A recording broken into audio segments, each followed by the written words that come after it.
Blue Star late spring of federal calendar year 3035. In Jianhai City, inside the classroom of Class 1 Grade 3 at First High School, the students were whispering among themselves. At the very back row sat Yiyu. His jet-black medium-length hair parted slightly in the middle, a few loose bangs falling casually over his forehead, setting off his finely chiseled features to near perfection. Yet his gaze was not fixed on the blackboard, but drifting out the window toward the distant sky, a trace of dazedness far beyond his age flickering in his eyes. He let out a barely audible sigh and murmured in a voice only he could hear, "It has been 18 years since I came to this world. Tomorrow is awakening day. I wonder what kind of ability I will awaken." His fingertips unconsciously brushed over the fine wood grain of the desk, then subtly curled and tightened. Within his body, the Hunyuan Wuji Gong was silently circulating, flowing ceaselessly, as if endowed with a life of its own, unconsciously nourishing his meridians. This cultivation art came from before his transmigration, when a ragged blind old man had mysteriously stuffed it into his hand. At the time, he had taken the man for a raving lunatic, accepting it casually, and then tossing it to the back of his mind. Who would have thought that when he unexpectedly descended into this unfamiliar world, that once neglected art would reveal astonishing effects, proving to be truly cultivable? The greatest hallmark of Hunyuan Wuji Gong lay in its ability to endlessly enhance the cultivator's power, though its precise limits remained unknown. Unfortunately, for 18 years Yiyu had never been able to break through the first layer. Seated beside Yiyu was a handsome young man whose hair was slicked back until it shone with oil. With a light chuckle, he leaned closer and said to Yiyu, "Yiyu, tomorrow is the awakening ceremony. You're the acknowledged genius of this school. Don't let everyone down this time." Yiyu came back to himself at the words and turned his head toward this best friend who could never stay serious. This was Zheng Qian, young master of the Zheng group in Jianhai City, whose family wealth was vast enough to buy half the school. Yet he insisted on hanging around with Yiyu, this so-called commoner. The two had been bonded by life and death camaraderie since junior high. "Don't make fun of me," Yiyu said with a helpless smile, nudging Zheng Qian lightly with his elbow. "It's you, young Master Zheng. Your family prepared so many resources for you. They must have run potential tests on you long ago, right?" "What level of potential?" "Strength." Zheng Qian lowered his voice mysteriously. The old man pulled some strings and had 3 tests done. The results weren't exactly the same. 1A, 1A, and 1 more. He trailed off, deliberately savoring the suspense. "And the last one?" Yiyu arched a brow. "The last time the instrument almost exploded." Zheng Qian grinned, revealing 2 rows of neat white teeth. The operator was scared stiff and said he had never encountered anything like it. The old man was so overjoyed he hardly slept for days, muttering non-stop that a true dragon was about to emerge from the Zheng family. A faint ripple stirred within Yiyu's heart. He knew that although Zheng Qian usually acted flippant, his talent was undeniably remarkable, especially in physical strength. It was said that since childhood he had been able to bend steel bars with his bare hands. "Then you'd better live up to it," Yiyu said with a smile. "Count on it." Zheng Qian thumped his chest. "Once we're done awakening tomorrow, your bro will take you soaring. But I saw your girlfriend walking quite close with that Lin Hao guy earlier. You'd better watch out, or you might end up wearing a green hat." "Relax, Shining isn't that kind of person." Just then the classroom door swung open and their homeroom teacher Li walked in. The noisy classroom fell silent at once. Every gaze converged on the podium, eyes shimmering with expectation and nervousness. Teacher Li was in his 40s, wearing a pair of gold-rimmed glasses and bearing a stern countenance. He was one of the few teachers at the school who had already awakened an ability. Though it was only crank, perfect recall, it was enough to make him an object of awe among the students. After all, anyone who awakened an ability of crank or higher could spend the rest of their life living in comfort by relying on it. Quiet. Teacher Li's voice was not loud, yet it carried an unquestionable authority. "Tomorrow is the most important day of your lives, the Ability Awakening Ceremony. In this final period today, I will briefly explain the procedure and key points of the ceremony." He turned and wrote several keywords on the blackboard: potential awakening rating. "First, I must stress that the result of the awakening ceremony cannot entirely dictate your future," Teacher Li said, pushing up his glasses. "It merely unveils the tip of the iceberg of the potential within you.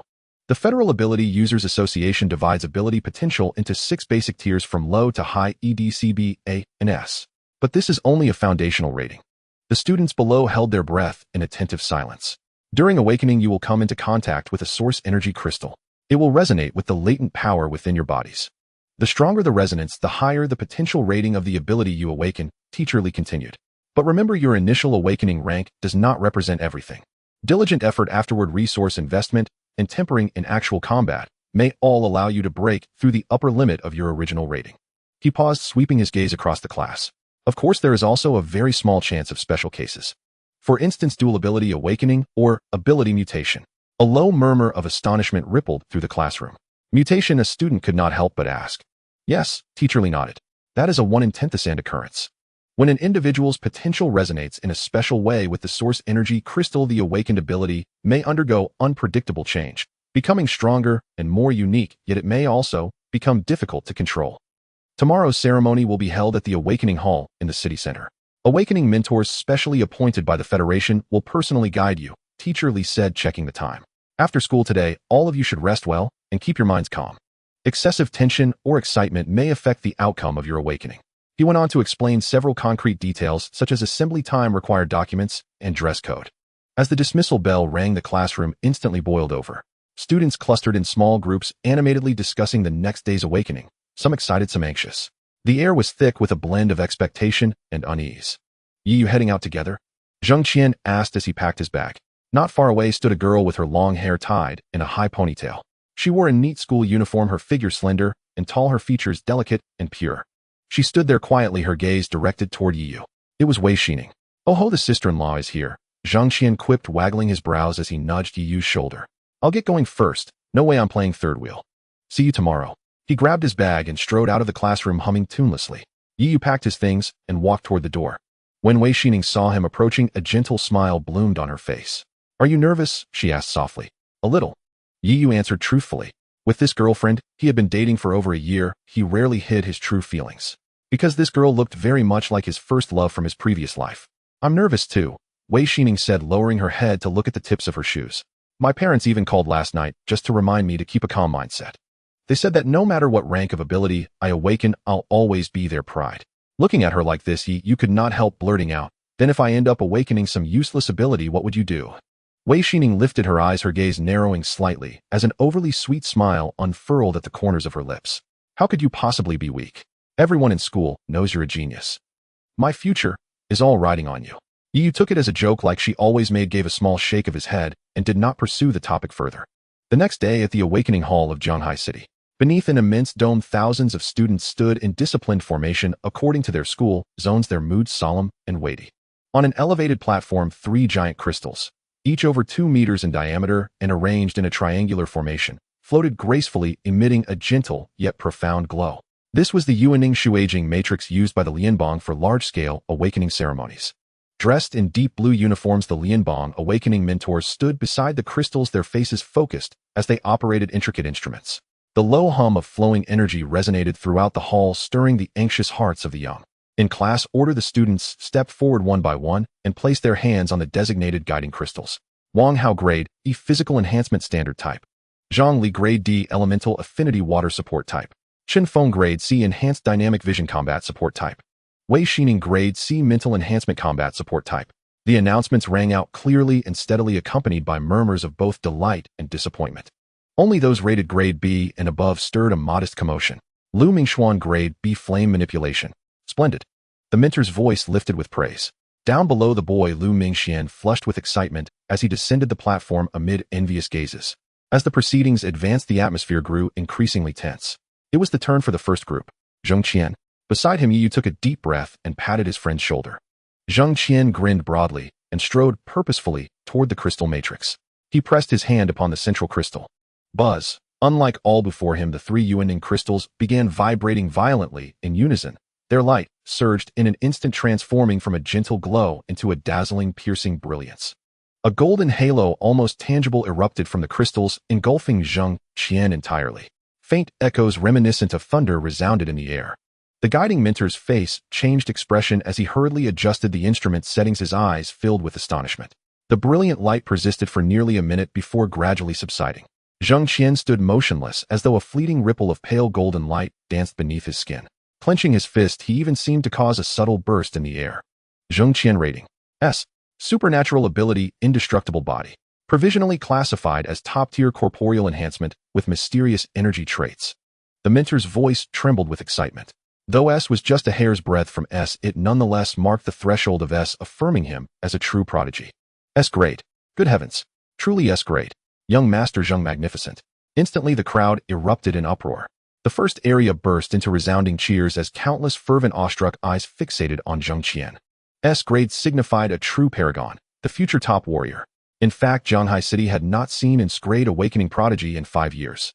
Under the gaze of countless onlookers, Zhang Qian returned, and winking at Yi Yu whispered, "Buddy, now I can really take you to new heights." Yi Yu, genuinely delighted for his friend, nodded silently. Next, Yi Yu. When his name was called, many eyes in the crowd turned toward him. Yi Yu, the perennial genius who had long occupied the top rank and nearly aced every theoretical test, was the subject of great anticipation. As he ascended the platform, he felt the gentle, encouraging gaze of Wei Xining behind him. Gathering his composure, he firmly placed his hand upon the cool surface of the crystal. In that very instant, buzz. Inside him, the dormant Hunyuan Wuji Gong, silent for 18 years, exploded into frenetic activity as if ignited in an oil depot on Mars. The feeble flow of qi within his meridians boiled, suddenly transforming into a searing, domineering force that surged along his arm toward the Yuaning crystal. At the same moment, his consciousness felt violently tugged, plunging into an abyss of profound darkness. In the darkness, a sliver of scarlet light ignited, spinning and expanding rapidly until it coalesced into a complex, eerie pattern that rotated slowly. A peculiar hook-like jade structure, cold and mysterious, with a power that penetrated the soul. Xia Luanyan. The name surfaced abruptly in his mind. Xia Luanyan. Wasn't that from a ninja tale? Meanwhile, the external Yuaning crystal matrix began an uncanny transformation. Rather than erupting with earth-shattering brilliance, as with Zhang Qian, the crystals momentarily dimmed before beginning to flicker irregularly, emitting chaotic, resonant fluctuations that were unstable and erratic.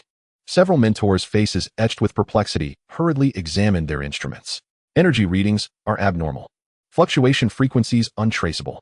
Resonance properties unidentifiable. The readings hinted at soul vibrations, yet their intensity was wildly unstable, with the minimum plunging to the grade threshold. Moments later, the radiant display completely subsided. The chief mentor, scrutinizing the final data on the screen, furrowed his brow and announced in a clear voice laced with perplexity and regret, "EU rating F. Supernatural ability type Soul. Its specific manifestation remains unknown and is provisionally dubbed Xia Luanyan. Potential assessment extremely low, with feeble and unstable energy response initially classified as an inefficient mutant. F grade, Xia Luanyan. Special visual enhancement. A mutant even, and an inefficient one at that." Instantly, the audience fell silent. Soon murmurs spread like an encroaching tide. F. Did I hear correctly? Yi Yu. The genius Yi Yu. Awakened with an F grade. The most enigmatic soul ability. Impressive in name perhaps, but F grade. Isn't that merely the most worthless ornamental power? TSK. A theoretical genius, yet a practical failure as expected. I had high hopes, or I thought it would at least be a B. A mutated F grade. Does that not render him utterly futile? It is said many mutants struggle to advance. Sneers, pity, schadenfreude, and incredulous stares pierced Yi Yu like icy needles. He snapped out of that dark hallucination, clearly hearing the rating while sensing the rapidly shifting atmosphere around him. Deep within his eyes, the recently vanished scarlet pattern seemed to leave behind a trace of coldness. In silence, he slowly descended from the platform. While his steps remained steady, only he knew the tempest raging within. Xia Luanyan. F grade. The contrast was overwhelmingly vast. Just then, a clear, somewhat haughty voice resounded nearby. Lin Hao, grade A, elemental control, wind, high offense, and high agility. Another A grade genius had emerged. A tall, handsome young man basked in the spotlight, a self-assured smile playing on his lips. He was the prodigy of the third-class Lin Hao. Observing him, Yi Yu noticed that Wei Xining, who had been tenderly watching from the first row, now shuddered ever so slightly. She glanced at the recently descended Yi Yu, rated F, then at the radiant Lin Hao on stage, her eyes flickering with inner turmoil. Then, under the weight of countless gazes, Wei Xining moved. With her head bowed, she briskly navigated through the crowd, not toward Yi Yu. She headed straight for the newly awakened and self-satisfied Lin Hao. Under Lin Hao's slightly amused and surprised gaze, Wei Xining reached out and gently took hold of his arm, then turned to face the now pallid Yi Yu. Lifting her head, the tenderness and affection that once graced her face had vanished, replaced by an artfully contrived coldness and detachment, as if she were wearing a mask. Her voice rang out clearly, cutting through the mounting clamor. "Yi Yu, do you see? This is true genius, the brilliance and future he deserves." She paused before speaking with an unwavering, incisive tone, each word as sharp as an ice spike. "Our bond ends here. From this day forward, we are destined to belong to different worlds. Your F grade does not warrant the A grade life reserved for me." Lin Hao then casually draped an arm around Wei Xining's shoulder, looking down disdainfully at Yi Yu with a sneer. "And F grade genius." He chuckled, "Better keep your distance from Xining from now, unless you catch her misfortune." Chaos erupted instantly around them. "No way. A public breakup. Wei Xining is ruthless. Just yesterday, everyone saw her walking with Yi Yu. This is real-life classism. No, not classism, it's weakness aversion and strength worship. Still, one can understand. It's an abyssal chasm between an rank and an frank." Yi Yu's truly lost everything. No wait, not just wealth and love, but his aura of genius and his girlfriend. Looks like even good looks are useless now. This era judges by power and by talent. A cacophony of whispers nearly drowned Yi Yu out. He stood there, a living punchline for the entire awakening hall. One moment the world's most anticipated prodigy, the next an frank awakened failure publicly discarded by his lover. Zheng Qian's face turned ashen. His fists clenched until bones cracked. He lunged forward. Wei Shining, you damn. Yi Yu raised a hand, gently restraining his furious best friend. Slowly he lifted his gaze. His eyes swept calmly across Wei Shining, leaning against Lin Hao, her own gaze evasive and shamed. Deep within his pupils a sliver of imperceptible crimson flickered almost undetectably. Then without uttering a word he gave Zheng Qian a faint quiet shake of his head, and turned walking alone toward the hall's exit. His back remained rigid amid the clamor and the kaleidoscope of stairs, yet radiated a chilling solitary coldness. Inside him the Hunyuan Wuji art settled into serene stillness while the mark named Sharingan seared itself deep into his soul. Frank. Unknown soul mutation. Trash. Yi Yu recalled from a lifetime ago in another world an anime called Naruto. The crowd's eyes followed his retreating figure thick with layered emotion. Some pitied him, others reveled in his fall, many simply erased him, coldly, irrevocably, from the list of prodigies. Wait. A clear condescending voice cut through the air, Lin Hao's. He loosened his arm from Wei Shining's shoulders and stepped forward, twice blocking Yi Yu just before the threshold of the hall. After awakening his rank wind affinity, an invisible current seemed to coil around him. His hair stirred, his robes fluttered, heightening his arrogant charisma. Yi Yu halted. He looked up at Lin Hao, calm unervingly so. Something wrong. His voice was soft, yet carried with crystalline clarity to every nearby ear. A signature sneer curled Lin Hao's lips as he appraised Yi Yu from head to toe, as if inspecting defective merchandise. Leaving just like that. No parting words for the audience. Perhaps a keynote address on the profound insights of an frank prodigy. He deliberately emphasized prodigy, drawing stifled chuckles from the crowd. Wei Shining stood behind him expressionless, utterly devoid of warmth or regret. Yi Yu gazed silently at Lin Hao, and deep within his pupils that invisible crimson sliver rotated, ever so slowly. Every energy current pulsing along Lin Hao's body, the subtle rhythm of wind, even the micro-tension in his muscles, was rendered with flawless precision in those eyes. No insights, Yi Yu replied flatly. Step aside. Still got some spine, I see. Lin Hao didn't move. Instead, he closed the distance by half a step, so near their breaths mingled. Yi Yu, I heard you used to be arrogant. Top of theory. The undisputed prodigy. And now, he spread his hands wide, miming an explosion. Boom. And all that remains is scattered frank debris. Loud mocking laughter swelled. Zheng Qian could bear it no longer. He strode to Yi Yu's side and jabbed a finger at Lin Hao. Lin Hao, don't push your luck. Thinking a rank means you've forgotten your own name. Want to fight? I'll oblige. A faint golden luminescence shimmered beneath his skin, the shrank diamond body, art surging forth heavy with oppressive force. A flicker of wariness crossed Lin Hao's eyes, then vanished beneath deeper disdain. He glanced dismissively at Zheng Qian and scoffed. Zheng Qian, this doesn't concern you. I'm addressing the former prodigy. He turned back to Yi Yu. What's wrong? Hiding behind your shrank friend now. Where's that old arrogance? Crushed and devoured by the brutal truth of your frank reality. He was goading Yi Yu to provoke a public breakdown, to bury him utterly in disgrace so that his own radiant triumph would shine all the brighter. Yi Yu drew in a slow, deep breath and exhaled with equal deliberation. Within him, the Hunyuan Wuji art finally pierced its first veil of cultivation. The awakening had elevated him instantly to first-tier awakened status.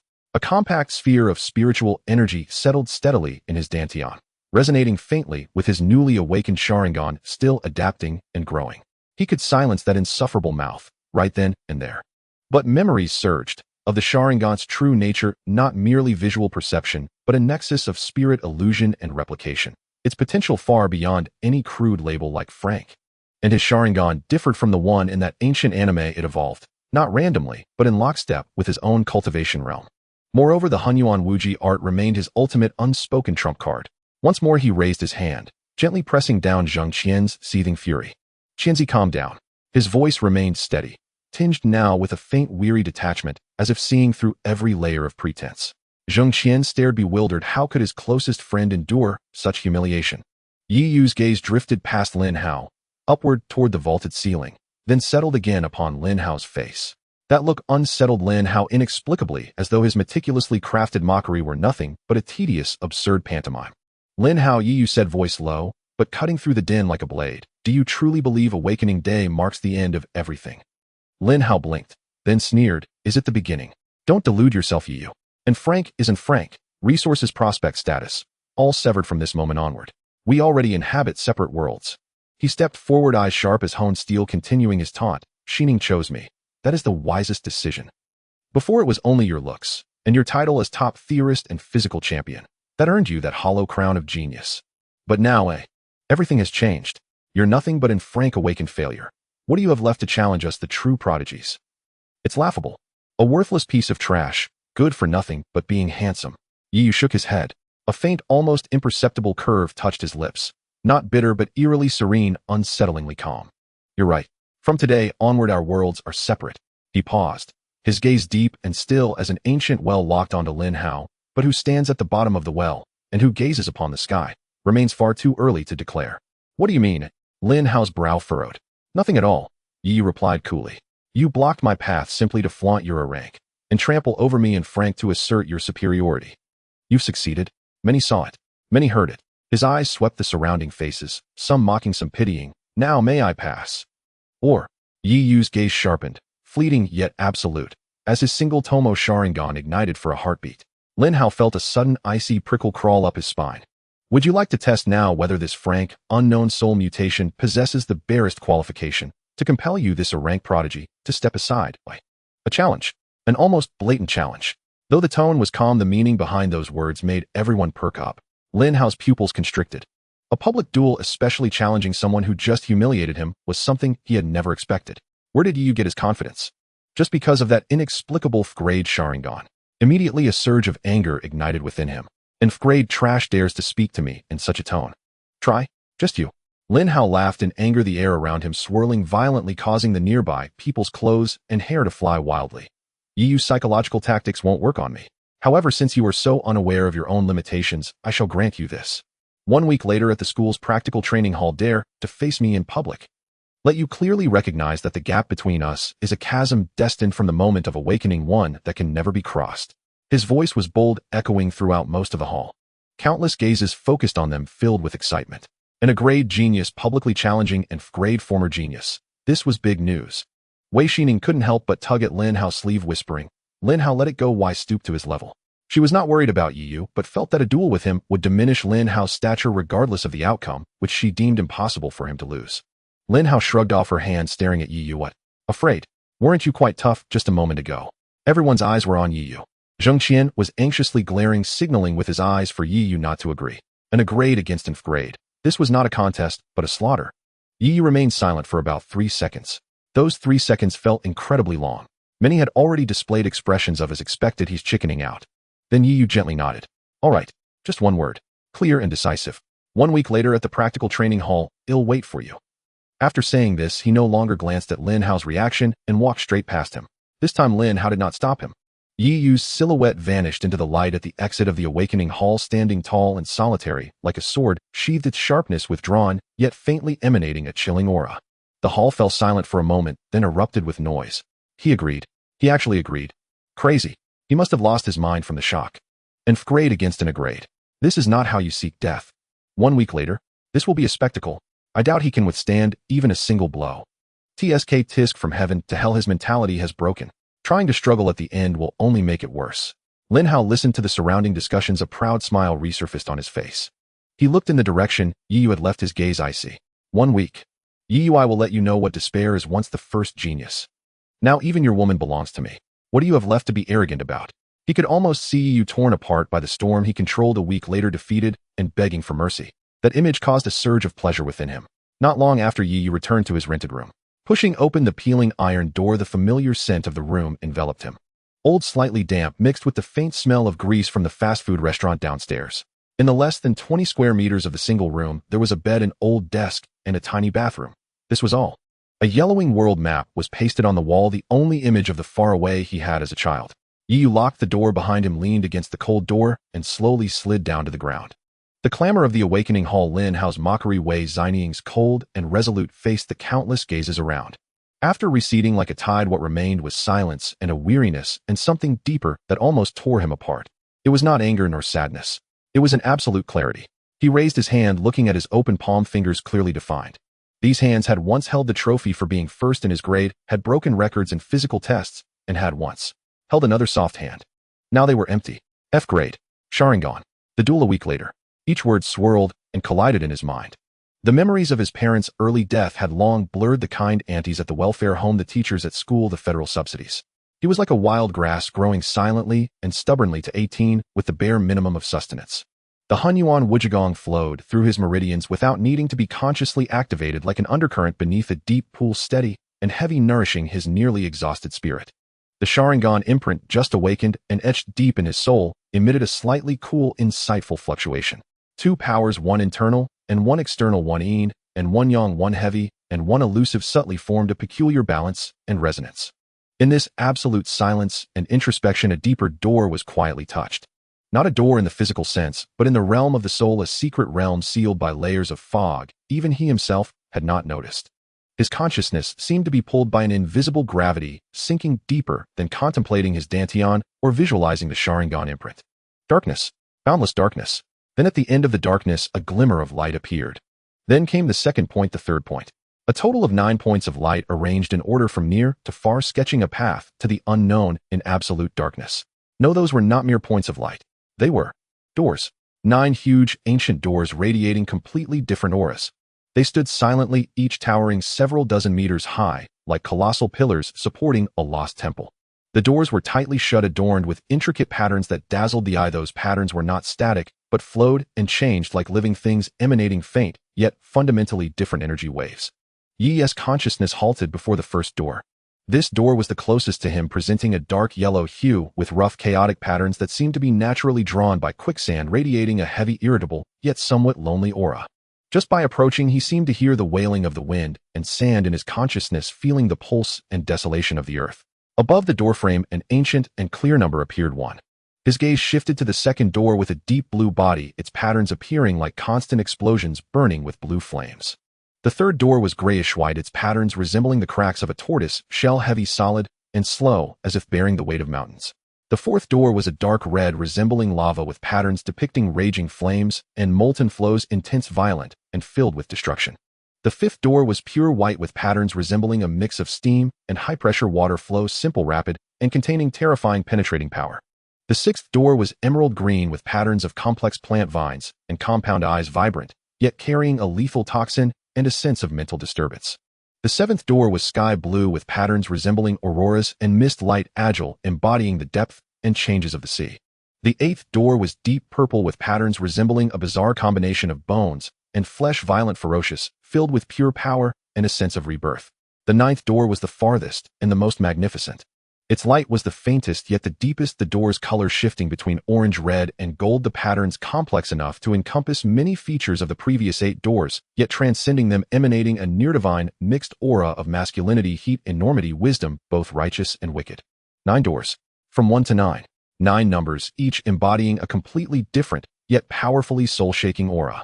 A name clear and vivid in his current memory, yet originating from a past life, struck Yi's consciousness. Tailed beasts. 9 tailed beasts, 9 corresponding doors. Is this my second ability? Yi's consciousness fluctuated violently. He looked at the spinning Sharingan imprint in his soul, and then at the majestic and mysterious 9 giant doors hidden deeper within his soul. Sharingan. Door of the tailed beasts. The power from the Naruto world was manifesting in this way in this world of abilities within his soul. He dragged an old tin box from under the bed, opening it to find the items he had saved over the years, along with some money saved from federal subsidies and a few well-worn copies of basic physical training methods and preliminary guidance on spiritual energy, popular edition. In the past, these were all his hopes for changing his destiny. Now it was different. The night breeze carried a chill, dispelling the heat of the day and stirring the loose strands of Yi's hair. The night in the old district was anything but peaceful. The streetlights flickered dimly, with most areas shrouded in thick darkness. The narrow alleys crisscrossed with heaps of garbage emitting a putrid odor. This was a corner where law and order struggled to shine, a breeding ground for quiet transactions. Yi was headed to the so-called black market, rumored to be located at a node in the underground drainage system of the old district. Their items, difficult to procure through official channels, were exchanged. Unverified beast cores, ancient relics of unknown origin, and even some restricted basic cultivation techniques and weapons. He needed money, but more importantly, resources that could quickly enhance his strength. A week was too short. Assistance from regular channels and school resources would not suffice. The power brought by the tail beast's gate was overwhelming, yet he could clearly sense that unlocking and maintaining that power required an astonishing amount of energy, far beyond what his current body and spiritual energy reserves could provide. The Hunyuan Wujigong flowed steadily through his meridians, providing a warm, nurturing sensation while silently enhancing his five senses. Although the Sharingan had not yet activated, the imprint etched deep within his soul made him unusually sensitive to the fluctuations of energy around him. As he crossed a dead-end alley piled high with discarded building materials preparing to turn into a slightly wider street, this keen perception was triggered. For figures like hyenas merging with the night blocked the alley from both directions. They wore mismatched old jackets or vests, their muscles bulging, and their eyes fierce, exuding the hostility born of long street fights. More importantly, they radiated a distinct energy fluctuation belonging to low-level first-order superhumans, albeit chaotic and unstable, clearly just having broken through the most basic level, yet undeniably for superhumans. "Kid, what are you doing wandering around alone at this late hour?" said a bald, muscular man, blocking the way with a grin, revealing a mouthful of yellow teeth. He toyed with a spring knife that glinted coldly, the blade seemingly surrounded by a faint earthy glow, likely a low-level enchantment, enhancing its sharpness. The three behind him slowly closed in. One had sparks dancing at his fingertips, another's arm exhibited an abnormal rocky texture, and the last moved with an unusual lightness, clearly enhanced for speed or agility. 4 low-level first-order superhumans. Normally, any officially registered first-order superhuman, even the weakest, would have no trouble dealing with ordinary people. If the 4 teamed up, they could easily force most solitary individuals to hand over all their valuables, perhaps leaving behind some souvenirs. Yu stopped, calmly scanning the 4. The operation of Hunyuan Wujigong slightly accelerated, and the cyclone in his dantian became more solid. At the same time, deep within his soul, the dark yellow door engraved with flowing sand patterns, the one-tail gate, seemed to sense the external threat and the rising fighting spirit of its host, trembling slightly. A thick, turbulent warmth steeped in a desolate aura began to seep from deep within his soul, running parallel to the energy of Hunyuan Wujigong, circulating through his meridians, even hinting at a tendency to merge. There seemed to be an almost imperceptible grainy sensation flowing beneath his fingertips. "Hand over your money and anything valuable on you." "What are you, dumb or just scared?" the lanky man with sparks at his fingertips sneered. "We just hit the road and we're tight on cash. Look at you, soft and tender, don't force us to act or it won't be pretty." The man with the rocky arm cracked his knuckles, and the sound of cracking joints signified a clear threat. Yu said nothing, merely raised his right hand slowly, fingers slightly spread, aimed at the ground. The alley's surface was rough concrete with dust and small gravel accumulating in the cracks. "Damn, are you mute? Or just too scared to speak?" The bald man lost patience, spat, and the earthy glow on the spring knife brightened slightly as he lunged at Yi's shoulder, his movements fierce, bearing the wildness of street fighting, but his speed was far beyond that of an ordinary person thanks to his abilities. Just as the tip of the knife was about to touch Yi's clothing, Yi's outstretched fingers suddenly clenched. Boom. It wasn't a loud sound, but a deep resonance, as if emanating from the depths of the earth. Centered on Yi's feet, the ground within a radius of several meters, the concrete surface, the dust in the corners, the granules in the brick crevices. All materials containing sand and earth attributes seemed to be imbued with life, in an instant, shaking violently, peeling away and converging. Sizzle. The ground beneath the bald man's feet suddenly collapsed and softened, turning into a quicksand-like trap, causing him to stumble in his sprint. Simultaneously, countless fine sands were swept up as if caught in an invisible storm, instantly forming a thick, swirling sand shield in front of Yu. Clang! The spring knife struck the sand shield hard, producing a dull thud. The flowing grains on the surface of the sand shield quickly enveloped the blade, the immense resistance and friction making the bald man feel as if he had plunged into thick rubber, unable to advance an inch. "What the hell?" the bald man exclaimed in shock. The other 3 simultaneously launched their attacks. The spark man pushed both hands forward, sending a fist-sized, highly unstable fireball whistling toward Yu. The rocky-armed man let out a low roar, his thick stone arm crashing toward Yi's flank. The agile man flickered, attempting to bypass the sand shield for a side attack. Yi's gaze sharpened, his empty left hand forming a simple hand seal. "Sand binding coffin." He murmured 3 words, directing his left-hand seal toward the fireball man and the rocky-armed man. More sand and dust wildly surged from the ground beneath their feet, and the mottled walls on either side like yellow tentacles with life instantly wrapping around their legs and flailing arms. The sand solidified, rapidly tightening into hard stone locks. The fireball man's fireball went out of control and exploded midway due to his arm being forcibly twisted, scorching his own hair. The rocky-armed man's fist was firmly held by several chains of sand, heavy and difficult to move. "Damn, is this sand control ability? It hurts." The agile man, seeing this, increased his speed, darting toward Yi's right side, like a shadow wielding a short dagger aimed directly at Yi Yu's ribs. Yi Yu didn't even fully turn around, just a thought triggered. On his right arm, the dark yellow patterns flashed slightly, and the awakened power of the one-tailed guardian surged forth. A stream of sand suddenly split off from the edge of the sand shield, blocking the bald man, like a living whip striking the agile man's wrist with a crack. Up! The agile man cried out in agony as the dagger slipped from his hand, his wrist experiencing excruciating pain akin to a fracture. Even worse, the sand instantly adhered to him, creeping up his arm and solidifying, temporarily pinning most of his arm and body in place, rendering him completely immobile. In the blink of an eye, among the 4 low-level first-order superhumans, one was trapped in quicksand, 2 were bound by chains of sand and stone, and 1 was struck by the sand whip and partially restrained. Yi Yu stood in place, his breathing slightly hurried. Mobilizing the spiritual energy within and utilizing the sand control ability was quite draining on both mind and body, especially in his first real battle. Yet a burning light ignited in his eyes. This power far exceeded his expectations. The control of sand was as natural as an extension of his own limbs, changing at will, possessing formidable defense and binding capabilities. And this was merely the initial ability of the first gate, the one-tailed gate. The bald man struggled to pull his foot from the quicksand, but sank deeper, fear finally showing on his face. Brother, it's a misunderstanding. It's all a misunderstanding. We didn't recognize the great mountain. Money. We don't want it anymore. Yi Yu walked up to him, looking down with pupils that seemed to flicker with a faint dark yellow hue in the dim light. Who sent you here? Or is it just plain robbery? No. No one sent us. We just saw you alone and wanted to make some extra cash. The bald man hurriedly replied. Yi Yu slightly concentrated his mental strength, releasing a breath belonging to the guard crane that carried an aura of desolation and oppression. It was not a pressure, but it struck at the soul, evoking the fear of being swallowed by quicksand and eternal solitude. The bald man trembled all over, his psychological defenses collapsing in an instant. I'll talk. It's a student named Lin Hao who found us through a middleman.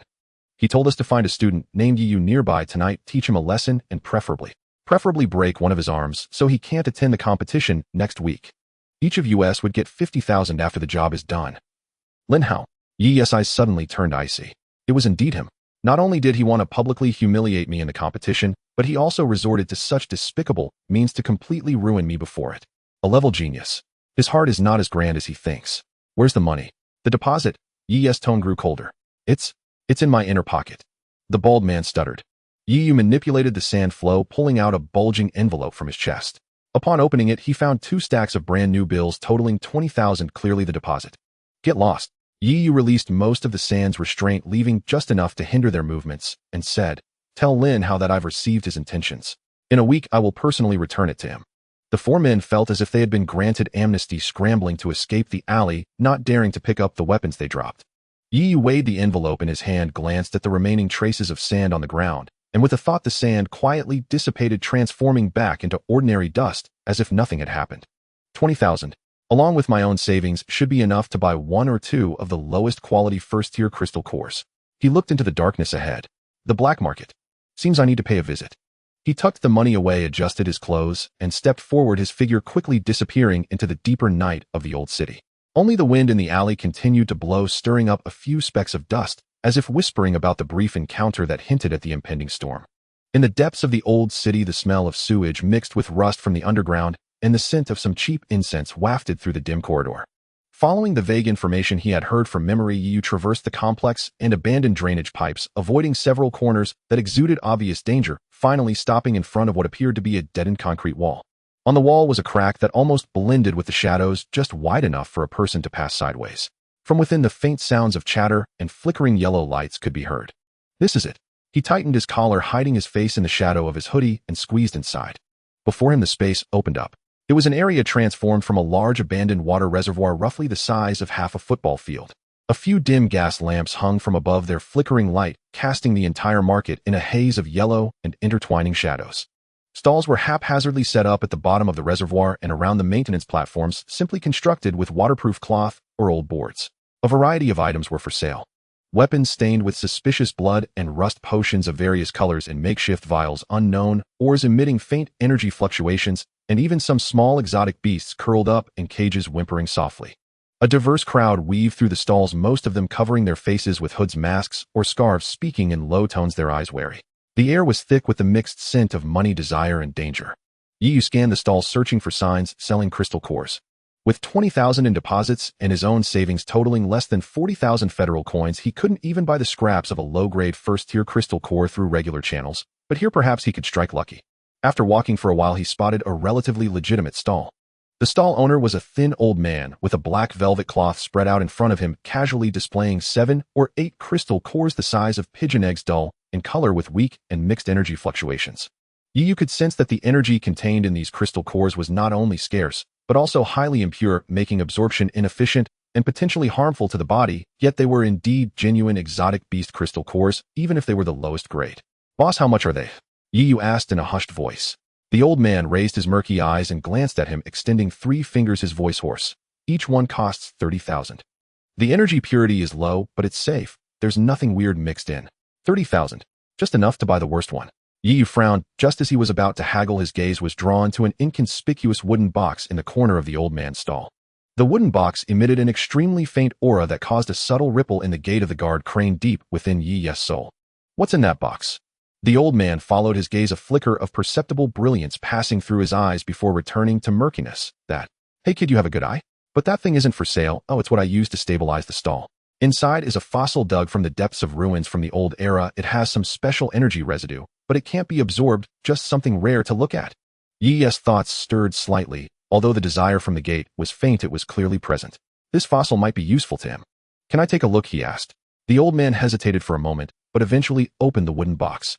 Inside lay an irregularly shaped dark yellow stone about the size of a palm, its surface pitted and worn with the marks of time. In the center of the stone, a faint, almost extinguishing earthy yellow glow could be seen. The moment Yi's gaze met that faint light, the power of the guard crane within him nearly surged on its own. It was a subtle sense, as if calling to him. "How much for this stone?" Yi tried to keep his voice calm. The old man chuckled, extending 5 fingers. 50,000. No haggling. This is a real antique with research value. 50,000. Far exceeded his budget, and he didn't have enough money. Yi pondered, should he buy a low-quality crystal core first, or find a way to gather enough money for this stone that might be related to the power of the guard crane. Just as he hesitated, someone gently patted him on the shoulder from behind. Yi's heart tightened instantly, and he silently activated the mixed origin infinite technique, gathering a hint of sand at his fingertips. He slowly turned around. Behind him stood a man in a black leather jacket, half of his face covered by a silver mask revealing smiling eyes and thin lips. "Brother, looking for some work?" The silver-masked man spoke with a merchant's enthusiasm, his sharp gaze sweeping over Yi. "I saw you wandering around here for a while looking to buy crystal cores. Need money?"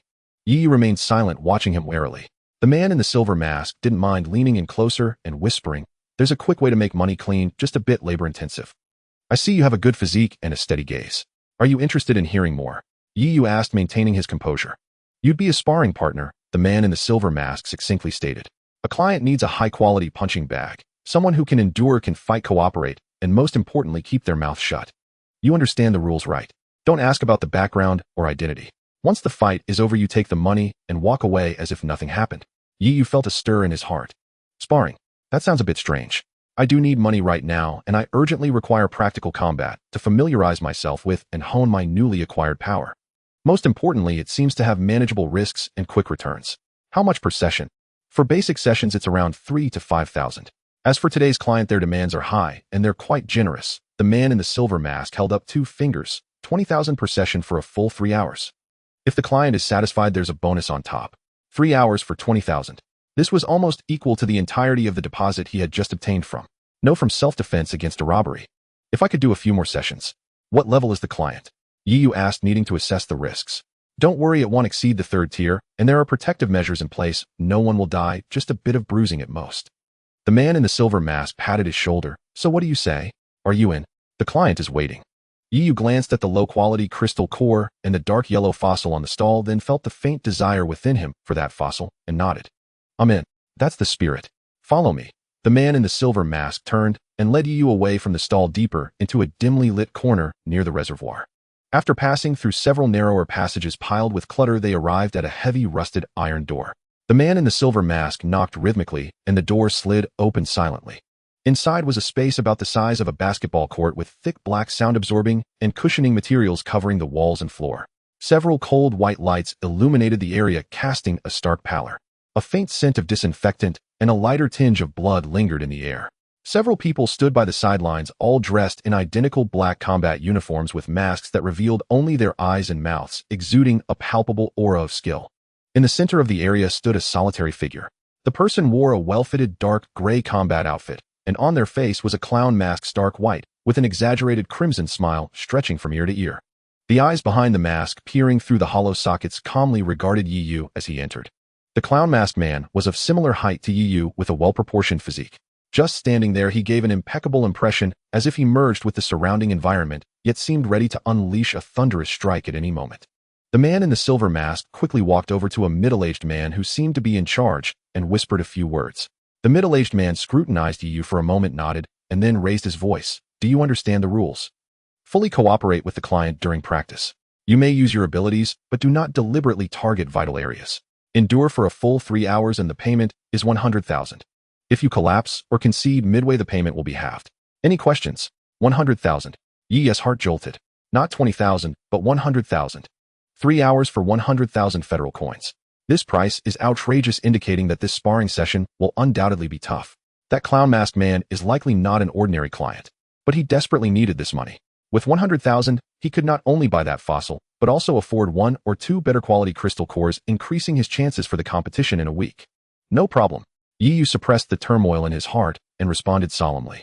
The middle-aged man waved his hand, and a man in black by the sidelines tossed a tactical backpack to Yi Yu. Inside was a simple set of black protective gear covering the chest, abdomen, and joints, along with 2 unsharpened alloy training batons. Put on the protective gear, weapons are your choice. You have 5 minutes to prepare, the middle-aged man instructed. Yi Yu quickly donned the protective gear, gripping the batons, which felt quite satisfactory in weight and handling. He walked to the center of the area, standing 10 meters away from the clown masked man. At this close distance, he could feel the dangerous aura emanating from the other party, poised yet restrained. The pattern of the Sharingan in his eyes began to heat up slightly, instilling a sense of instinctive vigilance. The clown masked man made no unnecessary movements and did not speak, simply adjusting his stance slightly. The middle-aged man glanced at the time and announced loudly, "Begin." As soon as the words left his mouth, the clown masked man moved. Without any warning or preparation, his figure seemed to blur for an instant, and the next moment he appeared like a ghost on Yi Yu's left side. So fast. Yi Yu's pupils contracted, and his Sharingan activated instantly. The single tomo began to spin slowly in his pupil, and the trajectory of the other's movements became considerably clearer, yet still astonishingly fast. A sharp kick sliced through the air, sweeping toward Yi Yu's ribs like a steel whip. Yi Yu had no time to completely evade, blocking with his left arm, while thrusting the baton in his right hand toward the knee of the opponent's supporting leg. Bang! Hiss! The collision of leg and arm sent a jolt through Yi Yu's left arm, and the flesh beneath the protective gear burned with pain. However, his thrust with the baton was effortlessly avoided by the opponent, who raised his knee at an incredible angle and speed, causing the baton to merely brush past the opponent's pants leg, making only a slight sound of fabric rubbing. With the first strike failing, the clown masked man's body twisted, as if boneless, his other hand forming a blade-like gesture accompanied by a sharp slicing sound as it lunged for Yi Yu's throat. A lethal move. Yi Yu's heart raced while his Sharingan frantically tracked the opponent's movements. His body leaned back quickly as the sand beneath his feet surged, rapidly coalescing into a palm-sized, dense sand shield in front of him. Puff! The hand strike pierced through the sand shield, producing a dull sound. Though small, the sand shield was incredibly sturdy, and combined with the slight time advantage from the Sharingan's foresight, it barely blocked this deadly attack. However, the sand shield crumbled immediately afterward. The clown masked man's movements showed no signs of slowing, as if he had anticipated Yi Yu's defense. The right hand that had been intercepted instantly transformed its attack, shifting from a thrust to a fierce grip, fingers curling like eagle claws aimed at Yi Yu's chest, which was wide open due to his lean back. Bang! The dull impact resonated between the two. That claw struck solidly against Yi Yu's chest, the overwhelming force penetrating deeply. Yi Yu felt a violent tremor in his chest, his blood surging, as he was sent flying backward like a kite, with its string cut, leaving shallow marks on the rough ground with his feet. "Why are you so weak? I didn't even exert myself, and you are already injured," said the man in the clown mask. The middle-aged man, upon hearing this, turned sharply, his gaze piercing as he glared at the man in the silver mask, demanding in a stern voice, "What on earth is going on? Give me an explanation." The man in the silver mask hurriedly jogged over to the middle-aged man, leaning close to whisper, "Boss, this guy was just someone I randomly pulled off the street. He's just a sparring partner, right? Isn't it enough to just find someone?" The middle-aged man's face instantly darkened, his teeth clenched as he growled, "You brat, you've really put me in a tough spot. Do you know who the person you're supposed to spar with is?" The man in the silver mask was taken aback by the boss' reaction, stammering, "Isn't he just an ordinary guest? Ordinary. Damn ordinary. The middle-aged man nearly spat the words out between clenched teeth, his eyes filled with dread. That's Night Owl. Have you heard of this name? The ace of the 5th Bureau, a monster specialized in handling anomalies and unsavory tasks. He just broke through to the 7th stage, and his realm is still unstable. The sparring partner he wants is not just any punching bag. He needs someone who can help solidify his realm. The Bureau arranged several capable fighters for him, but he was dissatisfied and came out to find someone himself. To solidify one's realm means that an extraordinary individual intentionally suppresses their own strength to a very low level while meticulously constraining the aura of their realm, allowing no trace of it to leak out, thus maintaining an absolutely stable state. The man in the silver mask's face turned pale beneath the mask, his legs feeling weak as he stammered, 5th Bureau. Night Owl. Boss, I truly didn't know. You didn't know, yet you dared to casually pull someone off the street. The middle-aged man trembled with rage, pointing at the center of the arena, and look at that kid. He might really die because of you. Their gazes involuntarily turned towards the center of the arena. How is it possible? He actually got back up, this guy. Where did you find this guy? 3 hours later. Yu had completely lost consciousness, lying motionless on the cold ground. His protective gear was shattered in multiple places, his clothes soaked with sweat and blood oozing from his wounds, clinging tightly to his body, making him look utterly disheveled. His breathing was weak and erratic, every inhalation accompanied by painful heaves in his chest, his complexion pale as paper. Beside Yu, the figure wearing the pale clown mask, Night Owl, stood quietly.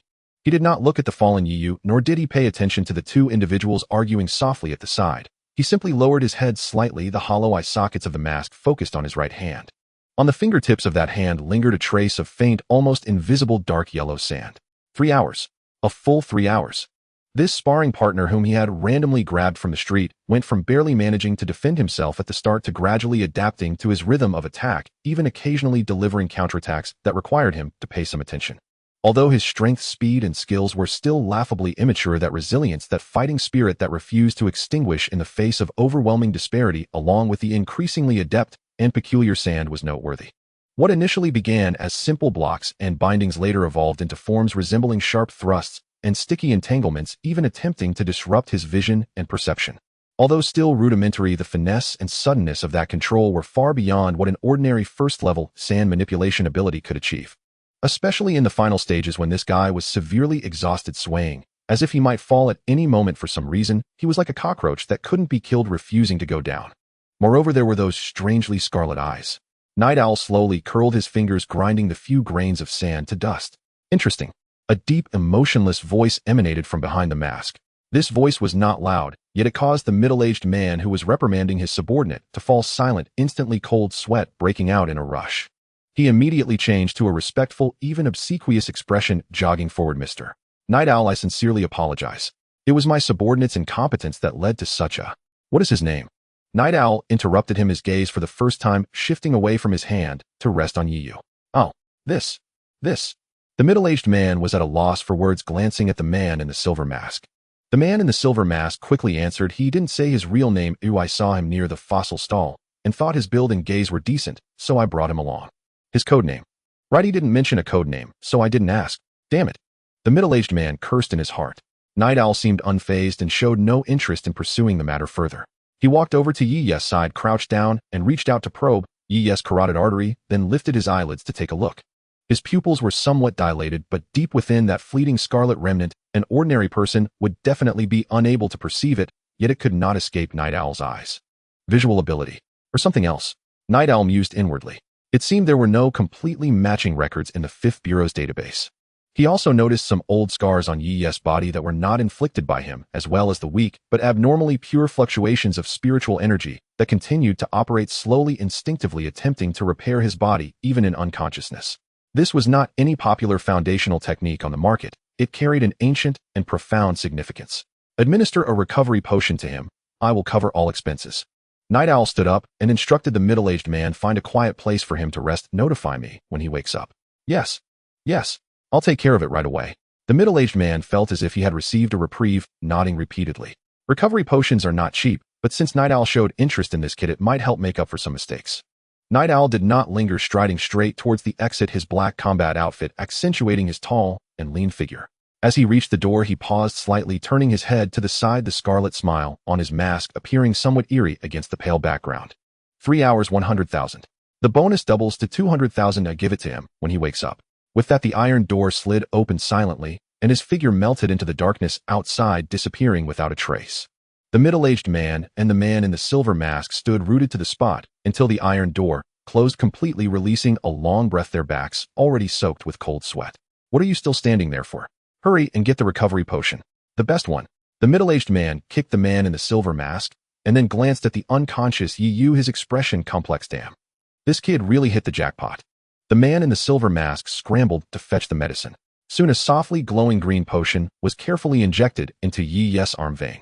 The powerful life energy rapidly spread, beginning to repair his damaged muscles, bones, and internal organs, stabilizing his erratic breath. The middle-aged man directed two subordinates, carefully lifting Yu to a clean and quiet resting room at the side, laying him down on a soft mat. Watching as Yi's breathing gradually steadied under the potion's effects, and as some color returned to his face, the middle-aged man stroked his chin, lost in thought. Before long, the man in the silver mask brought back information about Yu. Just a random pick from the street. An grade useless student. To capture Night Owl's interest to last 3 hours, and even take the initiative to offer double the bonus. This matter is quite intriguing.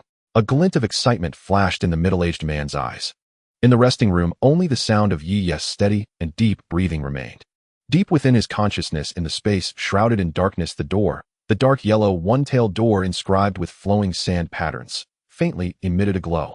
The sand patterns flowing on the door were slightly clearer than before and seemed to have become more vibrant. From the endless darkness outside the door, a low, agitated, yet somewhat satisfied hoarse whisper could be faintly heard. Yi's body involuntarily twitched slightly, and on his fingertips a few grains of sand so fine they were almost invisible quietly coalesced, then quietly dissipated.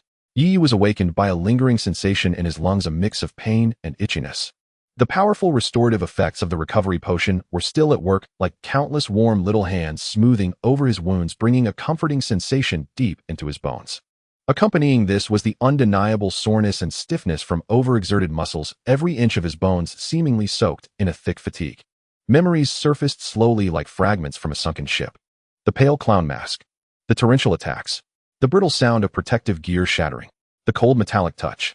And finally, the hollow gaze beneath that mask, occasionally revealing a look as if evaluating a peculiar item. And then 3 hours sustained by an indomitable will. He slowly opened his eyes, adjusting to the soft light of the restroom. Beneath him was a soft mat covered by a clean, thin blanket, and the air was filled with a faint scent of disinfectant and some kind of calming incense. The smell of sweat from intense exercise had vanished, indicating someone had helped clean him up. He attempted to move his fingers, a slight ache returned, but he could move without issue.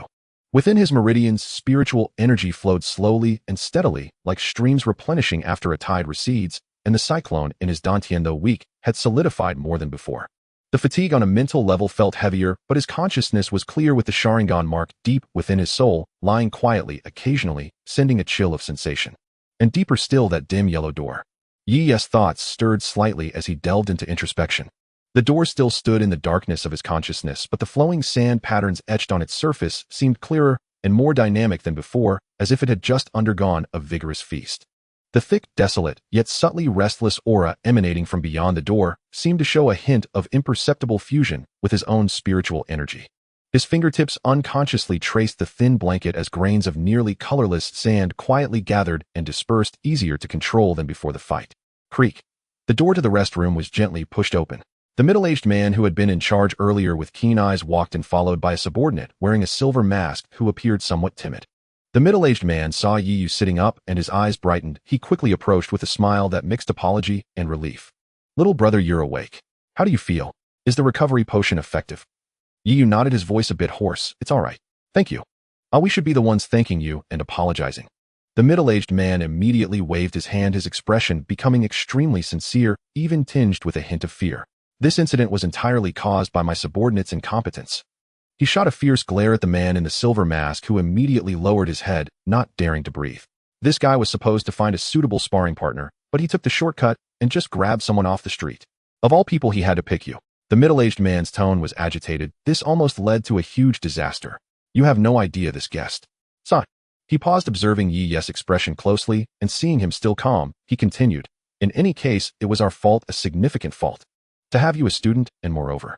He seemed to remember something as he spoke, abruptly changing his course. "To have you experience such a sparring session far beyond expectations. I truly apologize."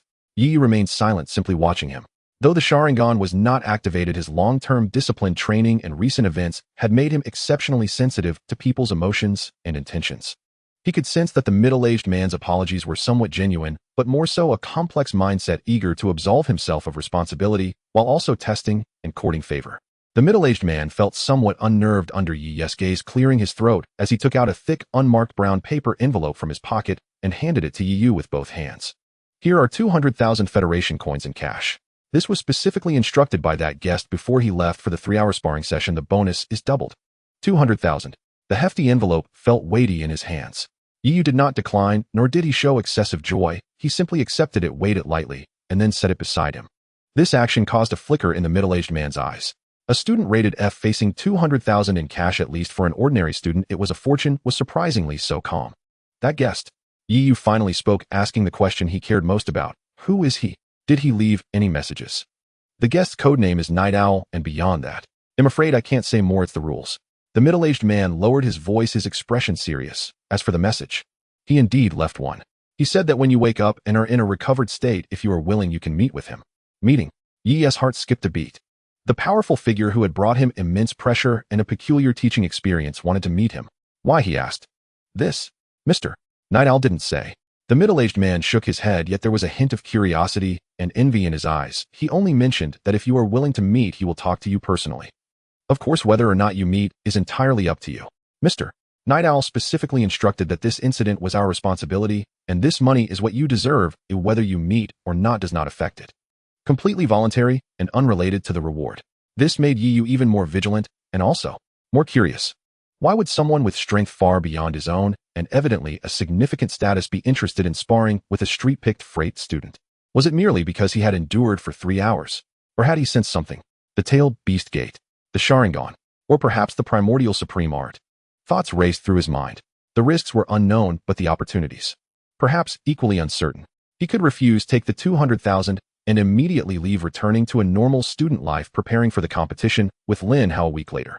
With his primordial supreme art, the infinitely evolving Sharingan, and 9-tailed beast gates, he could firmly establish himself in this world without a doubt. To agree would potentially lead him into a more complex, more dangerous, yet possibly broader world. How do I meet? Yi Yu made his decision. Avoidance and fear would not solve the problem, especially when his own secrets might have already attracted attention. Taking the initiative might allow him to grasp more information.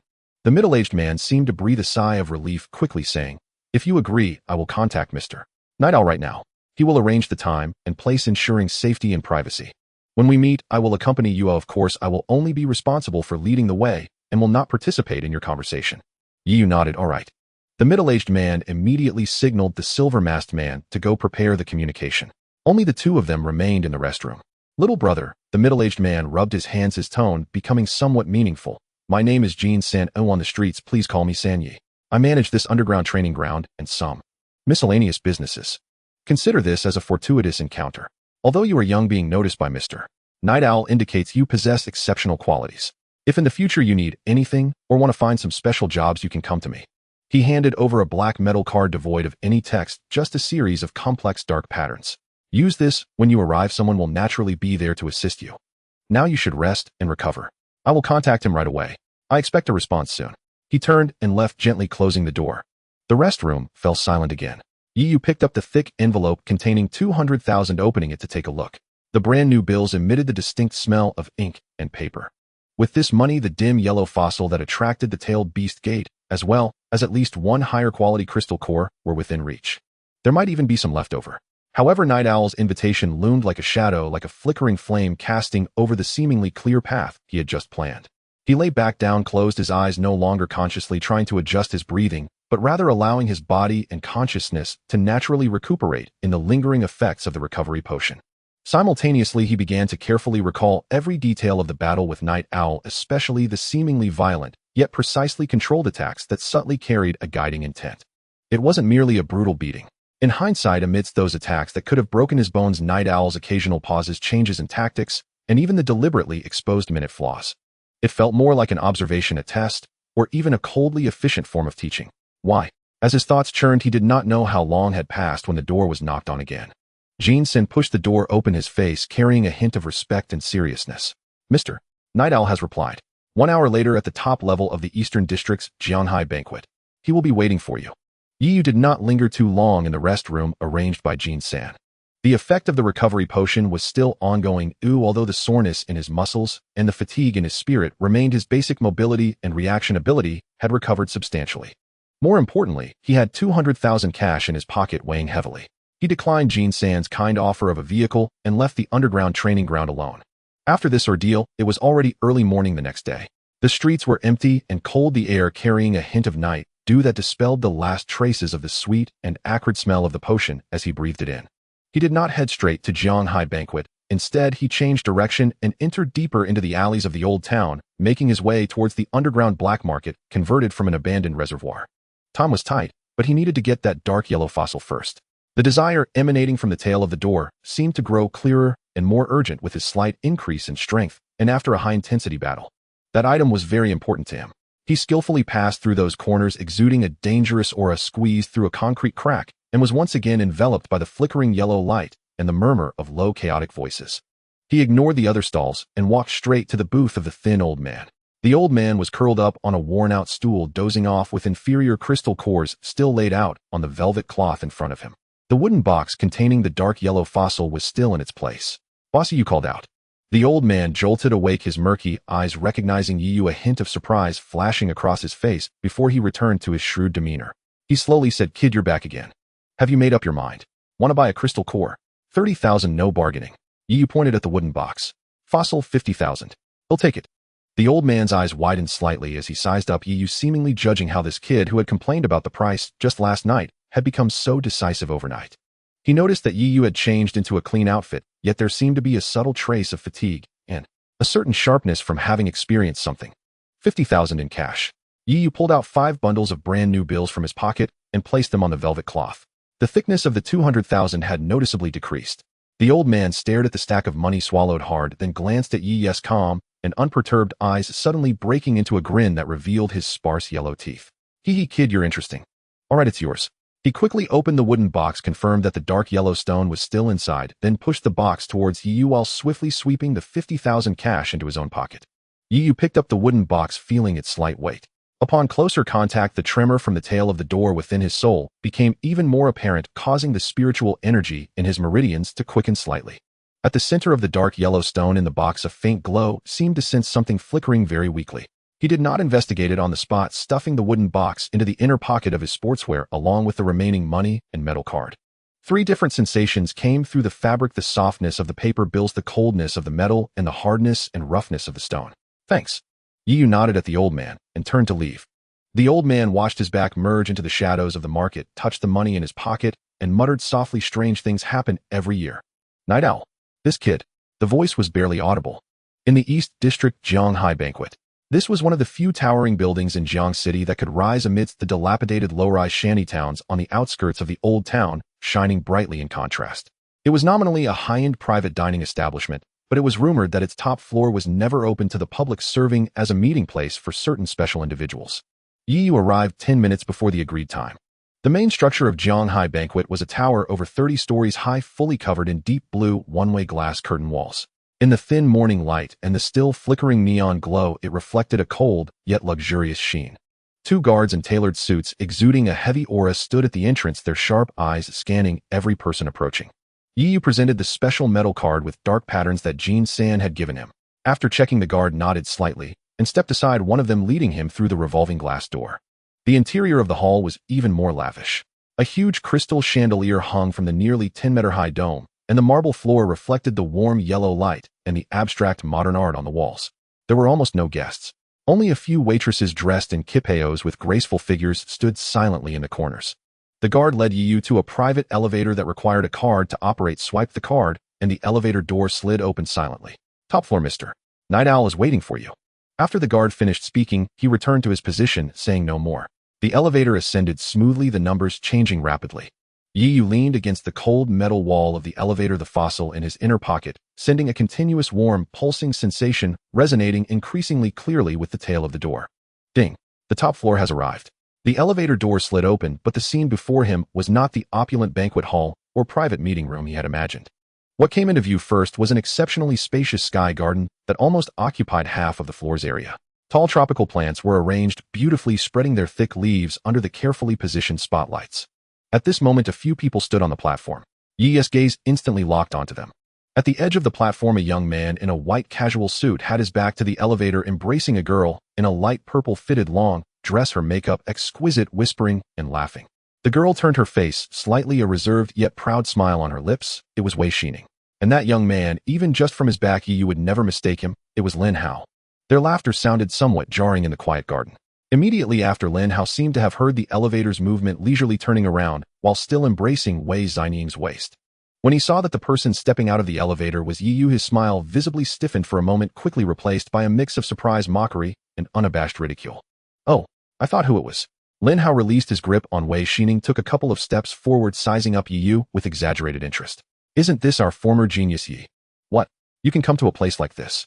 His gaze swept over the plain clothes Yu was wearing, then looked around at the luxurious environment, his disdain nearly overflowing. "Did you take a wrong turn? The delivery entrance is in the back kitchen downstairs."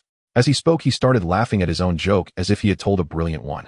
Yi's footsteps came to a halt at the wooden steps connecting the elevator to the platform. He did not immediately respond to Lin Hao's mockery, nor did he glance at Wei Xining. The Hunyuan Wujigong within him continued to flow steadily, yet deep within his soul the dim yellow door of the guardian crane seemed disturbed by the external clamor and malice, trembling slightly as a heavy desolate aura quietly spread, only to be swiftly reined in. He raised his eyes, calmly looking at Lin Hao. Having endured 3 hours of hellish training with the Night Owl and witnessed the unfathomable power and cold gaze of a true powerhouse, Lin Hao's superficial bravado and malice felt somewhat tedious. "Lin Hao," Yu spoke, his voice neither loud nor soft, yet it cut through the gentle background music in the garden. "What a coincidence." "Coincidence? I think not." Lin Hao scoffed, slipping his hands back into his suit pockets, his demeanor relaxed and arrogant. "I say, Yu, haven't you realized the reality yet?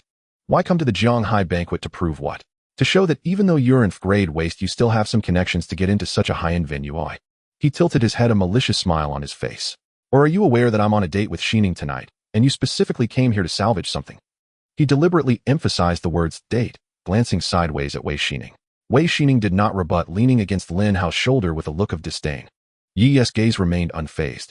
He could feel the fossil in his inner pocket, slightly stirred by the guardian crane's power, seemingly warming up a bit more, forming a subtle resonance with the rotation of his dantian. In a single night, while his strength might see limited improvement, his temperament had been tempered to a greater tranquility through that crushing persistence.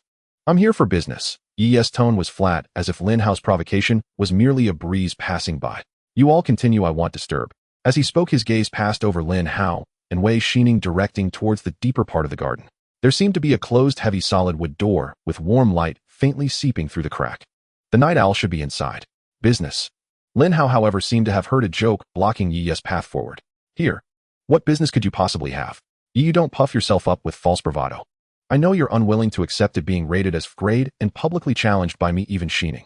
He paused, purposefully adopting a tone of pity mixed with pride. "But that's just fate. One must accept their fate. A place like the top of the Jianghai banquet is not where you belong. Take the opportunity before the security discovers you and throws you out. Go back from where you came. The cheap rental housing in the old district is more fitting for you." Each of his words pricked like poison needles, accurately targeting Yi's most unbearable reality. Wei Xining finally couldn't hold back any longer, whispering to Lin Hao, "It's no use talking to him. Xining, you're just too kind." Lin Hao turned to her with a gentle smile, then coldly looked at Yu. "I'm doing this for his own good. To prevent him from trampling on some big shot here and not even knowing how he dies. Inf grade should have the awareness of inf grade." Yi's gaze remained calm, as if Lin Hao's venomous words were just inconsequential background noise. He didn't even glance at Wei Xining's superior face. The Hunyuan Wujigong continued to operate endlessly, and the slight agitation from the guardian crane's door gradually subsided. "Step aside." Yi's tone was still flat, even carrying a hint of barely perceptible impatience. This calmness and near indifference felt like a thorn, accurately piercing Lin Hao's sensitive vanity. He had expected to see Yi's embarrassment, anger, or perhaps stubborn defiance, yet he never anticipated such complete indifference. "Step aside." Lin Hao's smile vanished completely, his expression darkening. "You can't you understand human words? This isn't a place for you. While my mood is still good, hurry and roll out of here. Don't force me to call security to throw you out. Then you'll completely lose your last shred of dignity." He stepped forward, almost leaning toward Yu, lowering his voice, but his tone grew even more malicious. "I know what you're thinking. You're merely thinking there might be a chance to turn the tables in the competition next week. Don't dream. Inf grade is just inf grade. Do you think I don't know you've secretly practiced a few things? Useless. Even if trash is coated in gold, it remains trash. After tonight, you will understand this truth even more. As he spoke, a haughty smile reappeared on his face, slightly raising his chin, and in a tone of condescension he said, "By the way, seeing how determined you are to come here, you must have heard some rumors. Let me not be afraid to tell you tonight, in the innermost part of the top level, the Guanlan Pavilion, there is indeed a true big shot." He deliberately paused, savoring Yi Ye's expression, but unfortunately Yi Yu's gaze was as still as an ancient well. Lin Hao felt a bit disappointed, but his desire to boast surged even more. "Have you heard of the 5th Bureau of the Superpower Management Bureau? They handle the most troublesome and mysterious cases. And my father, the chairman of the Lin Group, has an appointment tonight with one of the most renowned trump cards in the 5th Bureau, Mr. Night Owl." He pronounced the words Night Owl with great emphasis, as if the name itself represented supreme power and authority, and being associated with it was irrefutable proof of his superiority. Wei Xining timely displayed a look of admiration and awed, gently tugging at Lin Hao's sleeve and flattering him. "Lin Hao, your father is truly amazing to be able to get such a person." Lin Hao proudly patted her hand, looking at Yi Yu with an expression full of pity. "Now do you see the gap? Yi Yu, you exert all your effort, even risking coming here to seek an opportunity, yet you may not even get to meet this big shot. Meanwhile, I will soon be able to enter and converse with him face to face. This is the hierarchy, an unbridgeable chasm you will never cross." He pointed to the closed solid wood door deep in the garden. "Do you see it? Guanlan Pavilion. Mr. Night Owl is inside. Now do you still think you have business? Your affairs here amount to nothing." The night breeze swept through the garden, carrying the scent of plants, yet it could not disperse the thick malice and self-satisfaction in Lin Hao's words. Yi Yu finally raised his eyes, looking seriously at Lin Hao, and that gaze was profound, making Lin Hao inexplicably feel a tightness in his chest. Then Yi Yu suddenly nodded. "Oh, just a single word." Light and airy, as if Lin Hao's earlier lengthy and vehement boast and belittlement had only earned him this meaningless syllable. Lin Hao's face instantly flushed red, a surge of anger rushing to his head. He felt like a clown performing with all his might, but there was only one audience member, and that person was yawning. "You?" He was about to explode. At that very moment, the solid wooden door behind him, the entrance to the Guanlan Pavilion, swung inward in utter silence. A tall figure appeared in the doorway, silhouetted against the warm light spilling from within. Lin Hao's sharp rebuke froze mid-throat. The flush of anger drained instantly from his face, replaced first by stunned disbelief, then by ecstatic joy, and finally by an instinctive, ingrained humility. The man at the threshold wore no mask. His face was fully exposed, bathed in the interplay of lamplight and the garden's soft, muted glow. He appeared to be in his early 30s, sharp-featured with deeply carved contours and a sun-weathered light amber complexion. His brows were thick and dark, his nose straight and commanding, his lips thin and austere. What captivated attention most were his eyes. His irises were an uncommon gray-brown, calm, yet as if forged from 10,000 years of glacial ice and endless desert winds. Devoid of emotional ripple, his gaze swept across with quiet detachment, evoking an icy, soul-deep pressure. He wore a simple black mandarin collar shirt and matching trousers. No adornment, no flourish. Yet his presence alone radiated the still, immovable grandeur of a mountain rooted in ancient depths unfathomably profound. Merely standing there, without emitting a single trace of energy, the garden's gentle background music seemed to hush instantly, and even the air grew thick and sluggish. "Yeshiao." A thunderclap rang inside Lin Hao's skull. Ecstasy nearly overwhelmed his senses. It truly was Yeshiao, the formidable figure his father had arranged to meet. The ace of the 5th Bureau. He had come in person. Had he heard the commotion outside, or was he preparing to receive him? Lin Hao instantly forgot his earlier fury toward Yi Yu. Instinctively, and with a humility utterly unlike his earlier contemptuous demeanor, he broke into a small, deferential run, his face alight with fervent, reverent warmth. "Mr. Yeshiao, you're here. I'm Lin Hao, son of Lin Zhendong of the Lin Group. My father mentioned our meeting tonight." His voice trembled with palpable excitement and caution, his waist bent slightly, his hand extended and suspended midair, awaiting acknowledgement. Wei Xining swiftly adjusted her posture, her expression shifting to a perfectly calibrated blend of admiration and restrained charm. She stepped half a pace behind, and to Lin Hao's right, bowing ever so slightly, presenting herself at her most polished and poised. Yet Yeshiao's gray-brown eyes merely skimmed over Lin Hao's face, so indifferently it was as if glancing past an insignificant stone. He offered no response, not to Lin Hao's outstretched hand, nor to his effusive, humble greeting. Not even the faintest pause. His gaze past Lin Hao bypassed Wei Xining entirely and settled directly upon the young man standing several paces behind them. Dressed in plain sportswear, his expression unbrokenly serene. Yi Yu met his gaze. Their eyes locked. Yi Yu felt it keenly, the other's stare like a tangible force penetrating, searching. It lacked the savage aggression he'd known in the training arena beneath the mask. Yet it ran deeper, more inscrutable, as if it could perceive the flow of his Hunyuan Wuji art, sense the faint tremor of the one tail, gate deep within his soul, even glimpsed dimly the outline of the Sharingan mark. Pressure descended, silent, immense, mountainous. Yet Yu did not look away nor betray the slightest tremor of fear. After 3 hours of hellish sparring, he knew viscerally the sheer magnitude of Yexiao's strength. This calm, unwavering scrutiny, though crushing, paled beside the life-or-death intensity of that earlier trial. At the corner of Yexiao's mouth, a near-imperceptible shift flickered, perhaps faint approval or merely a trick of light and shadow. Then he spoke, his voice low, steady, devoid of inflection, yet resonating with crystalline clarity in every ear. Yu. Only a name. Come in. With that he turned without glancing back, striding into the Guanlan pavilion, his figure dissolving once more into its welcoming warmth, leaving the door wide open. Silence swallowed the garden whole. Lin Hao's hand remained frozen midair, his smile locked rigid, his ecstatic triumph giving way to dazed disbelief, and then creeping dread. Wei Xining's sweet smile likewise froze. Her mouth parted slightly as she glanced between the open door, Lin Hao's petrified stance, and finally with stunned, almost vacant awe at Yu. Yu. Mr. Yexiao had emerged in person, called his name, and invited him inside. How could this be possible? Lin Hao's mind went blank, a high-pitched ringing filled his ears. The meeting his father had secured only after exhausting every connection and paying an exorbitant price. The very privilege he'd flaunted moments ago to humiliate Yu. The chance he'd approached with trembling reverence, hoping to be ushered in, and yet Yexiao hadn't even deigned to glance at him. Instead, he called Yu, the frank failure he'd scorned, the trash who didn't belong here, the boy he claimed would never cross the chasm of class divide. An overwhelming absurdity seized Lin Hao, cold, paralyzing, gripping his heart until his limbs went numb. He whirled sharply, fixing Yu with a bloodshot, burning stare, shock, jealousy, confusion warring with raw, disbelieving fury. Yu. He tried to demand, to roar, but his voice cracked dry and hoarse. Yu finally withdrew his gaze from the open doorway of the Guanlan pavilion and returned it calmly to Lin Hao's face. His expression remained tranquil, more so than before, as if Lin Hao's contorted features and unraveling composure were nothing more than another trivial passing farce. He said nothing, only offered Lin Hao and Wei Xining a slight quiet nod, then stepped forward. He walked past Lin Hao, frozen as a wooden puppet, past Wei Xining, her eyes glazed with shock, and moved steadily toward that open door, symbol of the uncrossable class divide Lin Hao had so recently proclaimed. Each step landed like a silent slap across Lin Hao's pride, until Yu's silhouette vanished into the warm light, swallowed by the pavilion. The heavy wooden door closed again, soundlessly, slowly. Click. A soft final sound severing two worlds. The garden breeze remained gentle, the music flowed on. Yet Lin Hao staggered as if all strength had been siphoned from his limbs, his face bleached bone white.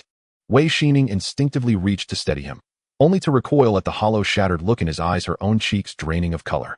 They stared numb at the now closed door, every shred of their earlier superiority, mockery, and malice recoiling upon them now as the sharpest, most merciless irony. Impossible. Absolutely impossible. I must have misseen. It cannot be, that worthless Yu. I will kill you. In 7 days, I will kill you. Inside the Guanlan pavilion, the light was soft, the decor refined. Less a formal reception room, more an intimate tea chamber fused with a scholar's study. Along one wall stood a scholar's cabinet displaying antique artifacts and aged tomes. At its center rested a broad tea table, a purple clay teapot exhaling delicate steam. Yexiao already sat in a high-backed armchair, relaxed in posture, yet radiating an unmistakable ambient weight. Yu entered, the door sealed shut behind him, cutting off the outside world completely. He paused several paces before the tea table, silent, watching Yexiao. Yexiao gestured toward the chair opposite. Sit. Yu complied, sitting upright, spine straight and centered. Yexiao lifted the teapot, poured 2 cups, and slid one across the table toward him. The tea liquor was clear, its fragrance subtle and restrained. 3 hours, Yexiao murmured, lifting his own cup, gently blowing away the steam, his gray-brown eyes piercing through the mist toward Yu. Your performance exceeded expectations. Thank you, Yu replied, leaving his cup untouched. No thanks are necessary. You earned this yourself. Yexiao took a measured sip. I summoned you not for the 20,000 nor for those 3 hours. Setting down his cup, his gaze sharpened, like a blade drawn from its scabbard. I am intrigued by the sand within you and by the thing hidden in your eyes. Sand. Eyes. Yu felt a slight chill within, but his expression remained unchanged. He did not rush to deny or explain, merely remaining silent as he met the gaze of the night owl, whose gray-brown eyes seemed capable of penetrating the soul. Superpowers are diverse and bizarre, the result of mutations, inheritances, awakenings, or even certain forbidden experiments. I have seen quite a few. The sand you possess with its control, precision, and potential for shapeshifting far exceeds that of an ordinary first-tier sand manipulation skill. As for your eyes, he set down the teacup, his gaze falling upon Yi's seemingly ordinary pupils over the course of 3 hours. Each time you attempted to capture the critical points of my movements, the color and subtle patterns of your pupils changed in an extremely brief moment, imperceptible to most. Although you did not allow it to fully show, that feeling of being seen through is unmistakable.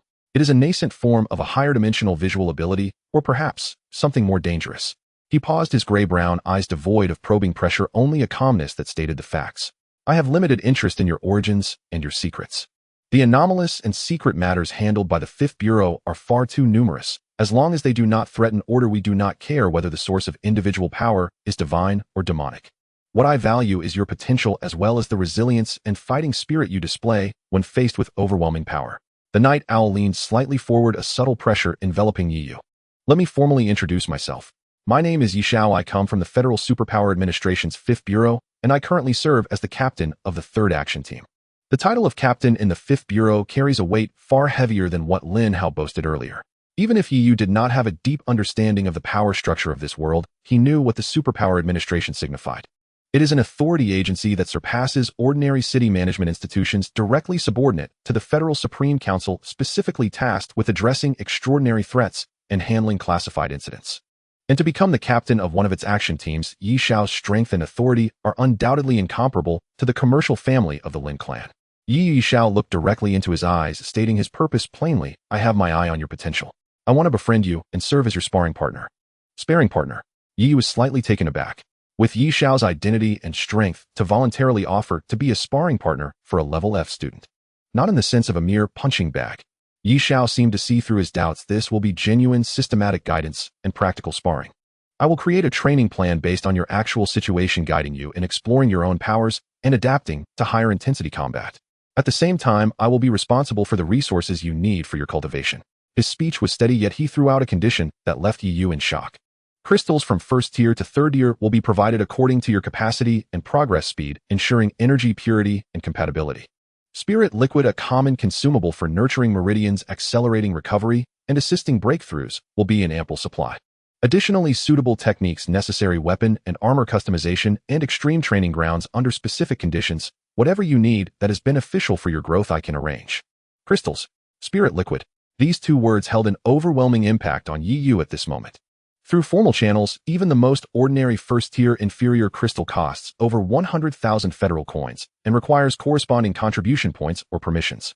Spirit liquid is even more of a luxury, with even the lowest concentration basic model costing tens of thousands and supply struggling to meet demand. As for more advanced techniques, customized equipment, and specialized training grounds, those are things ordinary students wouldn't even dare to imagine. Yet now Yi Xiao casually promised that he would take responsibility for these. For Yi, who urgently needed to enhance his strength to face the competition a week later, and more so to establish himself in this dangerous world, this was undoubtedly a timely help. No, it was as if a treasure trove had been pushed directly before him. The temptation was overwhelming to the point of dizziness. Yet Yi did not allow himself to be swept away immediately. There is no free lunch in the world, especially when the other party is the captain of the Fifth Bureau. Why? He asked the most critical question. What value do I have that is worth you investing so much? Yi Xiao seemed to appreciate his calmness. 3 reasons. He held up 3 fingers. First, I see your potential. Your sand and eyes have an extremely high ceiling, yet they remain undeveloped. Second, your character. Being able to persist for 3 hours under my pressure and continually attempt to adapt and counter this willpower is more valuable than mere superpower talent. Third, he paused for a moment, and a rare glimmer of what seemed like interest flashed in his gray-brown eyes. I haven't encountered a fascinating talent like you in a long time. Cultivating a potential powerhouse that may break the norm is inherently worth my investment. Moreover, your situation reminds me of an old friend. He spoke directly, even somewhat domineeringly, but precisely this direct exchange of value and interest made you find it more credible. Compared to the intangible goodwill or schemes, the clear investment and appreciation aligned more with the persona of a strong figure like Yi Xiao. What about the risks? There would definitely be some. Entering the site of the Fifth Bureau means stepping into a more complex and dangerous circle, potentially becoming embroiled in unimaginable whirlpools in the future. Freedom would also be somewhat restricted, yet the benefits were equally enormous and impossible to ignore. This was almost a shortcut that could allow him to grow rapidly, saving a significant amount of time spent struggling and exploring on his own, while also obtaining valuable protection and resources. More realistically, Yi Xiao had already noticed his abnormalities. Refusing might mean trouble. Accepting could at least allow him to grow with the other party's strength within a relatively controllable scope, while also learning more about the secrets of this world. In a flash, Yi weighed the pros and cons. He needed power, needed to grow stronger rapidly, needed to face Lin Hao, and most importantly needed to grasp his fate in this superpowered world. Yi Xiao's proposal was the best opportunity available to him, and possibly the only chance. All right. Yi no longer hesitated, lifting his head, his gaze clear and determined. I accept. There were no fawning thanks, no excited promises, just a simple word of agreement. A faint smile finally curled at the corner of Yi Xiao's mouth. A wise choice. He picked up the teapot and refilled Yi's untouched cup with hot water. Pleasure working together, Yi. Pleasure working together, Captain Yi Xiao. Yi finally lifted the teacup before him, the warm sensation permeating through the porcelain wall. He took a gentle sip, the tea fragrant and crisp with a hint of bitterness and sweetness. Outside in the garden, Lin Hao's furious screams seemed to still echo faintly. Inside the tea room, a partnership that would completely alter Yi's fate was thus established. The collaboration in the tea house was finalized, and for the first time, Yi's life trajectory sharply veered toward an unknown yet powerful direction. The cold wind from the rooftop garden of the Zhanghai banquet seemed to still whip against Lin Hao's face, while the indifferent gaze of the night owl and Yi's calm figure entering the Guanlan pavilion left a humiliating and frenzied mark deep within his soul, like a scorching branding iron. The comforting and awestruck words of Wei Xining turned into jarring noise in his ears. He brusquely dismissed the driver, and Wei Xining driving alone as the engine roared like a trapped beast racing toward a quiet villa area on the outskirts of the East District, the Lin family's ancestral home. Night had fallen deeply, yet the study in the ancestral home was brightly lit. Lin Zhendong, the current leader of the Lin group, a man nearing 50, yet well-preserved with hawk-like sharp eyes, sat behind a large rosewood desk listening to his son's incoherent, resentment-fueled, and fearful narrative. A cigar was pinched between his fingers, the smoke swirling and obscuring his expressions with only his eyes shining brightly when he heard the keywords Night Owl, 5th Bureau, and Yiyu. He didn't even look at me. Dad. He only called Yiyu. That waste. What right does he have? Lin Hao's eyes turned bloodshot, his fists clenched tightly, his expensive suit wrinkled and devoid of his usual demeanor, and there's Yiyu. What kind of look was that? He completely disregarded me. He must die? Dad, I must make him die. 7 days from now. No, I can't wait even a moment longer. Lin Zhendong did not respond immediately, merely exhaling a puff of smoke, which thickened the atmosphere in the study. He understood his son well, spoiled, vain, and unable to endure even the slightest defeat, but this reaction was unusually intense. It was not merely due to being ignored more deeply, it was the fear of having his sense of class superiority completely shattered, perhaps even trampled underfoot. Are you sure that Night Owl personally came out and only called Yiyu inside? Lin Zhendong's voice was deep and steady, revealing no hint of emotion. Absolutely true. I was right beside them. Wei Xining saw it too. Lin Hao said hastily, and before the door closed I vaguely heard Night Owl say, pleasure to cooperate. Dad, they must have reached some kind of agreement. That waste Yiyu, how could he? Lin Zhendong raised his hand, interrupting his son's words. He leaned back against the wide leather chair, the light of the cigar flickering in the dim light. Night Owl, captain of the 3rd Action Team of the 5th Bureau. This name represented not only power, but also a terrifying force that exists outside of conventional order. The Lin Group could be considered a behemoth in the business world, but compared to the 5th Bureau, which has direct access to the Celestial Authority and wields the privilege of life and death, it still appeared flimsy. Especially Night Owl himself, rumored to be unpredictable in actions with unfathomable strength, and whose background was a mystery. Yiyu, an orphan student with deceased parents living in the old city and rated only F, how could he possibly be associated with Night Owl? How could he even receive a personal audience and collaboration? This was unreasonable, unless Yiyu possessed value far beyond superficial assessment or hid secrets that even the 5th Bureau might find intriguing. Lin Zhendong's gaze deepened. The acumen of a business magnate made him sense an unusual aura while also feeling a threat. If Yiyu truly climbed the tall tree of Night Owl, even if it was just a temporary favorite, could bring unexpected trouble for Lin Hao and the Lin Group. Especially with the public competition set to occur in 7 days, originally intended to thoroughly humiliate and solidify Lin Hao's reputation. What are the stakes of the competition? Lin Zhendong asked.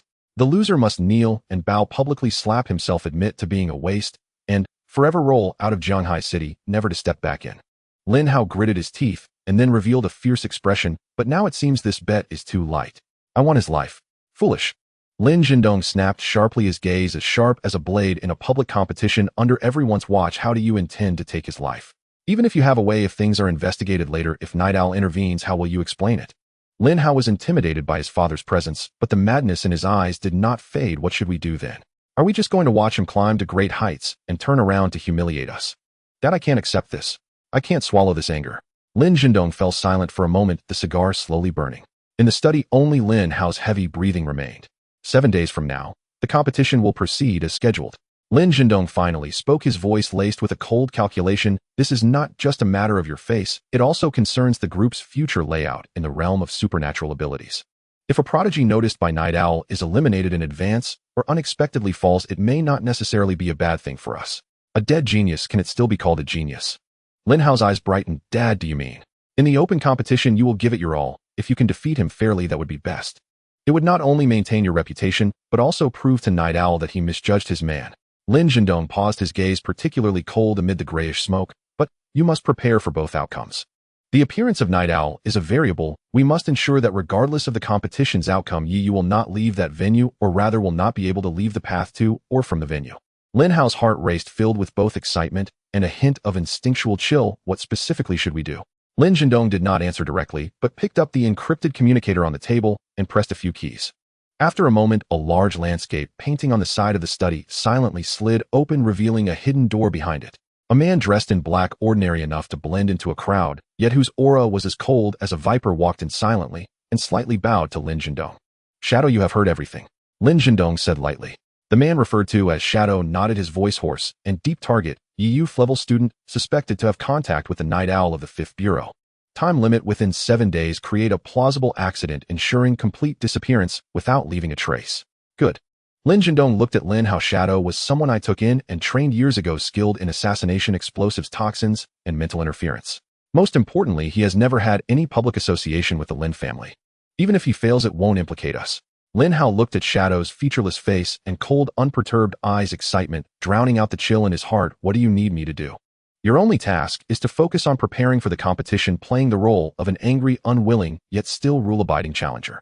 Lin Zhendong emphasized, for the next few days, do not provoke Yu and do not mention Night Owl. Save all your anger and resentment for the day of the competition. He turned to Shadow. Investigate Yu's movements and habits, frequently visited locations, and interpersonal relationships. Assess the depth of his contact with Night Owl. Look for or create opportunities to incapacitate or kill him. Shadow bowed again, saying nothing more, his figure melting into the shadows as he silently exited the landscape, painting closing once more. Only the two of them remained in the study.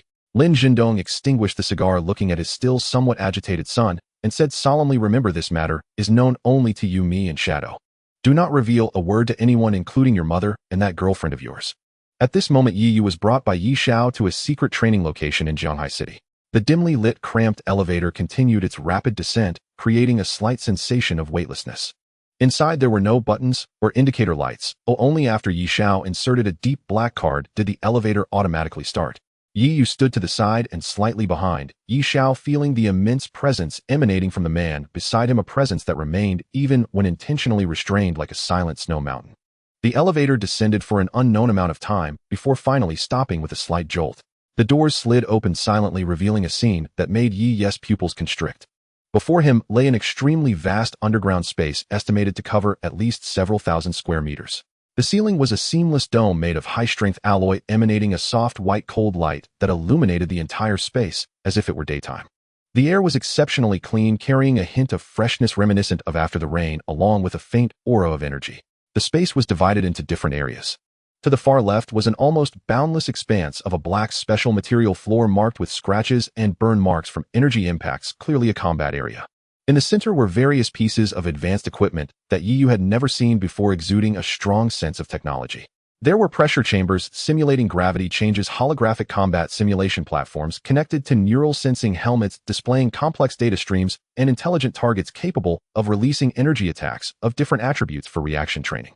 To the right, the environment was relatively antiquated, with dark wooden floors featuring quiet rooms, medicinal baths, and even a small botanical garden separated by a transparent energy shield where the plants grew in strange hues, radiating either gentle or vibrant waves of spiritual energy. For the next month you will live here, eat here, and train here. Yi Xiao stepped out of the elevator, his voice echoing slightly in the vast underground space. Unless in special circumstances, do not go outside. The shadow of the Lin family has already been activated, and it is not safe out there. Yi felt a chill in his heart, but quickly relaxed. Given Yi Xiao's identity and intelligence network, it was not surprising to know about Lin Hao's movements. He nodded, his gaze drawn to the training equipment. Yi Xiao wasted no time and got straight to the point. Your current situation is quite chaotic. Your basic physique and spiritual power cultivation are as rough as unpolished stone. That power to manipulate sand has great potential, but is still quite primitive in its application. And then there's your eyes. He turned to face Yi Yu, his gray-brown eyes locking onto him. That thing that flashed deep within your pupils during the last moments at the sparring ground, I saw it clearly. That is not an ordinary mental type ability. These things will require your own comprehension. The first step is to solidify your foundation. Yi Xiao pointed towards the pressure chamber and a pile of bottles labeled beginner body tempering ointment and meridian unblocking liquid. The second step is practical combat and ability development. He walked towards the vast black combat zone. Sand is your advantage, and it is also your greatest reliance at the moment. I will spar with you, guiding you to explore more forms of sand manipulation and tactical applications. Defense, entanglement, ambush, disruption, and even mimicry. Remember, abilities are not fixed techniques. They are extensions of thought. As for your eyes, Yi Xiao paused, taking out a palm-sized black box that was neither metal nor jade, handing it to Yi Yu. This is calming incense. When lit, it assists in meditation, stabilizing the mind to a certain degree, enhancing mental and spiritual strength. Yi Yu took the box, feeling its coolness and the tranquility contained within. Lastly, regarding the 4 academies, Yi Xiao walked to a metallic table where a holographic map of the Federation was automatically projected, 4 light points shining in different areas. The Federal Capital Academy, located in the Central District, boasts the strongest overall strength and the richest resources, with various forces intertwined, making it a gathering place for geniuses and ambitious individuals. The Federal First Military Academy, near the Western Iron Blood defense line, has a strong and brave academic atmosphere, focusing on practical combat and military formations. Graduates are directly awarded military ranks and are nurtured as direct lineage for the military, with strict rules but clear promotion channels. The Federal Super Ability Research Institute, located in the coastal technology city of the Eastern region, specializes in the essence of abilities research, development of new techniques, and the integration of cutting-edge technology with abilities. It is highly theoretical, suitable for those who enjoy research and do not follow conventional paths. The Federal Public Affairs and Super Ability Management Academy, situated in the Southern Economic Hub, emphasizes social management of ability, users' resource allocation, and coordination of super affairs, training managers, officials, and diplomats with extremely high requirements for overall qualities. Yi Xiao closed the projection and looked at Yi Yu. The college entrance examination is not just about scores. All 4 academies have their own assessment processes which vary in form, but the core is to evaluate potential temperament, combat ability, and future adaptability. What you need to consider now is not just defeating Lin Hao, but also clarifying which path you want to take a month from now. Yi Yu stared at the positions of the 4 light points that had already vanished, his thoughts swirling. Captain Yi Xiao, Yi Yu spoke, his voice clear and firm in the underground space. If I want to become as strong as possible within this month, strong enough to qualify for any of those paths instead of being chosen for one, can the training plan be intensified? A faint glimmer of appreciation flashed in Yi Xiao's gray-brown eyes. As you wish. He pointed to the ultra-high gravity generator flashing with dangerous red light. Starting tomorrow, the basic training time will be extended to 8 hours. In combat practice, I will increase the intensity to above the disability threshold. Remember, this is what you asked for. Now go to room 1, swallow the basic meridian expansion pill, and I will check your progress in an hour, then start the first sand control specialized training. Yi Xiao's tone was calm, but carried an undeniable decisiveness. Yi Yu hesitated not at all, picking up the pill bottle and training suit. Yi Xiao indicated, heading towards the quiet room marked with the number 1. The heavy alloy door closed behind him, cutting off all sounds from the outside world. Inside the quiet room, there was only a mat and an incense burner with soft lighting. Yi Yu sat cross-legged, pouring out a pill the size of a longan, glowing with a faint blue hue. Without any hesitation, he swallowed it. The pill dissolved instantly upon entering, transforming into a surge of warm energy that was strong, yet not violent, rushing towards his limbs and bones. He immediately focused his mind, operating the Hunyuan Wujigong to guide this powerful medicinal force along the pathway of the technique. The cyclone in his dantian spun and expanded at an unprecedented speed, with a slight throbbing sensation in his meridians, but under the dual effects of the technique and the medicinal power, it was quickly soothed and expanded. He could distinctly feel his strength growing at a visible rate. While he immersed himself in cultivation outside the quiet room, Yi Xiao had not left. He stood before the holographic control panel, the screen displaying real-time physiological data monitoring of Yi Yu inside the quiet room. The fluctuations of spiritual power steadily increased. The burden on the meridians remained within safe thresholds, and the mental fluctuations were stable. Only when the spiritual power flowed through specific areas of the eyes did an extremely subtle, almost imperceptible ripple appear that even Yi Yu himself might not notice. This kid has a very special physique. It seems that something extraordinary is hidden within him. Yi Xiao murmured softly to himself, his finger gliding across the screen to pull up a highly classified document. This kid's eyes can't seriously be the legendary Sharingan, can they? Those 7 days were the longest, and at the same time the briefest, of Yi Yes' life. They felt long because every minute and every second was crammed with extreme training, pain, and exhaustion became a perpetual background, and his body and will were repeatedly torn and mended, hammered in an endless cycle with no visible end. They felt short because his strength soared at a rate visible to the naked eye, even perceptible with uncanny clarity. The intoxicating sense of rapid growth swallowed him, and he nearly lost track of time. Yi Xiao kept his promise and enforced a severity well beyond the conventional threshold for injury. On the first day, basic training plunged straight into a 5-fold gravity environment. His muscles and bones felt as if filled with lead, every breath heavy as a bellows. 2 Almaidan and meridian-clearing elixirs were administered at extraordinary doses and intervals, as his meridians widened and repaired sharp pain and itching braided together. 8 hours of high-gravity conditioning, every punch, every deep squat, every step, while bearing hundreds of kilograms of alloy weight, was accompanied by the faint grind of bone and the stinging rupture of capillaries. Then came 2 hours of reaction training. The intelligent target devices unleashed energy beams that multiplied from single to many, shifted from fixed patterns to random assaults with angles that grew ever more perverse and speeds that accelerated relentlessly. Even with the aid of his sand power, Yi barely managed to dodge and was beaten until bruised all over. Yi Xiao watched coldly from the side, and with his data logs could pinpoint every error in Yi Yes' predictions and every redundant motion with unnerving precision. On the 3rd day, just as Yi had begun to adapt to the 5-fold gravity and his hit rate in reaction drills had barely crept to 30%, Yi Xiao silently turned the gravity to 7-fold. Yi collapsed into a half-kneel, blood spilling from his mouth and nose. Yi Xiao merely adjusted the pressure chamber readouts and supplemented a higher concentration restorative elixir with calm efficiency. You asked for this, forgot.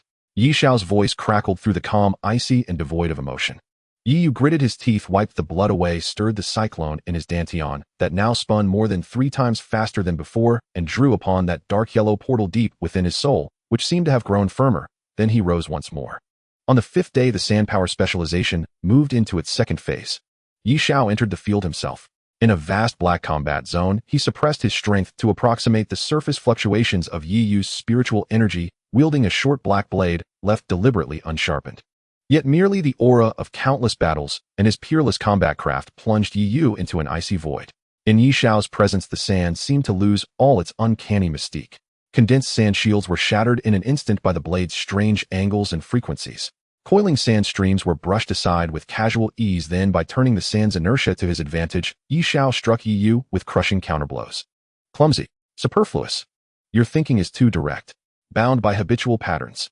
Yi Xiao's attacks were as concise and lethal as his words. Yi Yu was felled again and again, his armor shattered repeatedly, and his body accrued bruises and bloodstains.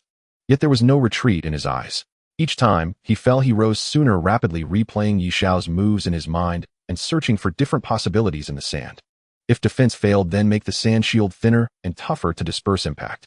If wrapping was too slow, first use a sand mist to interfere with sight, and then execute precise control.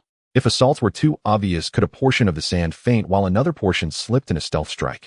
Under pain and crushing pressure, his thoughts raced wildly. His perception and command of sand rose at an astonishing pace.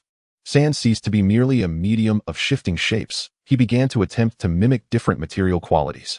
And on the 7th day, the dark yellow fossil he had kept close at hand was finally absorbed by Yi Yu with Yi Xiao's tacit approval. The process went more smoothly than anyone had expected.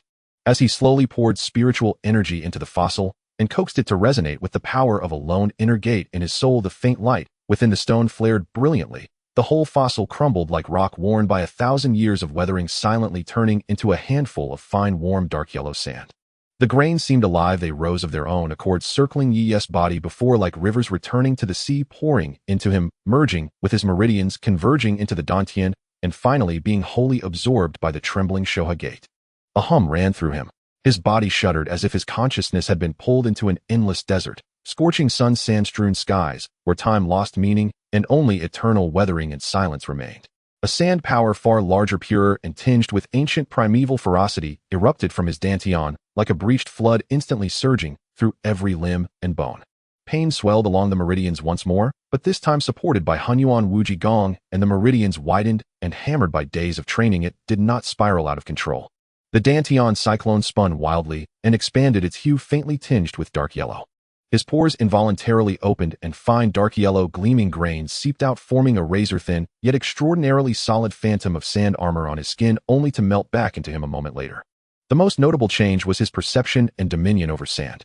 If before he had commanded scattered skirmishers, now those soldiers seemed to possess a unified will and far superior equipment.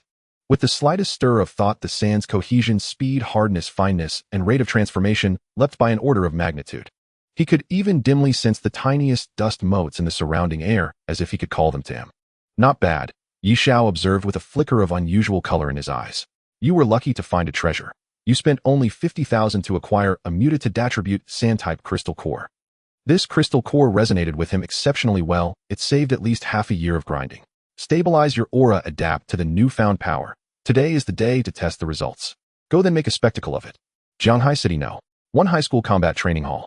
The circular arena capable of holding thousands was filled to the brim. The atmosphere was electric, and even a little noisy. Nearly all the senior year students and many underclassmen and teachers who had come after hearing the news focused their attention on the largest standard ring at the center. The platform was constructed from high-strength alloy and special cushioning materials. A pale blue energy shield rose along its edge, isolating internal energy shocks, while leaving the audience's view unobstructed. On one side, Lin Hao already stood, clad in a tailored silver-gray combat suit that outlined his professionally honed compact frame. A long sword with ornate fittings and a pale blue crystal core hung at his waist. His hair was meticulously groomed, his face wore an unabashed pride and confidence, and his gaze kept drifting toward a certain direction in the front rows. Wei Xining sat there wearing an encouraging, admiring smile. Lin Hao's entourage hovered near the ring, loudly recounting his recent special training and astonishing progress, drawing looks of envy and reverence from many students nearby. I heard Lin Hao's family hired a second-tier peak ability user as a private coach and spent a fortune on resources. Of course, the Lin group is flush. They probably spared no expense for this match. Where's Yi Yu? Still not here. Maybe he's scared. Class versus a class, and that a class has maxed resources. I'd be scared too. I hear the wager is brutal. Why bother? He should have just bowed early on. Amidst the discussions, there were mixed feelings of sympathy, mockery, and anticipation for the potentially one-sided battle ahead. Time ticked by, drawing closer to the appointed hour. Lin Hao's impatience and a hint of concealed anxiety became increasingly apparent on his face. His father Lin Zhendong informed him yesterday that the shadow seemed to have encountered some minor troubles. Yi's movements over the past week had been exceedingly discreet, and a foolproof opportunity had yet to be found. But it's of no concern. Lin Zhendong's voice was steady during the communication. The shadow is already in position. On the arena in front of everyone, he wouldn't dare to use overly obvious methods. However, after the competition, regardless of winning or losing, there will be many opportunities. Lin Hao took a deep breath, suppressing the lingering gloom from that night, with the night owl, which had yet to dissipate completely. He repeatedly told himself that Yi Yu was merely lucky, having caught the attention of the night owl for just a moment. In 1 week, couldn't grade waste truly turn the tide. He was a grade genius bolstered by family resources. Just then a slight commotion arose at the entrance of the venue. A figure walked in at a leisurely pace. It was Yi Yu. He was dressed in a simple, ordinary black training suit that appeared somewhat outdated. He bore no additional protective gear or weapons, his hands hanging naturally by his sides. Compared to a week ago, his physique seemed largely unchanged, still slightly lean. However, anyone with a modicum of sharpness would sense something different about him. It was an ineffable change in his aura. His steps were steady and his gaze calm, no longer the silent demeanor tinged with oppression and resentment, but rather a composure forged through countless trials, akin to the unfathomable sea before a storm. His face bore no expression, neither tension nor a surge of battle, intent, merely walking calmly towards the arena, his eyes sweeping over the boisterous audience, briefly lingering on Lin Hao and Wei Xining for less than half a second before moving on, as if they were two inconsequential passers-by. This excessive tranquility ignited a surge of irritation in Lin Hao's heart. It also caused Wei Xining's smile to falter slightly, a trace of a complex emotion passing through her eyes, one she herself failed to notice. Yi Yu arrived at the edge of the arena, lightly leaping and silently landing 10 meters opposite Lin Hao. The two exchanged a gaze across the space. The malevolence, anger, and superiority in Lin Hao's eyes stood in stark contrast to the almost indifferent calm in Yi Yu's. The venue gradually quieted down, all eyes focused on the arena. The referee walked to the center of the arena, glanced at the two, and announced the rules in a routine manner: strike to the point of surrender, no deliberate maiming or killing. If one party concedes, falls, and does not rise within 10 seconds or steps out of bounds, they are judged to lose. Understood. Lin Hao and Yi Yu nodded in unison. The referee suddenly swung his arm downward. Begin. Whoosh. Almost the instant the word begin fell, Lin Hao moved. The pent-up anger and frustration within him transformed into a violent drive. The A-grade wind-type ability erupted with full force. The air around him surged violently, emitting a sharp whistle as his training suit billowed in the gusts. His figure blurred in an instant, seemingly merging with the wind so fast that ordinary students could hardly capture him, instantly crossing 10 meters, a fist enveloped in spiraling compressed air, crashing directly towards Yi Yu's face. He aimed to crush this pretentious waste back to his original state with the fastest speed and the most overwhelming posture. Speed was one of the advantages of wind-type ability users. However, in the face of this lightning-quick strike, Yi Yu did not retreat, nor did he even attempt to block. He merely tilted his head slightly. A faint, nearly imperceptible buzzing sound arose, almost drowned out by the wind. Just before Lin Hao's fist, the air seemed to be instantly tainted with a dark yellow hue. Fine dry sand, heavy in texture, surged into existence out of nowhere, coalescing into a sand shield just thick enough to protect Yi Yu's head and face. There was no earth-shattering spectacle, only a solid mountain-like steadiness. Bang! The compressed wind fist struck solidly against the sand shield. The airwave exploded, causing the arena's protective barrier to ripple slightly. However, that seemingly inconspicuous sand shield merely rippled like a surface, countless sand grains rubbing together at high speed, dissipating the force, the dark yellow sheen flickering and vanishing, yet it remained unbroken. On the contrary, Lin Hao felt as if he had punched into a layered quicksand barrier, a dull pain shooting through his fist, the ferocious wind force absorbed and dispersed entirely by that peculiar sand. What? Lin Hao's pupils constricted sharply, his heart filled with horror. Although he hadn't used his full strength, this was certainly not something an ordinary first-tier ability user could withstand easily. Interesting. Lin Hao growled lowly, unconvinced, his figure flickering again, instantly appearing to Yi Yu's left side, his leg like a steel whip unleashing a fierce wind blade in a sweeping motion aimed at his waist. Yi Yu remained unmoved. Whoosh. More sand materialized out of thin air at his left side, swiftly forming a larger arc-shaped sand shield that perfectly met Lin Hao's wind blade kick. Bang, bang, bang. For the next few seconds, Lin Hao pushed his speed to the limit, circling around Yi Yu like a series of azure phantoms, launching a storm of attacks with fists, feet, elbows, and knees mixed with compressed wind blades from all directions. The wind howled fiercely, the energy surged. Yet what left the audience dumbfounded was that Yi Yu remained standing in place, not moving an inch. He simply stood there calmly, even his hands not being raised. Whenever Lin Hao's attack was about to land, a sand shield, sand wall, or sand arc would instantaneously materialize in precisely the right spot, effectively blocking all attacks. The speed at which the sand coalesced was astonishing, its form morphing at will, at times as hard as iron, and at others as flexible as cotton when dissipating force. Every attack from Lin Hao felt like it was hitting a profound, thick, and elastic sea of sand, futilely sinking into it without any effect. How is this possible? Where did that sand come from? With Lin Hao's attacks being so fast, how did Yi Yu predict them? He hasn't even moved a hand. First tier? You call this first tier? The control over this sand. Wait, did you all forget something? Isn't Yi Yu's ability the Sharingan? Where did this sand come from? The murmurs from the audience grew louder, the initial scorn and sympathy long vanished, replaced by shock and disbelief. Wei Xinying's smile had long since frozen, her fingers unconsciously twisting together, her gaze fixed intently on the terrifyingly calm youth on the arena. On the arena, Lin Hao's complexion had shifted from red to a shade of pale. Countless attacks had been effortlessly blocked, and the other party hadn't even retaliated. This silent humiliation drove him more insane than any words could. Are you just going to hide in your shell? Waste. Lin Hao roared, retreating several meters before forcefully pushing both hands forward. Splitting wind blade. This time he didn't close in, but unleashed his ability. A torrent of wind-type spiritual energy surged forth, coalescing and compressing in front of him, forming three massive translucent, arc-shaped wind blades, their edges glimmering with cold light. The wind blades tore through the air, emitting a piercing shriek, arranged in a triangular formation, attacking Yi Yu from above, below, and the center with greater speed and sharper angles. The power far exceeded that of ordinary wind blades. This strike nearly drained over half of Lin Hao's internal spiritual power, aiming to break through defenses in one blow. Facing these three menacing wind blades, Yi Yu finally moved. For the first time, he raised his right hand, fingers splayed, gently squeezing forward. Scatter. He uttered a single word softly. Whoosh. The sand that had been protecting him, and the nearly imperceptible dust in the air and in the cracks of the arena floor, seemed to respond to a king's decree, suddenly erupting. Centered around Yi Yu, a massive amount of dark yellow sand surged into being, as if a miniature sandstorm had erupted out of thin air. The sandstorm did not disperse chaotically, but instead accurately met the three wind blades. There was no direct confrontation. The sandstorm acted like a living entity, instantly splitting into three thick streams of sand actively wrapping around each wind blade. As the sand made contact with the wind blades, high-speed friction produced a grating sound. The wind blades, with their remarkable cutting power, continuously severed and scattered the encircling sand streams. However, the quantity of sand seemed endless, and as soon as one strand was cut, new sand would immediately surge in from all directions, continuing to entwine, envelop, rub, and deplete.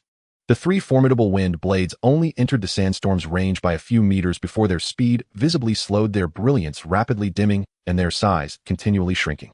Ultimately, under the relentless entanglement of the three sand streams, all energy and spiritual power were exhausted, completely dissipating into nothingness, leaving behind a sky of drifting dust that slowly settled. The entire venue fell into silence. A pin drop could be heard. Everyone was stunned. What kind of ridiculous sand control ability was this? Such a massive amount of sand summoned such exquisite manipulation, such astonishing attrition warfare capabilities. Could this truly be accomplished by a first-tier ability user? Lin Hao felt as if struck by lightning, his face pale, his lips trembling, barely able to believe his own eyes. Is this your full power? Yi's voice finally rang out, calm and unruffled, yet like a resounding slap across Lin Hao's face. He lowered his right hand, the surrounding dust slowly settled.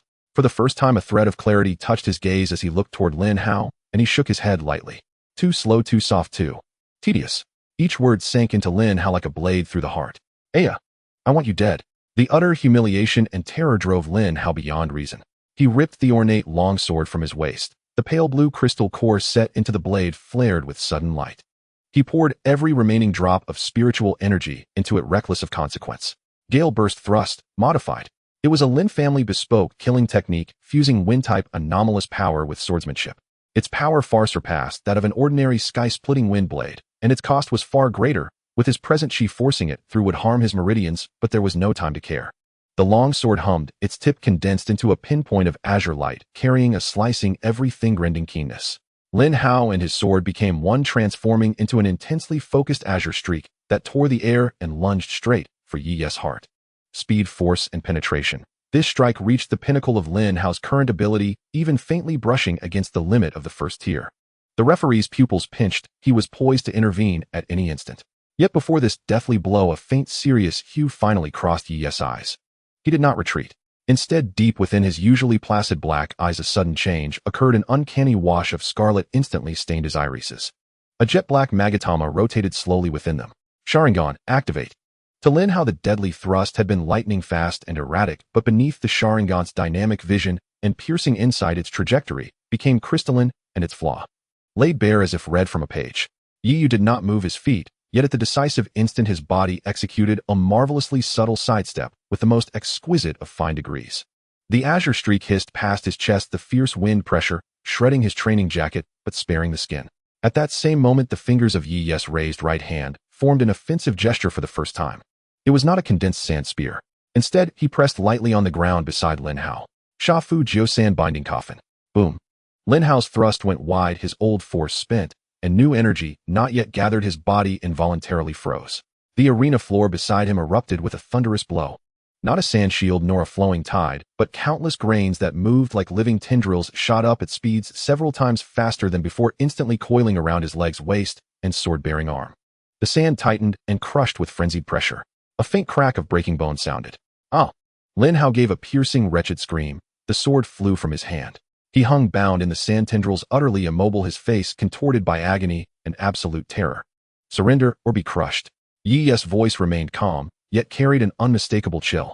His scarlet pupils reflected Lin Hao's humiliated, desperate form. The entire arena sank into a profound, near-frozen silence. Every spectator, including the referee, stared wide-eyed and unmoving at Yi. Yi actually possessed a second anomalous ability, the power of sand. Lin Hao felt as if every bone had been hollowed out, a limp in the sand's grip, his eyes empty, his lips moving without a sound. He had been beaten, utterly destroyed. Even the last shred of his dignity was ground to dust beneath those scarlet eyes. Shadow recorded everything in silence. The intelligence had a huge discrepancy. This Yi was far more dangerous than expected. I.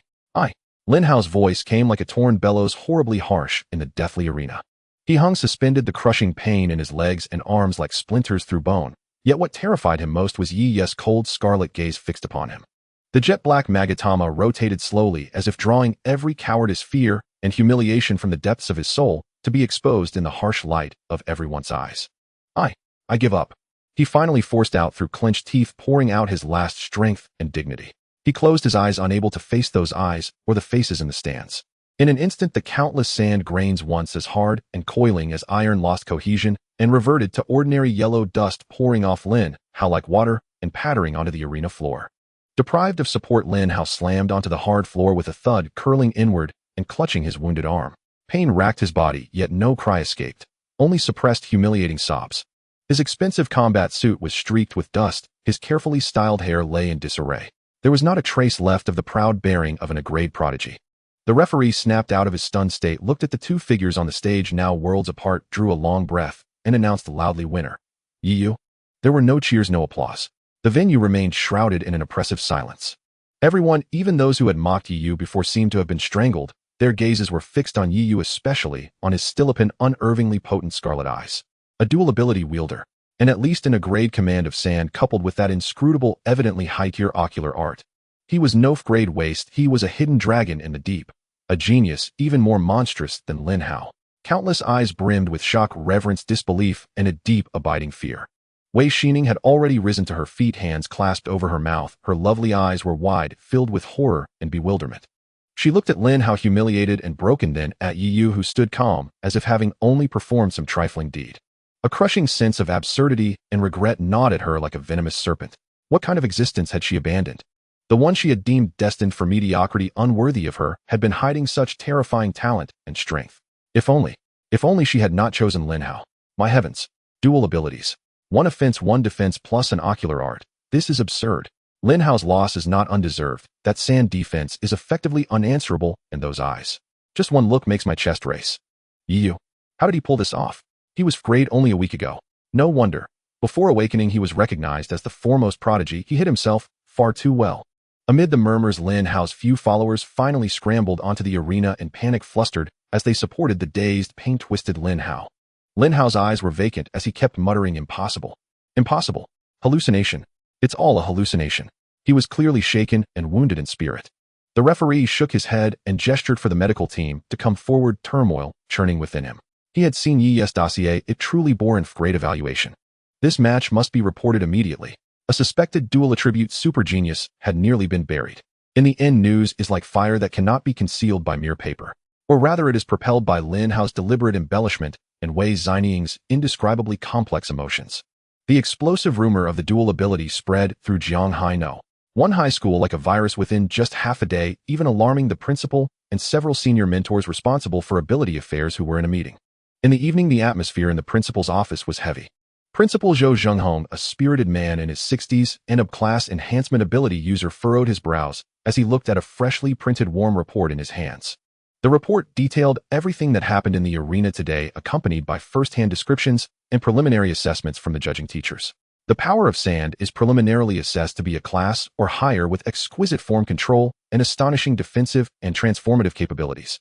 The eye technique type soul ability is classified as class, possibly a misjudgment characterized by crimson pupils spinning with black jade patterns, exhibiting extraordinary dynamic vision and insight, with a suspected inclination towards mental oppression or illusion capabilities. And class awakener has jumped to dual systems within a week, suspected to be at least a class or higher in one system. Such changes are unprecedented. Zhou Zhenghong removed his reading glasses, rubbed his temples, and looked at the three mentors sitting opposite him. "What do you all think?" A stern-looking middle-aged female mentor said, "I've watched the arena video 3 times. His control over the power of sand does not seem like that of someone who just awakened a week ago. His grasp of timing and the instantaneous switching of sand's form and hardness exhibit a near-instinctual proficiency. Either he has been hiding his abilities, or his talent and adaptability are terrifyingly extraordinary. As for those eyes, I cannot see through them, but they give me a very dangerous feeling." Another mentor skilled in mental sensing and data analysis added the spiritual energy detector, performed a non-contact scan on him after the competition, with fluctuation intensity stabilized at peak, first-tier energy properties stable, showing no significant signs of hollowness or forced elevation by external forces. But the energy level far exceeds the ordinary peak of the first tier, approaching the standard of the early second tier. This is related to his meridian expansion and unique cultivation method, but the resource consumption must be immense. As an orphan, where would he get the resources? That is the crux of the issue. Zhou Zhenghong tapped the table. The background investigation is excessively clean. After today, more people will be watching him. Lin Hao suffered a great loss, and the Lin family will not let this go easily. More importantly, such a talent may enter the 4 federal academies in the future. What do you mean? Should we take appropriate measures to protect Yu to prevent him from falling into the Lin family's clutches? The night deepened. When Yu left the principal's office, it was already completely dark. He had been called in for a talk by the principal, and only he and the principal knew what was discussed. The streetlights on the main road of the campus were already lit, but the secret path leading to the old school building and the night owl training ground was shrouded in sparse tree shadows dimly lit far from the dormitory area and main teaching buildings with few pedestrians. Just as he turned a corner, the glow of the streetlight ahead was completely obscured by a tree with lush branches, and as he stepped into the darkest segment of the path, an anomaly suddenly erupted. Without warning, without any murderous intent leaking, and without even the sound of the wind breaking. It was as if his own shadow beneath his feet stretched and twisted unnaturally in the dim light. In the next moment, that shadow came to life. A figure as thin as a piece of paper, darker than the deepest night and viscous, detached from the shadow cast by Yu himself, instantly transforming from a 2-dimensional plane into a 3-dimensional entity, moving faster than the limits of the retina's capture. It had no facial features, no contours, just a pure human-shaped shadow, yet it radiated a chilling, soul-freezing stillness. At the same time of its appearance, a similarly dark hand, sharp-edged like a knife, silently reached out, aiming straight at Yi's back. The target was clear, his heart. This strike was perfect in timing, angle, and concealment, chosen at the moment Yu had just turned, where his vision had a slight blind spot, and where his mind might experience a moment of relaxation due to the environmental change. Moreover, it originated from his own shadow, completely defying logic and extremely difficult to defend against. In a life-and-death moment, Yi's body was covered in goosebumps. His heart felt as if gripped by an invisible hand. It was not visual capture or auditory warning, but a primal instinctive response arising from the depths of his soul to a lethal crisis. It was the danger intuition granted by the Sharingan, far surpassing the same tier, almost precognitive. Danger. His thoughts barely had time to react, and his body instinctively executed an extreme evasive maneuver. He lunged forward with all his might, while an overwhelming surge of spiritual energy erupted within him. Sand armor. Whoosh. Countless dark yellow sand particles erupted from his pores, and from the spare sand bags tightly secured at his waist, quickly coalescing into a thick layer of sand armor filled with hard edges behind him. Swish. A sound so faint it was almost inaudible, the sound of the shadow's hand penetrating the sand particles. The hand of the shadow sliced through the sand armor Yu had hastily conjured, which was sufficient to withstand Lin Hao's wind blade effortlessly piercing through it. The sand armor only delayed it for less than a tenth of a second. The pitch-black hand with unrelenting momentum plunged deeply into Yi's back. Ugh! A wave of excruciating pain surged. Yu let out a muffled groan, feeling the cold, sharp object penetrate his muscle, brushing against the edge of his ribs, mere millimeters away from his heart. A chilling, malicious energy surged through the wound, attempting to freeze his blood, paralyze his nerves, and erode his spiritual energy. On the brink of death, the intense pain and the invading cold energy caused his movements to falter. Yet that shadowy assassin, having failed to deliver a lethal blow, showed no signs of pause. The other, equally dark hand, had already risen, fingers together like a blade, bringing forth an even sharper chill as it slashed horizontally towards Yi's neck. This strike was aimed at decapitation. Fast. Too fast. Moreover, the attacking method was bizarre and insidiously vicious, with extremely rare spiritual energy properties carrying strong corrosive and mental interference characteristics. Yi's pupils constricted suddenly, a crimson hue flooding in as a pitch-black jade pattern spun wildly in his eyes. Sharingan activate. Dynamic vision and insight were fully unleashed. The trajectory of that ghostly fast horizontal slash became slightly clearer in the view of the Sharingan, but it was only slightly clearer. The opponent's speed and rhythm of attack still exerted tremendous pressure on him. I cannot take it, Hiden. I can't withstand it. Quicksand trap. Yu gritted his teeth, disregarding the blood gushing from his back and the chilling energy rampaging within him, unleashing all his mental and sand powers not to defend himself, but to affect the ground beneath him. 2 meters in front of him, the hard road surface instantly turned to sand, forming a quicksand vortex with a diameter of 3 meters and a depth of 1 meter. At the same time, he forcefully twisted his body, changing his forward lunge into a roll to the side, narrowly evading that deadly hand slash. Huh! A barely audible exclamation tinged with a hint of surprise seemed to resonate directly in Yi's mind. The shadow's reaction was equally astonishingly swift, and the quicksand trap failed to ensnare him. It seemed he had no physical weight. As his dark feet lightly tapped the edge of the vortex, just before sinking into the quicksand, he floated up like a true shadow, twisting in midair and lunging once more at Yu. His movements flowed like water devoid of any mundane essence, yet exuding a chilling aura of lethal intent. Yi Yu barely had time to catch his breath as his Sharingan spun wildly, capturing the ghostly trajectory of his opponent, while his mental energy was taut like a bowstring frantically manipulating the sand. Wall of sand, spear of sand, binding of sand. He no longer pursued mere defense or singular obstruction, but pushed the power of sand to its limits. The sand particles continuously provided by the ground were blended with those transformed by his spiritual power, weaving a three-dimensional network of offense and defense above the narrow alleyway. Thick walls of sand rose from the ground, attempting to block. Sharp sand spears shot out from various angles, seeking to drive him back. Agile streams of sand emerged like tentacles from the ground and the shadows of the walls, trying to ensnare him. However, the shadow assassin's utilization of shadows and space reached a shocking level. He shifted between solid form and nearly ethereal shadow, with sand spears passing through, creating only ripples of black mist. At times, he integrated into the shadows cast by surrounding buildings, launching attacks from unexpected angles. At other times, he fully materialized his dark hands, effortlessly tearing through the sand walls, the cold energy corroding the spiritual structure of the sand particles. Sizzle. Yi's left arm was further marred by a wound deep enough to see bone. Freezing energy surged in, causing his entire arm to begin to numb and stiffen. Blood had already stained most of his training uniform. The dual erosion of blood loss and freezing energy led to a faint blurring of his consciousness. His spiritual energy was rapidly depleting, and his control over the sand was no longer as nimble as before. I must find a way. If this continues, I will undoubtedly die. Yu bit his tongue, the sharp pain bringing a moment of clarity as the tomo in his Sharingan spun so fast it nearly flew out of his eye. He could see that his opponent was not without cost. With each attack and form shift, the thick blackness surrounding him seemed to ripple and thin slightly. But this consumption was insignificant compared to his own state, which was on the verge of collapse. His opponent's spiritual energy level had undoubtedly reached the second tier. Moreover, their abilities were peculiar, and their experience was seasoned far beyond that of a sheltered flower like Lin Hao. The Lin family truly has formidable means. Yi Yu felt a chill in his heart.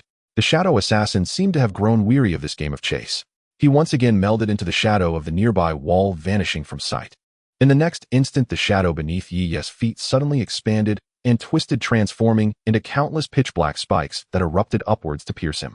Simultaneously, from another patch of shadow beside him, the shadow assassin silently emerged, his hands as black as ink, fingers splayed open, extending twisted black spikes nearly a foot long, sharp enough to pierce all, sealing off all of Yi's escape routes.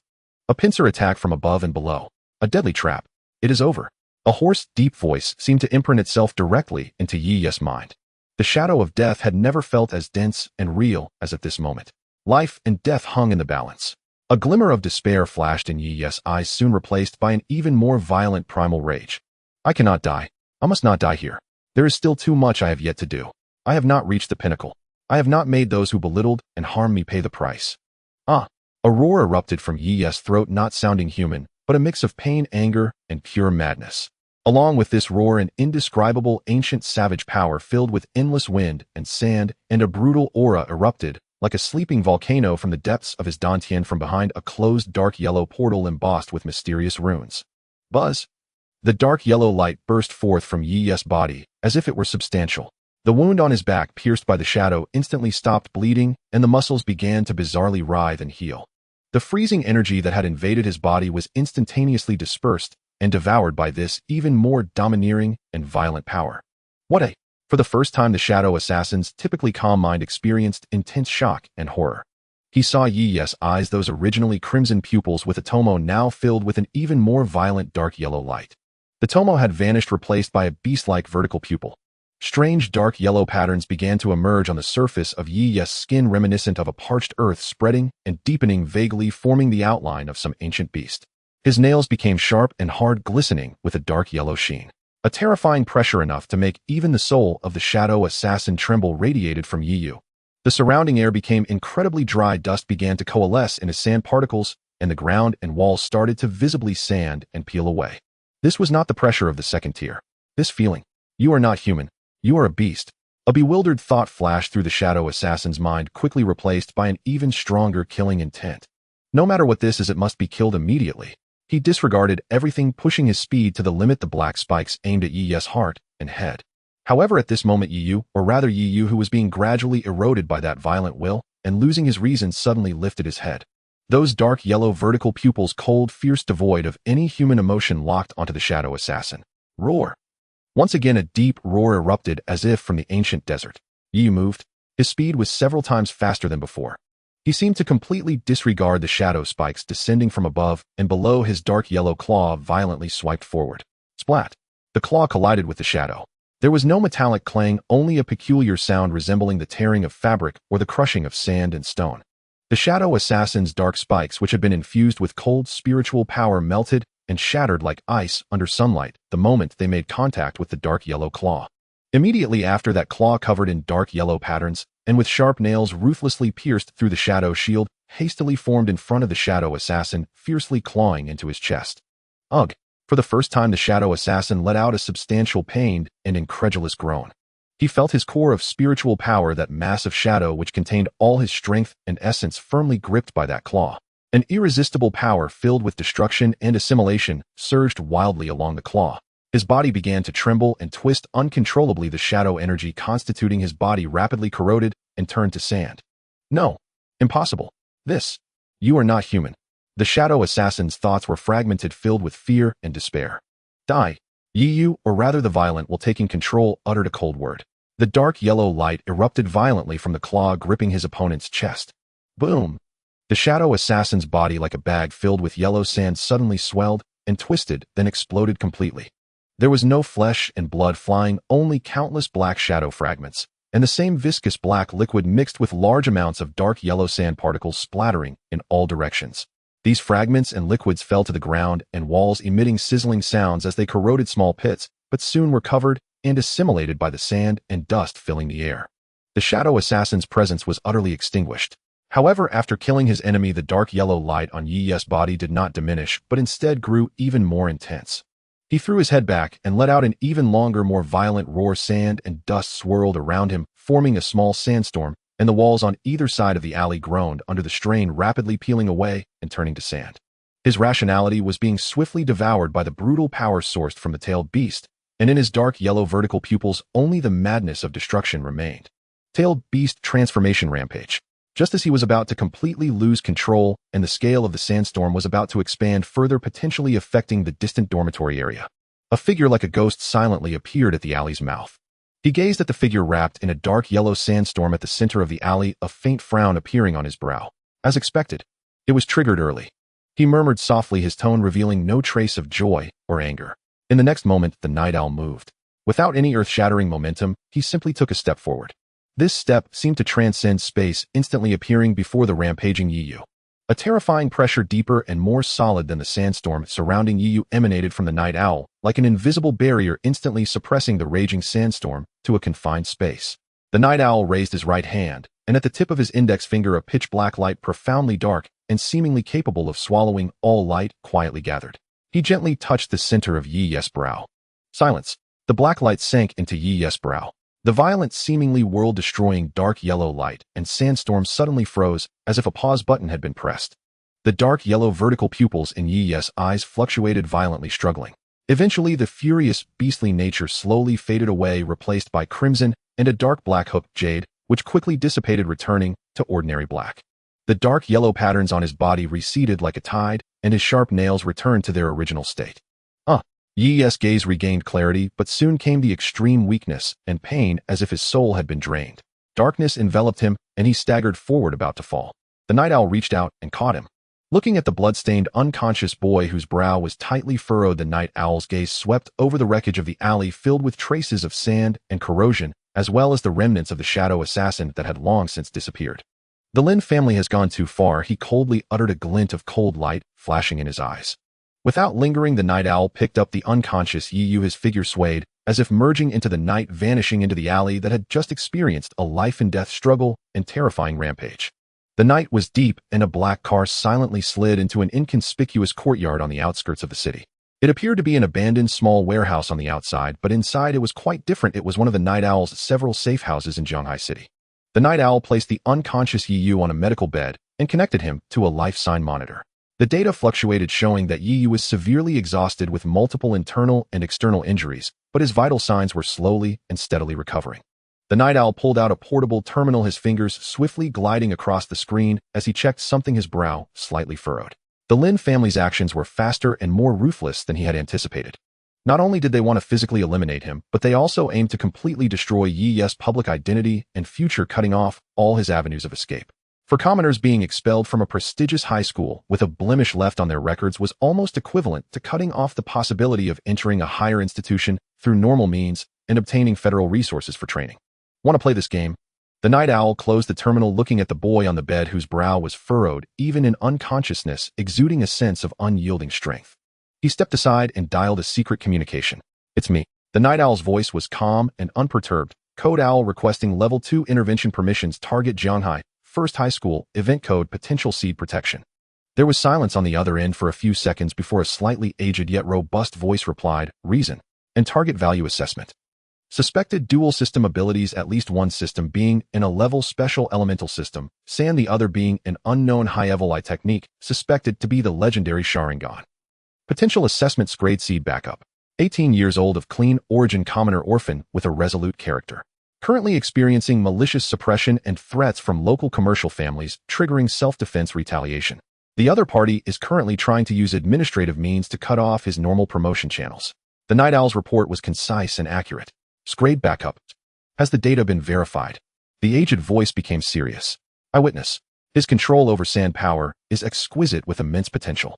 The eye technique is suspected to possess multiple characteristics, such as dynamic vision, insight, and mental interference with an unknown but very high grade. Half an hour ago, he broke through and counterattacked under an attack from at least 2 second-tier shadow assassins. During the process, a temporary controllable phenomenon of suspected ancient bloodline rampage occurred, which I have suppressed." The night owl added key information. "Ancient bloodline rampage. Controllable." The voice on the other end carried evident surprise and gravity. "Are you sure?" "Sure. I have initially handled it, and the situation is stable. This boy harbors many secrets, but his nature remains untainted." The night owl affirmed. "Understood." The aged voice pondered for a moment. "Level 2 intervention permissions approved. I will have an observer from the academy stationed in the Southeast District look into this matter. On the Jianghai First High School side, put a little pressure on Principal Zhou to let him know which side he should stand on. As for the Lin family, a bunch of clowns warn them that if they cross the line again, it will be treated as interference with the Federal Talent Reserve." "Yes," the night owl replied. "Protect that kid well. If he is indeed, as you say, the Academy's special recruitment quota this year might be worth fighting for." The communication ended. The night owl put away the communicator, his gaze returning to Yi Yu. With the higher-ups intervening, the crisis at the school could be temporarily resolved. But the Lin family would probably not give up easily. Warnings could only curb their overt actions. The covert methods would only become more insidious. So be it. A glint of cold light flashed in the night owl's eyes. Pressure is the best whetstone for sharpening blades. The following morning at Jianghai First High School, in the principal's office, Principal Zhou Zhenghong sat solemnly behind a large desk. Facing him stood the school's director of discipline, a middle-aged man with a stout build and gold-rimmed glasses, beads of sweat forming at his temples. Principal Vice President Lin from the Lin Group personally called, and his words were quite forceful. The director of discipline wiped his sweat. "They said there is concrete evidence showing that student EU has been absent from classes without reason for a long time, participated in off-campus fights, and has poor conduct, seriously violating school rules and regulations affecting the school's reputation. They demand immediate expulsion, or else." "Or else what?" Zhou Zhenghong's tone was flat. "Or else they might reassess their annual donation to the school's extraordinary education fund and Lin's connections with the Education Bureau and the city. You know how it is." The director of discipline lowered his voice. Zhou Zhenghong's expression was serious, and he commanded in an unquestionable tone, "I will handle this matter myself. You immediately contact Yu and have him come to my office right away." The director of discipline quickly nodded, respectfully replying, "Yes, I will take care of it right now." The door suddenly crashed open. Immediately Yi Yu strode in rapidly, his figure appearing particularly abrupt at the entrance, his eyes piercingly fixed on the principal. "Principal," his voice was deep yet clear, "I heard everything just now." "Oh." A flicker of complex emotion, barely perceptible, crossed Zhou Zhenghong's eyes as he waved dismissively, instructing the perspiring dean of discipline to withdraw. The door closed once more, leaving only him and Yi Yu alone in the office. Zhou Zhenghong did not speak immediately. He leaned back into his broad leather chair, his fingers unconsciously tapping twice upon the smooth surface of the rosewood desk, his gaze appraising the boy before him, standing ramrod straight, his eyes sharp as honed blades. In little over a week, the boy's aura had transformed utterly. He was no longer the impoverished scholar of old, proud yet shadowed by bitter isolation. but rather a newly forged sword keen-edged, its lethal brilliance held in quiet reserve. Especially in the depths of his eyes, something inscrutable now lay settled, something Zhou Zhenghong could not fathom. "Student Yiyu," Zhou Zhenghong finally spoke, his voice steady, imbued with the natural authority of an elder, and beneath it a faint, unspoken weariness. "Since you've already overheard everything, you'll dispense with pretense. The Lin family is exerting immense pressure. Unexcused absences, off-campus brawls. Though these allegations may not all hold truth, the damage to reputation has already been done. The Lin family wields deep influence, not only within this school, but across the Education Bureau and even at the municipal level. Their annual donations to the Transcendent Education Fund are no trifling sum." So, Yiyu's lips curled into a cold, sardonic arc, to preserve funding to safeguard their entrenched power to avoid offending them. "You, Principal Zhou, praised me yesterday for aiming at one of the Federation's 4 great academies, yet today you stand ready to discard me, without hesitation expelling me outright. Even if every accusation is baseless. Even if they struck first to kill me." His final words were whispered, yet pierced like shards of ice. Zhou Zhenghong's pupils contracted almost imperceptibly. He leaned forward. "Kill you, Yiyu? That is not a claim to be made lightly." "Lightly?" Yiyu scoffed, then abruptly yanked open the collar of his training uniform, revealing bandaged shoulders and chest. Though Night Owl's intervention had stabilized his wounds, blood still seeped faintly through the gauze, and a lingering chill, a residue of sinister energy, remained starkly visible. "Last night a shadow class assassin, at least second year, emerged from my own shadow, and nearly ended me. Principal Zhou, tell me, does an ordinary ill-disciplined student warrant such a lethal response from the Lin family?" Zhou Xinghong's expression finally shifted. He sprang to his feet and strode swiftly toward Yiyu, inspecting the bandages closely, sensing that residual, unnerving cold energy. Even subdued, it sent a tremor through him. His brow furrowed deeply. A second-tier shadow class assassin. The Lin family's reach extended far too wide, and their cruelty far too deep. This transcended mere rivalry or petty suppression among students. This was outright assassination. He sank back into his seat, pressing hard against his temples, absorbing this explosive revelation, weighing his options. "Is this true?" His voice was grave. "I stand before you. That is proof enough." Yiyu lowered his collar, his gaze unwavering. "Principal, I once held you in respect, because you said the school exists to shelter and empower all students regardless of origin. But now I see that shelter, that opportunity, it bears a price. And evidently my worth falls short of the Lin family's bid." Zhou Zhenghong paused, his gaze upon Yiyu layered with complexity. "You misunderstand me. I summoned you not to enact the Lin family's demand for expulsion immediately." Yiyu raised an eyebrow, waiting. "The Lin family's pressure is real. As principal, I must weigh the school's holistic interests and long-term development. Justice alone cannot resolve such entanglements. Yet neither can I stand idle while a student of genuine promise is unjustly destroyed. I called you here to tell you the school will exert its utmost effort to secure a fairer resolution on your behalf. For instance, investigating whether those alleged absences and brawls hold any truth, buying time, seeking avenues for mitigation. At the very least, ensuring you may sit for the National College entrance examination. Buying time." Yiyu cut him off, irony thickening in his smile. "Principal, spare yourself the strain. Outside your door, I heard not only the Lin family's threats, but also your instruction. I'll handle this myself." "How precisely will you handle it? Will you resist their pressure and retain me? Or will you engineer a more dignified exit for me to satisfy the Lin family and safeguard the school's benefactions?" Zhou Zhenghong faltered, momentarily speechless, his face flushing with the awkwardness of being laid bare, a flash of indignation and above all profound helplessness. He was after all merely a principal, bound by position, often powerless within its confines. So my guess was correct. Yiyu watched his reaction, the last ember of hope he'd harbored for this institution extinguished, replaced entirely by glacial resolve. "No need, principal. I, Yiyu, though born to humble origins, have not yet softened to the point where I require charity for a graceful departure." He stepped back, spine straightening, his slender frame in that instant radiating the immovable weight of a mountain. "I, Yiyu, hereby declare." His voice rang clear and calm, yet ironclad, unassailable, reverberating through this chamber, the very seat of the school's highest authority. "Effective immediately, I voluntarily withdraw from Jianghai No. 1 High School, protesting the institution's abandonment of impartiality before power, its disregard for truth, and its failure to guarantee students' fundamental safety and lawful rights. As for my academic records, you may dispose of them as you see fit." With that, he spared Zhou Zhenghong's suddenly ashen face no further glance, turned, pulled open the heavy oak door of the office, and strode out with deliberate stride. The door closed behind him, sealing off the inner sanctum. The corridor stretched silent and vast. Sunlight streamed through the far window, illuminating motes of dust dancing in the air. Yiyu halted, glancing back at the shut door of the principal's office. its final ripple of emotion fading into absolute stillness. So be it. If this so-called school would not harbor him, if its rules served only the powerful and the wealthy, then he would carve his own path with his own hands in blood and fire. The Federation's 4 great academies. He would enter them, not as a dismissed student from Jianghai, no. One bearing a tainted dossier, but on his own terms. Returning to the cultivation site prepared by Night Owl, he plunged headlong into rigorous practice. Night Owl observed Yiyu's frenzied training, nodding in approval. Good. A promising seedling, though still impulsive. Yet what youth is not impulsive? Before the words fully faded, a woman's voice materialized behind him, clear as water drawn from a frozen spring, cool and distant, each syllable crystalline, slicing the air like shards of frost. Night Owl, do you truly believe this boy has awakened the Sharingan? The body of the Night Owl stiffened imperceptibly at the sound before immediately turning around, the relaxed smile on his face vanishing as he adopted a respectful and serious demeanor. He slightly bent his body, saying, "Senior, why did you not inform us in advance of your arrival?" The lights in the training room seemed to dim, and the air suddenly became thick and cold. Yiyu also halted his cultivation, warily gazing at the newcomer.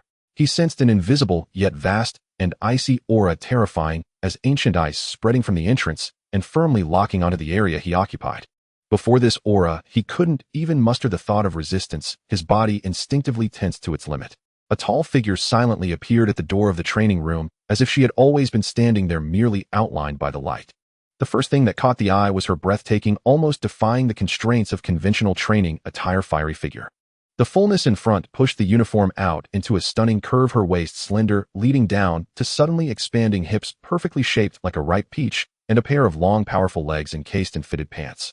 The mere silhouette of this body was enough to ignite any male's primal instincts. However, as the gaze moved upward and landed on her face, all heated fantasies would instantly freeze and shatter.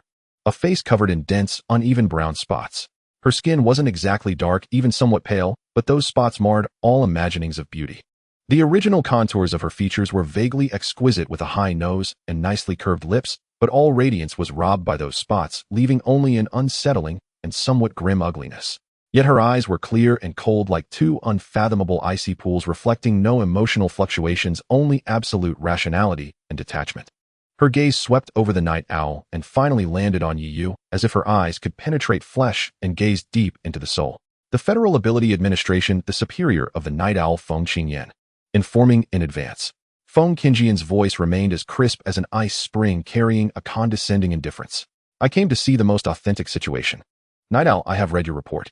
I am here to confirm whether it is the Sharingan. She stepped into the training room, each step soundless, yet the icy pressure intensified with her approach. Yiyu, show me your eye technique. The tone was commanding, leaving no room for doubt.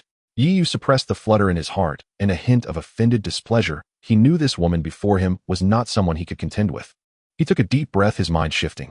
In an instant, his previously dark pupils were replaced by an eerie crimson, a pitch-black tomo slowly spinning in his eyes, emanating a strange, yet powerful aura. The surrounding air seemed to subtly distort due to the emergence of these eyes. Feng Qingyan narrowed her eyes slightly, leaning in a bit closer, observing Yi's eyes closely, almost pressing her face against his. A mixed scent of faint cold fragrance and a stronger sense of oppression assaulted him. You could even see the subtle textures of those spots on her face, but he forced himself to remain motionless, calmly meeting her gaze. After observing for a full 10 seconds, Feng Qingyan stepped back, her face still showing no signs of emotional fluctuation. The energy wave characteristics show significant differences from known conventional spiritual illusion and visual enhancement abilities. It's a uniquely structured form. She seemed to be muttering to herself, or perhaps speaking to the Night Owl. It carries a strong tendency for observation, analysis, replication, and even mental interference. She paused, her gray-blue eyes looking at Yiyu again. You refer to it as Sharingan. Who told you this name? Or did you name it yourself? Yi's heart jolted. This question was crucial.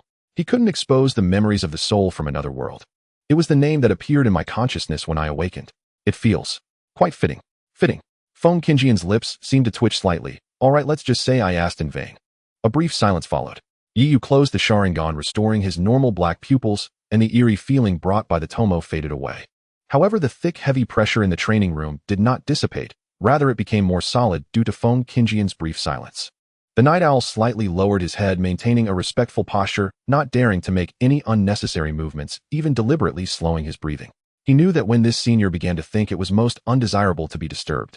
Feng Qingyan's gaze remained fixed on Yi's face, deep within her eyes, as if countless data streams were rapidly flashing, analyzing, and calculating. After a few seconds, she averted her gaze, turning to the night owl, her voice still crisp enough to freeze the air. Regarding the application for seed protection, the Academy has approved it and raised the level of attention. Night owl, you handled this matter promptly, but that is all. The night owl's heart jolted, bending even lower. Yes, I understand, subordinate. As for the subsequent protective measures, there will be no further measures. Feng Qingyan interrupted him, her words simple and direct. From now on, you will be directly under my supervision. What? The night owl abruptly raised his head, his face showing uncontrolled shock and a hint of panic for the first time. He instinctively looked at Yu, then quickly withdrew his gaze, attempting to explain. Senior, this. Yu is still young, his potential has not been fully developed. It may be more prudent to leave him in Jianghaishi for foundational training and observation. And regarding the Lin family. Lin family. Feng Qingyan's tone revealed no emotion, yet the night owl felt the temperature around them drop by 10 degrees. Just a clown who I have already sent someone to warn them. As for foundational training. Yu. She called his name, her voice echoing clearly in the training room. Introduce yourself formally. Feng Qingyan, Director of the 3rd Division Federal Ability Administration, a 9th-tier ability user. Each title felt like a block of ancient ice crashing into Yi's heart, like stirring up layers of cold and great waves. The Federal Ability Administration. It is the core of the management agency for all ability users in the entire Federation, a pinnacle symbol of power and strength. Each division chief under it is a formidable figure capable of deciding countless lives and deaths. A 9th-tier ability user. This is a legendary existence, one of the few standing at the very top of the Federation's pyramid, the ultimate force against the wilderness forbidden zone and to stabilize internal order, a living legend. And this woman before him, whose face was covered in spots and whose aura was as cold as ancient ice, was such an existence. Yi's heart raced violently, not from excitement, but from the instinctual awe and tremor of life when faced with absolute power. He forcibly suppressed the tumult within his heart, striving to appear calm, yet his slightly constricted pupils and muscles that had tensed to the utmost betrayed the shock he felt inside. The night owl fell utterly silent, almost ceasing to breathe. Though he was a 7th-tier powerhouse and the captain of the branch, the gap before the 9th-tier Feng Qingyan was as vast as a chasm. Let alone 7th-tier, even 8th-tier ability users appeared as mere ants in front of Feng Qingyan. Her gaze was like a precise, surgical knife, meticulously dissecting every subtle reaction of Yu, as if she aimed to peel away the deepest emotions within him. The night owl remained motionless in his bowed posture, but a drop of cold sweat silently slid down his temple and disappeared into the black collar of his clothing. Time seemed to stretch and solidify, leaving only the oppressive silence in the training room, almost suffocating. Finally, Feng Qingyan broke the silence. She no longer looked at Yi's expression, which could hardly conceal his astonishment, as if that reaction were anticipated. She slightly tilted her head, her gaze landing on the night owl, maintaining that icy tone devoid of discernible emotions. The follow-up observation records are to be synchronized to the archives of the 3rd General Team at the headquarters. Code, your task ends here. The night owl's heart jolted and he bent his waist even deeper. Understood, subordinate.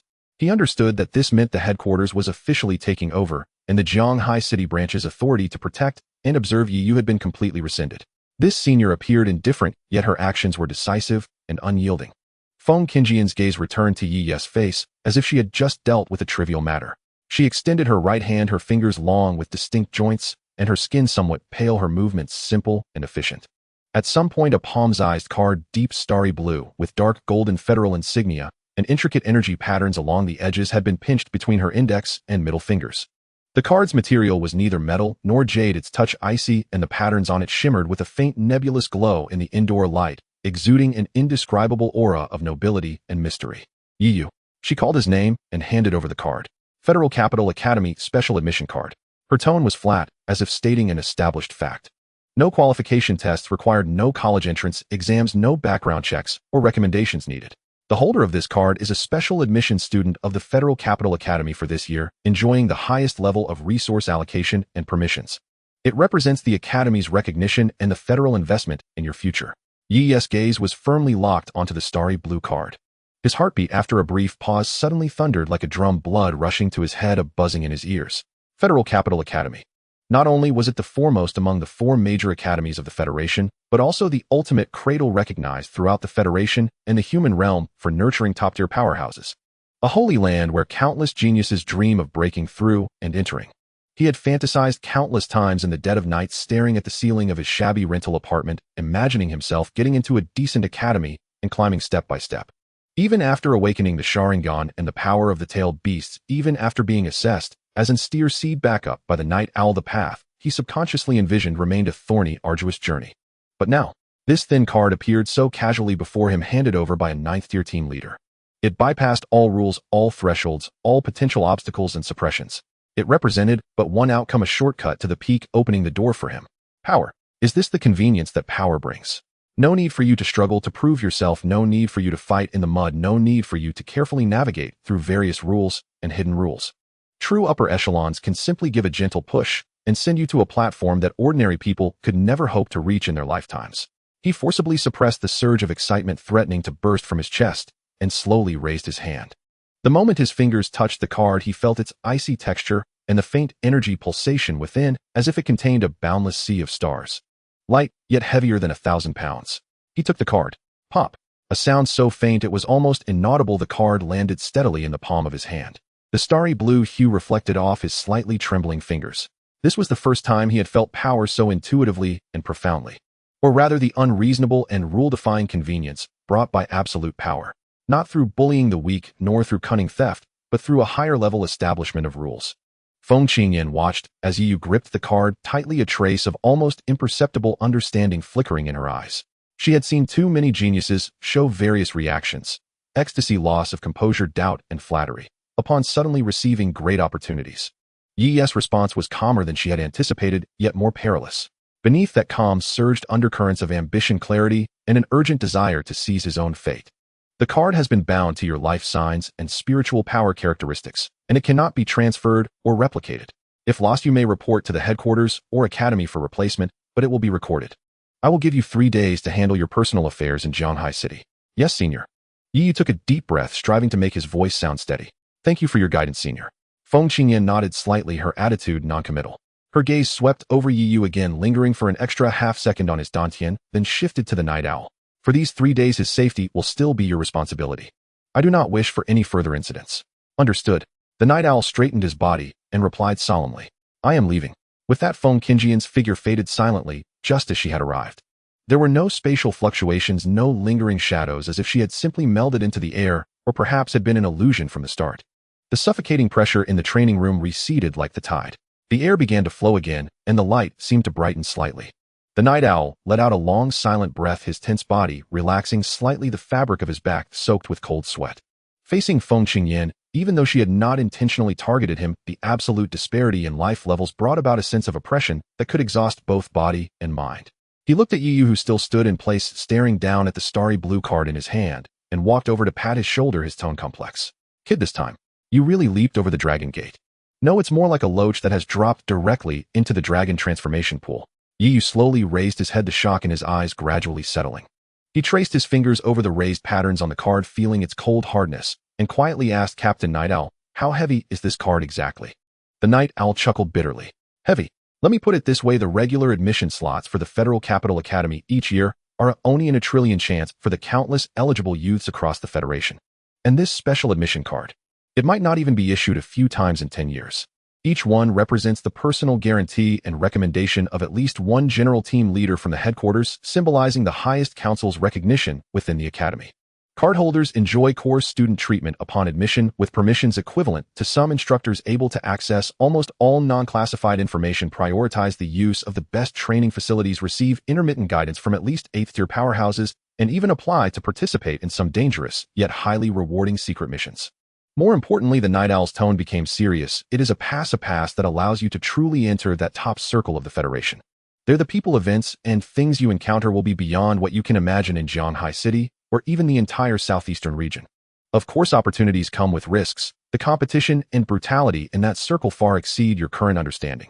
Yu listened silently, engraving every word of the Night Owl into his heart. A pass. A circle. He tightened his grip on the card, his knuckles turning slightly white. Wasn't this exactly what he longed for? To leap out of this narrow pond, to venture into broader horizons, to gain greater power, and to seize his own fate. The Lin family. Zhanghai No. One high school. Before the Federal Capital Academy, and the headquarters they were but ants and dust. I understand. Yu raised his head, his gaze now sharp and resolute, the previous shock and complex emotions compressed deep within, transforming into a more surging drive. What do I need to do in these 3 days? Night fell heavily over Jianhai City. Within a luxurious standalone villa at its downtown core, lights blazed, but an uncanny silence hung in the air. Where is Lin Hao? Hurry up and come out to greet young Master Xie. A flamboyantly dressed, arrogant young scion swaggered into the living room, shoulders swaying carelessly, his gaze dripping with disdain. His name was Xie Yan, hailing from Tianyuan City, the capital.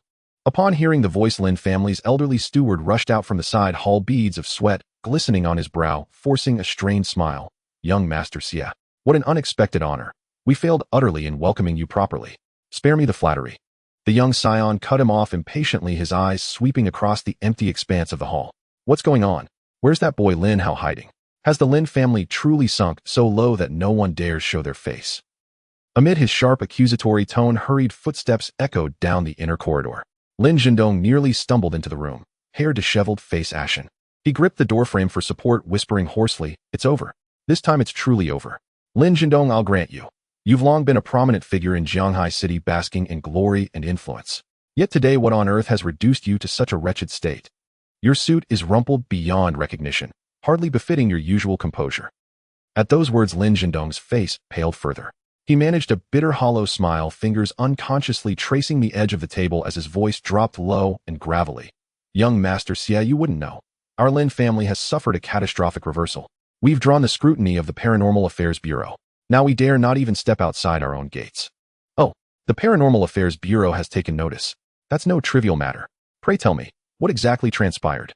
Lin Zhendong sighed deeply, his eyes clouded with regret and helplessness. "Alas, it's all because of my incompetent son. He offended a high school student named Yi Yu at school." The boy seemed utterly unremarkable, yet behind him stood the full authority of the Paranormal Affairs Bureau. Yi Yu, nursing a grudge, secretly manipulated events. Now the Bureau has launched an official investigation, and our business empire and reputation are crumbling before our eyes. And there's also a woman, of grotesque appearance, who intends to seize all Lin family assets, citing some absurd mandate about protecting latent talents. Xie Yan lifted his wine glass, sipped slowly, savoring the despair woven into Lin Zhendong's words. At the phrase "a woman of grotesque appearance," he scoffed, then slammed the glass onto the coffee table with a sharp ringing clink. "The Paranormal Affairs Bureau. Humph. Lin Zhendong, it seems years in this provincial backwater have shrunk your courage to nothing." Xie Yan crossed his legs lazily, posture relaxed, yet radiating unassailable arrogance. "A minor bureau officer, and a hideous woman, enough to reduce the Lin family to this trembling wreck." Lin Zhendong's face flushed, alternately pale and livid. His lips trembled as if to protest. That hideous woman might well be far more formidable than she appeared, yet he swallowed the words before they escaped. He'd heard whispers of young Master Xie's temper, especially his intolerance for anyone questioning his judgment. "Young Master Xie, you hail from the capital. Your perspective is broad, your experience vast. Perhaps such a woman means little to you. Yet she wields an official seizure order issued directly by the Central Directorate. Her authority is immense. At present, the Lin family stands utterly powerless." Lin Zhendong slumped onto the adjacent sofa, fingers burying themselves deep into his tangled hair. "The Central Directorate." Xie Yan arched a brow, then relaxed it with a knowing, self-assured smile. "I assumed you meant someone formidable. The Directorate oversees dozens of regional commanders. Each department heads proliferate like weeds. A grotesque woman. At most, she's a mid-level clerk, or perhaps a field agent dispatched by some subordinate command. Nothing more." Leaning forward, his eyes gleamed with condescending magnanimity. "Lin Zhendong, your daughter Wanwan is the object of countless dreams at her academy. And I too hold her in high regard. Your family's predicament is neither grave nor trivial. It hinges entirely upon whether you understand how things truly work." Lin Zhendong jerked his head up, hope flickering in his eyes, only to dim again instantly. "If young Master Xie would intervene, the Lin family would owe you eternal gratitude. But Yi Yu truly does seem backed by the Paranormal Affairs Bureau, and rumor has it he's acquired something extraordinary, something that even stirred the Central Directorate itself." "Yi Yu? What could he possibly possess?" Xie Yan curled his lip dismissively. "A mud-splattered nobody from some forgotten corner, perhaps blessed with a stroke of luck and a spark of ability. So what? What could he possibly hold? Merely token incentives, a nod of approval from some local branch, nothing more. As for the Central Directorate being stirred, likely just bureaucratic noise, a superior reprimanding an inept subordinate. You're frightening yourselves with shadows." He rose and paced twice, assuming the air of a strategist surveying his domain. "In Tianyuan City, the capital, I've witnessed countless prodigies. Every year yields several steer latent talents. Yet how many ever rise to true prominence? Talent alone is meaningless without resources, lineage, and connections. What does that boy possess? Nothing but solitude. Crushing him would be no harder than crushing an ant." "But," Lin Zhendong began faltering. "No buts." Xie Yan waved impatiently, cutting him off. My word is given. This matter is settled. From now on the Lin family falls under my protection. That Yiyu, and that grotesque woman who dares seize your assets, I shall handle them myself. He already envisioned her swift dismissal and Wanwan's grateful, perhaps even admiring gaze, his spirits soaring accordingly. A grotesque woman. Wasn't there talk of a new female commander recently appointed to the 3rd Regional Command of the Central Directorate? Xie Yan stroked his chin as though recalling a trivial piece of gossip. Yet such high-ranking figures remain elusive, like dragons glimpsed only in passing. Would one truly descend upon Jianghai, a mere provincial city, to meddle in the affairs of a high school student?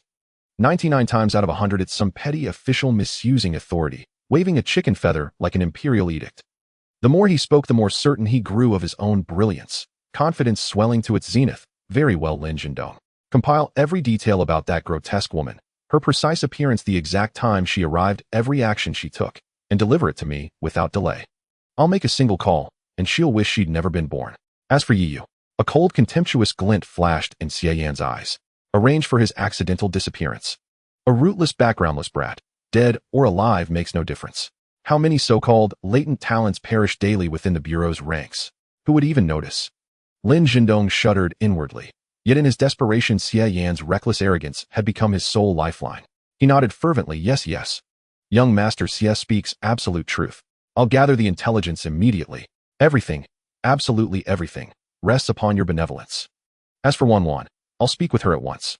She must know how deeply you cherish her. Xie Yan smiled satisfied, and clapped Lin Jindong firmly on the shoulder. Now that's the spirit. He who perceives reality clearly is the true sage. Rest assured, the Lin family won't merely survive under my patronage. One day your enterprises may even ascend to the capital itself. Meanwhile, beneath the deepening night sky, a barbecue stall nestled in a quiet corner of Jianghai City exhaled fragrant smoke into the cool air. Yiyu and Zheng Qian sat facing each other, leisurely savoring skewers of grilled meat. As they ate and chatted, an undercurrent of unspoken tension shimmered beneath their easy banter. Setting down his skewer, Yiyu spoke calmly, Zheng Qian, I leave Jianghai City in 3 days. I have no parents, no family, nothing to carry with me. Tonight is our farewell. Zheng Qian jerked his head up, eyes wide with bewilderment and disbelief. What do you mean? You're leaving Jianghai City. Is it because of the Lin family's pressure? Yiyu shook his head, a faint, enigmatic smile curving his lips. No, it's because I've been offered a new opportunity. What opportunity? Don't lie to me. Yiyu did not answer immediately. He picked up a slightly cooled skewer, took a slow, deliberate bite, chewed thoughtfully, and let his gaze drift toward the distant cityscape where neon lights pulsed against the velvet dark. In his eyes gleamed a sharpness and depth Zheng Qian had never seen before, inscrutable, piercing, profoundly changed. The capital, Tianyuan City, Yiyu said after swallowing, his voice low yet crystalline clear. Federal Capital Academy, special admission. Puffed cough, cough, cough. Zheng Qian spat out the beer he'd just swallowed, choking violently, face flushed crimson, eyes bulging as he stared at Yiyu, as if gazing upon a stranger. What? Special admission. Federal Capital Academy. Yeezy, you're not running a fever, are you? Did something shock you? That place. He lowered his voice, incredulity warring with urgency, is where even the Federation's most gifted prodigies fight tooth and nail just for a chance to enter. It demands pedigree, elite recommendation, and astronomical luck. People like us, even Zheng Qian, whose class talent had already granted him a significantly higher probability of admission, still needed to pass the national examination to gain entry. I know what you're thinking, Yiyu said, setting down the metal skewer. His expression remained utterly placid, a stillness that unsettled Zheng Qian all the more. But some doors don't require those things. He paused, choosing his words with care. The Paranormal Abilities Administration, the tier above them, gave me a card, a direct entry pass. I depart in 3 days. Zheng Qian froze, his mind roaring with static. Paranormal Abilities Administration, the tier above, the Central Bureau. A sudden memory struck him. The recent rumors swirling through campus about the Lin family's investigation, Lin Hao's abrupt disappearance, Yiyu's unexplained absence over the past few days, and the subtle but unmistakable shift in his aura, so unlike anything before. Could it be? Was it because of the Lin family? You're connected to the Paranormal Abilities Administration. Zheng Qian asked haltingly, a chilling realization dawning. His brother had stepped onto a path he could no longer fathom. Yiyu neither confirmed nor denied it. He simply replied, tone detached, in a manner of speaking, serendipity, or perhaps luck. My ability caught their attention. He named no names. No Sharingan, no One-Tail, Shikaku, no Feng Qingyan. Some truths were safer left unspoken, for Zheng Qian's sake. Zheng Qian fell silent. He seized the beer bottle and drank deeply. Icy liquid sliding down his throat, yet failing to quench the turbulent storm within. Congratulations, Yi. At last he lifted his head, offering a smile both genuine and layered with quiet complexity. Truly, this is extraordinary news.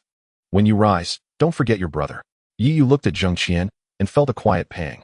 In this cold, indifferent city, Zheng Qian was one of the few who had ever treated him with unfeigned sincerity. He reached out and clapped Zheng Qian firmly on the shoulder. Don't speak such nonsense. Wherever I go, you'll always be my brother. And with your talent, admission to the Federal Capital Academy is all but certain. At that moment, the roar of approaching engines shattered the barbecue stall's fragile tranquility. Several sleek, heavily modified anti-grav vehicles screeched to a halt in the vacant lot beside the stall tires, shrieking in protest. Doors swung open. A group of impeccably dressed haughty youths strode out, their leader unmistakably Xie Yan. The instant he stepped out, Xie Yan waved a hand dismissively before his nose, wrinkling it in distaste at the smoky air and greasy tables, his expression that of a nobleman stumbling into a slum. What wretched hole is this? Smells like poverty itself. His voice carried without restraint. Following closely behind him was Lin Zhendong, pale-faced yet with eyes rekindled by venomous resentment and servile eagerness, flanked by several burly men clearly acting as bodyguards or lackeys. Lin Zhendong's gaze locked instantly onto Yi seated in the corner. Hatred flared so fiercely it seemed ready to ignite, but he hurried to Xie Yan's ear and whispered urgently, "Young Master Xie, that's him. Yi." Xie Yan followed Lin Zhendong's gesture, his eyes sweeping over Yi, assessing, appraising, before curling his lip in a sneer of utter contempt. Yi wore simple training attire, neat, but to Xie Yan's jaded aristocratic eye it reeked of cheapness and low-born origins. Zheng Qian, still stunned, was dismissed outright, ignored as if invisible. Humph. So this is the legendary figure who humiliated the Lin family. Just a callow, milk-faced boy, gorging on street food trash with a pauper friend. Xie Yan's scoffed hands shoved deep into his pockets, sauntering forward with insolent swagger. His entourage and Lin Zhendong trailed obediently. The stall owner and other patrons, sensing danger, had already shrunk into silence at the periphery. Yi slowly raised his head. For a fleeting instant, crimson Sharingan eyes glinted beneath his lowered lashes, then vanished, replaced by calm, ordinary irises. He regarded Xie Yan and the venomous glare of Lin Zhendong behind him, and inwardly smiled, cold and knowing. So they'd come, faster than expected, and far more brazen. "Who are you?" Yi asked, voice flat, emotionless. "Me." Xie Yan laughed as if hearing a jest. Instantly, one of his henchmen stepped forward, neck craned, barking, "Boy, open your dog eyes wide. This is young Master Xie Yan of the Xie family of Tianyuan City, the capital. Kneel and pay your respects, now." The Xie family of the capital. At those words, Zheng Qian's face drained of all color. Even with his limited exposure, he understood what such families represented, true leviathans towering beyond imagination. His own Zheng group might command wealth and influence in Jianghai City, but to these capital dynasties, it was no more than an ant beneath their boots. He shot a nervous glance at Yi, fingers clenching tightly beneath the table. Yi, however, didn't so much as lift his eyelids. Instead, he selected a fresh skewer and began eating with unhurried, unruffled grace, as though the hostile crowd before him were mere phantoms. That utter dismissal ignited Xie Yan's fury. How intriguing. Xie Yan laughed, a brittle, dangerous sound, and dragged over a relatively clean plastic stool, planting himself boldly across from Yi. Lin Zhendong hovered behind him like a fawning shadow. "Yi, is it? I'm in a generous mood today, so I'll grant you a chance." Leaning forward, Xie Yan spoke with condescending magnanimity. "I hear you crawled your way into the favor of some minor official at the Jianghai branch of the Paranormal Abilities Administration and dared to strike at the Lin family. And ruined Uncle Lin's enterprises." He gestured dismissively toward Lin Zhendong. "Lin Wanwan is mine to claim. The Lin family now falls under my protection. You will go, immediately, to the Jianghai branch of the Paranormal Abilities Administration, withdraw every baseless accusation, apologize to Uncle Lin in person, and then exile yourself from Jianghai City, forever. Only then might I consider sparing your life." After Xie Yan finished speaking, he looked at Yi, leisurely waiting for the anticipated expressions of terror, begging, or anger. Lin Zhendong also stared coldly at Yi, feeling emboldened with Xie Yan backing him up. Yi finally finished the skewer of grilled meat, wiped his hands with a tissue, and then raised his eyes to calmly look at Xie Yan. "Are you done speaking?" Xie Yan was taken aback. Yi continued, "First, the matter of the Lin family is handled by the Ability Management Bureau. According to the law, it has nothing to do with me, and I have no authority or interest to interfere. Secondly," he glanced over at Lin Zhendong, "the Lin family wants to kill me. This matter is far from over. Thirdly," he looked at Xie Yan, his gaze still calm, yet it inexplicably sent a chill down Xie Yan's spine. "You, Xie Yan, or the Xie family behind you, want to stand up for the Lin family." He paused, a faint yet sharp smile playing at the corners of his mouth. "Fine. I am always ready. But don't say I didn't warn you." The consequences of going against me.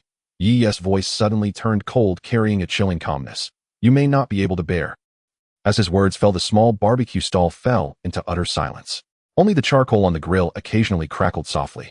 The arrogance and disdain on Xie Yan's face completely froze. His eyes widened, as if he couldn't believe what he had just heard. This bumpkin not only rejected him, but also threatened him in return. Threatening the Xie family of the capital. Lin Zhendong was also stunned, followed by deeper resentment and a hint of unease. Did this kid really have a bigger backing? Zheng Qian was so scared that his heart was about to jump out, cold sweat instantly soaking his back. Good, good, good. Xie Yan suddenly stood up, his face dark as iron, repeating the word good 3 times, his gaze chillingly fierce. You're asking for death. You've given me face but refuse to acknowledge it. Today I want to see what you can do to make the Xie family bear the consequences. His lackeys immediately moved forward, their eyes glinting with menace, ready for conflict. At that moment, Yi's communicator on his wrist gently vibrated, a brief, encrypted message flashing across the screen, visible only to him. Captain Feng commanded, before boarding the ship, maintain a low profile. Non-lethal threats are permissible to some degree. Avoid escalating the situation and affecting the schedule. Yi's eyes flickered slightly. Xie Yan was clearly enraged, yet he forcibly suppressed the impulse to act, immediately staring at Yi and speaking slowly. Kid, you have successfully angered me. He shot Yi a fierce glare as if trying to etch his image into his mind, then waved his hand sharply. Let's go. There's no need to waste words with someone who is about to die. Several hovering vehicles roared arrogantly as they sped away, leaving behind a trail of exhaust and a stifling atmosphere. Lin Zhendong glanced back at Yi before leaving, his eyes resembling those of a venomous snake. Yi-zi. Zheng Qian's voice trembled. You. Are you really? That's the Xie family. Yi retracted his gaze from the night sky, the coldness in his eyes gradually fading as he picked up another skewer of grilled meat and handed it to Zheng Qian. You don't want taste good if it gets cold. His voice returned to its previous calmness. Some things cannot be avoided. The Lin family, the Xie family. Since we've collided, let's see what happens. Just right, I also want to know which is tougher, the Federal Ability Bureau or those so-called families of the capital. The chilly wind howled at the dock in the dead of night. In the harbor area far from the city lights, only a few old streetlights emitted a dim yellow glow, barely illuminating the damp concrete ground and the rusty container yard. In the distance, the dark sea surged, accompanied by the monotonous and oppressive sound of the tide. Yi stood at the end of the jetty extending from Dock No. 3, carrying a simple tactical backpack. He wasn't wearing his school uniform, but had changed into a set of dark combat clothes suitable for movement, standard gear provided by the Night Owl, made of special material with certain protective and concealment functions. The sea breeze tousled his fringe, revealing his tranquil eyes like the night. The time on the communicator's wristband ticked away. There were 17 minutes left until the agreed rendezvous time. The agreement was for 3 days, and now it was only the first day. This was his own decision to leave Jianhai City early, unburdened, and he aimed to grow stronger. No flowers, no offerings, only silence. Then there was waiting. The spiritual energy in his body circulated slowly, and although his Sharingan was closed, its unique insight had subtly enhanced his senses. He could hear the subtle differences in the sound of waves crashing against the rocks in the distance, smell the faint oil and rust mixed with the salty sea air, and also sense a suppressed, yet still bone-chilling, killing intent. They're coming.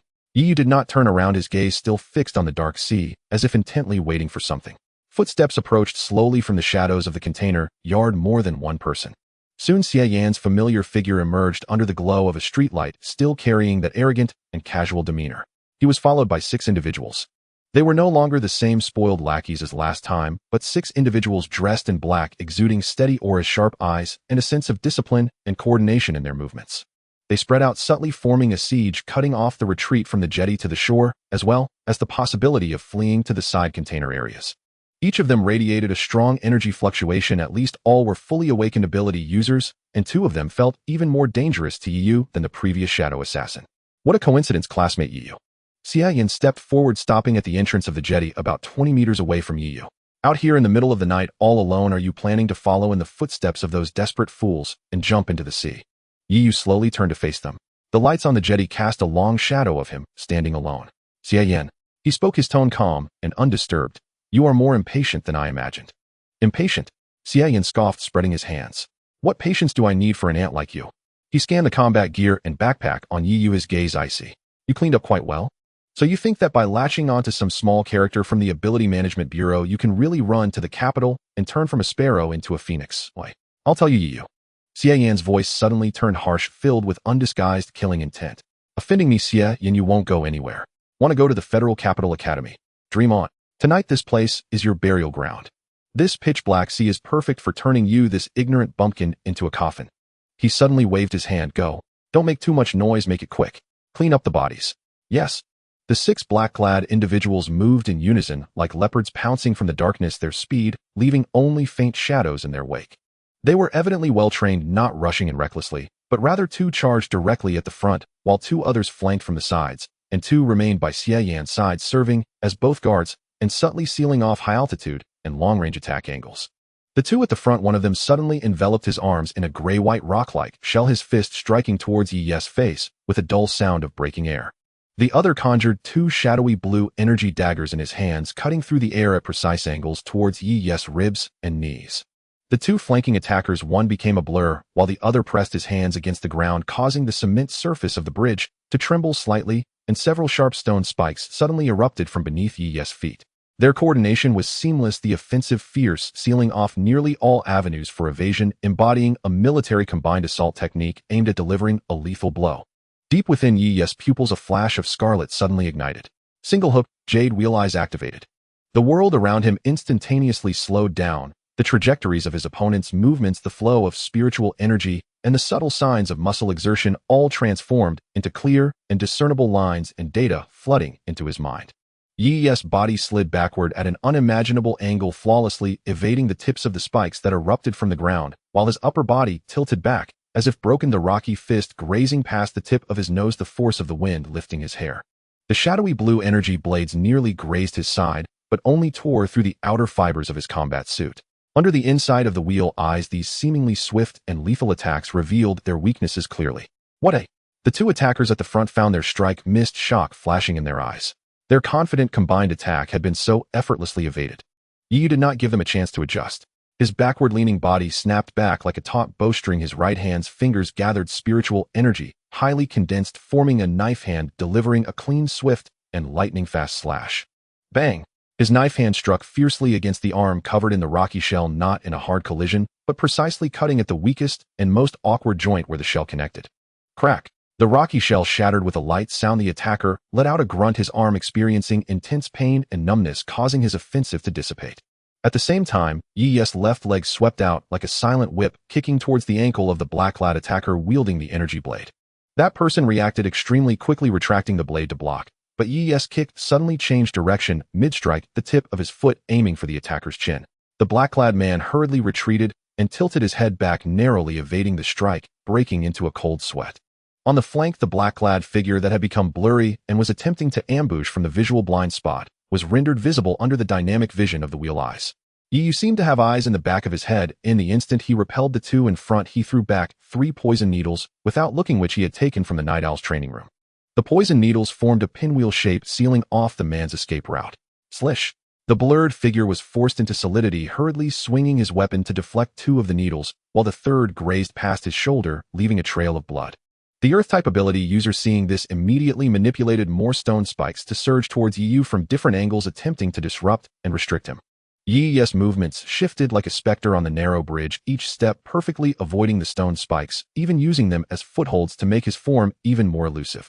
The wheel eyes not only predicted attacks, but also rapidly analyzed each person's ability characteristics, habitual movements, and energy weaknesses.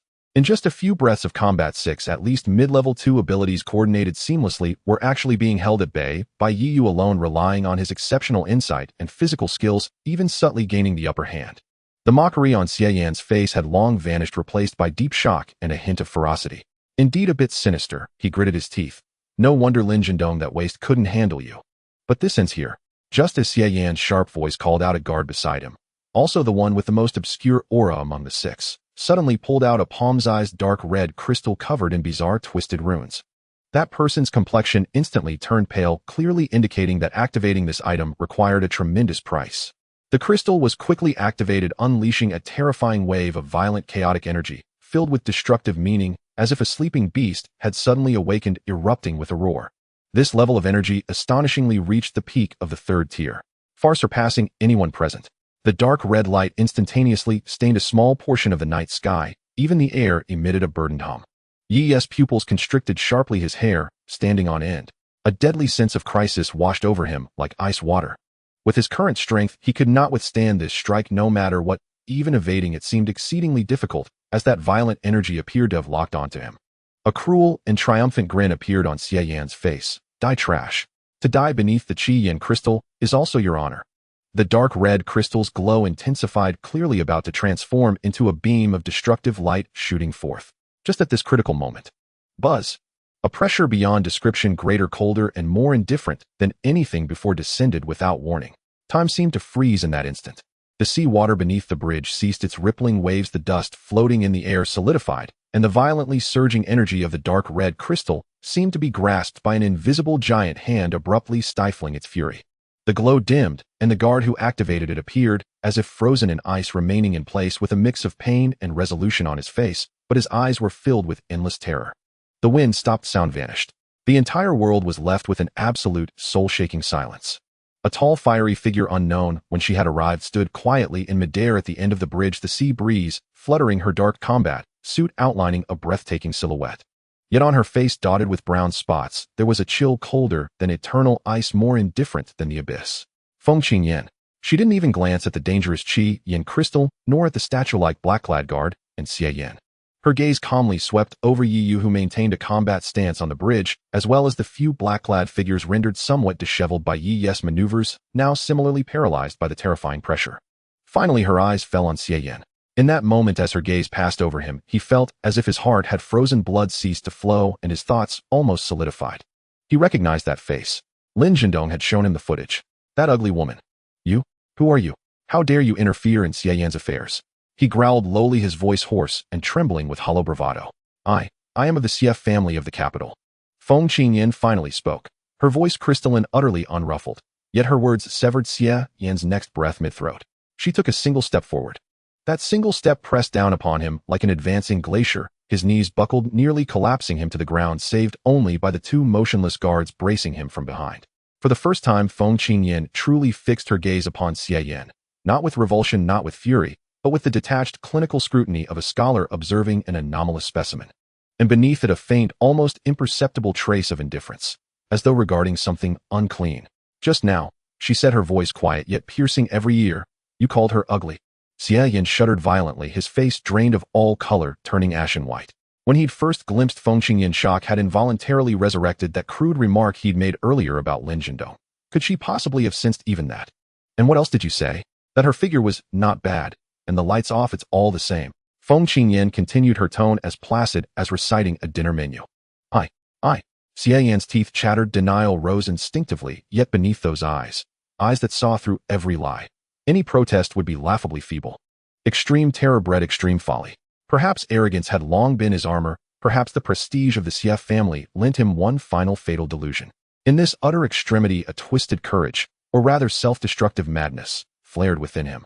He forced a grin grotesque as a diathrictus, his gaze flickering involuntarily over Feng Qingyan's breathtakingly voluptuous form. His voice trembled yet retained a sliver of its habitual lewdness. As senior, please calm your wrath. This junior failed utterly to recognize a true master. Your figure is indeed peerless. If only, he meant to say, if only I might taste your grace, but the last shred of reason choked the words away. Yet that glance, and the unsaid intent, were more than enough. Feng Qingyan's expression did not shift. She did not even appear angered. Only deep within her ashen blue eyes did frost crystals seem to coalesce, and then shatter. She raised her right hand. The motion was unhurried, almost casual. Her slender alabaster fingers pointed towards Xie Yan's lower body, then sliced once cleanly through empty air. No light flared. No sound echoed. No surge of spiritual energy shook the world. Only an invisible, intangible scar, woven from absolute cosmic law and glacial will, etched itself across the fabric of space. Time resumed its flow.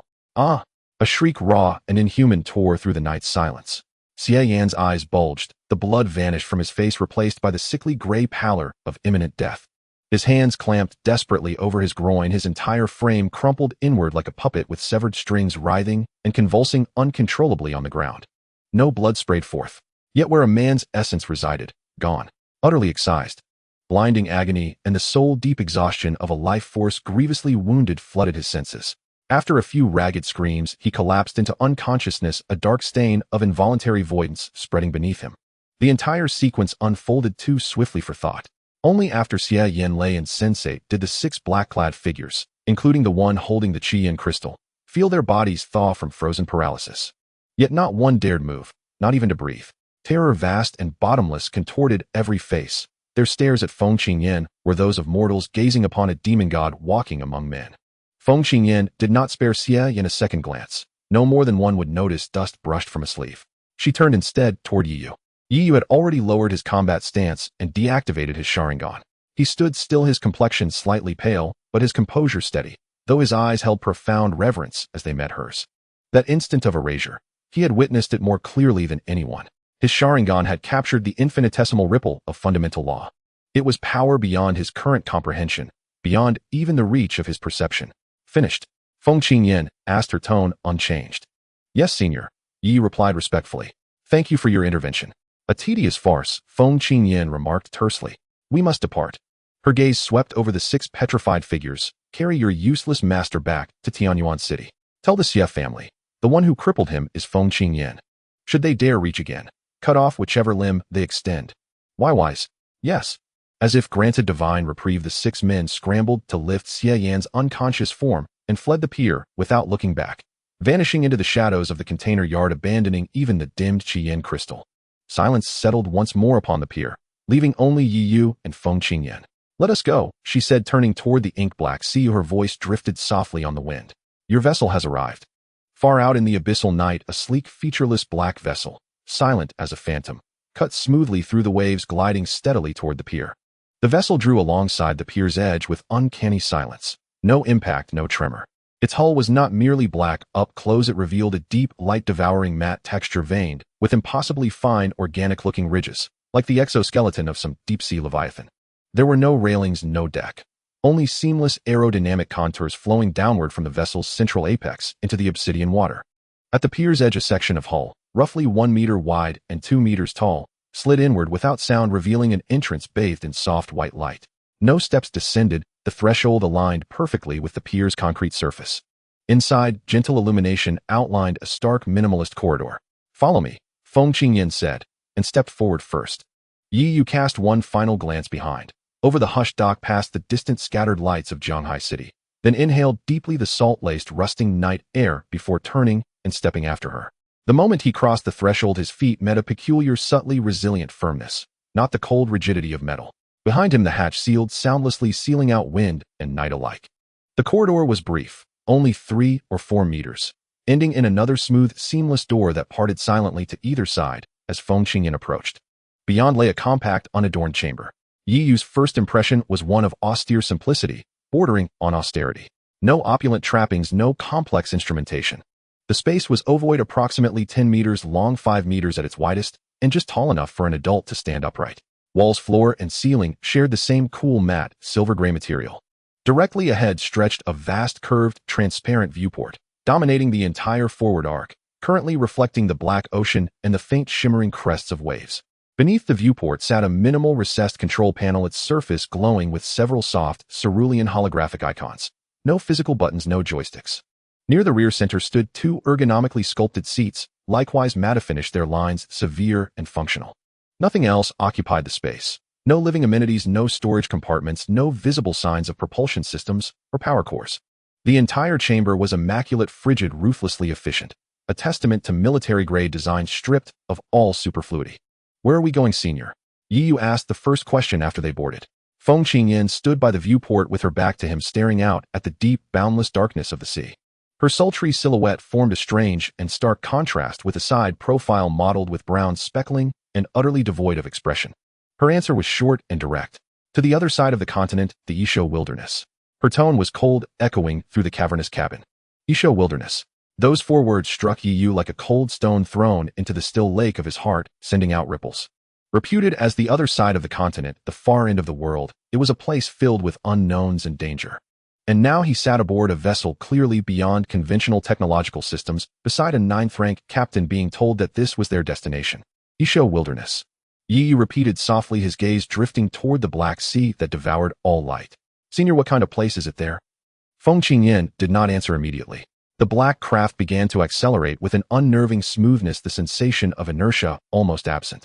Outside the forward transparent window, the inky water was pushed aside by some invisible force, spawning faint, strange pale blue ripples, as if a colossal beast were moving through the deep. After a moment, Feng Qingjian's clear voice sounded again. From now on, call me Sister Qingyan. I'm only a few years older than you. That is the world of the Yi show. There are no humans. She turned her gray-blue eyes fixed on Yi Yu, reflecting the faint blue light outside, and something older still. To be precise, there were once humans there. Or rather, the entire launching once belonged to humanity. Yi Yu held his breath. Feng Qingyan walked to the control panel and tapped it lightly. Several pale blue holographic icons flashed and reassembled, and the image on the great forward window shifted. No longer just monotonous seawater, the view became an ancient, blurred, mural-like impression depicting a world that resembled the present, yet seemed more verdant and ordinary. Tall buildings, flying craft, crowds. Technology similar to today's was evident, but the ubiquitous patterns of circulating spiritual energy were absent. Before the new epoch, or more plainly 3,000 years ago, launching had no discernible spiritual energy, or rather spiritual energy existed in an exceedingly thin, nearly imperceptible dormant state at that time. Human civilization relied purely on technology, its footprints across launching expanding until it even tentatively began to colonize neighboring planets. The images shifted to scenes of catastrophe, tsunamis, earthquakes, volcanic eruptions, strange auroras tearing across the sky. Chaos that at first appeared to be natural disasters. Then it occurred. Feng Qingjian's fingertip traced the disaster footage. The cause remains undetermined. Some hypothesize a cyclical energy tide of launching, others suggest a radiation pulse from deep space. There are forbidden theories that point to man-made causes. Yet the outcome was unanimous. A global, unprecedented eruption of energy. Its nature differed from any known radiation. We call it the spiritual energy revival. The display convulsed, the earth split, and what welled forth was not magma, but thick, tangible, multicolored bands of spiritual light. The sky tore open and rained not water, but showers of light, imbued with furious life energy. Mountains, rivers, forests, oceans. Everything on launching animated and warped at an astonishing pace. Spiritual energy concentration skyrocketed in an instant, breaching a threshold. It wrought devastation upon the old biosphere and simultaneously acted as a catalyst for new life. On the screen, ordinary animals. Wolves, tigers, eagles, serpents, even insects and plants drenched in dense, inseparable spiritual light, rain swelled and twisted before the eye. Their bodies became grotesque, with bone spines, scales, compound eyes, and energy organs. They grew in forms that defied old biological laws, their eyes alight with a wild, covetous gleam as ferocious power surged within them. Many members of old species died en masse, unable to adapt, while a fortunate few, adapters, underwent astonishing evolution and aberrant metamorphosis. They became the first Yi show. The presence of spiritual energy offered them nearly boundless potential for growth and countless evolutionary pathways. The footage swept by displaying bizarre and fearsome Yi show forms. From burrowing leviathan insects to monstrous birds cleaving the sky, shadowy deep-sea predators to jungle ambushers. What about humans? Yi Yu could not help but ask, his throat dry. Humans? Feng Qingjian's mouth twitched ever so slightly, part mockery, part mere statement. At first, human bodies were far less suited than many beasts to endure this direct, brutal baptism of spiritual energy. Global population in the first wave of the revival tide plummeted by over 70%. Cities became ruins, and the fabric of civilization collapsed in an instant. The imagery grew cruel: toppled buildings, abandoned metropolises, terrified crowds fleeing only to be hunted down and torn apart by Yi show. It was an age of darkness and despair. Survivors retreated underground into remnants of military bastions, scraping out an existence in the cracks. Until some discovered that although human bodies had a low survival rate under direct spiritual baptism, our minds, our consciousness, seemed to share a deeper connection with this new energy. Blurry human silhouettes appeared faintly luminous, experimenting with controlling flame and water or causing objects to float. Fumbling, sacrifice, trial, failure, retry. After nearly a century of the darkest great extinction era, the first generation of the awakened and the earliest systematic methods of spiritual cultivation were painfully born. Humanity finally grasped a thread of hope amid that abrupt upheaval. Feng Qingjian's voice remained composed, but Yi Yu could sense the century of blood and tears hidden beneath that calm narration. However, the Yishu's evolutionary tempo and population advantage had already been established. They occupied the vast regions where the spiritual revival raged most fiercely and the resources were richest, the continents, the deep seas, the skies.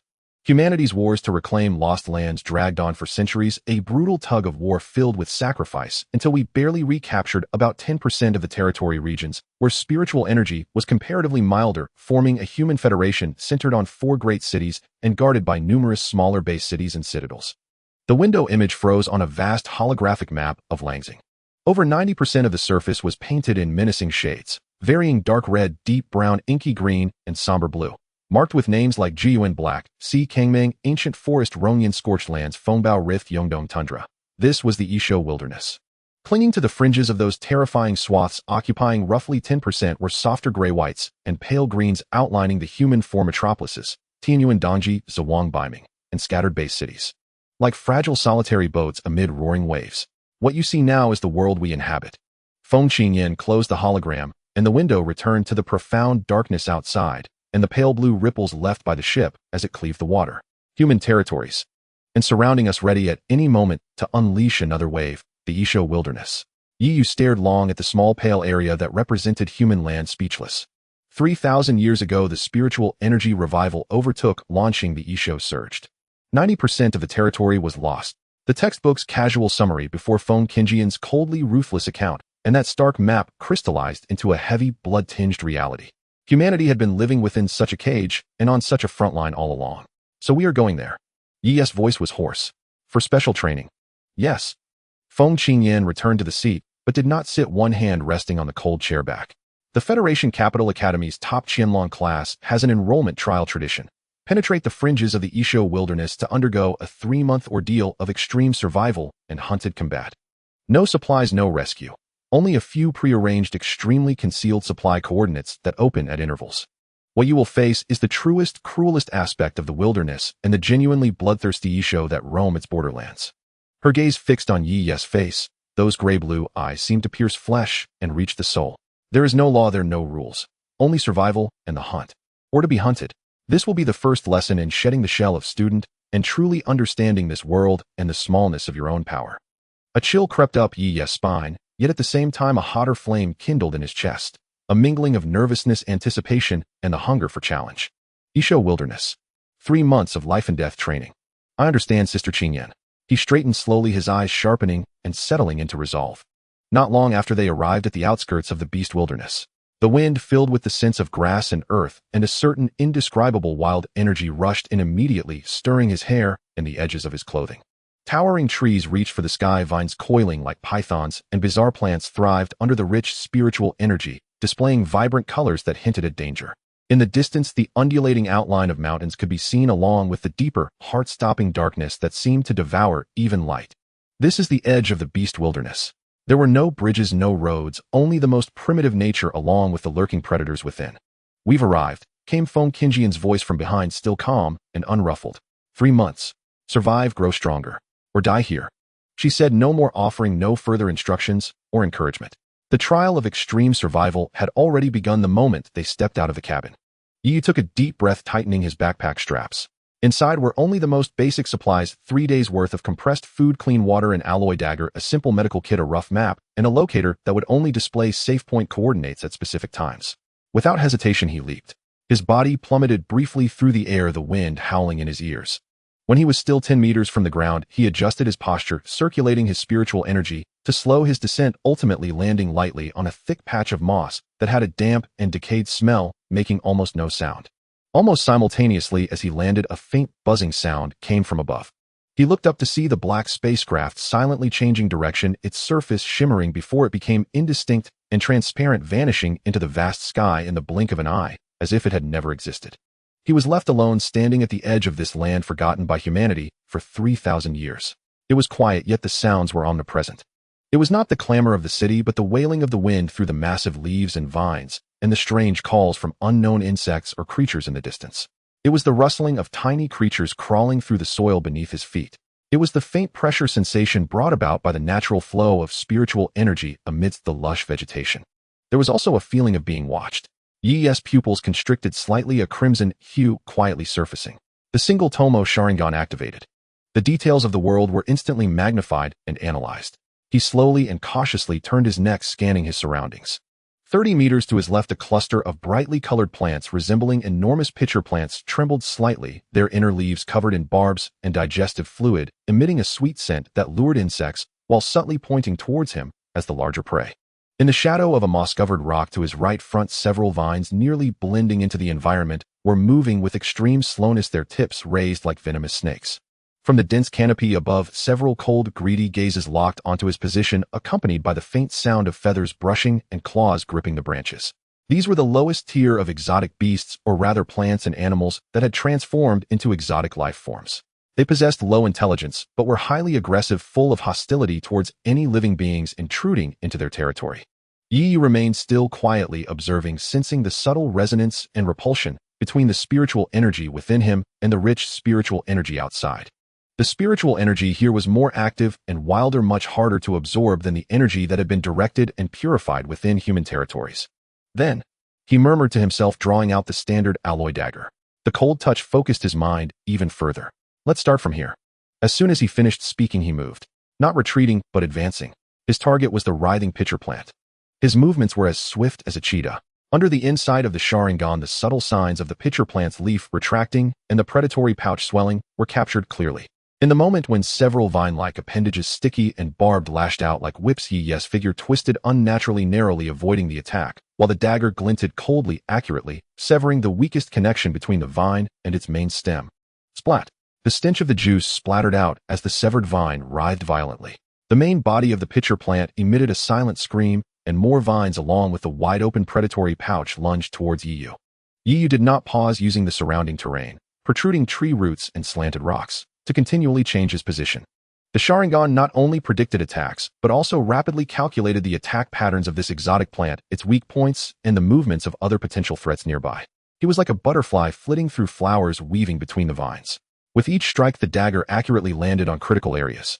5 seconds later, the main stem of the pitcher plant was finally severed by his last strike, its massive body crashing down, juices spilling out quickly, being decomposed and absorbed by the surrounding soil and microorganisms. A crystal the size of a pebble, emitting a faint yellowish light, rolled out from the remains. A first-tier earth elemental core. Yi picked it up, for it felt warm to the touch, and he could sense the pure yet scant earth attribute energy within. He did not absorb it immediately. Instead, he quickly dashed behind a rock. Almost simultaneously, 3 gray shadows swooped down from the treetops above. These were 3 flying exotic beasts that resembled enlarged bats, but had 4 sharp claws and pointed beaks, moving at great speed, bringing with them a foul wind. Yi was prepared. He pressed his body against the rock, and as they missed their targets, he flicked his wrist, launching 3 poison needles. A precise throw enhanced by the Sharingan. 2 of the exotic beasts were struck in their wings and eyes, screaming as they lost balance and plummeted. The third narrowly avoided the attack. Just as it was about to launch another strike, Yi had already darted out from behind the rock, the dagger slicing through the air with spiritual energy cutting across its neck. The battle was brief, yet intense. Yi panted as he looked at the corpses of the 3 exotic beasts on the ground and approached the 2 others still struggling, moving in for the kill. He also collected 2 smaller, more chaotic wind attribute elemental cores. The initial battle had been victorious, but he did not relax at all. The smell of blood had already begun to waft, attracting more creatures. He quickly gathered his spoils, checked the rough direction on the map, and chose a route towards a hilly area where the trees were relatively sparse and the terrain higher, moving quickly away, his figure soon disappearing into the dense vegetation. 3 months passed, stretched at the brink of life and death, yet time flew by amidst constant battles for survival. The outskirts of the beast's wasteland, as Feng Qingyan had said, were primarily dominated by first-tier beasts, with occasional second-tier beasts wandering about. But this did not mean safety. First-tier beasts were equally lethal. They moved in packs varied in species, with bizarre habits and unpredictable attack methods. Poisonous insects, trap-like plants, stealthy hunters, herds of beasts acting in concert. Yi quickly grasped the meaning of extreme survival. He needed to find relatively safe resting points, often settling in tree hollows or rock crevices, remaining half alert at all times. He needed to discern which plants, fruits, or roots were edible and which were highly toxic. He had to utilize the terrain, weather, and even the conflicts between beasts to secure food and water while evading more dangerous predators. Battles occurred almost perpetually. He maneuvered around a solitary shadow wolf, using the illusions of the Sharingan to disrupt its senses, then combined martial arts with a dagger to defeat it. When faced with a pack of bloodclaw rats, he could only fight and retreat, using the complex terrain and fire attacks to disperse them. Ambushed by a second-tier ghost face vine, it ensnared his ankle and dragged him toward its digestive sac. At the brink of death, he used his Sharingan to detect a piece of charred wood nearby that resonated with the essence of thunder, desperately throwing his dagger to trigger the faint residual lightning, narrowly escaping and turning the tide. Hunting or being hunted. The crystal cores became his most important objective aside from survival. The energy contained within a first-tier crystal core was no longer substantial for him, but every bit added up. He cautiously absorbed the energy, refining his body and augmenting the spiritual energy within his dantian. After frequent high-intensity use and life-and-death stimuli, the Sharingan's insight, dynamic vision, and the subtle application of illusions mainly aimed at lower-intelligence beasts gradually improved. The single tomo of the Sharingan spun more smoothly, as if on the verge of birthing a new change. The power of the guardian crane within him became more vigorous in the relatively active spiritual energy environment of the wasteland. When he was extremely fatigued or under immense pressure, the dark yellow energy, tinged with a restless aura, would unconsciously flow through his meridians, granting him greater strength and defense, but also making his emotions more volatile. At the same time, he faintly sensed that the door deep within his dantian, sealed with the might of an even greater-tailed beast, was showing signs of loosening with his growing strength and increased adaptation to the guardian crane's power. It seemed to be hinting at a slight loosening. After a month, he was covered in wounds, but had begun to adapt to the rhythm of the wasteland with his spiritual energy steadily increasing. After 2 months, he had hunted over 100 first-tier beasts, and after repeated absorptions of the crystal cores, he was nearing the peak of the first tier. A faint shadow of a second tomo appeared along the edge of the single tomo of the Sharingan. The loosening of the door to the two-tailed beast became more pronounced as sometimes, even in his dreams, he could hear the deep, wild breaths and clawing sounds coming from behind the door. In the 3rd month, during an encounter with 2 second-tier ironhide rhinos, Yu was pushed into a desperate situation. The massive rhino horns shattered the rock wall he was hiding behind, and the violent charges and trampling put him in grave danger. On the brink of life and death, the fear of death, the desire for survival, and the spiritual energy accumulated to a critical point erupted violently. Roar! He let out a growl that was not quite human, his eyes ablaze with a scarlet glow. The shadow of the second tomo instantly solidified under the intense emotional and spiritual pressure. The second tomo Sharingan activated. His field of vision expanded suddenly, and his insight, dynamic vision, and ability to capture the flow of spiritual energy skyrocketed. The seemingly flawless charge trajectory of the ironhide rhino now appeared with clear predictive pathways and weak points in the flow of spiritual energy within the view of the second tomo. Simultaneously, the barriers within him shattered. A more grandiose flow of spiritual energy surged from his dantian, washing over his limbs and bones, strengthening his muscles and skeleton. Second tier. In the life and death struggle, he brazenly broke through. His power, speed, reaction, and the total and quality of his spiritual energy all saw a comprehensive enhancement. Taking advantage of the momentum from his breakthrough and the advantages provided by the second tomo Sharingan, Yu exchanged injury for life, narrowly killing one ironhide rhino and scaring off the other. He slumped beside the massive corpse of the ironhide rhino, panting heavily, blood-soaked, but with a fierce light burning in his eyes. He had become a second tier. He could feel that he had undergone a complete transformation compared to when he had first arrived here a month ago. In the remaining half-month, he consolidated his realm, adapted to his new power, actively sought out second-tier beasts for challenges, and honed his combat skills. The loosening of the door to the two-tailed beast remained. It was just a step away from opening. Finally, 3 months had passed. On this day, Yu was by a stream preparing a first-tier beast resembling a stag with bone blades on its head that he had just hunted while vigilantly watching his surroundings. Suddenly, the locator on his wrist, which had been silent for a long time, emitted a faint yet steady hum and a green that lit up on the dial pointing northeast approximately 5 kilometers away. That was the preset safe supply point as well as the rendezvous point. It was time to leave. Yu swiftly packed up, took one last look at the wasteland that had devoured countless lives and tempered him, then turned and dashed toward the direction indicated by the light. After 5 kilometers, he arrived at a small artificial facility hidden within a crevice in the valley. The metal door slid open automatically as he approached. The inside was not spacious, containing simple cleaning equipment, a brand new combat suit, some high-energy food and water, and a mirror. Yu looked at himself in the mirror. His skin had become rough from the wind and sun of the wilderness. His face, once somewhat youthful, now bore sharper lines. His gaze was sharp as a blade, containing a coldness and vigilance born from having experienced life and death struggles. The various scars on his body had become new metals. The aura he exuded had shed the naivete of a student, resembling a blood-stained blade drawn from its sheath. He cleaned himself up and donned the new clothes. Just as he finished all this, a calm and somewhat familiar female voice echoed within the facility, transmitted through a hidden speaker. "Time's up. Come out." It was Feng Qingyan. Yu adjusted his collar, pushed open the metal door, and stepped outside. In the open area outside the valley, that familiar black ship had quietly hovered there at some point. The hatch opened, and Feng Qingyan's tall figure stood within the doorway, her gray-blue eyes calmly sweeping over him. Her gaze lingered on Yu for a moment, particularly pausing at his eyes, which had returned to their ordinary black, but upon closer inspection, seemed to retain a trace of indelible scarlet sharpness deep within the pupils. "Second tier, not bad." Her evaluation was still brief, devoid of any discernible emotion. Get on. Yiyu took a deep breath and stepped aboard the ship. The hatch closed once again, isolating him from the winds and dangers of the wasteland. The 3-month special training had come to an end. Inside the black vessel, there was absolute silence. Only the pale blue ripples of seawater shorn aside by an invisible force field and racing past the viewport testified that they were hurtling through the ocean at an astonishing speed. Yiyu sat in a slightly hard chair, feeling the surge of power within him, a force far greater than when he had departed the Jianhai City dock 3 months earlier. Second rank spiritual energy flowed steadily through his meridians. The Ergyu Zalunyan, a Tugyu ocular technique, though closed, had already imprinted upon the depths of his consciousness a clearer, more penetrating perception of the world. He looked toward Feng Qingyan standing before the viewport. Her tall silhouette still radiated detachment and chill. If one did not look at her face, she was the very epitome of earthly beauty. Sister Qingyan, Yiyu said, breaking the silence, shall we return directly to the capital academy? Feng Qingyan did not turn. Her gray-blue eyes reflected the flowing azure sea. First to the Guixiang docking point on the outskirts of Tianyuan City, to complete the handover, she said. Then the academy. She paused, her tone still even, but carrying a faint admonition. There are many rules in the capital and many watchful eyes. Keep whatever special thing you have on you well concealed. A chill ran through Yi's heart. He nodded. The tailbeast power. Indeed, this was not something to expose casually to others. The vessel slid on without sound toward Tianyuan City, the heart of the Federation and the confluence of countless ambitions and dangers.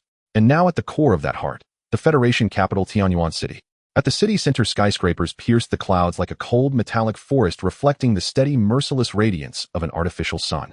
One tower in particular was ruthlessly angular, its surface traced with dark blue streams of energy. Its entire top floor had been opened into an extravagant private space with a panoramic view that overlooked half of Tianyuan City. There were no ordinary desks or office chairs here. The room felt more like a place of quiet contemplation where classical luxury met futuristic technology.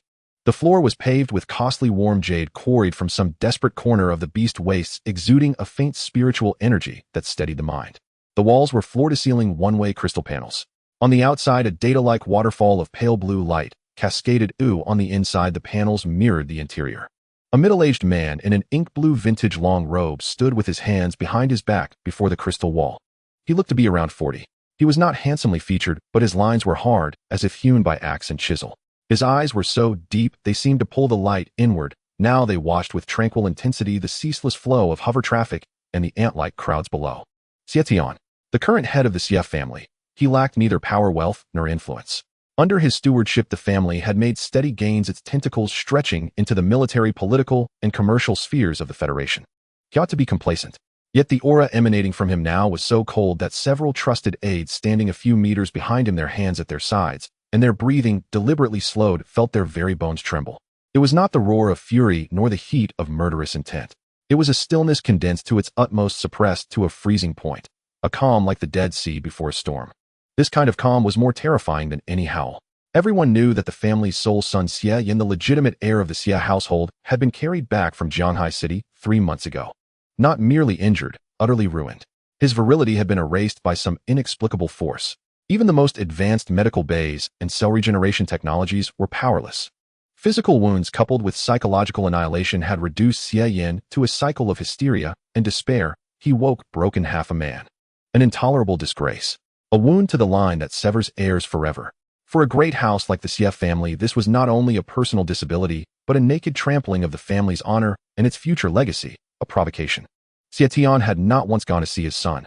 Every scrap of emotion, every surge of rage and murderous will he had forced down into that terrifyingly calm exterior and transmuted into the coldest, most efficient commands. Have you confirmed the facts? Xietian asked. His voice was low, but it scraped through the cavernous space like a cold blade across crystal. Behind him, a man in a well-tailored suit and gold-rimmed glasses, appearing as a senior assistant, stepped forward and bowed slightly. His voice was restrained yet methodical. Master, we have basically clarified the situation. The young master was in Jianhai City. The incident began when he stood up for Lin Group's Lin Wanwan and clashed with a local high schooler named Yiyu. Lin Group had been under investigation by the Anomalous Ability Management Bureau for suspected violations. The conflict took place at Pier 3 in Jianhai City. Our team later analyzed the extremely faint traces of rule fluctuations left at the scene together with accounts from the young master and 6 bodyguards. Yiyu, Xietian repeated the name slowly as if to chew it. All the files. The assistant immediately summoned a floating holographic screen that began to list information. Yiyu, male 18. A senior at Jianghai City No. 1 High School. Orphan of low-born origin with simple social ties. A month ago at the Academy's awakening ceremony, he was suspected of awakening an ocular-type anomalous ability. His initial rating was lower than E and frank, but his subsequent performance was abnormal, suggesting concealment or misjudgment. He is acquainted with Zheng Qianair of the Zheng Group in Jianghai. Key point: about 3 months ago, Captain Feng Qingyan of the Federation Anomalous Ability Management Bureau's 3rd team left with Yiyu. Using our connections within the Federation, we unearthed an unverified report. Yi's name appears on the ultra-secret preliminary shortlist for this term's Qianlong class special recruitment, with the recommender marked as Feng Qingyan. A glint of coldness finally flashed in Xie Tian's eyes. No wonder. Feng Qingyan is selecting a newcomer for herself, perhaps even a disciple. He turned to the assistant. His stare made the man feel as if he had been stripped and laid upon an operating table. So my son became the sacrificial pawn for her to assert authority and protect her ward. Some lowborn commoner sprung from nowhere. Is he worth the heir of the Xie family? Xie Tian's voice remained composed, but the venom and killing intent within it nearly congealed into something tangible. Beads of cold sweat trickled down the assistant's forehead. He dared not reply. Feng Qingyan is a 9-rank powerhouse. Although she bears wounds now, my family cannot act against a 9-ranker, nor is it necessary to rip open relations with her. Xie Tian turned his gaze back to the window. His voice resumed its prior chill. But that Yiyu. He paused, each word drawn out as if from an ice cellar. I want every scrap of information on him. From his birth to this very moment, every minute, and every second. Everyone he has ever met, every phrase that might have been recorded, every trace of abnormality he has exhibited. Analyze the nature of his anomalous ability, his weaknesses, his combat habits, his character flaws. Trace his relationship with Feng Qingyan to the bone. Is she merely favoring him, or is there a deeper root? Track his current location. The moment he steps into Tianyuan City, into the academy, I want to know every place he lodges, every outing, every person he contacts. Xie Tian's tone suddenly deepened, striking like a hammer upon the hearts of his subordinates. Feng Qingyan can shield him for a time, but she cannot protect him for a lifetime. Qianlong class. Geniuses. Do we not already have enough geniuses dying in the wastelands, or in accidents, every year? I want him dead. Make him endure torment, crumble piece by piece in despair, and finally be crushed like refuse, his bones erased. Let Feng Qingyan and anyone who dares mock the Xie family know this. Xie Tian slowly lifted his hand and clenched it toward the vast city, as if to squeeze the small notiative prey in his palm. Harm my son, and you will pay a cataclysmic price. This debt must be avenged, with blood, with life repaid 100-fold in the way he fears most. The cold, murderous intent swelled from Xie Tian like a tide, filling the entire penthouse. Several aides bowed their heads deeply and replied in unison, yes. Master. The black vessel completed its identity verification and entry registration at the 7th return point on the outskirts of Tianyuan City, the entire process silent and efficient without disturbing any unnecessary attention. Subsequently, the vessel turned and headed northeast towards the area shrouded by towering energy barriers and dense monitoring networks. Federation Capital Academy. Even though Yiyu had mentally prepared himself through exaggerated descriptions from Feng Qingyan and Zheng Qian, his heart was still violently shaken when he truly laid eyes on it. This was not merely an academy, it was a city. A vast area completely independent of the main urban area of Tianyuan City was enveloped by a semi-transparent pale golden energy shield, resembling a gigantic amber with light and shadows flowing inside, creating a myriad of phenomena. Within the shield, architectural styles blended together in a strange, yet harmonious manner, featuring sleek metallic structures filled with a sense of technology that pierced the clouds, their surfaces flowing with real-time data. There were also pavilions and towers rich in ancient charm, with flying eaves and bracketed roofs set upon the hearts of artificial lakes or floating mountains veiled in a mist of spiritual energy. Further away, one could even see training grounds simulating various extreme environments. Glacial plains, volcanic areas, thunderstorm zones, and regions of abnormal gravity, with shifting light and shadows and faintly perceivable energy fluctuations. In the sky, countless small personal flying devices, teaching shuttles, and clearly higher-level students piloting energy-powered vehicles flew orderly along invisible flight paths resembling a busy swarm of bees. On the ground, the roads were wide and lined with green trees, bustling with various students dressed in distinct styles, each exuding an extraordinary presence, while the energy fluctuations emanating from many left Yiyu secretly astonished. Commercial areas, residential zones, research districts, and combat zones. The functional areas were clearly delineated, yet closely connected through aerial walkways, teleportation arrays, and high-speed tracks. Here lay the heart of the Federation's future, a cradle for elites, and simultaneously a battleground interwoven with countless competitions, opportunities, and dangers. The vessel silently landed at a secluded, dedicated dock on the outskirts of the academy. The hatch opened, and air infused with rich spiritual energy, and a faint scent of plants rushed in, starkly different from the wild and bloody wilderness. Feng Qingyan stepped out first, followed closely by Yi Yu. The procedures have already been completed through internal channels. You can go directly to the freshman registration area beneath Qianlong Peak to receive your identity badge, dormitory key, and initial supplies. Feng Qingyan handed him a thin, translucent electronic board marked with a simple map and guidance. The formal assembly for the Qianlong class will be in 3 days. During this time, you can familiarize yourself with the environment. Remember what I told you before? Yi Yu took it, nodding seriously. I understand, Sister Qingyan. Feng Qingyan said no more, her gray-blue eyes gazing deeply at him for a moment, her figure flickering slightly before vanishing, as if blending into the air. Yi Yu stood alone at the edge of the dock, gazing up at the academy city before him. Taking a deep breath, he suppressed the turmoil within his heart and stepped forward, following the guidance of the electronic board. He walked along the main road of the academy, the sights around him continuously impacting his understanding. Even a random decorative stone by the roadside faintly radiated a warm spiritual energy. The plants in the greenbelt were not ordinary. Some leaves naturally bore the markings of runes. Occasionally, students could be seen sparring by the roadside, their movements exuding pure and powerful energy, drawing the attention and applause of many onlookers. He discreetly quickened his pace, trying not to attract attention.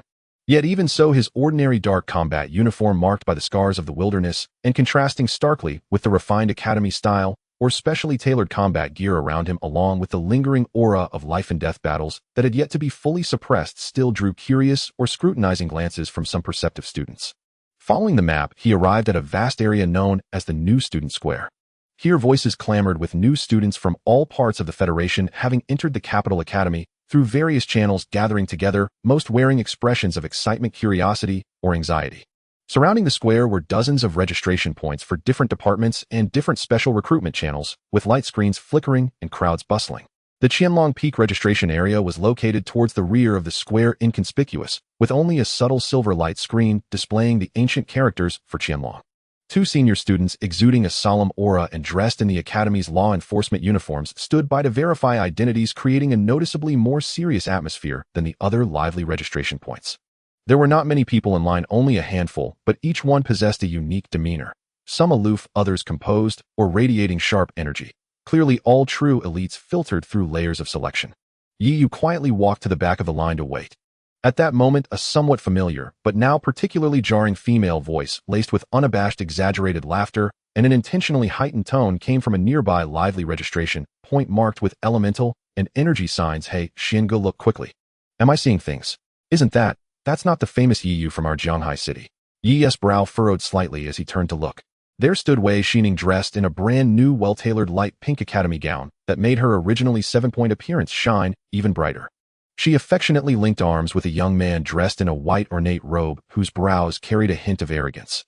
The young man wore a badge symbolizing the elemental system on his chest, and his energy fluctuations were formidable, indicating a family background and strength of high caliber.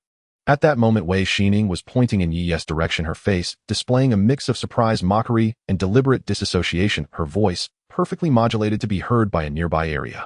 It really is him. My goodness, how did he make it to the Capital Academy? Or could he be in the wrong place? This isn't a garbage collection station that just anyone can come to. The young man beside her, Zhou Mingxuan, followed her finger, and his gaze landed on Yi's somewhat shabby combat uniform, his lips curling into an undisguised sneer. Oh, is this the one you mentioned before, the one from your little place? F level. Indeed. You don't know, but in our Jianghai city's top high school, he's quite the celebrity. At the awakening ceremony, a lifetime, F level. It shocked everyone back then. Huh. She laughed exaggeratedly, drawing the attention of many new students around her. Some people immediately cast unusual glances at Yi Yu. F level. In the Capital Academy, where geniuses gathered, this was practically an unheard-of joke. Moreover, seeing that the effect was good, Wei Xining became even more animated, her tone dripping with condescension. He's also an orphan, utterly poor. I really don't know what kind of luck he had, or what underhanded means he used to make it through the gates of the Capital Academy. He wouldn't be here to be a janitor, would he? But then again, with an F-level talent, cleaning might be too much for him. Zhou Mingxian let out a sneer in agreement, tightening his embrace around Wei Xining's waist as he looked down at Yi Yu. Inging, what is there to say to this bottom-tier trash? Lowering his status for no reason. F-level. He probably can't even touch the lowest energy sensing threshold of the academy. Perhaps he forged his credentials, or he deliberately elongated his tone, attached himself to some unremarkable minor character.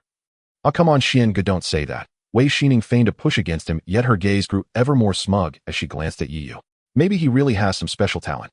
For instance, particularly good at living off others. The hushed whispers and low laughter around them began to rise.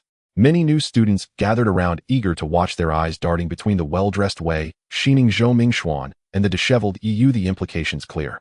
Humiliation, anger, and cold murderous intent gnawed at Yi's heart like a venomous snake.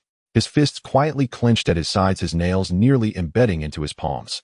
Wei Xianing's familiar yet strange cruel expression, those deliberately distorted and brazenly trampling words against his dignity, felt like burning steel needles piercing his nerves. He recalled that timid yet pragmatic girl from Jianghai City, and the woman in front of him snuggled in her new lover's arms, eager to elevate herself by belittling him. Intense emotions surged within him, his Sharingan even stirring slightly, a crimson glint flashing briefly in the depths of his pupils. Yet he suppressed it firmly. Feng Qingjian's reminder echoed in his ears. To erupt at this moment would bring momentary satisfaction, but could expose more and disrupt all plans. He slowly and deliberately released his clenched fist, not displaying any obvious anger on his face, but his gaze was dark and deep, disturbingly calm, like a frozen lake before a blizzard, quietly observing the performance of Wei Xining and Zhou Mingxian. That look made the originally smug Wei Xianing's heart skip unexpectedly, her laughter faltering. Zhou Mingxian also frowned slightly. Yi's calmness exceeded his expectations. Yi no longer looked at them as if they were merely annoying flies by the roadside. He turned back, facing the light screen for the Qianlong class enrollment, his back straightened like a solitary pine enduring storms on the vast plains. It was his turn. He stepped forward and handed over the electronic board.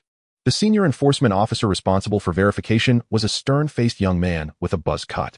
He took the electronic board, scanned it with a special device, and then looked closely at Yu, especially his eyes, which had returned to calm, yet remained sharp, a flicker of barely perceptible surprise crossing his gaze. "Yu," he confirmed, his voice steady. "Yes," Yu nodded.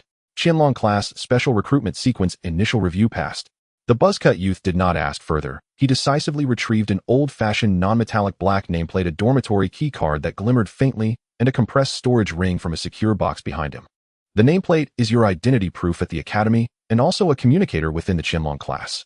The dormitory is in the eastern area of Qianlong Peak Yard No. 7, Room No. 3A block. Inside the storage ring are basic supplies and the freshman guide. Assemble at the top of Qianlong Peak 3 days later in the morning, and do not be late." His tone was matter-of-fact, devoid of any extra emotion, yet the murmurs and discussions around that had still been present suddenly vanished at that moment. "Qianlong class. Special recruitment sequence." Those words seemed to possess magic, instantly sucking the air out of the vicinity. Wei Xianing's smile froze completely, her eyes widening in disbelief, mouth agape, but unable to make a sound, only expressing incredulous shock. Zhou Mingxuan's arrogance also froze in an instant. He unconsciously loosened his grip on Wei Xianing's arm, looking at Yi's back, with eyes filled with uncertainty and a trace of wariness. The Qianlong class. That is the true core within the capital's academy, a legendary place. Every individual who can enter is a genius among geniuses. F level. What a joke. Yu accepted the items and nodded slightly to the buzzcut youth. "Thank you, senior." Then he turned and strode away.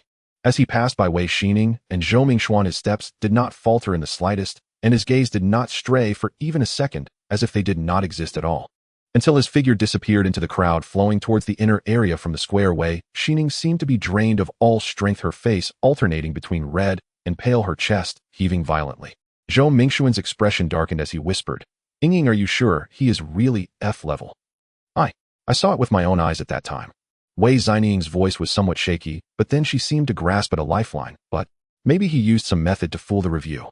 Or perhaps he is not associated with minor characters." Zhou Mingxuan's eyes flickered as he gazed in the direction where Yu had vanished, falling silent, but the disdain had transformed into deep vigilance and a trace of unease. The gazes cast around also grew complicated, filled with curiosity, inquiry, and speculation, with none of the initial ridicule remaining. Yu walked on the academy's broad path, the black nameplate in his hand, feeling ice-cold. The clamor behind him gradually faded, but Wei Xianing's sharp words, Zhou Mingxuan's disdainful gaze, and the peculiar looks from those around him were like a brand searing deeply into his heart. Anger did not dissipate, but was instead enveloped by something colder and harder, sinking deep within, transforming into fuel. He lifted his head, gazing at the distant mountain peak shrouded in mist, the most majestic of them all, Qianlong Peak. That will be the new starting point. It is also the place where he will declare his return to all who have belittled, insulted, and become potential enemies. F level. Trash. He silently scoffed in his heart, his gaze sharp as a blade. Then let you all watch closely how this trash will step on each of you one by one. Just then his footsteps paused slightly. Although his Sharingan was not activated, his extraordinary perception vaguely sensed that more than one gaze was falling upon him from a more concealed and distant place. Yi's heart tightened as he caught a faint hint of a gaze. Someone was secretly watching him. Who could it be? At the same time that observer keenly sensed Yi's alertness, their pupils instantly contracting, eyes widening in disbelief. Impossible. He was horrified, nearly exclaiming, "This kid can actually detect my spying." Yi paid no mind to the hidden gaze watching him, continuing to walk towards Qianlong Peak without looking back. At this moment, he only had one thought in mind: to break through the second tailgate within him. Stop! A cold shout suddenly came from the side. A golden-haired young man with a slicked-back hairstyle stepped forward slowly, a black long coat fluttering slightly with his pace. "You are this year's Qianlong class student." He smirked, revealing a hint of unabashed contempt. "I want to see what qualifies you to be in the same class as me." Yi halted his steps, turned his head, and calmly gazed at the unexpected guest. The other party's aura was formidable, with refined spiritual power, at least at the mid to late stage of the second rank. Moreover, the sharpness radiating from within clearly indicated a long-standing position of power and extraordinary talent. "Is there something you need?" Yi's voice betrayed no emotion. The golden-haired youth Lei Qianjie, the representative of the Lei family in the capital academy's Qianlong class, approached slowly, each step resonating with a certain oppressive rhythm. He scrutinized Yi from head to toe, particularly lingering on Yi's ordinary combat attire and the not-so-imposing aura he exuded. "I am Lei Qianjie." He stated his name with a tone of declaration. "Like you, I am a student of this year's Qianlong class. However, I ranked second in the regular examination." He deliberately emphasized regular examination and second with an unspoken implication. He earned his place through hard power, while Yi, being in the special admission sequence, seemed to him to have bypassed the normal process, raising suspicions of favoritism. "I heard that the special admission sequence is filled with those with special talents or special backgrounds." Lei Qianjie raised an eyebrow, his tone dripping with sarcasm. "I tend to be straightforward and do not believe in such superficial things. Strength is the only passport to the Qianlong class." He slightly lifted his chin, his gaze sharp as lightning, locking onto Yi. "Thus I wish to spar with you. It's simple, just here a light exchange." He added, "Let me see what's so special about your special admission, and if you are worthy to stand with us who earned our place through true merit." The surrounding air seemed to thicken under Lei Qianjie's unabashed aura. Nearby students noticed the commotion and slowed their steps, casting curious glances. Conflicts among the new students of the Qianlong class always drew significant attention. Yi quietly observed Lei Qianjie, yet flashes of Wei Xinying's sharp features, Zhou Mingxuan's disdainful gaze, and the curious or mocking looks from the crowd raced through his mind. The icy flame deep in his heart seemed to burn a little brighter. He did not wish to cause trouble, especially as a newcomer with unseen eyes watching from the shadows. Yet some matters cannot be avoided by mere desire to escape. Relentless retreat in this academy where the strong reign and competition is fierce will only invite more scorn and oppression. "Just a friendly spar." Yi spoke, his voice still calm. "Of course." Lei Qianjie smirked, and the platinum necklace around his neck flashed as he moved. "Don't worry, I won't use excessive force. It's merely to verify. After all, every spot in the Qianlong class is incredibly precious and cannot afford any dilution." His words sounded noble, yet the arrogance of clearing the ranks was almost palpable. Yi suddenly smiled. That faint smile sent a chill through Lei Qianjie, who had been focused on him, as if a dark current had suddenly swept beneath a calm lake. "All right." Yi nodded, his tone so relaxed that it momentarily stunned Lei Qianjie. "Since you Lei seem so eager, let's have a spar." He uttered no grandiose proclamations nor displayed anger. Only in the depths of his dark eyes a keen intent gradually emerged. Lei Qianjie's gaze sharpened, a stronger combat intent, and a hint of displeasure at being underestimated surged within him. Yi's calm acceptance appeared to him more like an unawareness of his limitations of provocation. "Refreshing," Lei Qianjie exclaimed, his aura suddenly surging. Pale purple lightning flickered like tiny electric snakes, beginning to dance and swirl around his body, emitting faint crackling sounds as a sharp, explosive aura spread out. A lightning element adept. Moreover, judging by the purity and control of his spiritual power, he was anything but ordinary. "This place isn't suitable. Let's go to the nearby duel arena, which has basic protective formations suitable for sparring." Lei Qianjie pointed to a circular area surrounded by low-energy light screens not far away. It was a common place within the academy for students to engage in friendly sparring. Yi had no objections, and the two walked towards the resting area. The number of students gathering around increased, whispers began to rise. "It's Lei Qianjie from the Lei family." A lightning talent second in the regular examination for this year's Qianlong class. Who's that across from him? I haven't seen him before. His aura doesn't seem strong. I heard he came in through special admission, and there seemed to be some conflict with him over in the square just now. Special admission. Tisk facing off against a combat maniac like Lei Qianjie, he probably won't fare well. Lei Qianjie despises those he believes do not live up to their reputation. Looks like there's a good show to watch. Entering the duel arena, an invisible energy screen closed behind them, isolating the inside from the outside.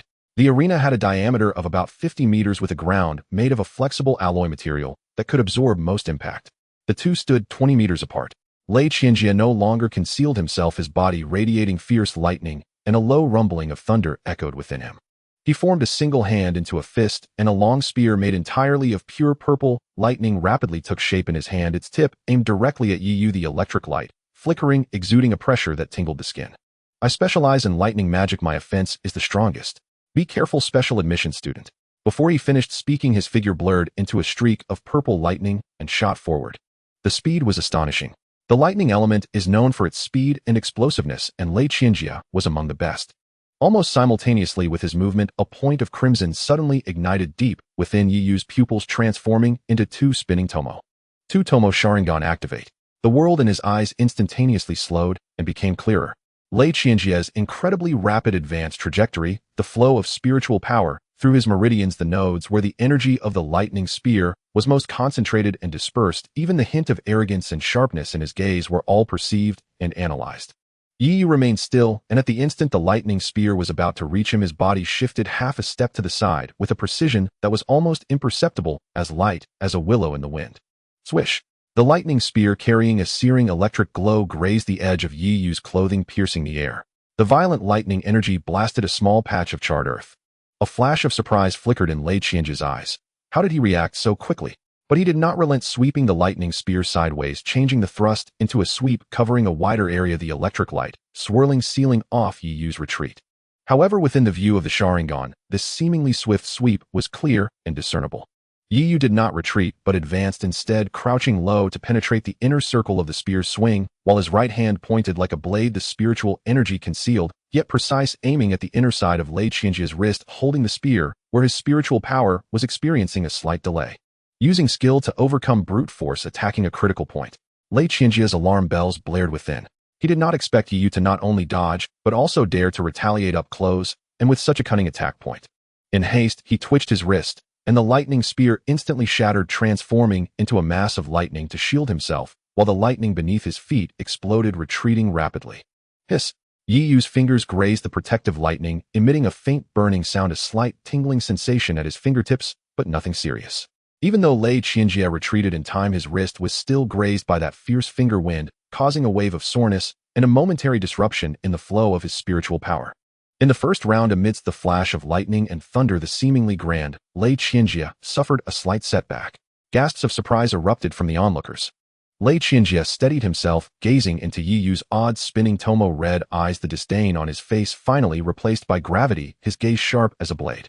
Technique abilities. Interesting. He licked his lips, undeterred by the setback, his fighting spirit igniting even more. It seems I underestimated you. He clasped his hands together fiercely before his chest, and the thunderous light surged around him, causing his hair to stand on end as his aura once again soared.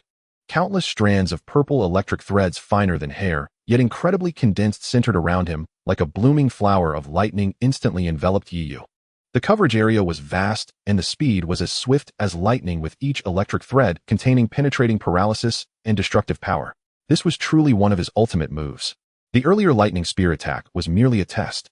Faced with this overwhelming net of electric threads, which left almost no room to dodge, the two tomo in Yu's eyes spun to their fullest. Perception analysis calculations. A massive flow of information was processed in an instant in his mind. He moved. His movements appeared chaotic, darting left and right, sometimes charging forward, sometimes retreating, his stance even somewhat awkward, yet each motion perfectly avoided entanglement and piercing from several, even dozens of electric threads. Whenever he encountered an unavoidable thread, he would accurately strike at the weaker side of the electric thread's energy with his palm or arm wrapped in spiritual energy, deflecting it. Like a butterfly dancing in a storm, it was perilous, yet executed with such precision that it sent chills down one's spine. What kind of movement technique is this? Someone outside exclaimed. Lei Qianjie's expression changed completely. His thunder prison thousand threads had rarely been so effortlessly evaded by anyone of the same level. The eyes of his opponent were simply uncanny. Seeing that the electric thread attack was ineffective, Lei Qianjia's gaze sharpened, decisively changing his strategy. Thunder explosion. He growled, and all the scattered electric threads suddenly contracted inward, coalescing and detonating around Yi Yu 3 meters away. The violent purple lightning instantly engulfed that area, the blinding light causing many spectators to squint, and amidst the deafening explosion, the ground trembled slightly. Is it over? Lei Qianjia panted slightly. This series of explosions had consumed quite a bit of his energy. He stared intently at the center of the explosion. As the light faded, the dust settled. Yi Yu's figure reemerged. He stood there, and apart from some scorch marks on the hem of his clothing, he appeared somewhat disheveled, but bore no apparent injuries. A thin yet solid layer of dark, earthy yellow spiritual energy shield slowly dissipated from his body surface. The power of the tailed beast, the defense of the guardian crane, was summoned at the critical moment by utilizing a trace of his own spiritual energy, forming this absolute defense. Though it was just a trivial trace that quickly dispersed, it was sufficient to withstand such a widespread thunder explosion impact. He raised his head, his crimson Sharingan calmly gazing at the astonished Lei Qianjia. "Lei, my classmate." Yi Yu spoke, his voice cutting through the gradually subsiding energy waves, clear and audible. "How about we end our sparring here?" He showed no intention of continuing the attack, but the profound depth behind his calm gaze, along with his nearly unscathed performance against the thunder explosion, created an invisible pressure on Lei Qianjia. Lei Qianjia's expression fluctuated, his clenched fists slowly relaxing. He looked deeply at Yi Yu, especially at those peculiar red eyes, as if trying to see through him completely. After a moment, the lightning around him gradually subsided. "All right." Lei Qianjia uttered a word, his voice somewhat hoarse. "Yi Yu, I will remember you. The Hidden Dragon class. It seems it will not be boring." Yi Yu retracted his Sharingan, the crimson hue slowly fading back into a deep black. Lei Qianjia also completely quelled the flickering electric arcs around him. Although the atmosphere between the two still lingered with the remnants of battle, the hostility had dissipated, replaced by a mutual recognition of each other's strength. Refreshing. Lei Qianjia rubbed his somewhat sore wrist, grinning broadly, as the air of arrogance around him lessened significantly, his eyes now holding genuine curiosity. "Yi, right. That pair of eyes. And that movement technique, the defense, is indeed quite impressive. I take back my previous words. We can say we have become acquainted through this fight. You truly qualify for the Hidden Dragon class." Yi Yu also relaxed his tensed muscles, nodding at Lei Qianjia. Although the latter was proud and straightforward, at least he spoke based on strength and acknowledged defeat, making him relatively easy to get along with. "You flatter me, classmate Lei. Your thunder techniques are truly formidable. Haha, no need for pleasantries. Let's go together to report to Hidden Dragon Peak. I have been looking forward to that place for a long time." Lei Qianjia waved his hand, leading the way towards a quieter and wider path leading deeper into the academy. At the end of that path, shrouded in mist, was precisely where Hidden Dragon Peak stood. Yi Yu stepped up to follow. The two walked side by side, and Lei Qianjia, opening up a bit, briefly introduced some of the information he knew about the Hidden Dragon class. It is said that the Hidden Dragon class has not been opened for many years. This year is a special exception. However, just as they were about to leave the Welcome Plaza and step onto the dedicated path to Hidden Dragon Peak, that annoying, deliberately elevated female voice rang out again like a persistent pest. "Oh, is this not our special recruit genius Yi Yu? Have you made a new friend so quickly? Tisk, truly remarkable." Yi Yu's footsteps halted, and his gaze instantly turned cold. He saw Wei Xining linking arms with Zhou Mingxuan quickly approaching from a side path, precisely blocking their way. She wore a mask of feigned surprise and thick sarcasm, her eyes scanning back and forth between Yi Yu and Lei Qianjia, especially when she caught sight of Lei Qianjia's extraordinary demeanor and attire. A flash of jealousy crossed her gaze. Zhou Mingxian also scrutinized Lei Qianjia, frowning slightly, as if trying to recall who this person was. Lei Qianjia raised an eyebrow and looked at Yi Yu. "Do you know her?" Yi Yu had yet to respond when Wei Xining interrupted, her voice sharp and thin, as if to ensure everyone still present could hear. "Of course we know each other. This one is our famous F-class genius Yi Yu from Jianhai City. Who knows what kind of luck he had to get special recruitment into the Hidden Dragon class. Truly impressive." She deliberately emphasized the words F-class and special recruitment, the insinuation being clear. Lei Qianjia's expression darkened slightly. Having just fought with Yi Yu, he knew that the latter's strength was definitely not something that came from connections or favoritism. Wei Xining's words not only belittled Yi Yu, but also subtly mocked him, who had just recognized Yi Yu's strength. What does it mean to fight back and forth with a useless person? What does that make you, Lei Qianjia? But before he could react, Wei Xining continued her antics. Seemingly feeling that her previous remarks weren't harsh enough, she rolled her eyes, intensifying her feigned surprise, even deliberately covering her mouth with her hand, her gaze towards Yi Yu filled with malicious pity. "Oh, look at me, I've forgotten. Wei Xinying's voice suddenly rose like a poisoned needle, precisely piercing the part of Yiyu that he least wanted to reveal. Classmate Yiyu is not just gifted, his background is also quite special. She deliberately paused to ensure that everyone around was listening attentively before continuing, every word clear and deliberate. He is an orphan. He has been without parents since childhood, growing up in an orphanage. I heard that he doesn't even know who his parents are nor where he came from. Oh, look at my mouth.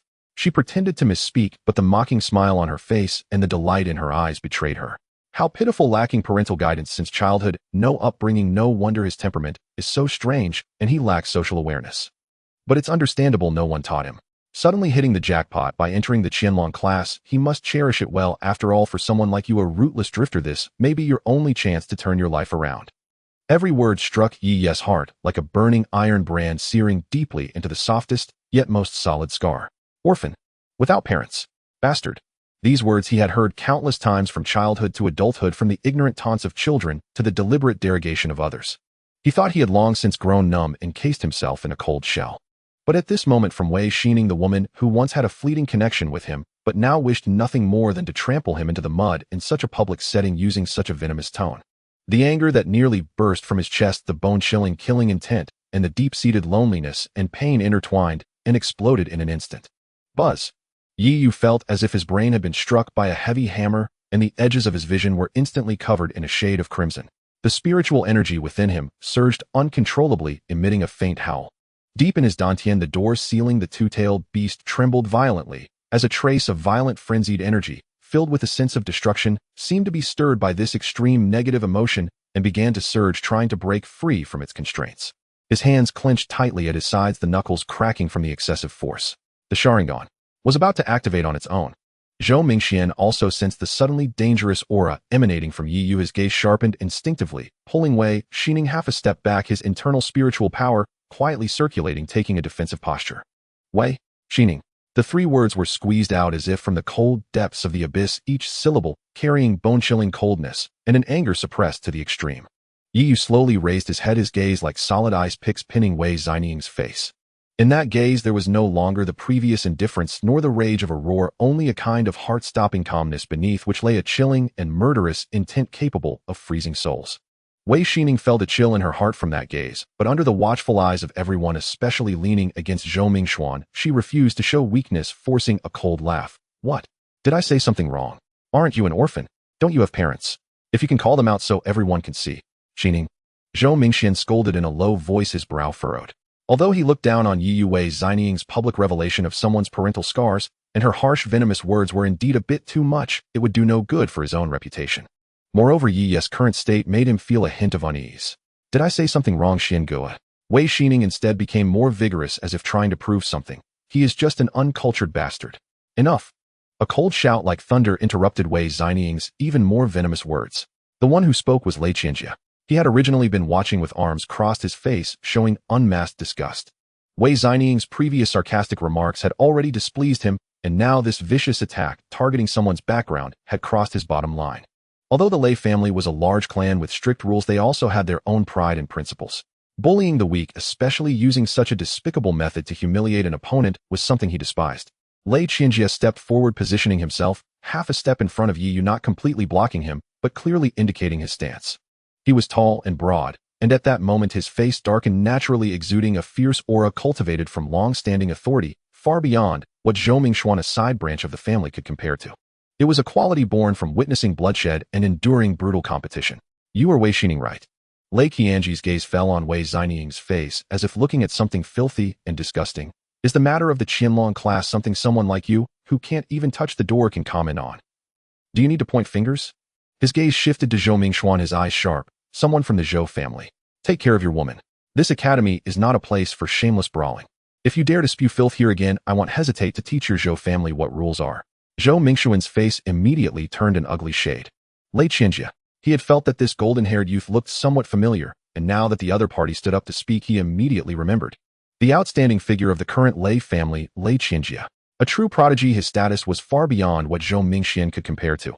Wei Xinying was also dumbfounded, as she never expected this golden-haired youth who appeared extraordinary would have such a powerful background, and so firmly stand up for Yiyu. Lei young master. Zhou Mingxian's tone softened, carrying a hint of embarrassment and panic. It's a misunderstanding, all a misunderstanding. Xining just speaks her mind. Speak your mind. Lei Qianjia scoffed. I see it as being foul-mouthed and malicious. Get lost, don't block the way. Zhou Mingxuan's face turned pale and then white, but he did not dare to retaliate, only forcibly pulling Wei Xining, who still wanted to say something, out of the way. Wei Xining's face was pale, filled with shame and anger, looking at Yi Yu with a gaze filled with resentment, but more so with disbelief and deep jealousy. Why? This great orphan, why could he make someone like Lei Qianjia stand up for him? Yi Yu, from start to finish, apart from that one cold shout, did not say another word. The surging power of the tailed beast within him was forced back behind the trembling door with great willpower. He glanced at Wei Xining, who had been pulled away, his gaze terrifyingly calm, as if looking at a dead person. He had originally been prepared to act, but Lei Qianjia got there first. Thank you. He turned to Lei Qianjia, nodded, slightly acknowledging his intervention, even though he knew Lei Qianjia was more motivated by his own pride and disdain for Wei Xining's actions. Let's go. Yi's voice was slightly hoarse, but he had regained his surface calm. Lei Qianjia glanced at him, sensing the chilling aura that emanated from Yi Yu. His evaluation of this special recruit rose another notch. To be able to control such a fierce emotional upheaval so quickly, this child's temperament was certainly not simple. If it were him, he would have started fighting directly. He said no more, standing shoulder to shoulder with Yi Yu, walking towards Qianlong Peak once more. This time no one dared to obstruct them. The surroundings fell into silence, everyone watching them leave their gazes on Yi's back, filled with complexity. Great. Orphan. Special recruitment. Yet Lei Qianji's attitude, as well as the chilling aura Yi Yu had just exuded, clearly indicated that this youth was far from being as simple as he appeared. Wei Xining bit her lip fiercely, and until Yi Yu and Lei Qianji's figures disappeared around the corner of the path, she suddenly shook off Zhou Mingxuan's hand, shouting, "Why does he have the right? Why does that bastard have the right?" "Shut up." Zhou Mingxian shouted lowly, his face dark enough to drip water. "Aren't you embarrassed enough? You dare provoke Lei Qianjia? And that Yi Yu? This matter is not so simple. In the future, stay away from him. The path of Qianlong Peak is longer and steeper than expected. The mist swirls around, and the concentration of spiritual energy in the air is noticeably higher than at the foot of the mountain. Each breath carries a refreshing chill, penetrating the lungs and soothing the agitated emotions." Yi Yu walked in silence, the vicious words of Wei Xining from earlier still stabbed into his heart like cold thorns. Yet what made him more vigilant was the restlessness emanating from the door deep within his dantian, almost breaking free. The power of the two-tailed beast seems particularly sensitive to his intense negative emotions. Lei Qianjia walked beside him, hands in his pockets, his golden short hair shining in the thin light breaking through the mist. He glanced at Yi Yu and suddenly spoke, his tone more casual than before. "That kind of woman and that soft egg from the Zhou family side don't need to be taken to heart. There are plenty of people like that at the Capital Academy, looking down on others. Sooner or later they'll trip themselves up." Yi Yu glanced at him, noticing his relaxed expression, the disdain genuine and not merely comforting. "I know. Thank you." He paused and added, "Actually, I could handle it myself just now." Lei Qianjia smirked. "I could tell. Your momentary momentum, tisk, even I found it a bit daunting. But I spoke up first to save some trouble." His eyes held a probing glint. "What cultivation technique are you practicing?" And those eyes seemed a bit different just now. A bit of a family eye technique combined with a special body technique, Yi Yu downplayed. He didn't mention the power of the tailed beast. Lei Qianjia didn't press further. Everyone has their own secrets, especially those qualified to enter the Qianlong class. He shrugged. All right. However, hiding one's talents in the Qianlong class may not be a good thing. The folks in there are more arrogant than the next, and if you don't showcase some real skills, you won't command respect. As they spoke, they finally crossed the last layer of mist. Before them, a magnificent peak emerged, not particularly tall, but imposing like a sleeping dragon. The entire mountain appeared dark blue, with faint natural energy patterns flowing across its surface, exuding an ancient and profound aura. At the peak, a vast platform was flattened, adorned with several ancient and grand halls, as well as special facilities clearly meant for cultivation. This is Qianlong Peak, one of the true core forbidden areas of the Capital Academy. A wide and smooth stone staircase extended upward from beneath their feet, leading directly to the platform at the peak. On either side of the staircase stood ancient stone lamps, unlit at the moment, yet emanating a solemn aura. The two ascended the steps. Upon reaching the platform, they found a dozen people already gathered, scattered about, some standing alone in silence, others whispering in small groups, all exuding an extraordinary air. Clearly these were all new students of this year's Qianlong class. At the entrance to the platform stood a jade white stone tablet about 3 meters tall and 2 meters wide, its surface smooth as a mirror, currently shimmering with a faint glow, seemingly an information display device. "Looks like there are those who arrived earlier than us." Lei Qianjia glanced at the people, a combative glint in his eyes. "I wonder if the one currently ranked first has arrived." Yi's gaze, however, was drawn to the jade white stone tablet. Above it, a line of clear large characters emerged: Chronicles of Qianlong First Session. Below it, some images and text began to scroll. At the top was a large character image along with detailed introductions. When Yu finally recognized the image and the text beside it, his pupils suddenly contracted and he involuntarily came to a halt. The image depicted a girl clad in a form-fitting black battle outfit, standing tall like a pine. She appeared to be no more than 17 or 18 years old, with a face absolutely stunning. Indeed, breathtaking. It was a flawless face, cool as the moon, yet carrying a hint of piercing sharpness. Her skin was pale, her brows and eyes exquisitely painted with gray-blue, eyes resembling an ice-covered lake, clear and profound, a straight nose, and lips the color of pale cherry blossoms. Her long black hair was tied into a neat high ponytail cascading down her back. Just her presence exuded an air of aloofness and superiority, as if all the brilliance of the world converged upon her. Complementing her fiery figure, she should have been a peerless beauty who could topple nations. However, Yi's breath caught slightly. For the name displayed next to the image was Feng Qingyan, codename White Goddess, First Session, Qianlong Class Student Chief. Graduation Comprehensive Assessment SSS, the only one in history. Graduation Destination Federal Abilities Management Bureau Captain of the 3rd Action Team. Note: the youngest 9th-tier powerhouse in federal history, record holder, individual combat champion of the 1st Global Academy Competition, Team Battle MVP. Key executor of the Bone-Devouring Insect Tide campaign. Suspected of mastering powers of multiple systems. Danger level confidential. Feng Qingyan. Sister Qingyan. The 3rd team captain, whose face is marred by ugly brown spots, perpetually expressionless, and with a cold, distant aura.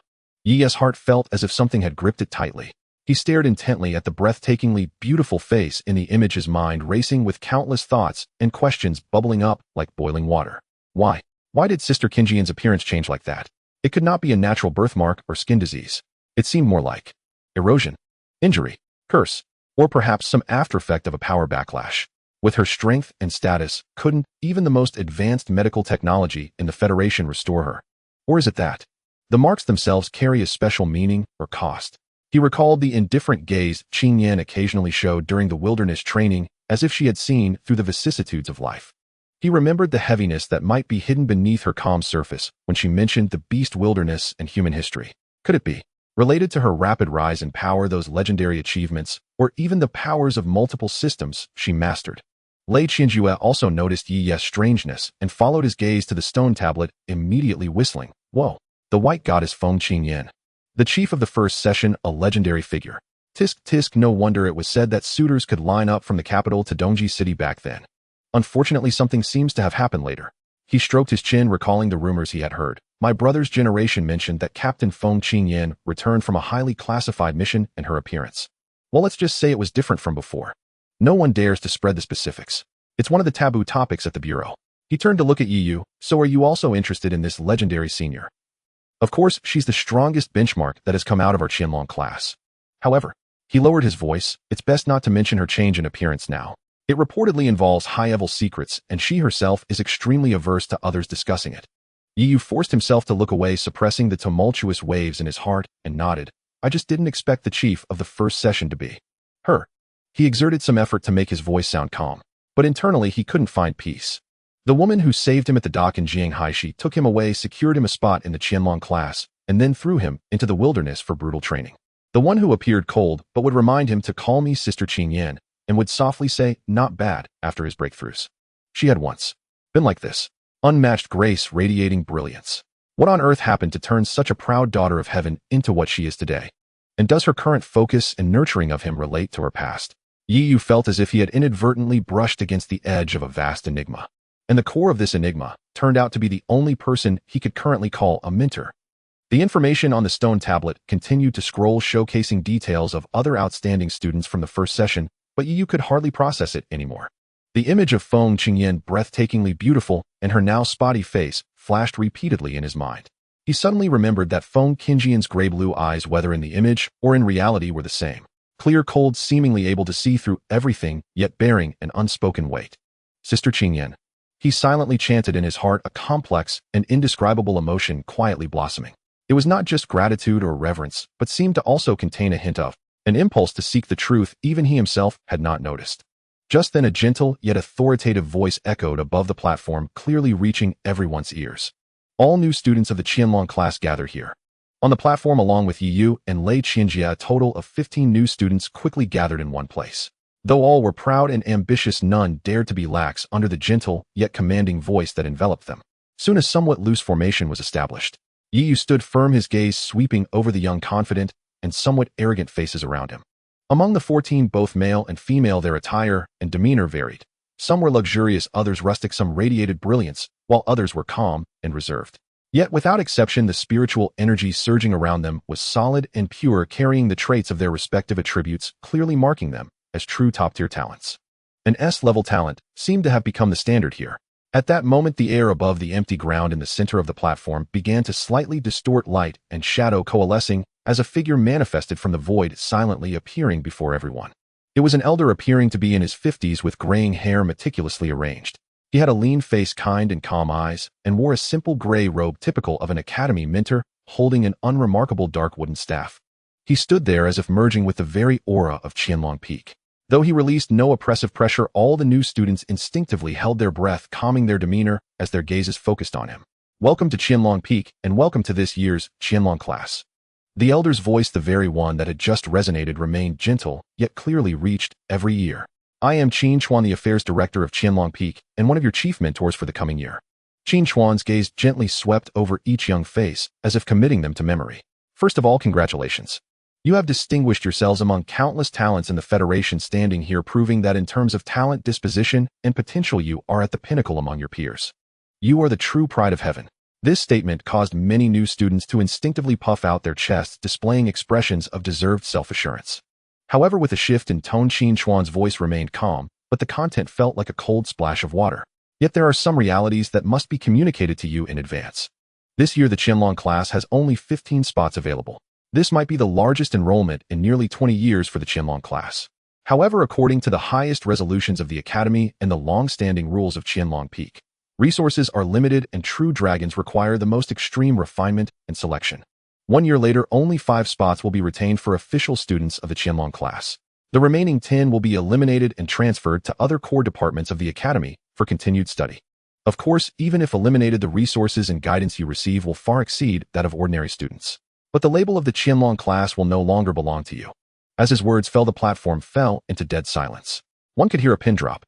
The confidence, pride, and even curiosity on the faces of all the new students instantly froze, soon transforming into shocked disbelief and a rapid surge of confusion and anger. 15 people leaving only 5, eliminating 2/3. After a brief silence, a low murmur of unrest could not be suppressed. What? Only 5 will be retained? What kind of joke is this? We all have talents. Why should so many of us be eliminated? Limited resources. With the foundation of the Federation and the Academy supporting us, 15 is more than sufficient. This rule is simply unreasonable.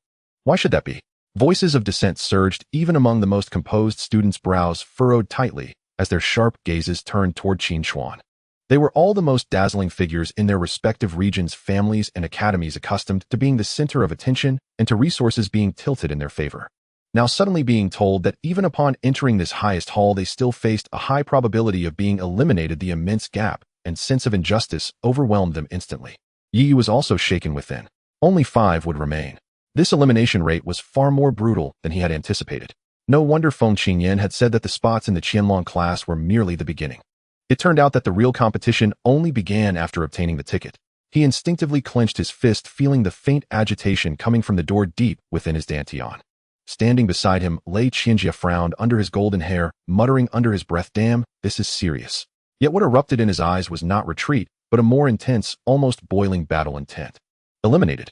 Then let's eliminate everyone else. Qin Chuan calmly waited for the noise to subside, showing neither anger nor explanation. His gentle gaze seemed to carry a certain weight, gradually quieting the restless new students, though their dissatisfaction remained undiminished. I know you are unhappy. Qin Chuan slowly began. You feel that with your talents you should receive the best treatment without worrying about being replaced. But the true meaning of Qianlong has never been to coddle geniuses. Rather, it is to forge geniuses into true dragons who can soar through the 9 heavens and protect humanity. His voice slightly rose, carrying an undeniable gravitas and strength. Talent is merely the admission ticket. Disposition, perseverance, wisdom, decisiveness, the ability to explode under dire circumstances, growth under pressure, and understanding and mastery of the essence of power. These are the keys to determining whether you can remain after 1 year. The resources of the Qianlong class indeed exceed imagination. But precisely because of this, every resource is immensely valuable and must be utilized on those most likely to grow into dragons. The competition here began the moment you stepped onto the platform. Task points, cultivation, progress, practical assessments, performance, in secret realm explorations, teamwork, and leadership evaluations. Everything will be converted into Qianlong points. 1 year later, the top 5 in Qianlong points will remain. The rest will be eliminated. That is the rule, with no room for negotiation.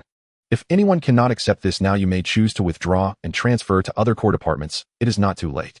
After saying this, Qin Chuan fell silent again, scanning the crowd. Withdraw? No one moved.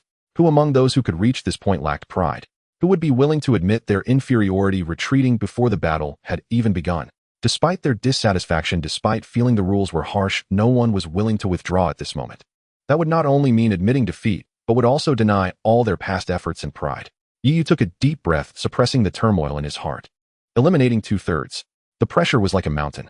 Yet he recalled the life-and-death struggles of 3 months in the wilderness, remembering Feng Qinjian's face, dotted, yet still determined.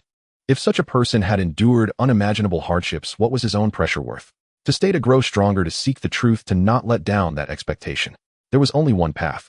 To give their all and become one of the 5 who remain. The atmosphere on the platform shifted completely from initial excitement and curiosity to a heavy, oppressive feeling, along with an undercurrent of fierce competition. The gazes among the 15 prodigies subtly changed. The scrutiny of first encounters diminished, replaced by examination, vigilance, and deeply concealed hostility. From this moment on, the classmates around became potential competitors. Qin Chuan observed everyone's reactions, a barely perceptible satisfaction flashing in his eyes. This is the effect I wanted. Without pressure, where would the motivation come from? Without competition, where would true transformation arise? Since no one is withdrawing, I announce. The current Qianlong class is officially commencing today. The next 3 days will be your acclimatization period. You can familiarize yourself with the environment of the peak, refer to the chronicles of Qianlong to learn about previous sessions, or communicate with one another. Of course, in your own way. 3 days later at dawn, gather here for the first comprehensive task briefing and distribution of basic resources. Now disperse. Qin Chuan's figure, just as it had appeared, became slightly blurred the moment he finished speaking, then vanished without a trace, as if he had never existed. On the platform, only the new students remained, each with different thoughts, the atmosphere subtly charged. The shadow of elimination loomed in everyone's hearts. The silence on the platform was broken. The new students began to scatter in small groups, but the atmosphere remained tense as the competitive spirit that had been suppressed by the presence of Qin Chuan quietly resurfaced. Everyone moved silently, their vigilant gazes sweeping over former classmates, creating a subtle distance between them. Yi remained in place, the spiritual energy within him circulating slowly, calming the waves stirred by the elimination system in his heart. His gaze drifted over the distant peaks and ancient palaces, finally resting on the black plaque in his hand. Qianlong Peak. He took a deep breath, suppressing the chaotic thoughts, preparing to check out the assigned dormitory. At that moment, a voice, deliberately casual, yet hard to hide its sharpness, drifted from a diagonal direction. "How's it going, special recruit?" Feeling the pressure, Yi glanced over to find it was Lei Qinjie. "It's fine," Yi replied calmly, his tone revealing no emotion. "Fine." Lei Qinjie raised an eyebrow, moving a bit closer and lowering his voice once the old man said that. "Look at those few.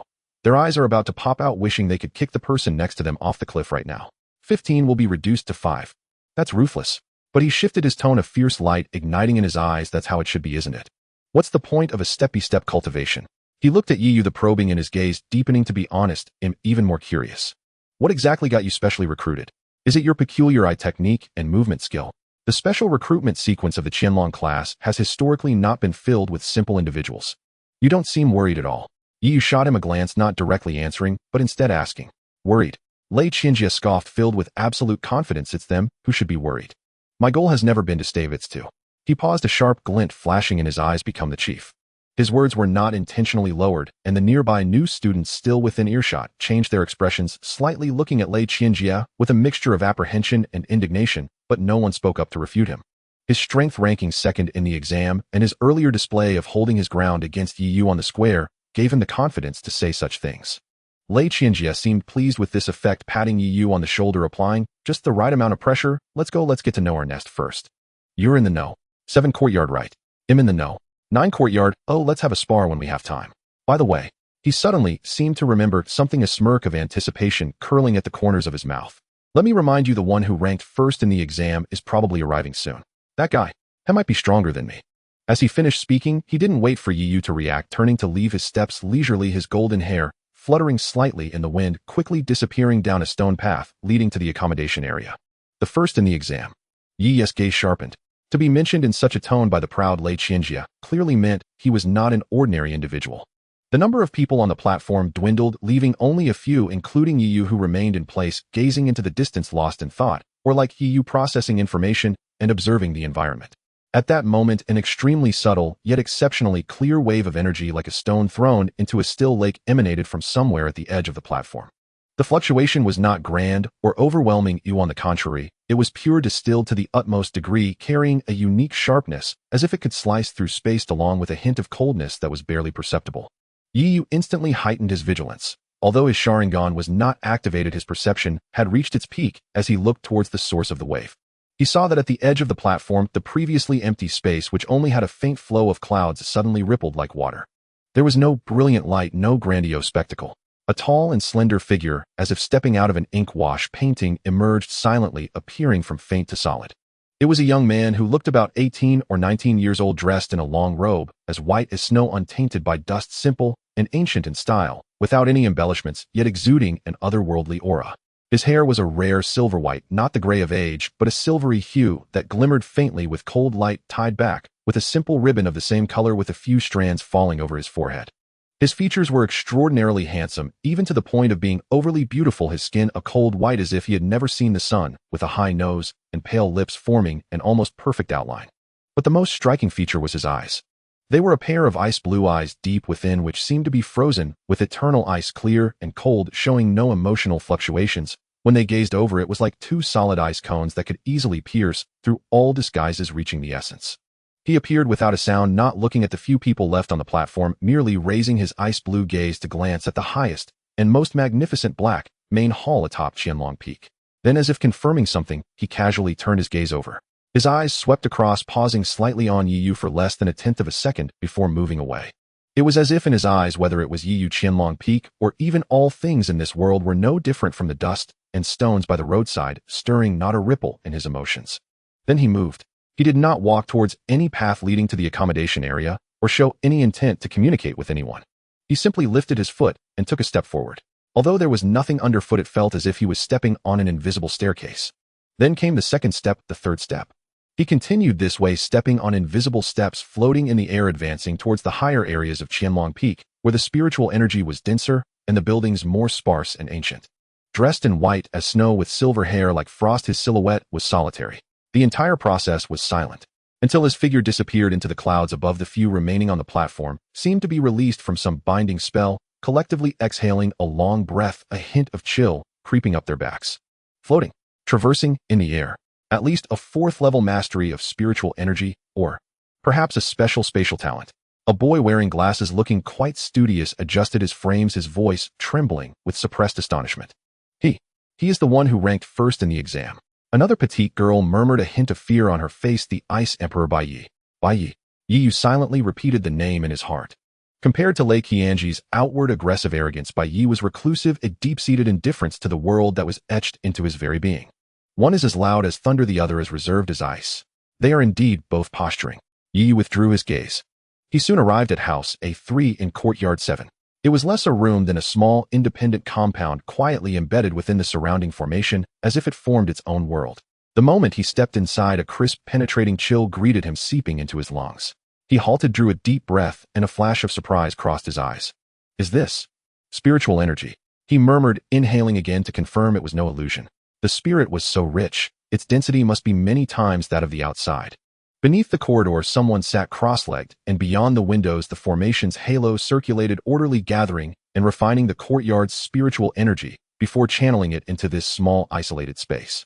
Yi Yu closed his eyes and felt the spiritual energy around him, several times denser than outside, envelop him like a warm spring.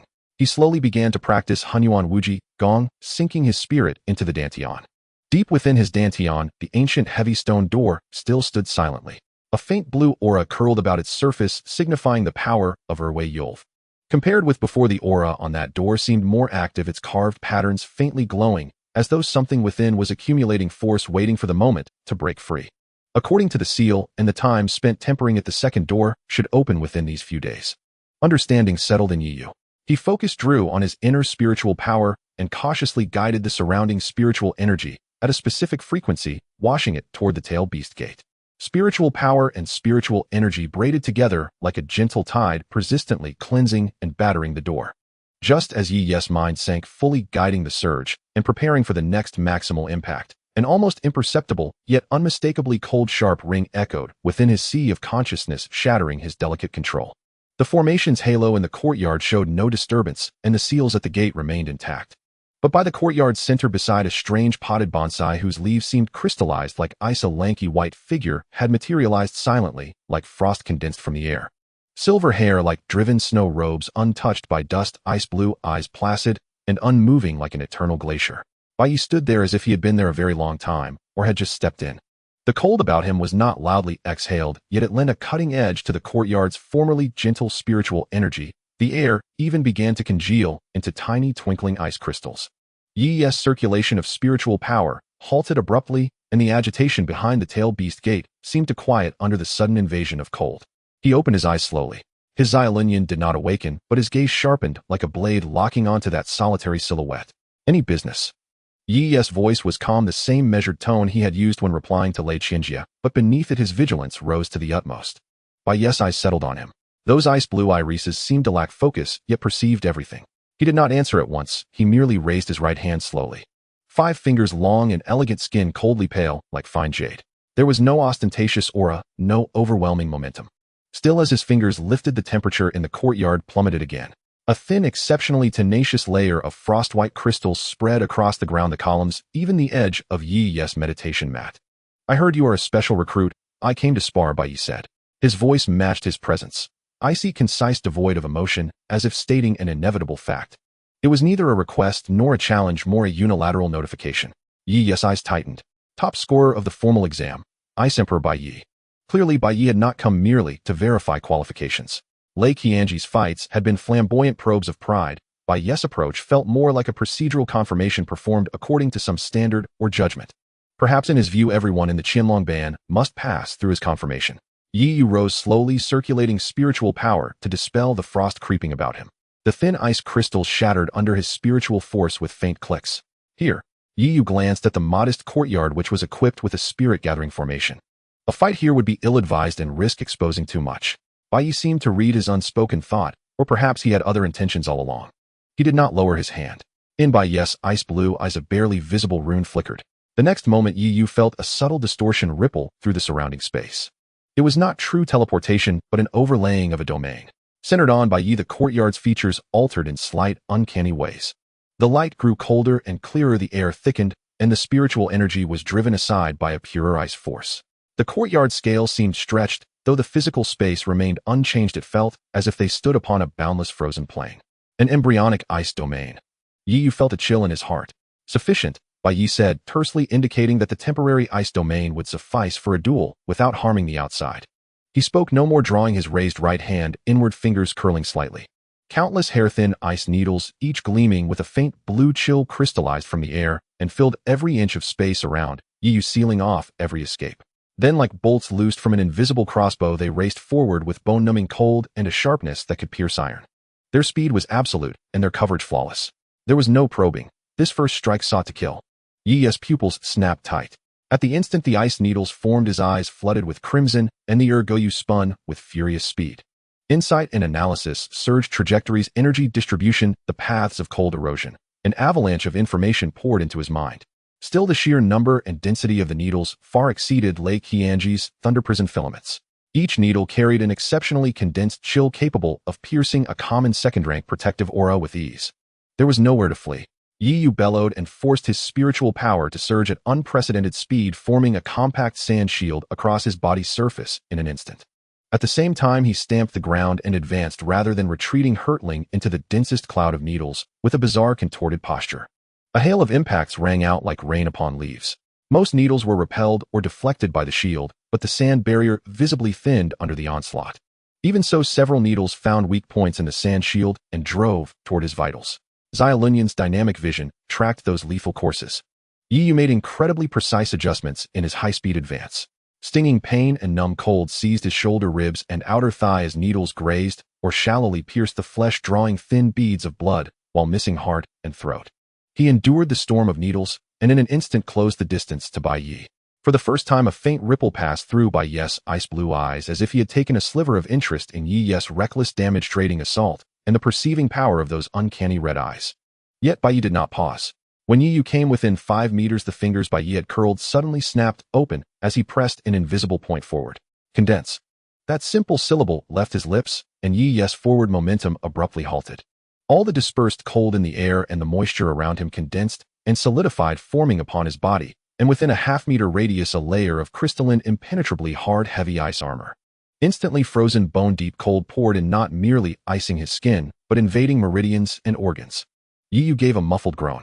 His cultivation circulation slowed to a crawl, his body felt shackled by a 1,000-pound fetter, unable to move, his thoughts threatening to solidify into numbness.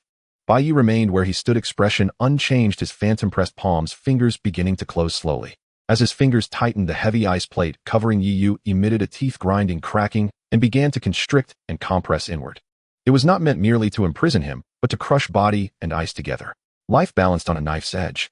In the depths of Yi's frozen pupils, the scarlet Goyu spun wildly, nearly merging into a single blur. Deep in his dantian, the tail beast gate, already stirred by the tides of spiritual energy, seemed to sense its host's mortal crisis and the extreme cold. It convulsed violently. A brutal, ancient, world-shattering, wordless roar seemed to explode through the seal and detonated within the depths of Yi's soul. Upon the second door, a surge of searing, frenzied, blue-tinted energy burst forth, like a levee breaking, pouring out with uncontrolled force. The torrent of energy was no longer the gentle permeation it once was, but rather rudely and violently broke through some long-loosened boundaries. Boom! Within Yi's body it was as if something had exploded. Not an explosion, but a kind of opening the floodgates. Inside the dantian, the ancient stone door representing the two-tailed journey suddenly illuminated all its intricate patterns, emitting a ghostly blue flame that seemed to come from the underworld. The door swung open with a thunderous bang. A stream of eerie, scorching, and thickly suffused with death and ominous energy, far more sinister than the power of the guard crane, erupted, like a volcanic eruption, violently surging through Yi's meridians, flooding into his limbs and bones. Ugh! Yi suddenly raised his head, letting out a low howl that was impossible to suppress, filled with pain and even more fury. The heavy ice armor covering his entire body emitted a sizzling sound upon contact with the ghostly blue energy, erupting from within like a red-hot iron plunged into icy water, melting and vaporizing at a visible speed. This was not ordinary fire heat. It was a purer, more tyrannical flame, the source power belonging to the two-tailed journey. The ghostly blue flames did not ignite from Yi's surface, but seeped out from every pore of his body, forming a thin, yet terrifyingly high-temperature and destructive blue flame garment. The contraction and compression of the ice armor were forcibly halted, then began to collapse in reverse. Bai Yi's fingers trembled, and for the first time astonishment clearly reflected in his ice-blue eyes. He felt that his extreme cold ice coffin, capable of freezing and crushing a typical third-tier spiritual practitioner, was being violently torn apart and burned from within by an unfamiliar and turbulent energy. Break! A hoarse syllable escaped Yi's throat. The ghostly blue flame garment covering him suddenly expanded, instantly exploding the remaining ice armor into a dazzling shower of ice crystals, as if a brilliant ice rain had fallen. The ice crystals rapidly transformed into vapor in the residual warmth of the ghostly blue flames, emitting a hissing sound. Yi broke free, and as his feet landed, the ground beneath him cracked with a sharp kacha sound, leaving fine fissures from the residual flames and force. He panted, slightly enveloped in that layer of flickering ghostly blue flames. The flames were not grand, but extremely solid, deep in color, like the waters of the Nether River, flickering with ominous gleams. Most striking were his eyes. The crimson Sharingan remained its two-tomo, spinning rapidly, yet within that crimson it seemed to be tainted by the ghostly blue flames, revealing a strange and violent purplish-red glow. Behind him, illuminated by the ghostly blue flame garment, two phantoms composed of pure flames resembling the tails of a giant cat flickered and swayed, exuding an ancient and fierce aura. The air, distorted from the high temperature, and the embryonic form of the ice domain Bai Yi had spread in the courtyard, began to rapidly warm, even subtly showing signs of being eroded and suppressed by the ghostly blue flames. Ice and fire, two extremities of opposing powers, silently confronted and collided in this small courtyard, producing faint sounds of energy annihilation. Bai Yi withdrew his outstretched palm, his fingertips imperceptibly twitching, as if dispelling a trace of residual burning from the flames. His ice-blue eyes gazed at Yi, or rather at the ghostly blue flames surrounding Yi and the tail flame phantoms behind him. That expression reminiscent of a millennia-old glacier finally showed a hint of noticeable relaxation.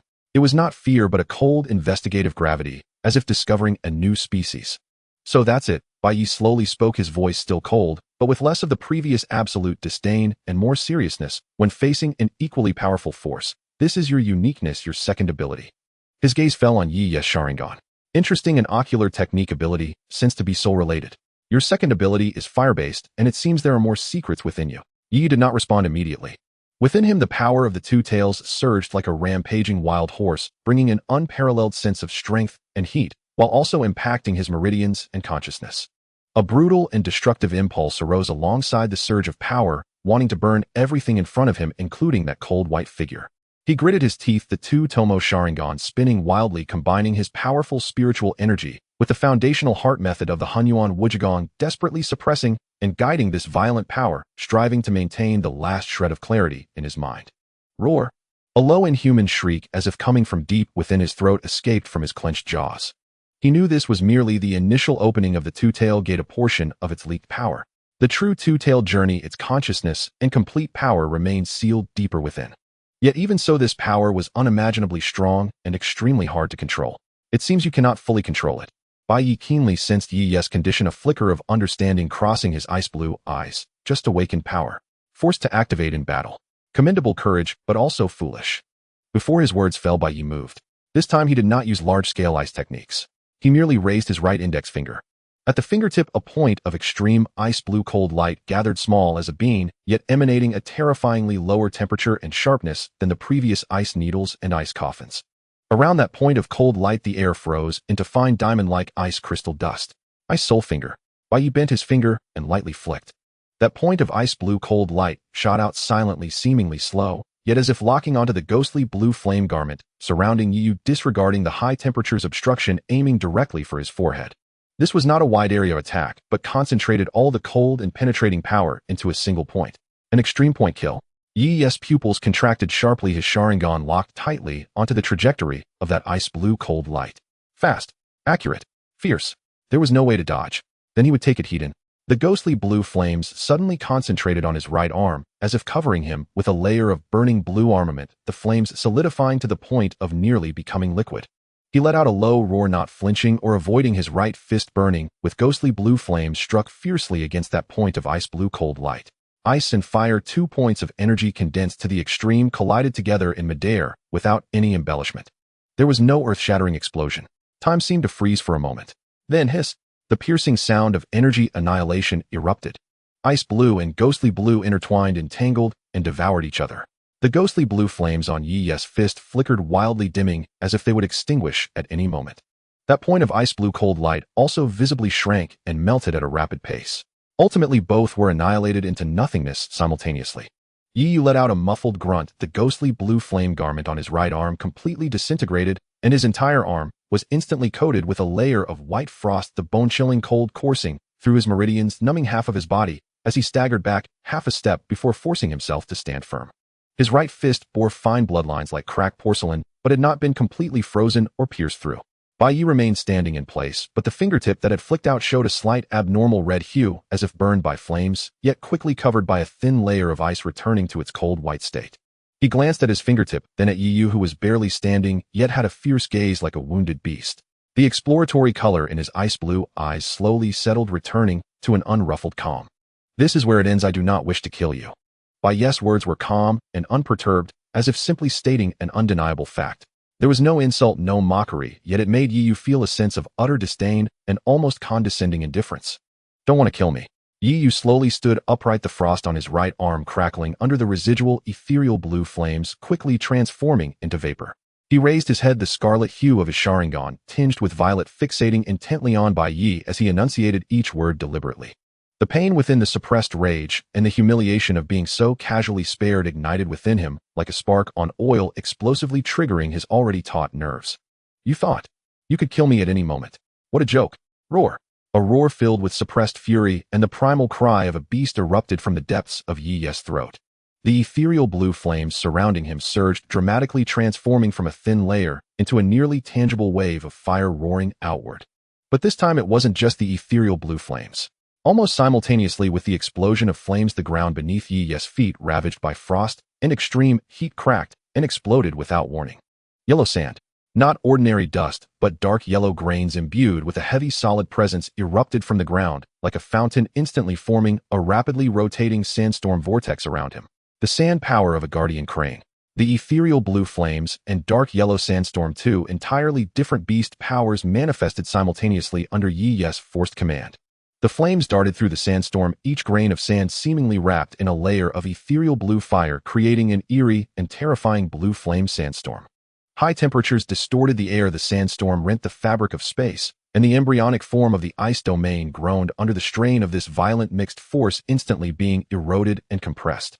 Yi Ye's figure was completely enveloped by the blue flame sandstorm. Only the frantically spinning, nearly conjoined scarlet eyes and two clearer, violently thrashing fiery tails could be vaguely discerned. In that moment his aura surged wildly, reaching a level that even by Yi found alarming. Though chaotic, violent, and extremely unstable, the sense of destructive pressure was unmistakable. "You think?" From the center of the sandstorm and flames, Yi Ye's hoarse and feral voice echoed like the roar of an injured beast. "You can kill me at any moment." At the moment the last word fell, Yi moved. There was no form, no technique, only the purest force unleashed. He stomped his right foot hard against the ground, using the recoil to turn himself and the surrounding blue flame sandstorm into a devastating torrent, charging fiercely toward Yi. Wherever he passed, the ground melted from high temperatures and was plowed by the sandstorm, leaving behind a charred and broken ravine. Yi's ice-blue pupils abruptly contracted to the size of pinpoints for the first time. The intensity of the power erupting from Yi and its chaotic, violent nature exceeded all his expectations. This could not simply be explained by a second ability. What ancient, fierce, and utterly different aura lay within the sandstorm and flames? Faced with this unreasonable charge, Yi chose not to break through with a point. He quickly formed a complex and ancient seal with both hands before him, his ice-blue hair swaying in a windless void, his aura becoming extremely reclusive, yet exceedingly dangerous. Ice domain condensation. As his cold voice rang out, centered on him the entire courtyard. No, the ice domain he had temporarily conjured had all stray, icy energies instantly drawn in and condensed. The air seemed to freeze into a tangible blue crystal. The temperature plummeted to an absolute low that could freeze even the soul. The violently charging blue flame sandstorm visibly slowed the moment it entered this condensation domain. The outermost sands and flames even solidified in midair, transforming into frozen blue flame crystals and ice sand. Yet Yi's momentum was too fierce, and the beast power he harbored was excessively violent. "Break for me." Within the center of the sandstorm, Yi's crimson eyes glowed fiercely, his Sharingan operating at its limit, frantically squeezing the two berserk powers within him, disregarding the stabbing pain in his meridians and the increasingly clear primal roar at the edge of his consciousness, pushing his power to a new peak. The solidified blue flame crystals and ice sand were violently shattered by the subsequent, even more ferocious force. Hiss, hiss, hiss. The extreme cold and scorching heat, the solidity and erosion clashed and annihilated furiously within a mere space. Issuing a shriek loud enough to tear eardrums, Yi's figure wavered like a mirage just before the blue flame sandstorm enveloped him, becoming blurry. In the next moment, his true body appeared on the other side of the courtyard, leaving behind a lifelike ice crystal image that was instantly consumed and annihilated by the blue flame sandstorm. But as soon as he emerged, there was no time to adjust his aura, and his pupils shrank again. He saw that the blue flame sandstorm that had engulfed the ice crystal image suddenly split like it was alive, forming a giant claw of sand burning with blue flames tearing through the air faster, aiming directly at him. Before the claw could arrive, the scorching, heavy, and mentally eroding brutal aura had already descended. The insight and foresight of the Sharingan combined with the nearly instinctive aggressiveness of the beast power. Yi finally put away the last shred of sparring mentality. He snorted coldly, no longer holding back. Ice Emperor judgment. With his fingers pointed like a sword, he lightly sliced toward the descending sand flame giant claw.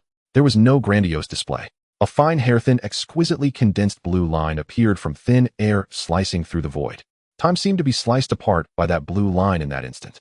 The moment the sand flame giant claw made contact, both the violent flames and heavy sands effortlessly parted, as if cut by the sharpest blade silently. The cut was smooth as a mirror, with no explosive dispersal of energy. The severed parts rapidly lost their vitality, turning into ordinary scorched earth and sparks that fell. The blue line continued its momentum, carrying a chill that could freeze souls, aiming straight for Yi's true body at the center of the sandstorm. Yi's body hair stood on end, his Sharingan sounding frantic alarms. The sense of crisis from that blue line was 10 times stronger than the previous ice soul finger. Absolutely cannot take it, Heaton. He roared, wildly channeling all his mental and spiritual energy, as the blue flame sandstorm around him suddenly contracted inward, layering in front of him, rapidly forming a heavy sand shield burning with ethereal blue flames. The runes on the shield flickered, the part of the guardian crane seal's power revealed, while his body twisted desperately to the side. The blue lines silently pierced into the sand shield. The thick sand shield imbued with the power of the guardian crane was easily sliced through like hot knife through butter, but ultimately it was obstructed for a moment and the direction was slightly deflected. Swish! The fine line grazed past Yi Ye's left shoulder. His left shoulder's clothing instantly turned to ice crystal powder, revealing a deep cut that exposed bone, yet no blood flowed out as the wound and surrounding flesh and meridians were frozen and necrotic by the absolute low temperature in an instant. A bone-chilling cold surged inward through the wound. Ugh! Yi Yu screamed in pain, half his body nearly losing sensation. The blue flame sandstorm shook violently, almost collapsing. Bai Yi frowned slightly, seemingly surprised that his strike did not achieve full effect. He could sense that the defensive strength of that sand shield far exceeded what Yi Yu had previously displayed. However, before he could act again, a sudden change occurred. From the frozen wound on Yi Ye's left shoulder, ethereal blue flames seemed to ignite, with fury crazily burning the invading icy power. At the same time, within his dantian behind the stone door representing the two-tailed, again a voice clearer and filled with impatience and rage of a feline beast echoed faintly. Boom! The blue flames that were about to dissipate around Yi Yu suddenly surged again, the color shifting from ethereal blue to a darker, more ominous deep blue, the flame's temperature and destructive aura rising once more. Even the ground beneath his feet began to melt and crystallize. His consciousness buffeted by this more ferocious power, and the agony felt like a string stretched to its limit on the verge of snapping. The Tomo in his Sharingan spun rapidly, almost becoming an afterimage, subtly trending towards a more complex pattern, yet extremely unstable. He lifted his gaze, looking at Bai Yi with only the purest ferocity and a desire for destruction left, as human rationality was rapidly submerged by beastly instincts. I will kill you.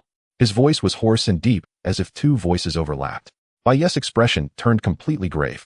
He could see that Yi Yu was on the brink of losing control. If this continued, he would either be destroyed by his own power or completely go berserk, causing unpredictable devastation. Just as he was secretly gathering spiritual power, preparing to unleash a more powerful means to forcefully suppress or completely withdraw from this area, Yi Yu suddenly declared, "That's enough." A gentle yet supremely authoritative voice seemed to resonate from the heavens, as if it echoed deep within the souls of the two. As this voice emerged, an unseen force vast as the starry sea and solid as the earth instantly descended, enveloping the entire courtyard. The raging deep blue flames and sandstorms surrounding Yi Yu were, as if caressed by an invisible giant hand, calming and dissipating, instantly retreating back into his body.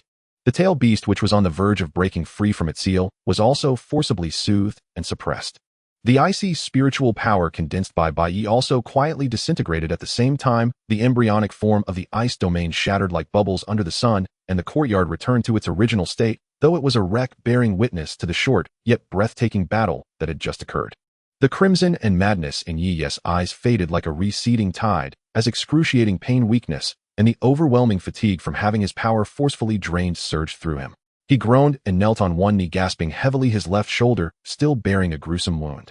Bai Yi's body shivered slightly as he looked towards the entrance of the courtyard, a glimmer of understanding and awe flashing in his ice-blue eyes, as he slightly bowed. "Master Qin."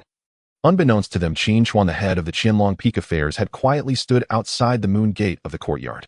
He still held the dark wooden staff in his hand, his gray-white hair meticulously arranged, and his gentle gaze swept over the chaotic courtyard, pausing on Yi Yu for a moment before looking at Bai Yi. In a spar, one must know when to stop.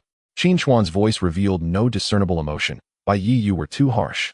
Bai Yi remained silent, offering no defense, only bowing slightly once more. Qin Chuan's gaze then fell upon Yi Yu, who was barely lifting his head, and whose eyes had regained a hint of clarity, an expression of deep inquiry flashing across his eyes.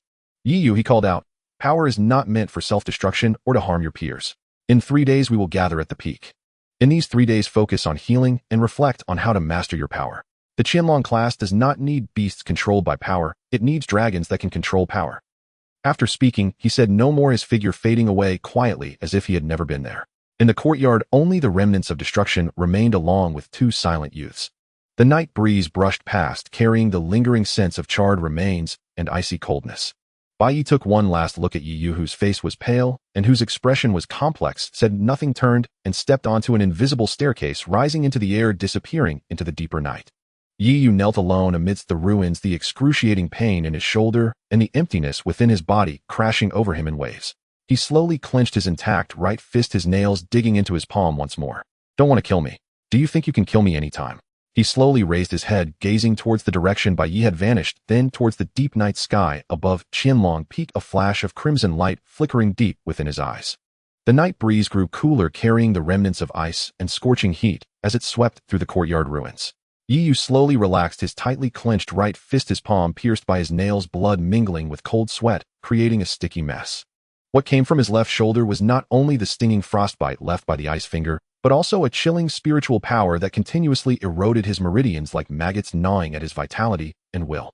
Internally, he felt hollow, his spiritual power, nearly depleted. The agitation beyond the two-tailed beast doors was forcefully suppressed by Qin Chuan, yet the lingering ferocity and brutality still loomed in the depths of his consciousness, causing a subtle ache. A beast controlled by power. He softly repeated Qin Chuan's words, each syllable striking his heart like a cold whip.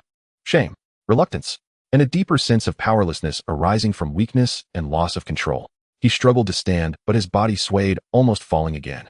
Overexertion combined with severe injuries rendered him as fragile as a candle flickering in the wind.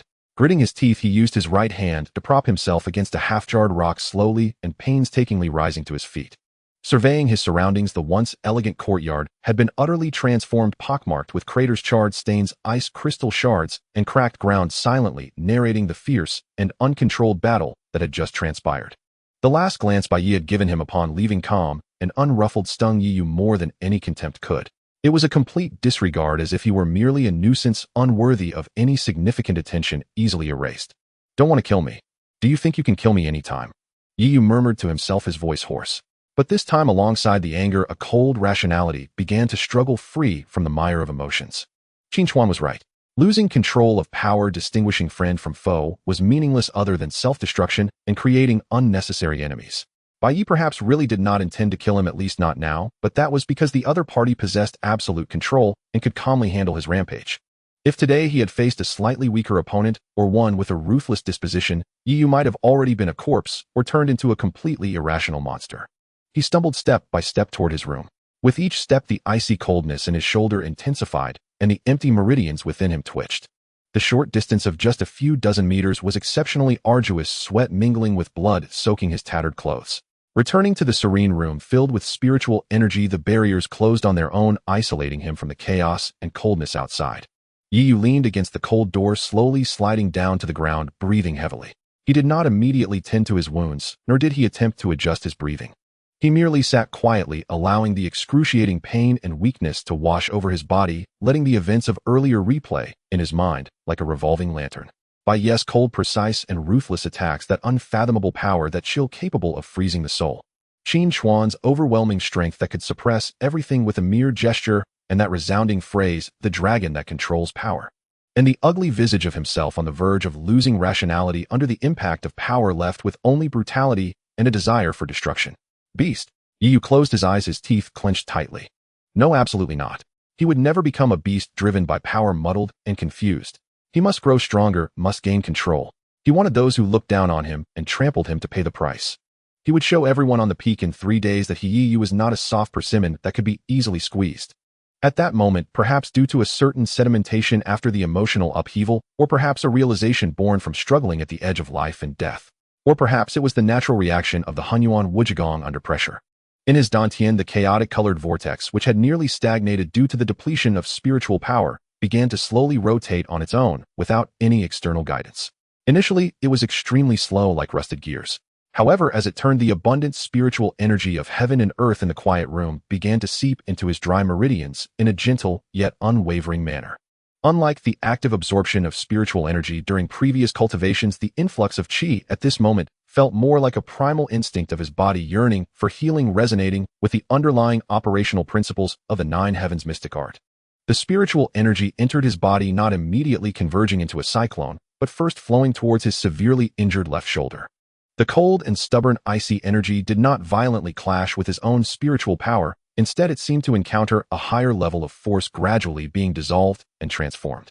As the chill receded, a tingling sensation emerged from the edges of the necrotic flesh, signaling the difficult revival of life.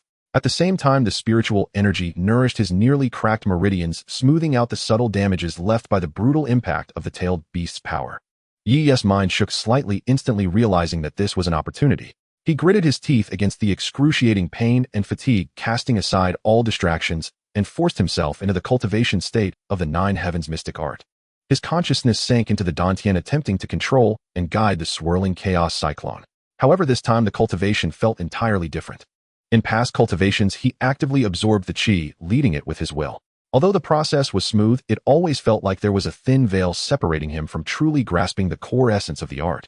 At this moment, with his body severely depleted, willpower highly concentrated, and his mind tempered through humiliation and unwillingness as he operated the technique, he seemed to see things more clearly. Each rotation of the cyclone in his dantian appeared to interpret some primordial rhythm.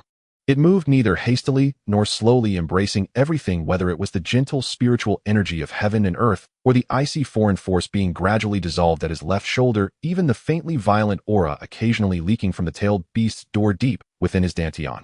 All were absorbed and exhaled by this cyclone, ultimately merging into that chaotic essence, becoming nourishment for its growth.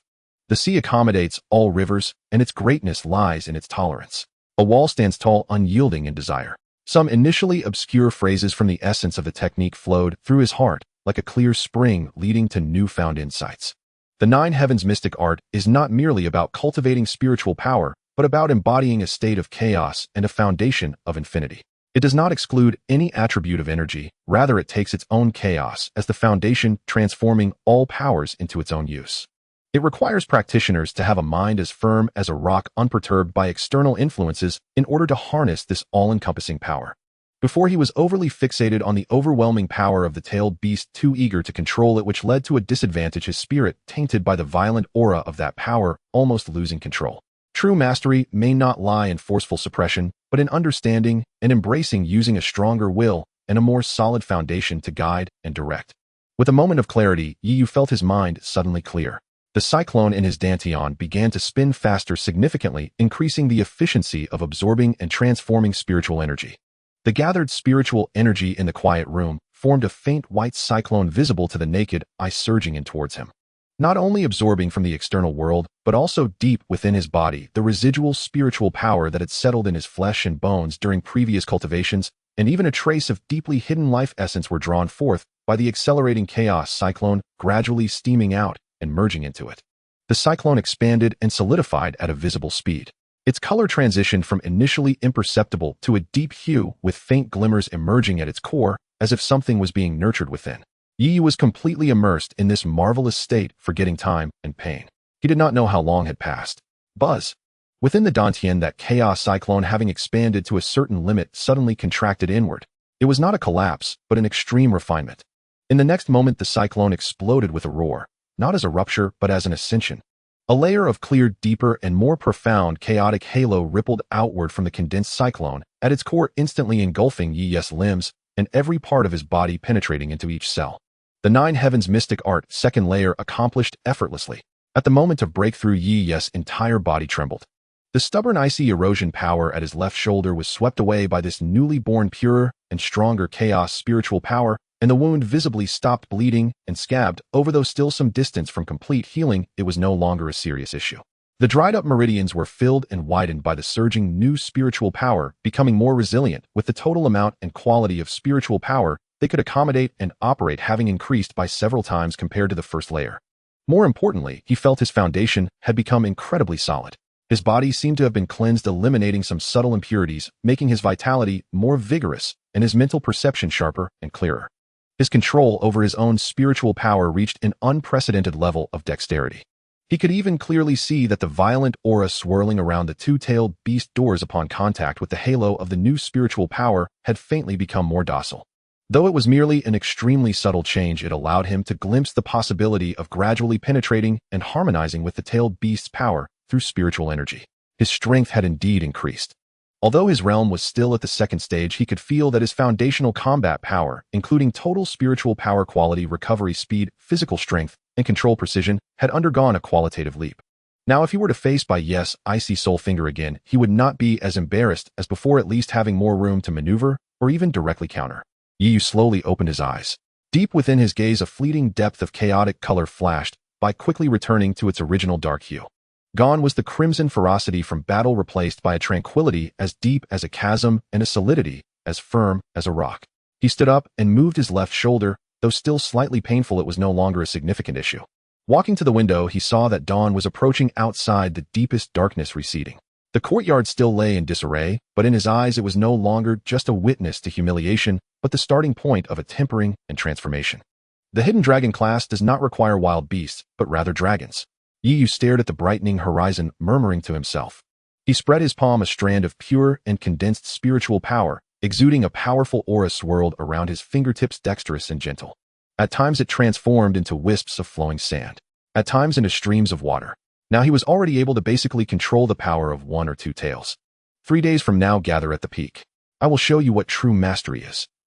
The Xie Group's exclusive medical chamber was less a hospital room and more a sanctuary, forged at the intersection of nanomaterials and spirit energy technology. Pristine white walls pulsed with a gentle luminous energy. The air, purified to the molecular level, carried a faint soothing aroma of life origin essence, calming the mind and accelerating cellular regeneration. At the chamber's center floated an elliptical life support treatment pod, its soft cerulean glow pulsing like a slow, steady breath. Inside the pod, Xie Yan lay bare-chested, his face as pallid as bleached rice paper, cold sweat beading his brow. Even under the strongest neural sedatives and full life support systems, a searing soul-deep void and agony radiated from his lower body, an inescapable torment gnawing relentlessly at the fraying edges of his reason. Several medical adepts and elite biotech specialists, clad in silver-white sterile suits, their auras calm, yet unfathomably profound, stood before a complex holographic control console, brows furrowed in grim concentration, conducting their 17th and most exhaustive diagnostic scan. Across the holographic display streamed cascading torrents of incomprehensible data, microscopic structural maps, spiritual energy flow spectra, genetic sequence alignments, spirit field interference models. The region corresponding to Xie Yan's critical anatomy revealed no mere tissue loss or necrosis at the microscopic level. We've detected traces of highly ordered energy annihilation, complete severance of the life source encoding in the affected zone, resulting in absolute conceptual absence. A senior expert with snow-white hair spoke in a dry, rasping voice. All conventional pathways, cellular regeneration, cloning, substitution, are actively repelled by this residual force. It functions like a law-level eraser, not merely removing matter, but excising existence itself. What if we deploy the family's secret vault life sacred spring essence combined with a 7th-rank grand restoration art for forced reintegration? A younger expert pressed, unwilling to concede. Already attempted. No effect. Then, truly no solution remains. A middle-aged steward of the Xie clan asked tremulously, his face even ashen as Xie Yan's. Xie Yan was not only the direct heir of the Xie clan, but also one of the Xie Group's pivotal future successors. His condition dealt a crushing blow and an indelible stain upon the entire family's honor. The elder expert slowly shook his head, eyes heavy with profound helplessness, at least not with any non-prohibited technology currently accessible, even at the federal government's highest authorized tier. This injury operates near the level of cosmic law. The nature of the assailant's power is terrifyingly sublime. At minimum, a 9th-rank adept. Xie Yan's eyes snapped open inside the pod, erupting into a bestial roar, not born of physical pain. For his nerves had long been severed, but of despair so absolute, so annihilating it eclipsed death itself. Yu. His eyes blazed crimson, veins bulging as his eyeballs strained against their sockets. His fists hammered the pod's inner wall with dull, thunderous thuds, churning the life-sustaining fluid into violent turbulence. I will kill you, tear you limb from limb, extract your soul and refine it in eternal torment, condemn you to oblivion beyond rebirth. His shriek carried a venom so potent no ocean on earth could wash it clean. And that ugly woman, the grotesque abomination from the Federal Esper administration, Feng Qingyan. Xie Yan's voice twisted with unbridled hatred. It must be her. She must have schemed behind the scenes, armed that wretch with hidden advantages. Ruin me. He recalled Jianghai City, the woman icy and impassive, her face marred by grotesque pockmarks, yet radiating terrifying power. Feng Qingyan, captain of the 3rd Division Federal Esper Directorate. She had taken Yu under her wing. She had elevated that frank nobody from irrelevance to ascension in a single stride. That Yu could inflict such irreversible devastation upon him meant her shadow loomed unmistakably behind it all. I'll tell grandfather. I'll go straight to grandfather. Xie Yan's voice dropped to a chilling serpentine whisper, colder than frozen abyssal depths. Yu. Feng Qingyan, neither of you will escape. The Xie clan's wrath will teach you the true meaning of despair. The Hidden Dragon class. The Federal Esper Administration. Before genuine power, they are nothing. He stared up at the pod's softly glowing ceiling. Yet his gaze seemed to pierce through layer upon layer of reality, fixing upon the hated youth's silhouette burning in his mind. 3 days from now, Summit Assembly. Is that right? A grotesquely twisted venomous smile split Xie Yan's lips. Excellent. Yi, do you truly believe entering the Hidden Dragon class grants you safety? I will show you what it means to live in agony. I will make you kneel before me, beg like a dog, then grind you into dust utterly and irrevocably. And your face, Feng Qingyan. In his maddened perception, her pockmarked visage fused with Yi Yu's detestable features. You will pay. I will make you understand the price of humiliating a Xie clan heir. Silence, you unfilial wretch. Xie Tian's roar exploded through the chamber, thick with disappointment and fury. Father, you must avenge me, or I'll go straight to grandfather. Xie Tian cast him a cold, imperious glance, his voice brooking no defiance. Silence. Do you even grasp who Feng Qingyan is? With your paltry strength dare you speak of vengeance against her? Xie Yan stiffened his neck defiantly, muttering, She's just an ugly woman. How formidable could she possibly be? Xie Tian drew a deep, controlled breath, suppressing his rising ire before replying low and grave, An ugly woman.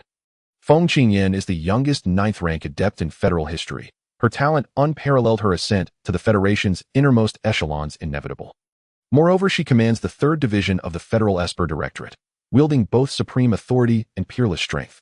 To confront such a figure, even our Xie clan would struggle to shift her even at full capacity. Silence. Xie Tian cut him off, sharply, pain flickering in his eyes. Had you not arrogantly meddled in Jianghai City, would this catastrophe ever have occurred? Xie Yan shuddered violently, his face draining of color as he whispered, trembling, What happened, father? Was our plan truly thwarted? Xie Tian spoke gravely. Even I did not foresee it. Bai Yi, the Bai clan's strongest prodigy in a century, failed to end his life. This youth named Yi Yu possesses astonishing latent potential. Xie Yan cried out in disbelief. Impossible. Utterly impossible. Bai Yi defeated he. Xie Tian shot him a frosty look and corrected, Not defeated, merely unable to kill him. Enough. Silence. What follows lies beyond your reach. Impossible. How could that mud-dwelling peasant prove so difficult? No, it cannot be. He's nothing but a penniless rustic from the countryside. Silence. He is now a Hidden Dragon class cadet. Do you comprehend what that signifies? That is where geniuses converge. And you, worthless failure. In the deep of night, the lights of the various courtyards on Qianlong Peak gradually extinguished, leaving only the faint glow of the gathering spirit array, flickering like breathing, reflecting the unspoken competition. In the quiet room of Courtyard No. 7 Oi Room A3, Yi Yu sat cross-legged at the center of the spiritual energy, his aura as deep as an abyss. The second layer of his newly breakthrough Honyuan Wujigong's spiritual power flowed smoothly through his meridians, continuously solidifying his foundation. The wound on his left shoulder, once eroded by the icy essence, had been completely purified by the pure chaotic spiritual power, leaving only faint scabs. Yet he was not completely immersed in his cultivation. In his mind, the beautiful old image of Feng Qingyan intertwined with her current face, marked by spots like a heavy enigma pressing upon his thoughts. The cruel elimination system announced by Qin Chuan, along with Bai Yi's cold and condescending gaze. All sorts of pressures and clues settled and fermented in the stillness of the night. Strength. Yi Yu slowly opened his eyes, the chaotic color in his pupils fleetingly flickered before turning into a deep black. The key to everything is still strength. He spread his palm, a wisp of spiritual power, moving as he wished, transforming into fine sand, and then into flowing fire controlled intricately. Having thoroughly mastered the foundational powers of the first and second tails, he could feel the ferocity hidden within him being firmly bound by a more solid foundation and will turning into his own strength. But this was still not enough, far from it. In the face of potential retaliation from the Xie family, the top geniuses within the Qianlong class eyeing him covetously, and the enigmatic Feng Qingyan, who might be entangled in deeper whirlpools, he needed to grow stronger faster. Resources, information, actual combat. He murmured to himself, Qianlong points are the key. He recalled Qin Chuan's words 1 year later, the top 5 ranked in Qianlong points would be retained. Points, cultivation, actual combat, secret realms, teamwork. Everything could be converted. I must quickly understand the specific ways to acquire Qianlong points as well as the backgrounds of others. Yi Yu's gaze swept to the corner of the quiet room where the academy had uniformly distributed the Qianlong new student guidelines, Jade Slip. As his divine sense probed in, a vast amount of information surged into his mind. Apart from basic rules, the peak map and facility introductions, the section regarding Qianlong points was vague. Evidently, the academy intended to maintain an initial information disparity, exacerbating the uncertainty and pressure of competition. While he was sorting through the information, an extremely faint sound of air being pierced came from outside the courtyard. Had he not just broken through with a keen mental acuity, he would have hardly noticed. It was neither the icy and aloof aura of Bai Yi nor the fiery and open demeanor of Lei Qinjia, but rather a soft, dense, and subtly sweet-scented spiritual power wave that quietly brushed past the courtyard's protective array. Someone was spying. Yi's expression turned cold as he activated his Sharingan, the crimson tomo slowly spinning. He did not move immediately, but heightened his perception to the limit, his chaotic spiritual power reigning in his aura like a solid rock. The soft spiritual power wave circled outside the array for a moment, seemingly unable to penetrate the standard protective measures of Qianlong Peak, and with a hint of unwillingness, it quietly receded like a tide, disappearing without a trace. Is someone unable to contain themselves so soon? Yi felt a chill in his heart. The identity of the spy was unknown, the intent unclear, but it was definitely not friendly. Within the Qianlong class, it was indeed tense at every step. He stood up, walked to the window, and gazed at the heavy night outside and the distant scattered lights. 3 days later, there would be a gathering at the peak. Not only was it a meeting point, but it would likely also be the first formal appearance and the first potential display and clash of strength. The silence in the courtyard did not last long. Just when Yi thought the spy had completely retreated, the soft and dense spiritual power wave had not vanished. Instead, it once again quietly permeated outside courtyard No. 7 room A3 in a gentler and more penetrating manner. This time it did not attempt to assault or penetrate the protective array, but rather like an invisible stream, it lightly adhered to the surface of the array's light shield, slowly flowing along its energy channels, bearing a peculiar rhythm, as if knocking at the door. Immediately after, a clear and pleasant, yet slightly lazy and detached feminine voice transmitted through the array into the quiet room, the tone neither aggressive nor overtly hostile, but rather akin to casual afternoon chatter. Courtyard No. 7 room A3. Student Yi, I apologize for disturbing you at this late hour. Yi furrowed his brows slightly. His crimson Sharingan still activated, the two tomo slowly rotating, allowing him to see the scene outside the array. Under the moonlight stood a woman in a light purple long dress. Her features bore a resemblance to Xie Yan, but were far more exquisite and beautiful. With willow leaf brows and phoenix eyes, her gaze flowing with a tranquil allure, a straight nose and faintly colored lips. Her long hair cascaded like a waterfall, casually held up with a simple white jade hairpin with a few strands falling over her shoulders. Her figure was graceful, yet her temperament was somewhat complex. She possessed the elegant composure of a noble lady from a prominent family, yet there lingered a faint sense of detachment and weariness in her brows, as if she had little interest in everything around her, but was compelled to participate. Her spiritual power wave was precisely the soft and dense, subtly sweet-scented quality that had been present during the earlier spying, but at this moment, it was much more restrained, appearing calm and harmless. Yet Yi showed no signs of relaxation. To be able to silently approach his courtyard without alarming the overall vigilance of Qianlong Peak, and to knock on the door in this manner, this woman's strength and control over her spiritual power could not be underestimated. What is it? Yi did not remove the array, his voice transmitted through the spiritual power with calmness and composure. The woman was none other than Xiao Miao. She smiled slightly, though the smile did not reach her eyes. I came uninvited because I wanted to see the person who made my useless brother suffer greatly and attracted the special attention of the family elders. Who exactly you are, Yi? Her words were casually spoken, yet the phrase special attention bore heavy connotations. Yi understood in his heart. Xie Yan's sister had indeed come, both because of the matter concerning Xie Yan and due to him this sudden emergence that could potentially threaten the Xie family's face. Now that you've seen, Yi's tone remained cold. Through the array, it's like looking through a fog. How can this be considered seeing? Xiao Miao chuckled lightly, her fingertips shimmering with a hint of light purple, gently tapping on the array's light shield. The layer of protection immediately rippled with soft waves. Aren't you going to invite me in for a chat? Rest assured, within Qianlong Peak, the penalties for students fighting privately are severe. I wouldn't risk my own future for my foolish brother. Her words were half-truths laced with probing. Yi remained silent for a moment. Since the other party had sought him out, avoiding her was not the best strategy. He also wanted to see what this young lady from the Xie family truly intended. With a thought, the protective array at the entrance to the courtyard silently opened a gap just wide enough for one person to pass through. Please. Xie Miaoyan gracefully stepped forward, entering the courtyard with composure. Her gaze swept over the ground of the courtyard, which still bore traces of the formation's repair and the lingering spiritual power belonging to Yi, along with a faint chill in the air emanating from Bai Yi, as a barely perceptible hue flickered in her eyes. She did not approach the main house, but instead paused beside a spirit plant that had been slightly wilted by the aftermath of the previous battle. She extended her delicate hand, and a faint lavender spiritual energy seeped from her fingertips, gently brushing over the plant's branches and leaves. Remarkably, the spirit plant began to visibly regain vitality, its leaves becoming lustrous once more. Such pure, life-nourishing power. Yu emerged from the quiet room, standing under the corridor, his gaze fixed on her fingertips. This type of spiritual energy differed from the soft, dense quality she had displayed during her earlier observation. Just a little trick, a minor skill far inferior to the might of Yu when he battled by Yi and confronted Lei Qianjie Hiden. Xie Miaolian retracted her hand and turned to face Yu, her gaze settling on his still crimson eyes, pausing for a moment. Is this your ocular ability? Indeed, it is peculiar. No wonder it caused my useless brother to stumble in the gutter. Her words sounded like praise, but were laced with a condescending judgment, as if she were appraising the value of an object. It is his own fault regardless of luck. The result is that he now lies in the family's highest-grade medical chamber, enduring inhuman pain and despair. Xie Miaolian's voice was calm, but Yu could detect a hint of coldness beneath that calmness. The direct descendant of the Xie family, the future heir, has ended up like this. Yu, do you think the Xie family will let this go?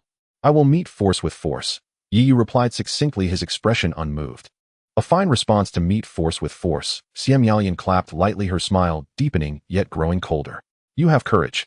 However, you underestimate the Xie family and overestimate the Qianlong class safety. She paused, her gaze turning profound. My brother, though foolish, has the entire Xie family standing behind him. He currently hates you to the bone, vowing to take revenge at all costs. And my grandfather is the most protective of his own. As for the Qianlong class, Xie Miaolian looked around. The competition here is more direct and ruthless than the outside world imagines. You heard Mentor Qin Xuan's words. 15 remain, 5 are eliminated. Sometimes accidents among students, failed sparring, or misfortunes in certain tasks or secret realms are difficult to trace clearly, especially when there are significant external forces providing certain conveniences or temptations. She hinted that the Xie family might exploit the internal competition of the Qianlong class to harm Yu either through underhanded means or by bribing other students. Why are you telling me this? Yu looked at her. As Xie Yan's sister, she seemed to have no reason to remind him. Why, oi? Xie Miaolian tilted her head slightly, this gesture making her appear less distant and more charming for her age, yet her eyes remained cold. Firstly, despite my surname being Xie, I do not agree with certain matters. It is not worth it to expend more resources and connections from the Xie family for a fool, potentially angering the Ability Management Bureau and the Academy's higher-ups. Of course, I'm only saying this here. Secondly, she gazed at Yu, her eyes filled with curiosity. I am quite intrigued by you.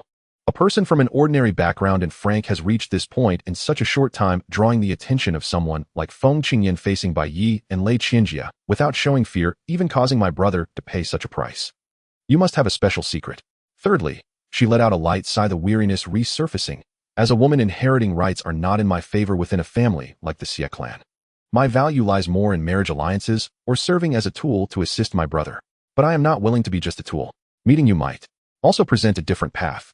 Her words were half-truths, revealing sincerity intertwined with calculation, friendliness, cloaked in manipulation. She was a clever woman who had grown up in the rules of a noble family, understanding the times and harboring her own ambitions. So did you come here to befriend me? Or to warn me? Yu asked directly. Both, Xie Miaolian replied frankly. Befriending is to inform you of the possible movements of the Xie family, so you can be prepared and to establish a good connection. The warning is to remind you that Xie Yan's hatred will not disappear, and there are dangers lurking within the Qianlong class. Your true troubles have just begun. And she smiled slightly, for now can observe from the sidelines. After all, someone who can bring trouble to my brother and the family, yet displays extraordinary potential, is worth observing, don't you think? Are you done? Yu remained unmoved. He did not appreciate the convoluted ways of these noble offspring, yet he understood the stakes involved. I am done, Xie Miaolian nodded. After tonight in public, I will still be Xie Yan's sister and may show you appropriate hostility or indifference. Privately, it depends on the situation. I hope to see you perform even better at the peak gathering 3 days from now. After all, she turned to walk out of the courtyard, her voice trailing behind. If you are easily eliminated or meet with an accident, then consider tonight's words as if I never said them. As she reached the courtyard gate, her steps paused for a moment without turning back. By the way, be cautious of those fragrances. Sometimes they signify more than just pleasant scents. With that, her figure blurred, resembling a wisp of light lavender smoke merging into the night and vanishing from sight. In the courtyard, only a faint sweet scent lingered, quickly dispersed by the night breeze. Yu stood in place, his brow furrowed. Xie Miaolian's arrival had brought definitive information along with a more complex situation. The Xie family's revenge was undeniably certain and might unfold in even more covert and sinister ways. Within the Qianlong class, due to the elimination system, everyone was already on edge if external forces stirred the pot further. Meanwhile, Xie Miaolian's attitude was ambiguous and elusive. Whether she was friend or foe remained uncertain. Strength.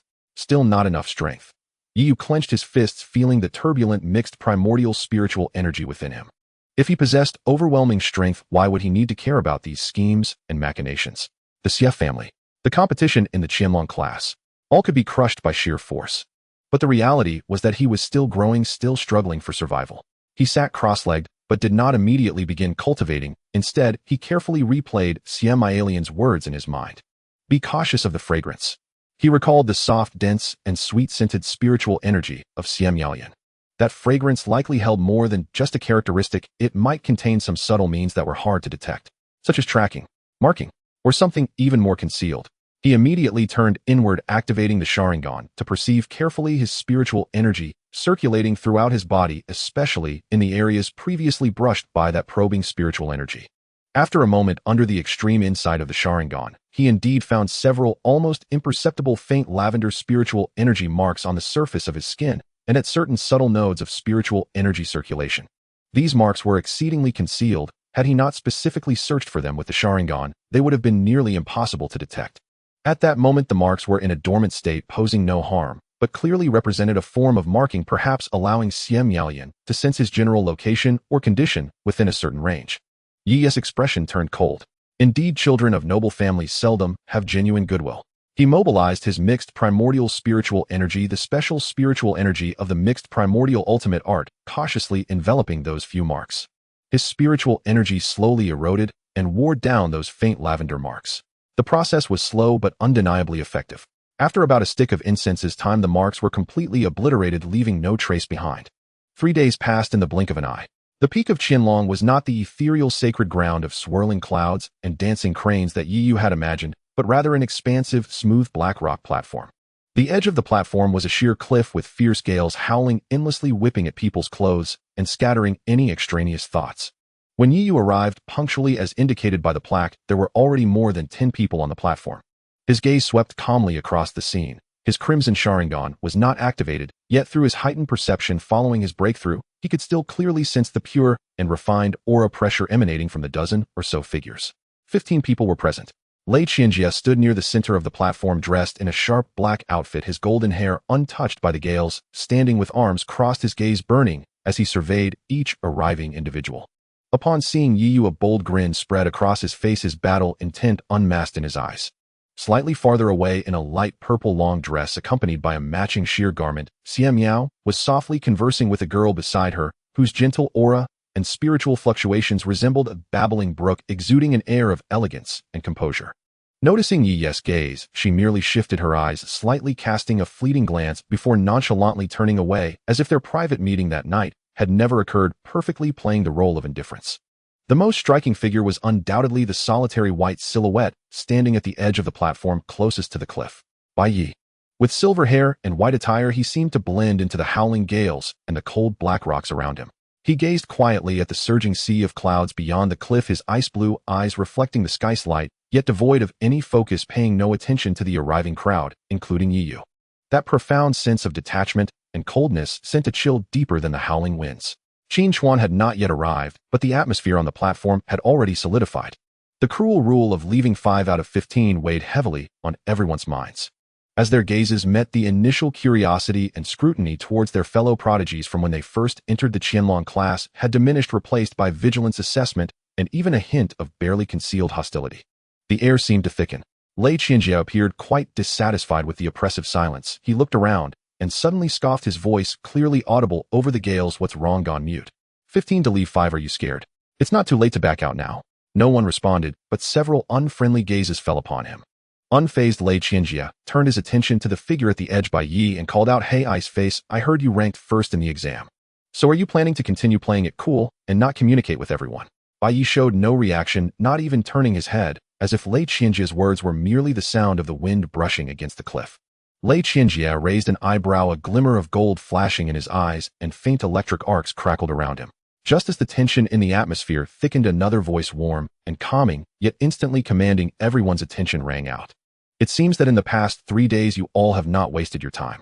Qin Chuan appeared silently at the highest and flattest part of the black rock in the center of the platform, still clad in his gray long robe, tapping the ground lightly with his dark wooden staff. Everyone, including Bai Yi, immediately restrained their auras and focused their gazes. Without further ado, Qin Chuan's gaze swept over all 15 individuals, pausing slightly on Yi Yu, Bai Yi, Lei Qianjie, Xian Miao, and a few others. The core of nurturing in the Qianlong class lies in practical combat resources and competition. The first collective task is also an important opportunity to obtain Qianlong points.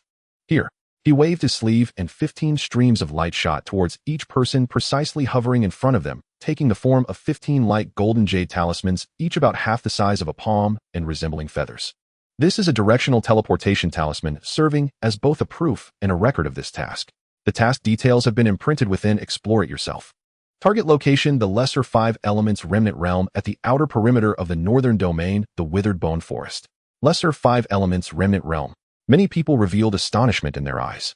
It is a small shattered dimension that exists alongside the main world, where the laws of the 5 elements are chaotic, the environment extreme and dangerous, yet it also nurtures rare 5-element spiritual materials and ancient relics, being one of the famous perilous places under the control of the Federation, used to temper mid to low-tier spiritual cultivators. The Withered Bone Forest is particularly infamous for its strangeness and peril.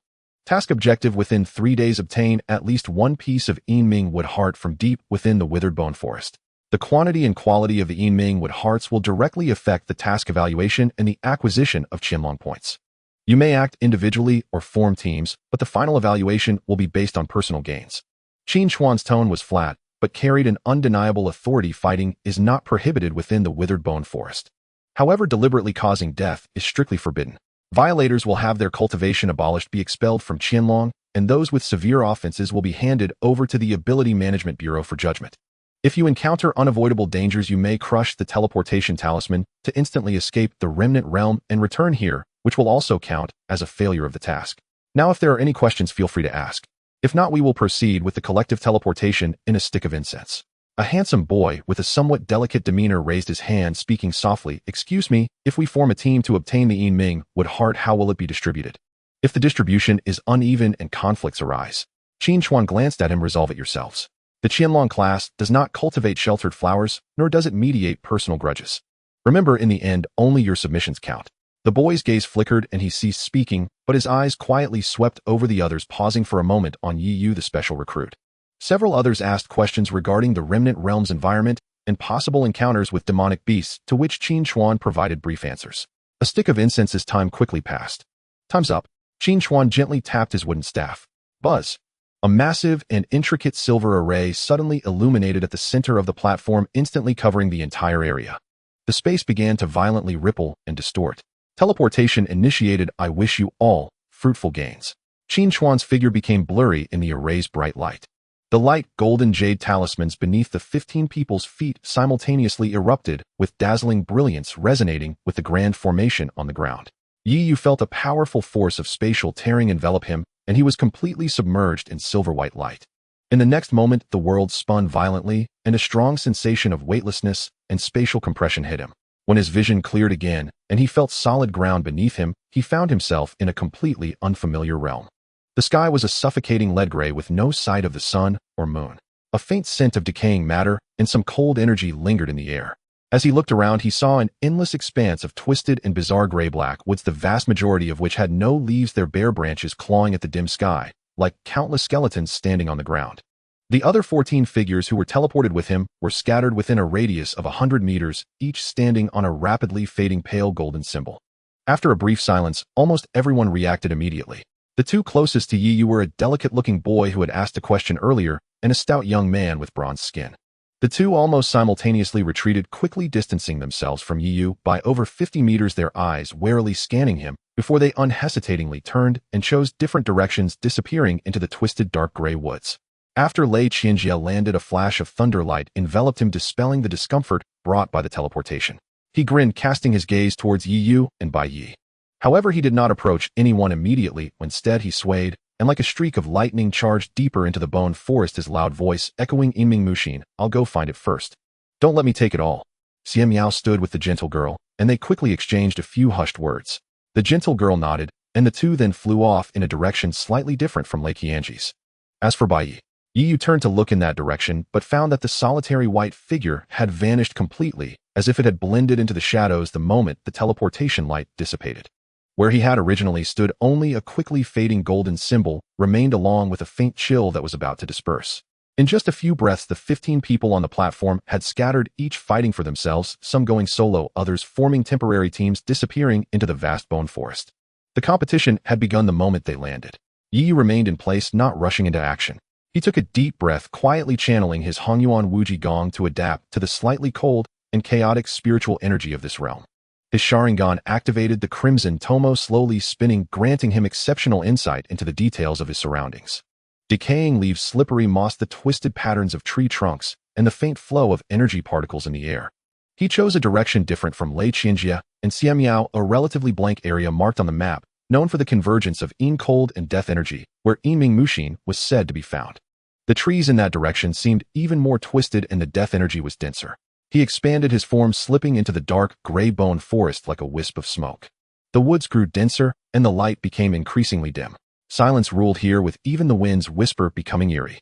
Underfoot lay a thick layer of humus accumulated over countless years, soft and silent to tread on.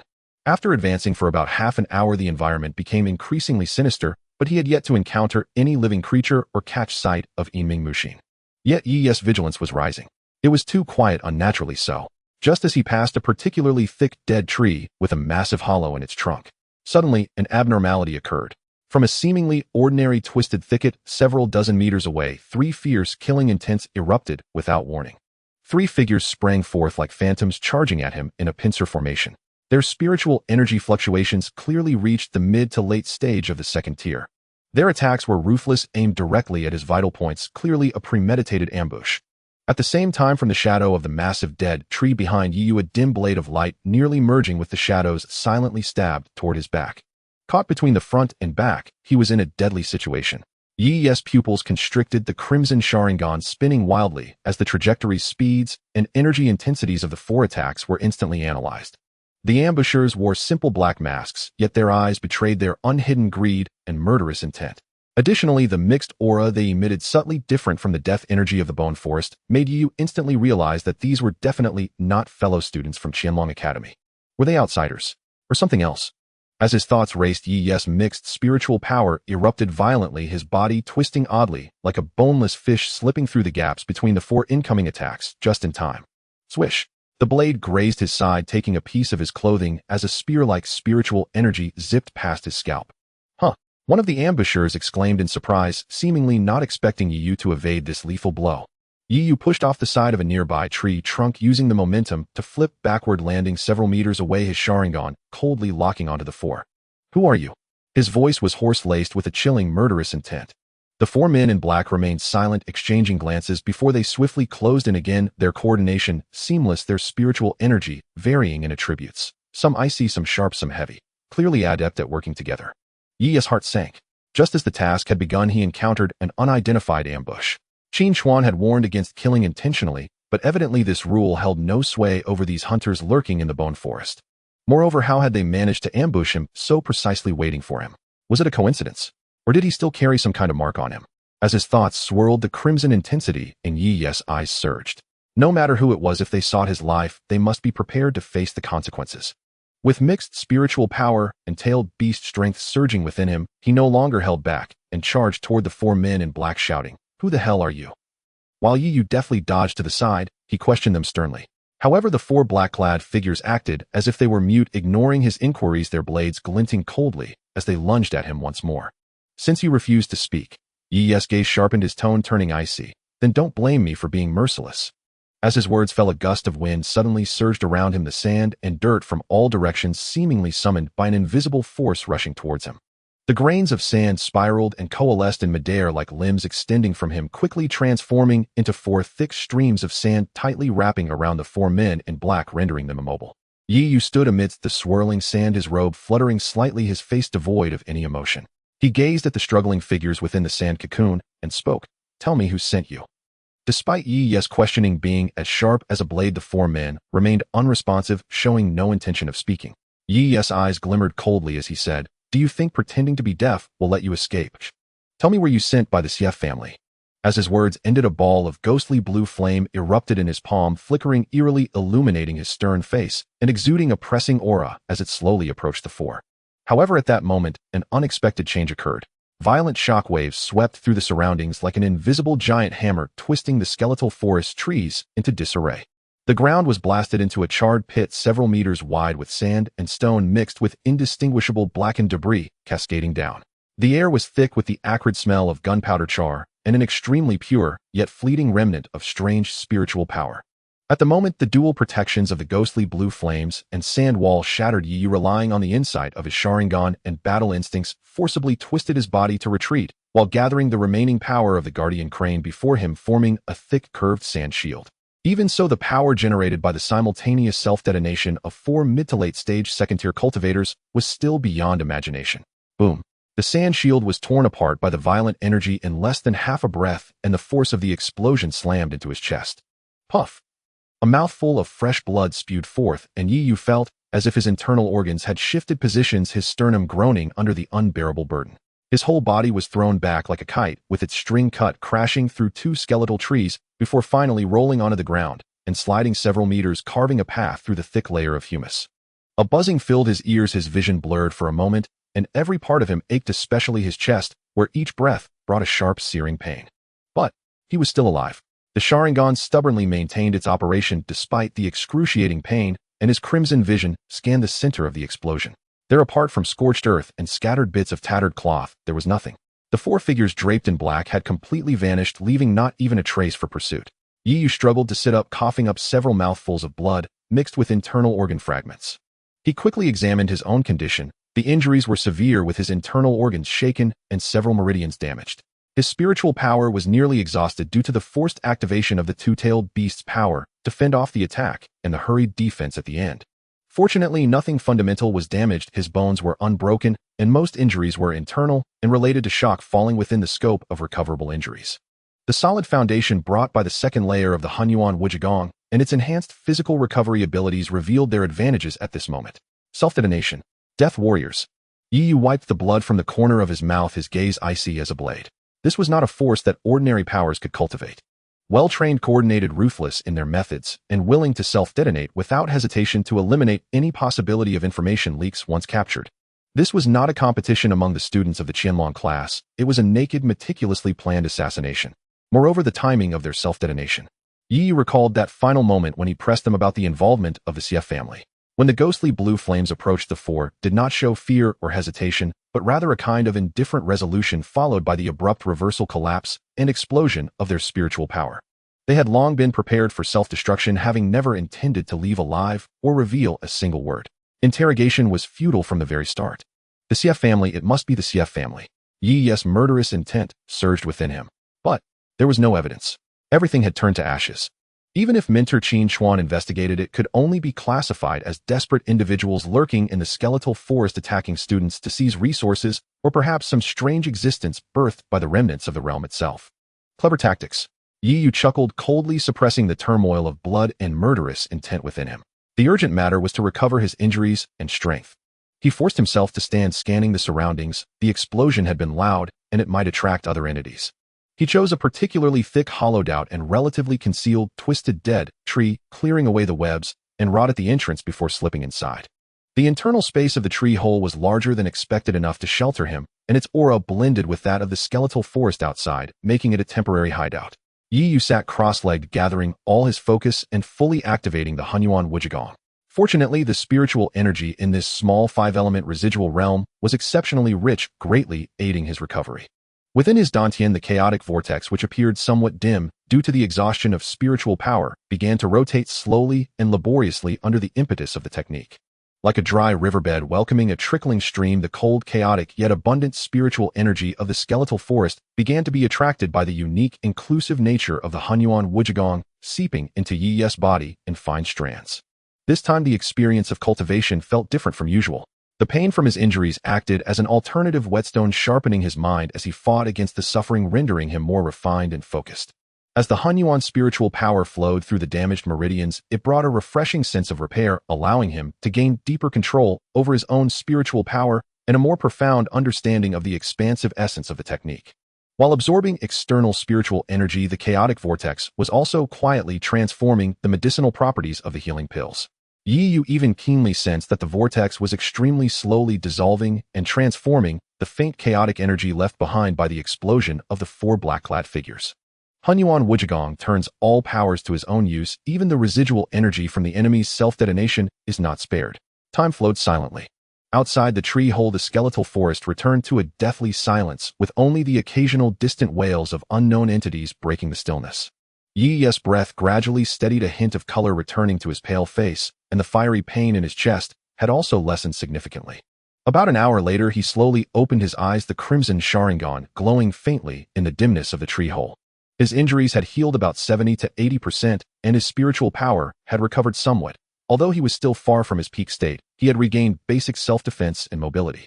He did not leave immediately. Instead, he kept the Sharingan activated, beginning to review the entire ambush process, missing not a single detail. The ambush location was carefully chosen, the terrain favorable for encirclement, and that skeletal tree with a hollow was an excellent hiding spot.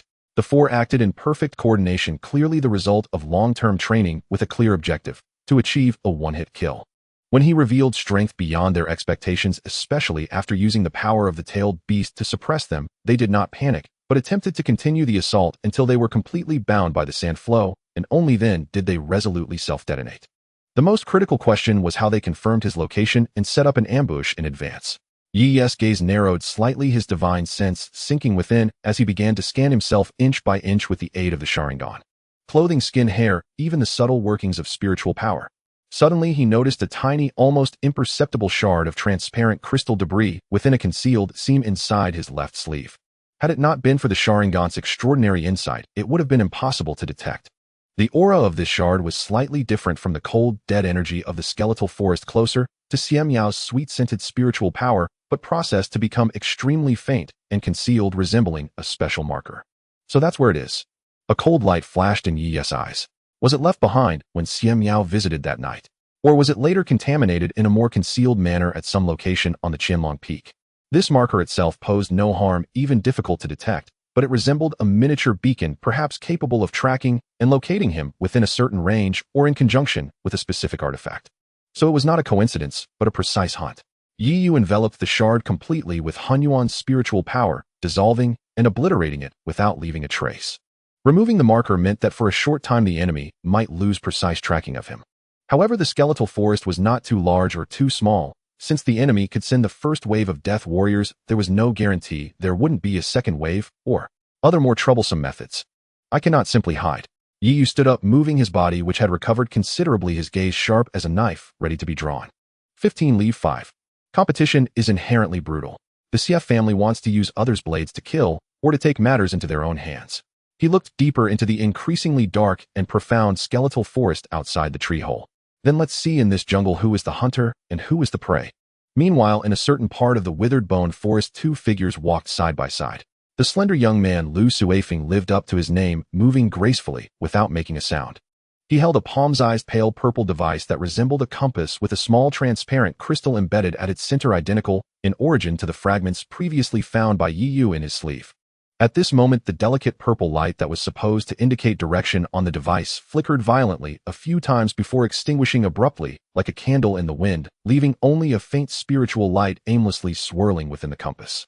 The mark has disappeared. Lu Suifeng stopped walking, his brow furrowed, his voice carrying a hint of softness and hoarseness.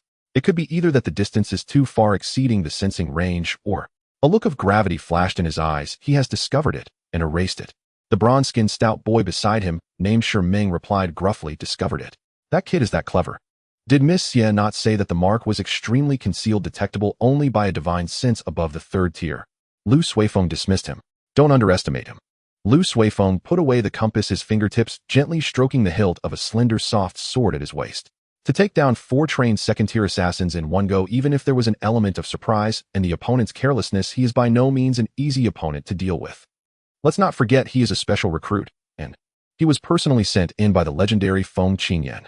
Upon hearing Feng Qingyan's name, Sharingan's bronze face twitched slightly, clearly aware of the significance and implications behind that name. So what do we do now? The withered bone forest is so vast, Diffie intends to hide. Sharingan scratched his head, feeling somewhat vexed. We search. Lu Suifeng's tone was calm, but left no room for doubt. The reward from the CF family is quite substantial enough to grant us a significant advantage in the early stages of the Hidden Dragon class. Moreover, do you think that if we fail the mission, the CF family will let us off easily? They can bribe us, and they can bribe others to deal with us, or even. He did not finish, but Sharingan understood the unspoken words. The CF family of Behemoth has various methods to make talents like them who lack a strong background disappear without a trace. Split up and search, keep in contact. He had just gone through a fierce battle which had led to an explosion. His injuries were undoubtedly severe, and his spiritual power must have been greatly depleted. This was indeed the weakest moment. He needs time to recover and to find the Ming wood heart to complete the task. He won't stray too far from the explosion site, nor dare to make too much noise. Lu Suifeng analyzed calmly. Pay attention to signs of battle, abnormal fluctuations of spiritual energy, and the scent of blood. Sharingan nodded. The two quickly agreed on a method of contact and a search area, then moved silently into the darker regions of the withered bone forest like two experienced hunting dogs. Within the tree hollow, Yi did not rush to leave. The Sharingan emitted a faint red glow in the dimness of the tree hollow, as Yi's gaze swept across every inch of the space, observing the texture of the dead, with the thickness of the organic debris on the ground, and even the subtle direction of air movement. Waiting passively will only lead to being caught like a turtle in a jar, he pondered. I must turn this place into my first hunting ground. He did not utilize the energy of the tailed beast, which was highly depleting, but instead relied on the small amount of primordial spiritual energy he had just restored, combined with the precise control of the Sharingan to begin his actions. The spiritual energy transformed into an invisible hand, carefully digging out the organic soil at the inner edge of the tree hollow's entrance, burying several pieces of charred stones, stained with chaotic spiritual energy that he had picked up from the edge of the previous battlefield. These stones themselves had no lethality, but their mixed spiritual energy characteristics could to a certain extent interfere with the divine sense perception of lower-tier cultivators, like a few drops of murky ink in clear water. He then selected several seemingly naturally decayed small branches from above the entrance, whose internal structures he had quietly loosened. With extremely fine threads of spiritual energy, he cleverly set up a rudimentary, yet effective warning mechanism. If anyone attempted to enlarge the entrance or forcibly intrude, the faint sound of the branches snapping and the fluctuations in spiritual energy would be enough to awaken him from his deep meditation. Having completed this, Yi retreated deeper into the tree hollow, once again sitting cross-legged, but did not immediately enter deep meditation. Instead, he focused most of his mind inward, accelerating the operation of the primordial infinite technique to restore his spiritual energy. At the same time, he sent out a thread of consciousness to attach to the Sharingan, maintaining a state that was half meditation and half vigilance, like a lurking spider quietly sensing the faintest tremors on its web. Time passed second by second. The deep silence of the withered bone forest seemed to swallow all sound, with only the occasional distant sound, indistinguishable whether it was the wind or some creature's whimpering, adding an air of eeriness. About half an hour later, in the true north direction, approximately 200 meters away, a faint sound of footsteps, almost melding with the environment, triggered Yi's alertness. It was neither the stumbling of native creatures of the withered bone forest nor the rustling of wind through dry branches. It was a deliberately restrained pace that still carried the rhythm of human walking, very light, very steady, slowly approaching this area in a fan-like search. Yi slowly opened his eyes, his scarlet pupils contracting in the darkness. They have come. He did not move, even his breathing becoming more prolonged and subtle.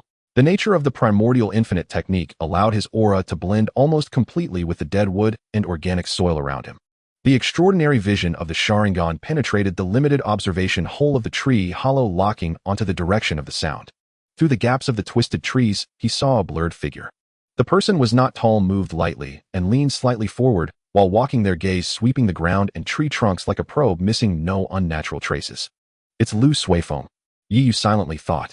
Lu Suifeng had searched a considerable area, and aside from finding that enormous explosion pit and the surrounding devastation, the power of it had left him secretly alarmed. He found no trace of Yi.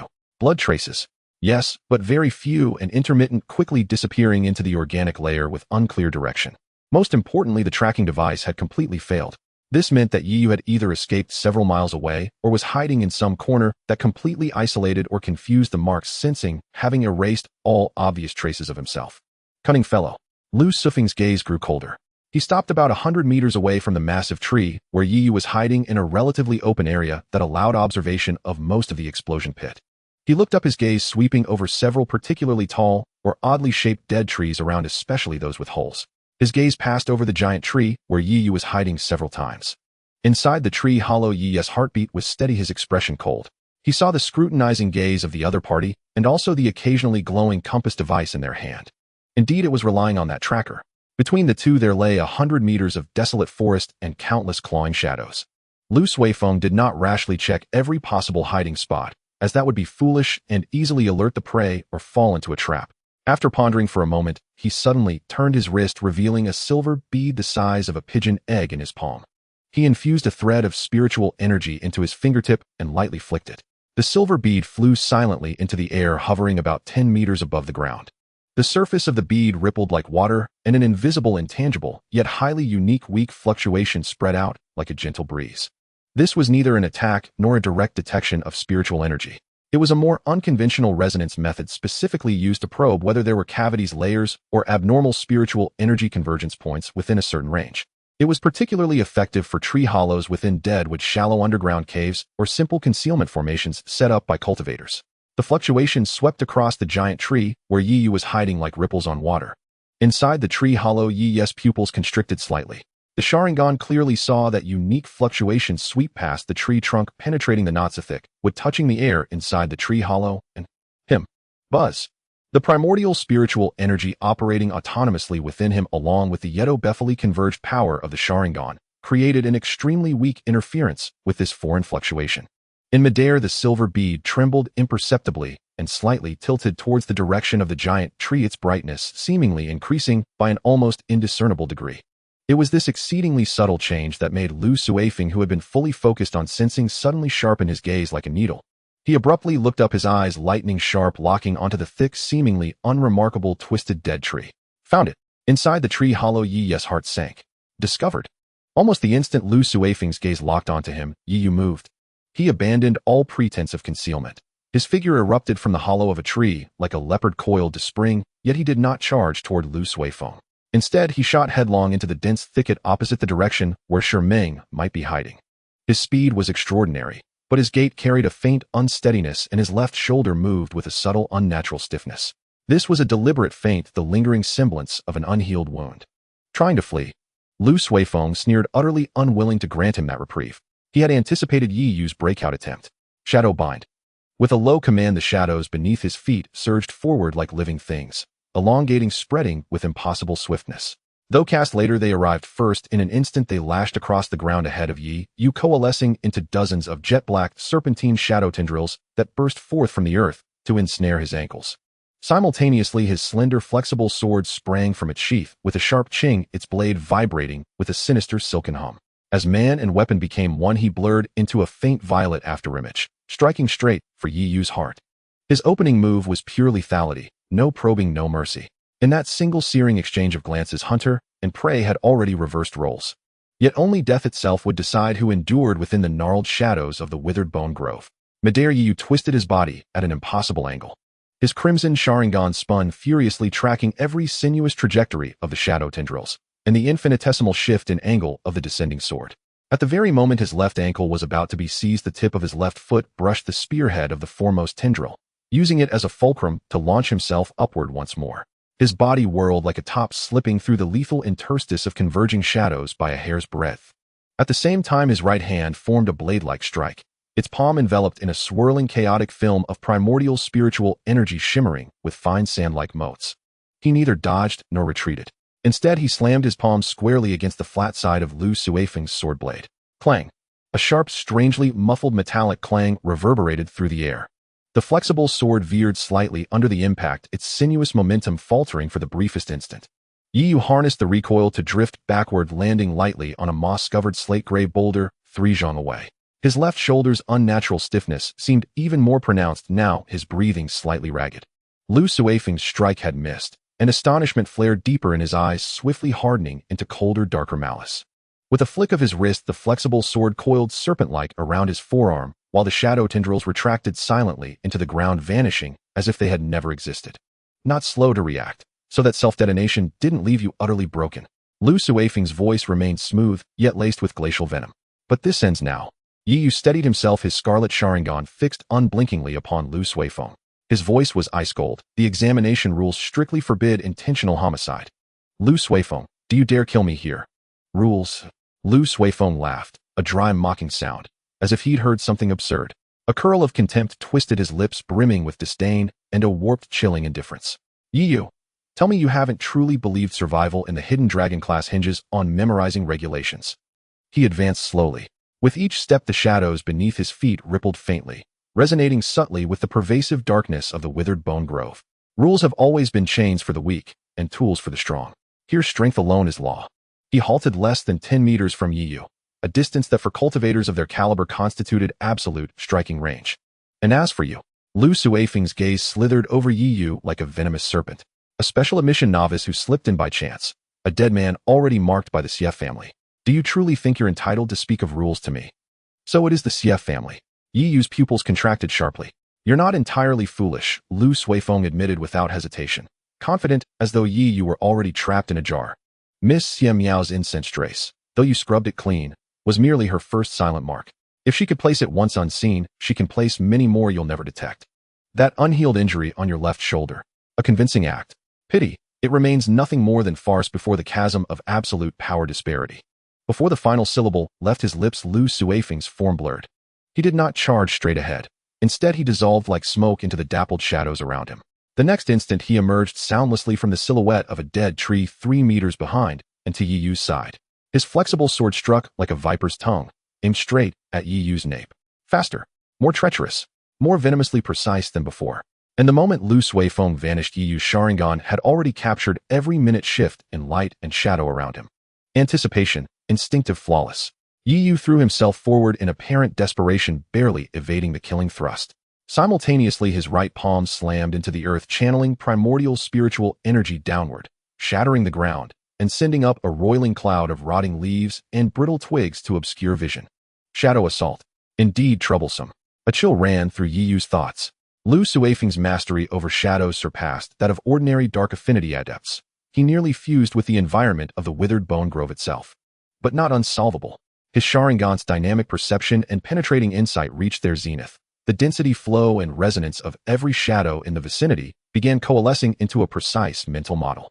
Lu Suifeng's strike had failed, and once more his figure melted into the surrounding gloom, vanishing utterly. Silence swallowed the withered bone grove, broken only by the mournful sigh of wind through twisted boughs. Yu stood motionless, outwardly scanning the perimeter with wary vigilance. Yet inwardly his Sharingan had already fixated upon a patch of irregular, unusually deep shadow 7 paces to his left. Now, he pivoted sharply, his primordial spiritual energy not unleashed wildly, but compressed with devastating focus into his right fist. Its chaotic radiance dimmed heavy with annihilation as he drove it down with crushing force upon that seemingly ordinary patch of shadow. Reveal yourself. Boom. Where his fist struck, the shadow rippled violently, like water struck by thunder. A stifled grunt escaped. Lu Suifeng was forcibly expelled from his shadow translocation state, stumbling into view beside the spot, his face alight for the first time with genuine shock. You can see my shadow art. Your shadows betray more emotion than you realize, Yu replied coldly, without pressing the advantage. The Sharingan perceived the faintest resonance, the subtle tremor between Lu Suifeng's spiritual energy and the ambient shadows, especially in the split second before he attacked or shifted position. Lu Suifeng's expression darkened completely. The leisurely amusement of toying with prey had vanished, replaced by the raw irritation and murderous intent of a man whose deepest secret had just been laid bare. Fascinating. It seems the Sief family's additional remuneration was indeed warranted. He straightened slowly. His slender sword hung limply, its tip brushing the earth. A colder, thicker wave of spiritual energy began emanating from him, denser, more viscous than before. The surrounding shadows stirred, not passively but with sentient hunger, crawling toward his feet, coalescing into a churning ink-black pool that looked almost solid. I had intended to grant you a swift death, Lu Suifeng said, his voice stripped of all warmth, now pure, unadulterated slaughter instinct. I've changed my mind. I will pluck out your eyes, one by one, and see what secrets they truly hold. Yu was consumed by rage, questioning sharply, is it just for the reward from the Sief family? As a student of the Hidden Dragon class with a boundless future, are you content to be a pawn of the aristocratic families engaging in sordid deeds here? Pawn. Sordid. Lu Suifeng seemed wounded, his eyes suddenly turning sharp and frenzied. What do you understand? Without resources, without a background, no matter how exceptional your talent is, you'll merely be a stepping stone for others. The rewards the Sief family can offer me are something I might not even earn through my entire life in the academy. If I kill you, I'll obtain enough resources to advance to the 3rd or even 4th tier. Enough for me to establish myself firmly in this hidden dragon class, trampling those so-called aristocratic geniuses underfoot. He pointed at Yu, his voice sharp with excitement. Rules. To hell with the rules. Rules are meant to be broken. The strong make the rules while the weak abide by them. If I kill you here today, as long as it's done cleanly, who would truly investigate the death of a fallen special recruit? Instructor Qin Chuan. He would only think it was due to your lack of strength that you died in the bone-dry forest. Moreover, Lu Suifeng stepped closer, the shadowy pit expanding with a powerful sense of oppression. Do you think the Xie family only came for me? You have already been targeted, Yu. From the moment you entered the hidden dragon class, no, from the moment you severely injured Xie, Yin, you were already a dead man. The only difference is whether you die early or late, whether you die easily or painfully.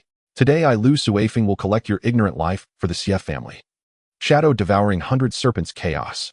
He suddenly clapped his hands together, and the shadowy pit beneath him exploded. Countless shadow snakes, now several times thicker and more menacing with their heads taking on the vague shape of venomous snakes, surged forth, emitting silent hisses as they swarmed towards Yu from all directions. Each shadow snake radiated a chilling and corrosive aura, eroding the ground beneath them, with a sizzling sound releasing faint wisps of black smoke. Area attack. Seal off all evasion routes. Meanwhile, Lu Suifeng himself vanished again, completely merging with the tidal wave of shadows, the killing intent palpable. Yi's pupils constricted, sensing the threat of death. He took a deep breath, the newly breakthrough chaotic spiritual energy surging within him at unprecedented speed, the chaotic cyclone spinning furiously. The Sharingan's two tomos spun to the limit. Everything in his field of vision seemed to slow down, the trajectories of countless shadow snakes, the cores of spiritual energy, the gaps between them. Calculating rapidly. He let out a low shout, no longer deliberately suppressing the power of the tailed beast, but instead attempting to actively guide and fuse a sliver of the power of the guardian crane and the traveler with the newly awakened, more pure and powerful chaotic spiritual energy. Fine grains of sand suddenly materialized, coalescing around his body into a sand armor shimmering with a chaotic luster, with faint blue flame patterns flickering between the gaps. He moved, no longer evading but charging directly into the densest cluster of shadow snakes, with reckless abandon. With hands that struck like fists or palms, summoning sand into shields or controlling fire as blades, he unleashed the full potential of the Sharingan's insight and calculations, weaving through, blocking and counterattacking amid the countless biting shadow snakes. Each collision of chaotic spiritual energy with the shadow snakes produced a dull explosion, scattering the shadow snakes into chaotic shadow energy, a portion of which was silently absorbed and transformed by the chaotic spiritual energy. But there were too many shadow snakes, too dense. Sizzle. A particularly thick shadow snake tore a gash in his sand armor on his left arm, the chilling corrosive aura invading, bringing with it bone-piercing cold and searing pain. Yu groaned, but did not stop his movements. With his right hand, he brought his fingers together, condensing highly compressed chaotic spiritual energy, along with a sliver of blue flame, accurately shattering the core of that shadow snake. He fought and advanced, his gaze like lightning scanning every fluctuation of spiritual energy within the tidal wave of shadows. Where is it? Lu Suifeng's true form must be hidden somewhere within this mass of shadows manipulating everything. Suddenly, from the corner of his eye, he caught a glimpse of an extremely subtle, unnatural deviation in the trajectories of several shadow snakes about 5 meters ahead as they were about to touch a twisted dead tree. It was as if they were actively avoiding that place, and the density of shadows there was unusually thick. Found it. A fierce glint flashed in Yi's eyes as he bore the bites of 2 shadow snakes from the side and charged towards that direction like a cannonball. Pouring all his spiritual energy into his right fist without reservation, the chaotic light surged even faintly, overwhelming the surrounding shadows. Get out here. With a punch, he struck directly at the center of that dense shadow. Just as Yi's fist was about to smash into the target shadow, the solid shadow suddenly scattered, and Lu Suifeng's figure did not appear. Instead, a sword light condensed to the extreme, and almost transforming into a pure black thread shot out from another inconspicuous shadow nearby. This sword was silent and lethal, aimed directly at the exposed gap beneath Yi's left ribcage, slightly revealed due to his full-force punch. The real killing move is here. Lu Suifeng wore a cruel smile of triumph on his face. Yi's pupils shrank violently. Although the Sharingan had caught sight of the sudden sword light, his body, propelled by momentum, could not change direction in time. As the pure black sword light was about to pierce through him, roar! A violent, ferocious growl, completely unlike a human voice, erupted from the depths of Yi's throat. Underneath the skin of his side, a glimpse of crimson brutal patterns flickered and vanished. Boom! A wave of energy far more violent, scorching, and filled with a sense of destruction than the previous power of the guardian crane erupted explosively, like a long-dormant volcano from a forcibly opened fissure within him. The dark red-tailed beast power enveloped his left side like flames, instantly incinerating and obliterating the shadow sword light that had touched it. It even recoiled, forcing Lu Suifeng back several steps from the shadow, a look of horror finally showing on his face. What power is this? Lu Suifeng exclaimed. Yi Yu stood still, his left half cloaked in the restless dark red-tailed beast power, while his right half still circulated chaotic spiritual energy, his Sharingan blood red, yet his gaze was terrifyingly cold. He slowly raised his left hand wrapped in dark red-tailed beast power, looking at the uncertain Lu Suifeng, his voice hoarse, like sandpaper rubbing together. You said the rules are meant to be broken.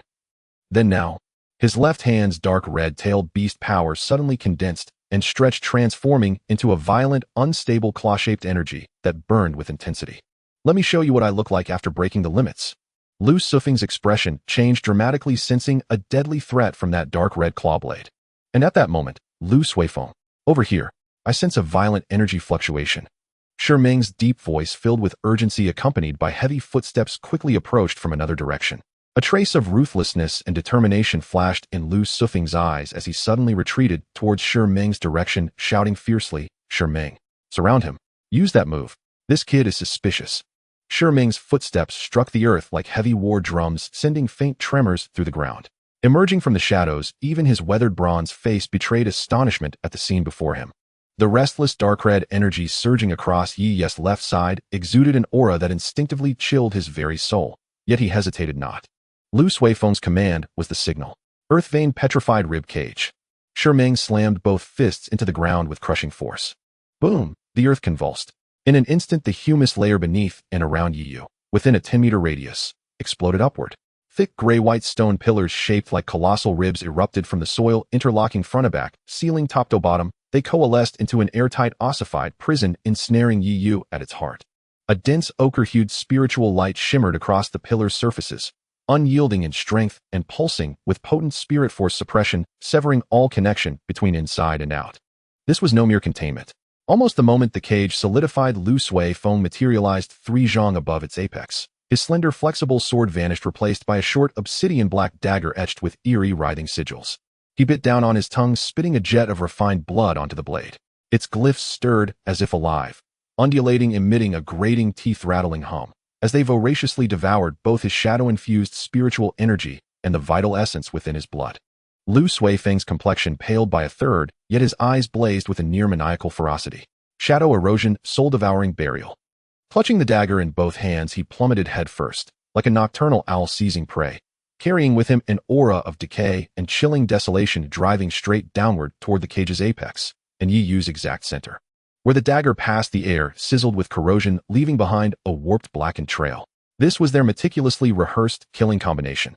The petrified rib cage immobilized and suppressed spiritual energy, creating the perfect crucible for his soul-devouring burial. And that technique, honed to pierce any defensive barrier, be it spiritual energy or condensed force, struck directly at the core, eroding life essence and severing meridians. Against peers, or even foes a rank higher, it had never failed. Inside the cage, Yi Yu tilted his head upward, his Sharingan reflected the rapidly expanding black dagger, and behind it Lu Suifeng's snarling visage. The oppressive weight of the petrified rib cage was indeed immense. The ochre's spiritual radiance emanating from the gray-white pillars clung like quicksand, slowing the flow of spiritual energy coursing through his body. But that dark red-tailed beast chakra blazing across his left side, enraged by this pressure, by the lethal descent overhead, erupted in furious response. Roar! A second guttural roar tore from Yi Yu's throat, not human, but infinitely more savage than before. The dark red-tailed beast chakra swelled violently, churning like incandescent flame, so fiercely that it pushed back the cage's suppressing radiance by nearly a chi. The icy composure in Yi Yu's gaze swiftly ignited into scorching, unbridled frenzy, the dam of reason trembling, cracking under the tailed beast's onslaught. Dare you suppress me? You dare! A hoarse, distorted voice rasped forth. His left hand lashed upward, a dark red chakra claw now forged not of raw energy alone, but edged with faint, unmistakable tomo patterns. It was a grotesque, volatile fusion. Sharingan ocular power merging with tailed beast chakra at the precipice of total loss of control. Simultaneously, his right half flooded with Hunyuan's spiritual energy, channeling violently into his right foot as he stomped the ground. Sand tempest, ascending surge. A far more chaotic, brutal geyser of sand and chakra, infused with both Hunyuan energy and dark red-tailed beast chakra, erupted from beneath him, roaring skyward. Crockham! The dark red chakra claw met the black dagger first. No clang of steel, only a sickening, sizzling cacophony, raw energies devouring, annihilating each other in violent erosion.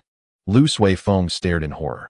His soul-devouring burial fueled by blood and immense spiritual energy was being shredded, nullified, even counter-eroded on contact with that savage, overwhelming force. The sigils on the dagger flickered erratically, shrieking in protest. Then, up surged the chaotic sand torrent, slamming into both the cage's ceiling and Lu Sui Feng himself. What a force beyond imagining, blazing, corrosive, crushing, slammed into him. His protective spiritual barrier shattered instantly, his ribs snapped with sickening clarity. He flew backward like a battering ram's target, spewing blood midair. Crack, crack, crack. Sharingan's fortress-like petrified rib cage, forged with absolute might, began fracturing at the apex. Spiderweb cracks bloomed, then raced outward, consuming the entire structure in seconds. Impossible. Sharingan's eyes bled fury. He felt the cage's spiritual link collapsing beneath him. With a guttural roar, he slammed his fists down again, desperate to reinforce it. But it was too late. Kraboom! The entire petrified rib cage detonated. Gray-white shards, swirling streams of dark red-tailed beast chakra flame motes of chaotic, dun-colored spiritual energy and raging dust coalesced into a maelstrom of raw, disordered force, sweeping outward in a devastating shock ring. Sharingan bore the brunt, hurled backward, crashing through two dead trees before skidding to a halt, blood trickling from his lips, disbelief frozen upon his face. As the dust began to settle, Yi reappeared, slightly hunched, breathing raggedly, each exhale steaming with searing heat. The dark red-tailed beast chakra on his left side burned denser, thicker, now creeping slowly, inexorably, like sentient tendrils across his right side. His right side, Hunyuan's spiritual energy flickered erratically, straining against the encroachment. Beneath his skin, crimson veins pulsed and writhed like living arteries, grotesque, terrifying. Within his Sharingan, the twin Tomo spun at blinding speed, merging into a crimson blur, while his gaze itself flickered wildly, torn between glacial rationality and feral, unchained rage. Ha! A bestial rasp escaped his throat as he locked eyes, unblinking, with Lu Sui Feng and Sharingan struggling to rise nearby. Lu Sui Feng clutched his chest, coughing up another mouthful of blood, his face ashen. Gazing upon Yi's visibly fractured state, true fear, raw and primal, flared in his eyes for the first time. That power defied all logic for a second-rank awakened one. It was something else entirely, something monstrous. He can't contain it. He's teetering on the edge of full berserk. Lu Sui Feng screamed hoarsely at Sharingan. Don't engage, Heaton. Harass him. Wear him down.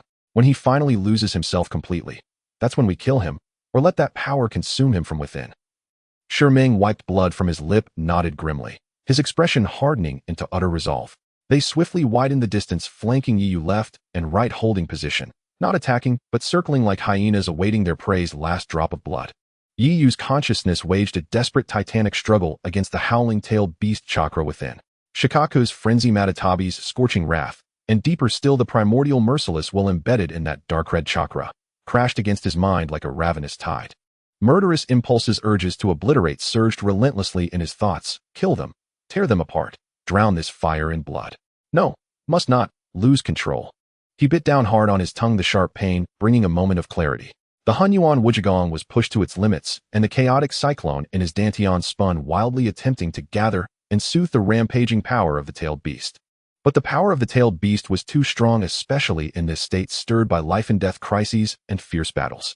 The dark red beast power encroached another inch, dimming the chaotic spiritual light around his right shoulder. Lu Sui Feng seized the opportunity, blending into the shadows once more, sending several venomous shadow spikes from different angles towards Yu, not seeking to injure, but to disturb, provoke, and escalate his exhaustion. Sharingan simultaneously launched a ranged attack. Large rocks wrapped in spiritual energy came crashing down like grinding wheels.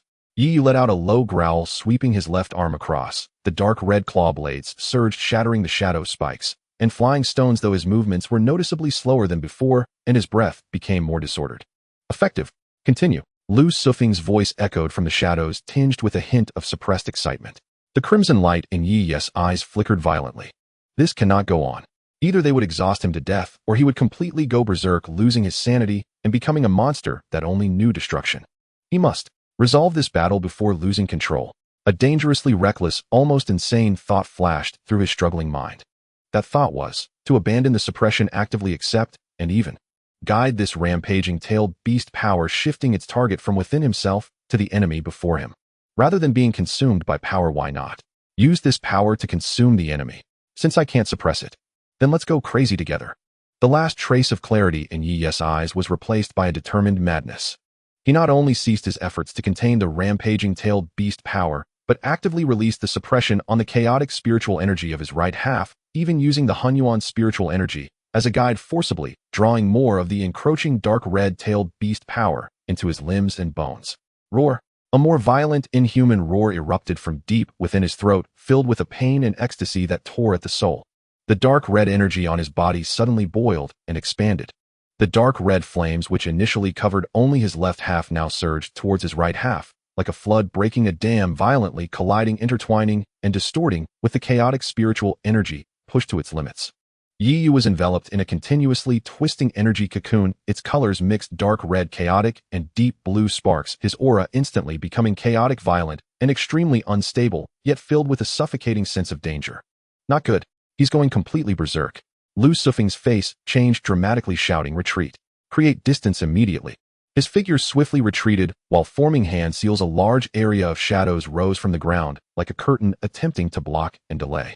Sharingan also retreated without hesitation, quickly covering himself with thick rock armor. Yet they were still a moment too slow. Want to escape? Too late. From within the light cocoon, Yi Yes' hoarse, distorted voice reached them, bearing a cold metallic edge. Boom. The light cocoon exploded. Yi Yes' figure reappeared. At this moment his appearance had undergone a terrifying transformation. His left half was entirely covered in solid dark red armor. The energy was no longer a floating flame, but had formed a tangible structure resembling the tailed beast's exterior, with violent energy patterns covering its surface. His left hand had transformed completely into a fierce, massive claw engulfed in dark red flames.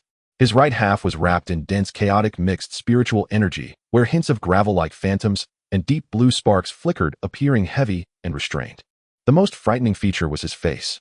The right side remained relatively normal, only with faint crimson patterns beneath the skin, and his Sharingan glowed blood red. However, his left side was covered by a thin, translucent dark red energy beneath, which the energy writhed like a living thing.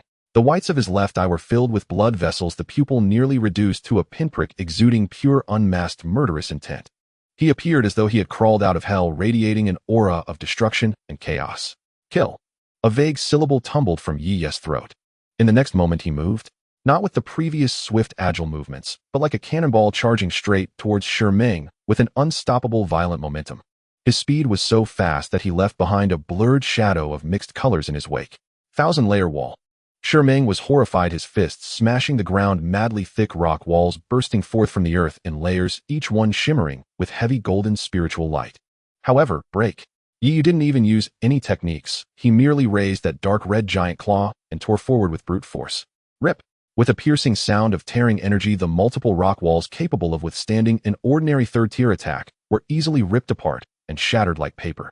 The violent energy attached to the dark red claw immediately reduced the shattered rocks to powder. The claw's momentum remained strong, directly aimed at Sharingan's head.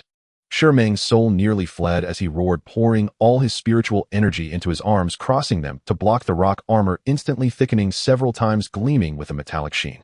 Bang! The dark red giant claw smashed down on the crossed arms. Crack! A clear sound of bones breaking echoed. Sharingan felt an indescribable force mixed with heat, corrosion, and chaos surge into his body, causing his proud defensive rock armor to shatter piece by piece, as if he were struck heated by an ancient mammoth, blood spraying as he flew backward. With just one strike, Sharingan, a peak second-tier warrior known for his defense, was gravely injured and on the brink of death. But this was not the end. Yi Yu didn't even glance at the barely breathing Sharingan embedded in the mountainside. His crimson gaze instantly locked onto Lu Suifeng, who was rapidly traversing the shadows, attempting to escape completely. Shadow, you can't escape. Yi Yes' Sharingan in his left eye spun wildly, capturing the extremely subtle trajectory of spiritual energy fluctuations within the shadows. He stomped his left foot heavily on the ground. The Hunyuan spiritual energy, mixed with a hint of Shi's power, was madly injected into the earth. Sandfall, Great Burial. Suddenly the ground within 100 meters around him softened and collapsed, transforming into a swirling quicksand vortex. Countless grains of sand, as if they had a life of their own, turned into tentacles of sand, frantically wrapping around every shadow from the ground and the air. Lu Suifeng, merging into the shadows, was instantly met with immense interference and delay. The shadows became thick and heavy in the quicksand, making it difficult to move freely. How is this possible? How can he accurately interfere with the shadows? Lu Suifeng's terrified voice emerged from within a violently fluctuating shadow. In the next moment, Yi Yes' figure appeared above that shadow like a ghost. The dark red giant claw, filled with the will to tear everything apart, plunged down fiercely. Come out. Thud. The dark red claw disregarded the illusory nature of the shadows, directly penetrating some barrier between the real and the unreal, accurately grasping Lu Suifeng, who was attempting to shift. Ah! A shrill scream erupted. Lu Suifeng was yanked from his shadow state, the dark red claw piercing through his right shoulder, lifting him into the air. On his delicate face, only boundless fear and pain remained, blood gushing from the claw and dripping onto the rolling sand below. No! Don't kill me. Yu. Spare me. The CF family forced me to. Lu Suifeng babbled for mercy. The previous cold ruthlessness completely vanished. Under the translucent dark red-tailed beast power on Yi's left side, a cruel and insane curve formed at the corner of his mouth. Spare you? Just now. You had no intention of sparing me. He leaned closer to Lu Suifeng, his voice like a chilling wind from the 9 underworlds. You said that rules are tools to bind the weak. Now who is the strong one? Who is the weak one? Lu Suifeng trembled, all over, his eyes filled with despair. Yi no longer wasted words. The desire for slaughter and the emptiness brought by forcibly fused power were about to drown his last vestige of humanity. Let's use you to fill this emptiness. As the words fell, the dark red giant claw suddenly erupted with intense suction. Not only was there physical piercing damage, but more terrifying was the overwhelmingly domineering, devouring force that spread from the claw, madly extracting Lu Suifeng's spiritual energy, blood essence, and even the essence of life. Ugh! Lu Suifeng let out a non-human scream, his body visibly shrinking, his skin losing its luster, his hair turning gray and wilted, and the abundant spiritual energy pouring into Yu like a flood released from a dam. At that moment, the chaotic cyclone in Yi's right half began to spin wildly at an unprecedented speed. It welcomed everything, swallowing the pure spiritual energy belonging to Lu Suifeng along with his life essence into the cyclone. The unique characteristic of the Hunyuan Wujigong, converting all power for one's own use, was brought to its peak. The foreign power marked with Lu Suifeng's soul imprint was brutally ground, decomposed, and scattered, transforming into the purest source energy, part replenishing Yi's battle consumption and healing his injuries, while another part continuously pushed against the barrier of his peak second-tier cultivation.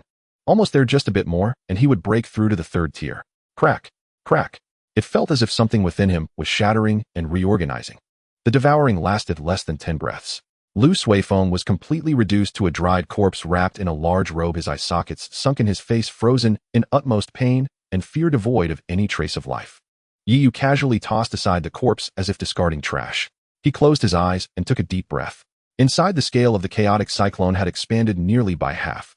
The rotation speed had reached a certain limit. At its center, a dense point of chaotic light, exuding an obscure ancient aura, was slowly taking shape. The replenishment brought by devouring the entire spiritual energy of a peak same-tier opponent was immense.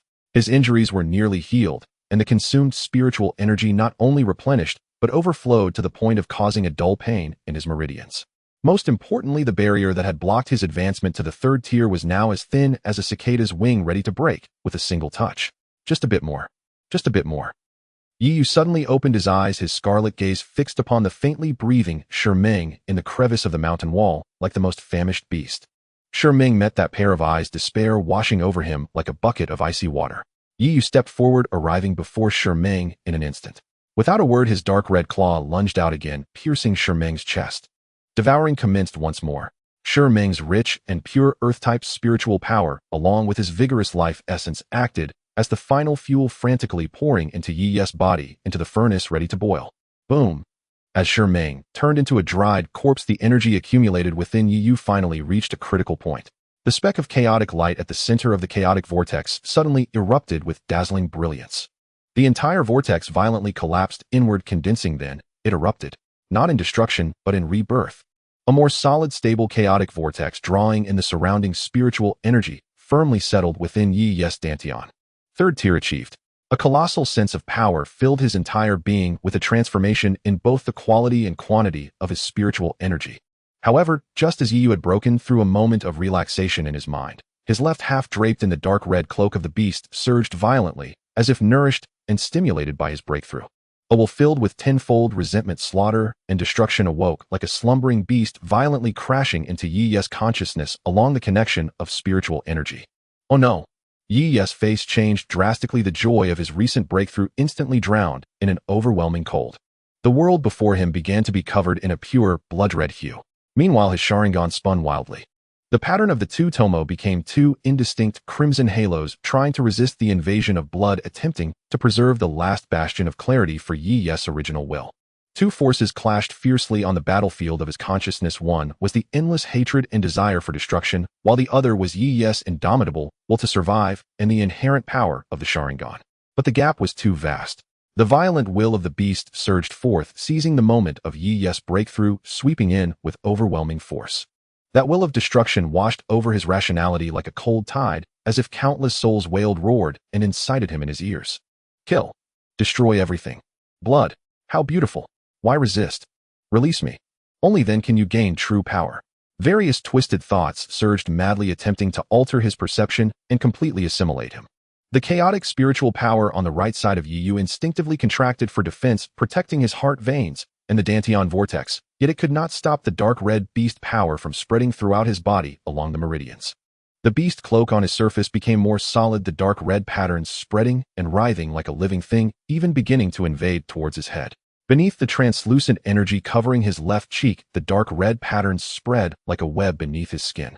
He stood there, his body slightly trembling, his right hand clenched tightly into a fist, nails digging deeply into his palm, bringing a trace of negligible pain, attempting to awaken more of himself with this agony. His left hand's dark red claw spasmed, uncontrollably hot, corrosive dark red energy dripping down, eroding the ground. No, I can't fall here. He almost squeezed out this thought from the depths of his soul. At this moment of internal and external difficulties, with his rationality about to be completely swallowed by blood, within his Dantian, the recently stabilized third-tier chaotic vortex seemed to receive a strong stimulus from its master's will, on the verge of collapse, suddenly pausing, then rotating violently, as never before. Breaking through the third tier was not just a leap in the quantity and quality of spiritual power, but also a sublime elevation of life level.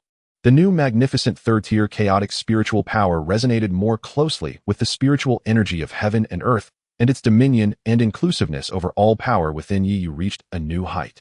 This newborn mighty third-tier chaotic spiritual power surged like a flood that had burst its dam, no longer content with merely guarding the Dantian, but crashing violently into his limbs and bones, guided by Yi Yes' remaining will. Especially along the spine, it surged into his brain, flooding into the Sharingan, which was battling fiercely against the will of the beast. Buzz! Yi felt as if his brain had been struck by a heavy hammer or thrown into a boiling furnace. Excruciating pain. An indescribable agony. Yet amidst this pain, a stronger, clearer, colder power awakened from the depths of his eyes. The originally madly spinning, almost merging into a phantom two tomo suddenly underwent a qualitative change under the infusion of this overwhelming third-tier spiritual power and intense mental stimulation. In the depths of his scarlet pupils, it seemed as if an ancient shackle had been broken. The third black tomo, like rising from the deepest boiling sea of blood, slowly condensed and formed, carrying a brand new, deeper darkness. The three tomo were no longer indistinct phantoms, but clear and stable, rotating slowly around the center of the pupil in a perfect triangular formation. The contours of each tomo were sharper, the trails they dragged as they rotated seemed capable of severing vision, and the fluctuations of the eye power emanating from them were several times stronger than before. The three tomo Sharingan activated. At the moment the three tomo took shape, an invisible powerful eye power field exclusive to the Sharingan radiated outward from Yi. This power was cold, insightful, carrying an air of supreme authority. It did not directly attack the beast power, but intervened forcibly in the connection between Yi's own spiritual power and the rampaging beast power, like the most adept of manipulators.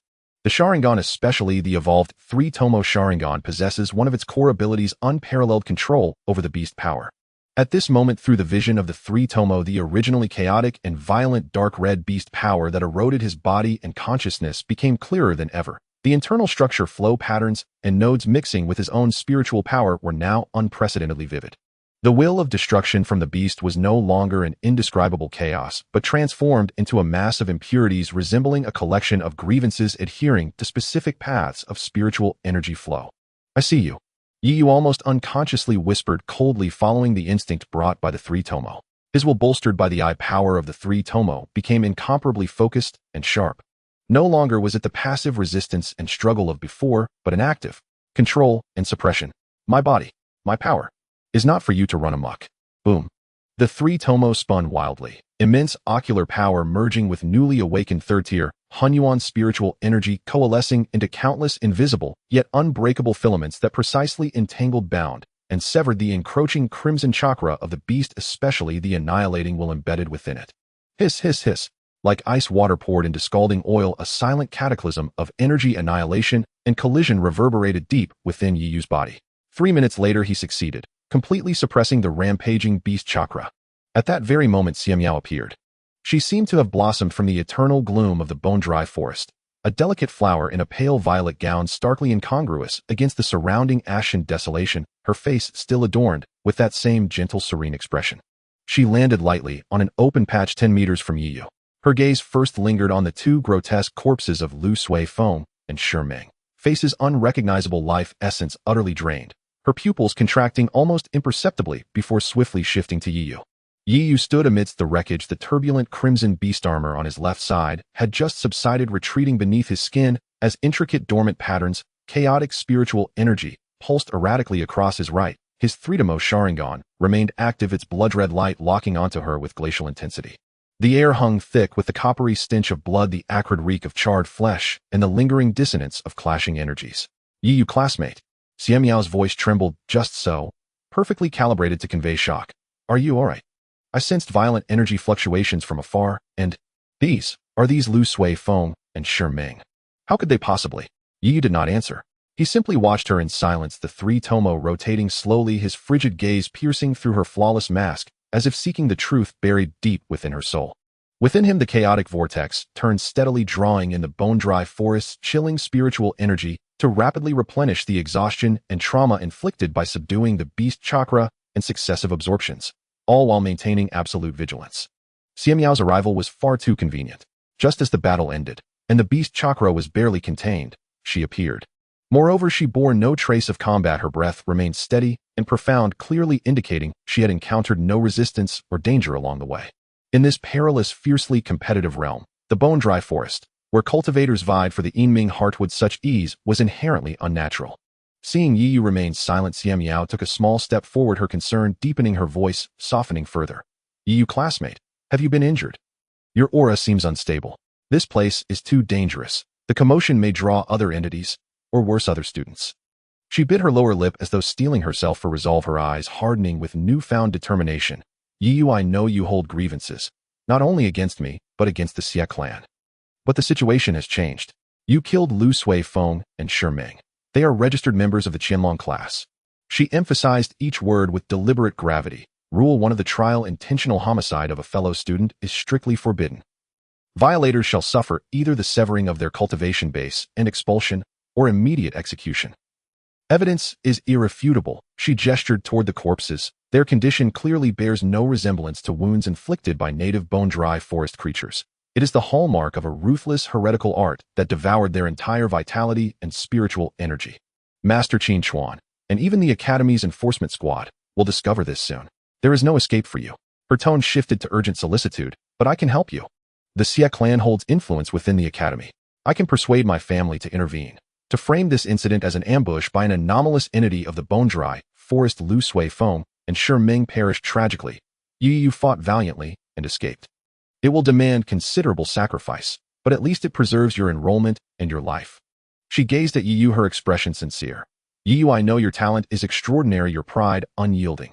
You disdain favors, especially those offered by the Xie clan. Yet this is a matter of life and death, not a time for pride or rashness. Accepting my aid is your sole path to survival. Her words were lucid, her reasoning impeccable, seemingly selfless, magnanimous, and timely, portraying the noble heiress of a prestigious clan who had transcended past grudges to offer salvation in extremis. Had she faced any other inexperienced youth, trapped and desperate, he would likely already be shaken, his composure crumbling before this solitary lifeline, however suspicious. Alas, she faced Yiyu. Slowly he raised his right hand, the one still relatively clean, and wiped away the faint trace of blood lingering at the corner of his mouth from earlier internal trauma. His movement was deliberate, yet imbued with an uncanny, unshakable composure. Then he looked at Xiamiao. Those crimson eyes swirling with 3 jet-black tomo held no fear, no panic, no gratitude, not even anger. Only an unfathomable stillness, and beneath it naked glacial mockery. Xiamiao, he spoke, his voice hoarse from prior roars and forceful exertion, yet startlingly clear. Have your theatrics run their course. A flicker of stiffness crossed Xiamiao's face, her feigned concern and sincerity faltering ever so slightly. Yiyu granted her no time, to recompose her expression. His tone remained flat detached, as though stating an indisputable fact. Lu Suifeng and Shi Ming were sent by your Xie clan. The mark on my sleeve. Yours. Its purpose. Let me guess. He stepped forward, one foot crushing a blackened brittle branch with a sharp crisp snap. First dispatch 2 reasonably capable dogs to test me, kill me if possible. Clean and final. If not, force me to reveal my trump cards, exhaust my strength. Even better, leave me gravely wounded. Then you, the Xie clan's eldest daughter, arrive perfectly timed. A cold, humorless curve lifted the corner of Yi Yu's mouth, devoid of warmth, devoid of mercy. You happen to witness my alleged slaughter of classmates. You happen to possess irrefutable evidence. You happen to wield both the authority and benevolence to rescue me from certain doom. What comes next? Should I cower in desperation and accept your aid, I must pay a price. What price? Absolute obedience, within the Qianlong class, within the academy. All my secrets, or perhaps of binding restriction, transforming me into a more obedient, more useful hound for the Xie clan. With each sentence, Xie Miao's gentle facade fractured further, her eyes shifting from manufactured concern to a cold, sullen fury born of exposure. As for Lu Suifeng and Shi Ming, Yi Yu glanced briefly at the desiccated corpses, his tone indifferent. 2 arrogant dogs, dead and rightly so. Their deaths mean nothing to you, or to the Xie clan. Merely negligible losses, or perhaps deliberately expendable assets meant to tighten your grip on me. Am I correct, Senior Miss Xie? Xie Miao fell silent for several seconds. Then softly she laughed. Not the gentle, tender laugh of before, but a condescending, icy mirth radiating the quiet certainty of regained control. Her fragile demeanor and feigned worry receded like tide, leaving only the haughty poise and calculating intellect of a scion of noble lineage. Yi Yu, I must admit you are sharper than I anticipated, and far more ungrateful. Xie Miao's voice remained melodious, yet stripped of its cultivated tenderness, now edged with incisive sharpness. But you've made one critical error. She adjusted her immaculate sleeve with studied nonchalance, as though standing not amid a slaughterhouse, but in her own private garden. The present situation is for you an inescapable death trap. The Academy's laws are ironclad. You committed murder. Evidence lies before us. Whether I am performing matters not. What matters is that the facts stand immutable. I offer you the open, legitimate path. She met his three-demo gaze heat-in, unblinking, unflinching. Refuse me, and you face the thunderous wrath of the enforcement squad, the disappointment and unwavering impartiality of Master Qin Xuan, the true, irreversible descent into oblivion. Yi Yu, she tilted her chin upward. A wise man knows when to yield to circumstance. Kneel before me. Swear fealty to the Xie clan. Surrender your secrets and your loyalty. Only then might I preserve your life and grant you the chance to rise under our banner. Kneel. Yi Yu repeated the word, then let out a low, quiet chuckle.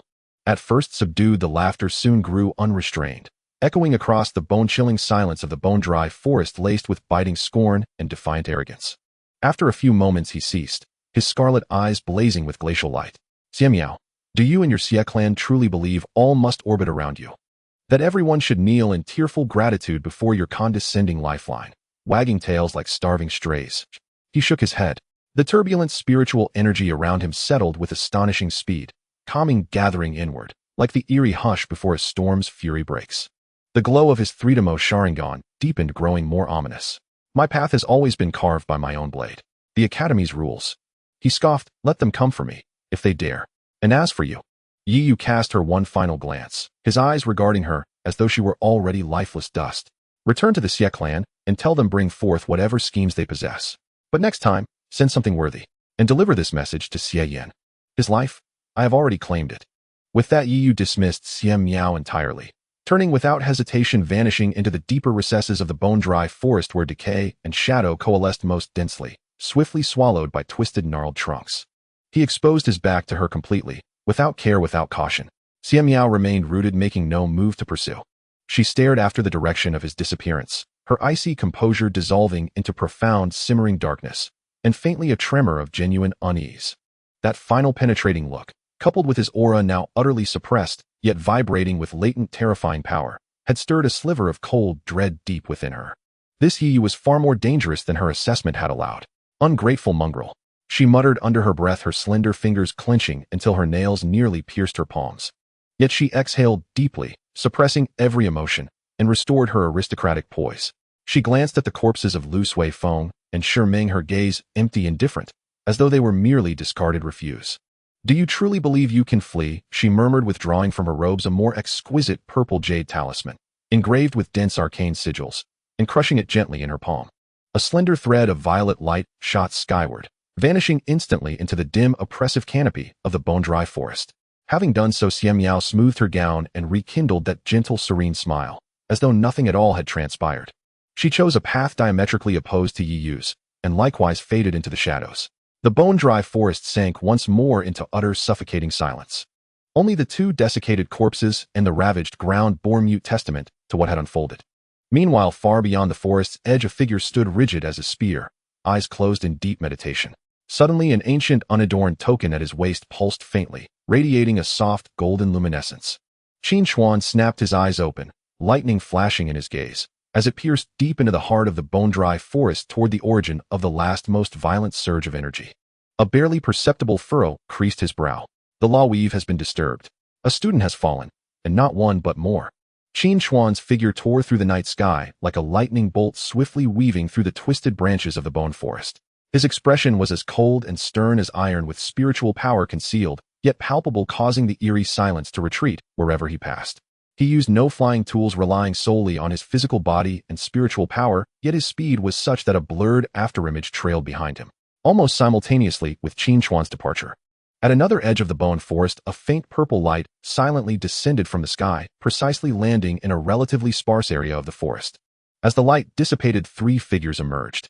The leader was a middle-aged man in his 40s or 50s with a serious demeanor, dressed in the standard black mentor's robe of the Federal Capital Academy. However, the cuffs and collar were intricately embroidered with subtle silver patterns that were nearly imperceptible upon closer inspection. With his hands clasped behind his back, his gaze was sharp as an eagle's, exuding a heavy and solid aura. He was evidently a peak Tier 4 ability user with a spiritual power leaning towards the sharpness and ruthlessness of metal, which was in stark contrast to the eerie atmosphere of the bone forest.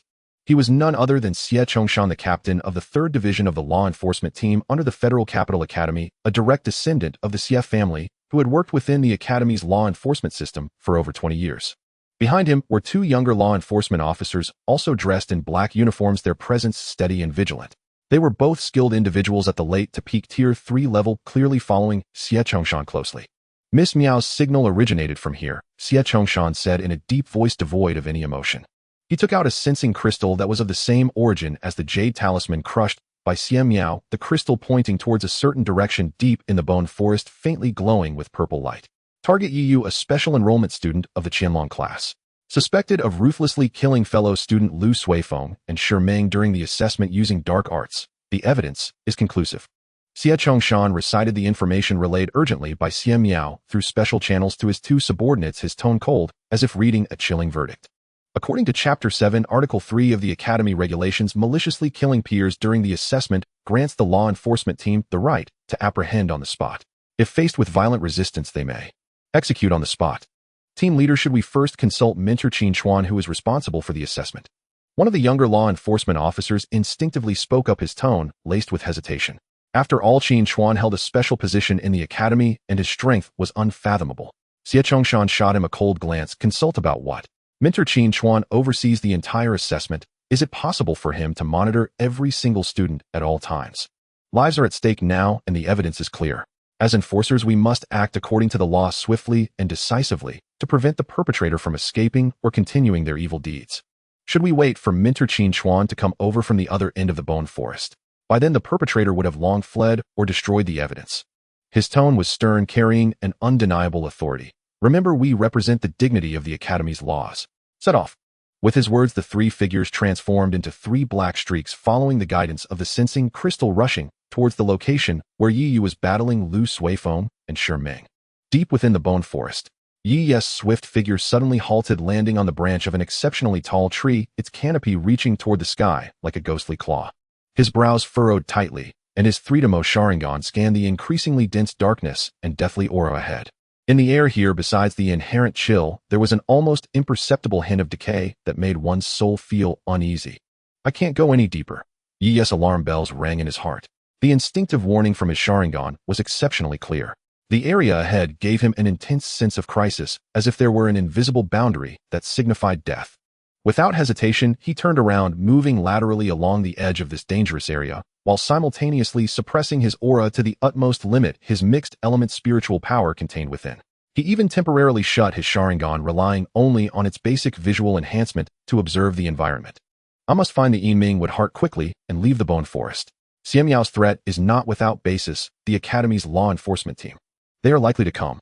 Just as he turned less than half a minute later from a distance, behind him faint sounds of breaking air were heard along with several rapidly approaching spiritual power fluctuations that deliberately exuded a murderous and searching intent. They're coming. So fast. Yi's eyes turned cold, no longer holding back his speed, instantly reaching its peak, like a true phantom gliding through the decayed trees, each push almost weightless, leaving no obvious traces. Yet he could feel that those few auras tracking him had not been completely shaken off, especially one of them sharp as a sword, carrying an undeniable will to pursue, firmly latching onto the faint remnants of his aura and rapidly closing the distance. It's an ability user skilled in tracking at least one level higher than me.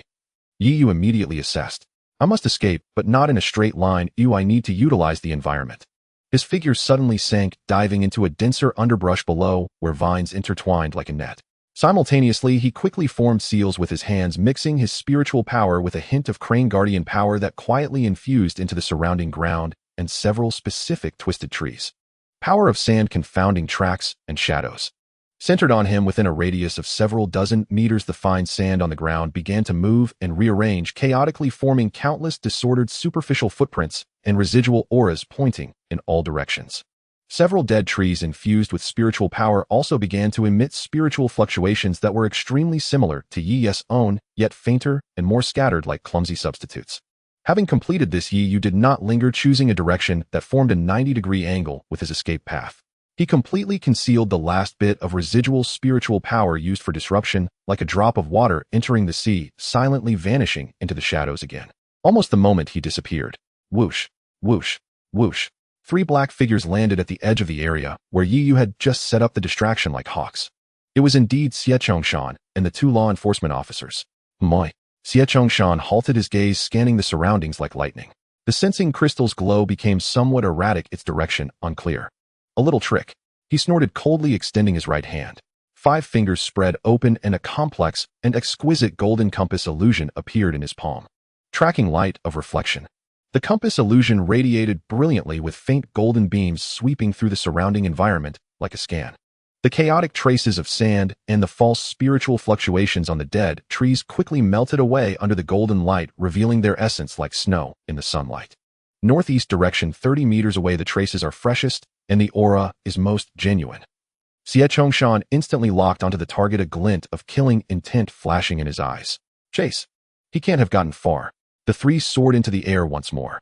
At this moment, Yu had already crossed through the vine-covered underbrush, and before him appeared a relatively open depression. In the center of the depression stood several peculiar small plants, entirely grayish-white, their trunks twisted like spines topped with pigeon-egg-sized crystals that emitted a faint blue-black glow. Yiming wood hearts. And not just one. But before Yu could feel joy, his Sharingan activated instantly. In his crimson vision, he saw that around the Yiming wood hearts the air was filled with nearly imperceptible grayish-white filaments that seemed to merge with the death aura, and the ground bore unnatural shallow marks, as if something had been dragged across it. There are guardians, or perhaps traps. Ahead lies unknown danger, and behind a strong enemy pursues. Yu took a deep breath, his gaze becoming entirely calm. Then he looked at the Yiming wood hearts, tilting his ear to listen to the rapidly approaching sound of slicing wind from behind. A cold, resolute curve appeared at the corner of his mouth. If you want my life, it won't be so easy. He no longer concealed himself as his mixed element spiritual power erupted forth, deliberately stepping toward the Yiming wood hearts one step at a time. Yu, stop. The Academy's law enforcement team is here. Surrender immediately. Xie Chongshan's cold shout boomed like thunder, exploding 30 meters behind him. 3 figures filled with murderous intent and a locking aura formed a triangular formation, completely sealing off his escape route. The middle-aged man at the forefront with the dark pattern of Xia on his black robe appeared especially glaring under the dim light of the bone forest. Trouble has indeed arrived. Yu slowly turned to face the 3 approaching figures, his expression utterly devoid of fear. Only icy stillness lingered upon his features. The Academy's law enforcement squad. He repeated the words, his gaze settling upon the faint Z-family crest embroidered on Xie Zhongshan's sleeve, a flicker of cold recognition and disdain flashing deep within his eyes. How swift your movements are. Xie Zhongshan stepped forward, and the crushing spiritual pressure of a 4th-rank peak cultivator descended like an ancient mountain, precisely enveloping Yu in an attempt to shatter his will through sheer realm superiority. His two subordinates silently repositioned themselves, sealing off Yi Yu's potential escape routes to either side, their chi locking onto him with unyielding precision. Yi Yu, Special Admission Qianlong Class. Xie Zhongshan's voice was glacial, as though pronouncing a death sentence, his eyes sweeping over Yi Yu. It has been confirmed during this Gobon Grove assessment, you violated the Academy's ironclad statutes by cruelly murdering fellow students Lu Sui Feng and Shi Ming using forbidden heretical arts. Witnesses and evidence are irrefutable. Pursuant to Article 3 of Chapter 7 of the Academy's Codex, the 3rd Detachment of the Law Enforcement Squad is hereby authorized to apprehend you. Resistance will be met with immediate execution. The two young enforcers stood grim-faced, their palms already shimmering with coalescing spiritual energy, clearly prepared to strike at any moment. Murdering classmates. Heretical arts. A frigid curve touched Yi Yu's lips as his crimson triple tomo spun steadily, his gaze locked unflinchingly upon Xie Zhongshan. Lu Sui Feng and Shi Ming ambushed me together, seeking my death. I merely defended myself. Where lies the murder? Their inferior skill cost them their lives, deservedly so. Dare you speak such insolence? Xie Zhongshan roared, intensifying his spiritual pressure with palpable fury. At death's threshold you still twist the truth. On-site investigation reveals both Lu Sui Feng and Shi Ming's corpses desiccated, every trace of life essence and spiritual energy drained. Such vile tyrannical methods can only belong to a heretic cultivator. Captain Xie, Yi Yu spoke calmly, each word precise and resonant. You declare evidence irrefutable. Then tell me, where is it? Aside from those two corpses, is there any recorded projection showing they attacked me first? By your logic, then, any student who dies unnaturally within the Gobon Grove, so long as their body bears unusual signs, may be arbitrarily branded a heretic and the sole survivor condemned without trial. Sharp-tongued fool. Xie Zhongshan's face darkened, murderous intent flaring in his eyes. Do you dare question a captain's investigation when you yourself are the criminal? The chaotic, violent aura clinging to your body is unmistakable. The residue of heretical cultivation insufficiently concealed. That is your evidence. As for whether Lu Sui Feng and Shi Ming initiated the assault, now that they are dead, no testimony remains. Thus responsibility falls entirely upon the sole survivor, you. He advanced another step, his tone laced with absolute, unassailable authority. Yi Yu, surrender immediately. Seal your spiritual energy and accompany me to the Academy's Law Enforcement Division for judgment. You may yet live. Resist further, and you shall be executed on the spot. Before the final syllable faded, his right hand slashed through empty air, and a golden forged chain inscribed with faint luminous talismans and forged from refined star iron and rare spirit alloys materialized with a sharp serpentine rattle, its head raised like a venomous viper locking onto Yi Yu. This was the Jinling chain, the law enforcement squad's specialized artifact for capturing and suppressing criminal spiritual energy. Yi Yu gazed at the chain, then at Xie Zhongshan's face. Outwardly impartial, yet etched with the unmistakable imprint of the Xie family's will, and suddenly let out a low, mirthless laugh. Its timbre carried biting mockery and glacial frost. Captain Xie, your sleeve's Z-family emblem is exquisitely embroidered. Yi Yu's gaze cut like a blade straight into Xie Zhongshan's eyes. Is it the Academy's law that demands my arrest? Or is it the Xie family that simply cannot tolerate my existence? Xie Zhongshan's pupils contracted sharply, but his expression remained impassive as he thundered, nonsense. I enforce justice without bias. What has my family to do with this? Clearly you refuse to yield, intent on resistance. Left and right, seize him. Yes. Both third-rank latestage enforcers, long restrained, lunged forward instantly upon command. They moved in seamless coordination, one ranged, one close quarters, one controlling, one striking. Evidence of years honed in synchronized combat. Faced with their assault, Yi Yu's eyes blazed with intensified crimson light. Rather than retreat, he drove his foot hard into the earth. His Hunyuan spiritual energy erupted violently, not recoiling but surging forward. With millimeter precision, he slipped between the whistling metal spines while his right fist clenched, compressing Kadachid energy until swirling grains of sand manifested in spectral form. Unflinching, he met the descending enforcement hammer with a single devastating punch. Break! Boom! A thunderous drum-like detonation shook the air. Where fist met hammer, shockwaves rippled outward, whipping dead leaves and brittle twigs skyward in turbulent spirals. The hammer-wielding enforcer's face paled. A dense viscous force, laced with eerie absorption and concussive resonance, surged up the hammer's shaft. His blow, capable of shattering stone monuments, struck not flesh, but something immovable, an ageless mountain. Not only did it fail to budge Yi Yu, but his own hands jolted violently, the hammer nearly wrenched from his grip as he staggered backward, his internal chi churning chaotically. What a... His heart lurched. He knew Yi Yu had only just broken through to the third rank, yet his spiritual energy's density defied all reason. Yu harnessing the recoil slid sideways like a silver fish, escaping the center of their initial pincer formation. Yet he did not flee outward. Instead, he accelerated, straight toward the Yinming heartwood trees clustered at the basin's core. Still grasping for Yinming heartwood at this moment. You seek death. The enforcer who'd launched the metal spines instantly redirected his attack, the barbed projectiles veering midair streaking toward Yiyu's exposed back. Xie Zhongshan's gaze grew colder still. He did not intervene yet. Instead, he watched Yiyu like a hawk, tracking every motion and scrutinizing the unnatural marks surrounding the Yinming heartwood. His seasoned instincts had already sensed the anomaly, attempting to wield others as blades, to provoke the guardian beast. Naive. Xie Zhongshan sneered inwardly, the Junling chain blazing with intensified golden radiance, poised to unleash a decisive lightning strike blow.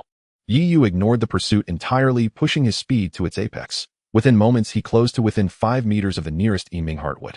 At that instant, the unnatural drag marks across the basin floor twitched, as if awakened from slumber.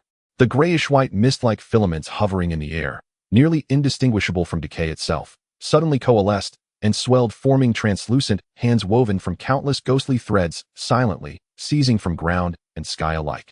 Simultaneously, the earth ruptured with a sickening crack. Several thick, bone-white tentacles, glistening with viscous slime assembled from fused skeletal fragments, lashed upward with nauseating speed, snatching at Yiyu's legs. The Yinming heartwood's guardian had awakened, a unique eldritch entity born deep within the Gobone Grove. The Fugu Shu Yao, the rotting bone filament demon. Existing between corporeal and ethereal, it excelled in concealment, temporal dilution, and spiritual erosion. Its bone tentacles were animated remnants of buried skeletons, immensely strong and laced with paralyzing venom. Before him, filament hands and bone tentacles. Behind, pursuing metal spines. To his flank, the recovering enforcer, and Xie Zhongshan, watching with predatory stillness. Yiyu appeared cornered, yet his crimson Sharingan burned with terrifying lucidity. The triple tomo spun furiously, mapping every trajectory, velocity, and spiritual core of each attack, and piercing deeper still, revealing the true locus of the Fugu Shu Yao's essence hidden within the hollowed trunk of a colossal, seemingly ordinary dead tree at the basin's edge. Now, midair, he twisted his body impossibly, shifting sideways by half a foot, evading 2 bone tentacles by a hair's breadth. Simultaneously, his left hand flashed, dark crimson energy vanishing in an instant, releasing a tightly condensed surge of tailed beast chakra interwoven with sapphire embers. Not aimed at the tentacles or filaments, but precisely at an inconspicuous fissure in the dead tree housing the demon's core. Kaboom! The hybrid energy detonated inside the crack, not with great force, but like poking a hornet's nest. SSSSS. A shriek, silent, yet soul-rending, pierced forth from the hollow trunk. Every filamented and bone tentacle convulsed violently, then surged outward with renewed, indiscriminate ferocity, attacking everyone. Yiyu, the 2 enforcers, even Xie Zhongshan, standing nearby. Chaos erupted instantly. Damn it!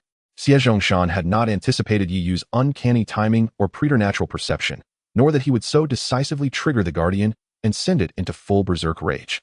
A massive bone tentacle and several filamenthans now lunged toward him. He swung the Junling chain, the golden light cleaving through them, but even that brief interruption stalled his momentum. The 2 enforcers fared worse. Closer to Yiyu, they were instantly overwhelmed, engulfed by 3 or 4 tentacles and a blizzard of filaments, forced to abandon their coordinated assault entirely. Meanwhile, Yiyu, guided by the Sharingan's foresight, channeled every ounce of his newly stabilized 3rd-rank Hunyuan energy into his legs, executing a phantom swift maneuver, weaving flawlessly between grasping tentacles, his path unerringly fixed on the nearest Yinming heartwood. But in that very instant, a bolt of gold tore through space faster than before, cleaving reality itself, bypassing intervening tentacles, entirely striking with lethal priority, straight for Yiyu's spine. Xie Zhongshan had finally struck. A furious full-power blow from a 4th-rank peak cultivator, terrifying in its magnitude. Yiyu's nape hairs bristled, death's shadow fell upon him. To turn and block, or evade, would forfeit the heartwood and trap him between the demon and Xie Zhongshan. To seize it regardless, this Junling chain strike would cripple or kill him outright. In that flash of lightning, Yiyu's eyes hardened with ruthless resolve. He did neither. His left hand erupted with dark crimson energy, forming a solid grasping chakra palm that lunged for the Yinming heartwood. Simultaneously, he forced all his 3rd-rank Hunyuan energy into his back, forging a rapidly spinning, densely compacted chaos spirit shield, its surface swirling with sand shadows and azure embers. His right index and middle fingers extended like a sword, the tip darkening. Deep, absolute, as if devouring light itself. Silent, precise, aimed not at the chain, but at a critical node in its flowing energy lattice. The triple tomo Sharingan, revealing weaknesses. Take it now. Shink. Boom. Hiss. Three sounds erupted as one. The dark crimson energy palm wrenched the Yinming heartwood free, along with a sliver of its gray-white branch, pulling it into Yi Yu's chest. Instantly waves of chilling, pristine energy flooded his meridians. Behind him, the chaos spirit shield collided with the Junling chain spearhead, shattering after less than half a heartbeat, yet absorbing enough force to blunt the chain's momentum. It still pierced deeply, driving into Yi Yu's right upper back. Blood sprayed, and Yi Yu's finger, charged with that strange light-devouring darkness, struck the precise node on the chain. That segment's golden talisman dimmed abruptly, the chain's lethal, purifying aura faltered. That split-second hesitation altered fate. The blow meant to pierce his heart, instead tore through his shoulder blade. Grave, but survivable. Ugh! Pain exploded. Yi Yu grunted, then used the chain's impaling force to hurl himself forward, simultaneously gripping the shaft behind his back, flooding it with Hunyuan energy and that abyssal darkness. Snap! Crack! The section he held flared violently, golden light stuttering, before a hairline fracture appeared. Xie Zhongshan's face paled for the first time. He felt his connection to the Junling chain waver. What heretical technique had this youth employed? Yi Yu seized that microsecond of Xie Zhongshan's mental disarray, the slight slack in the chain's control, and wrenched forward with desperate strength. Thwip! The Junling chain tore free from his back, trailing a spray of crimson. Yi Yu's figure, like a wounded lone wolf, shot past the demon's most frenzied onslaught, and vanished into the denser, more warped thicket on the basin's far side, never looking back. Only a voice cold as frozen steel and laced with blood echoed above the chaos. Xie Zhongshan, this wound, I will remember. Tell the Xie family if they want my life, they must come for it themselves. Pursue him. Do not let him escape. Xie Zhongshan roared, his face livid with fury, shattering several renewed tentacles with a sweep of his sleeve before surging forward. But the Fugu Shu Yao, fully enraged, deemed all intruders complicit, and its assault intensified. With his subordinates still entangled, Xie Zhongshan found himself momentarily trapped. He could only watch helplessly as Yi Yu's silhouette dissolved into that profound, light-swallowing darkness, a place even he felt a primal unease. Far away at the Gobone Grove's opposite edge, Qin Chuan halted abruptly. He whirled his gaze, sharp as a drawn sword, piercing through layers of withered trunks, fixing unerringly upon the direction where Yi Yu's clash with the law enforcement squad had erupted. The law enforcement squad's aura and his blood. As Yi Yu's figure completely vanished into the darkness, Xie Zhongshan finally erupted with fury. Get away!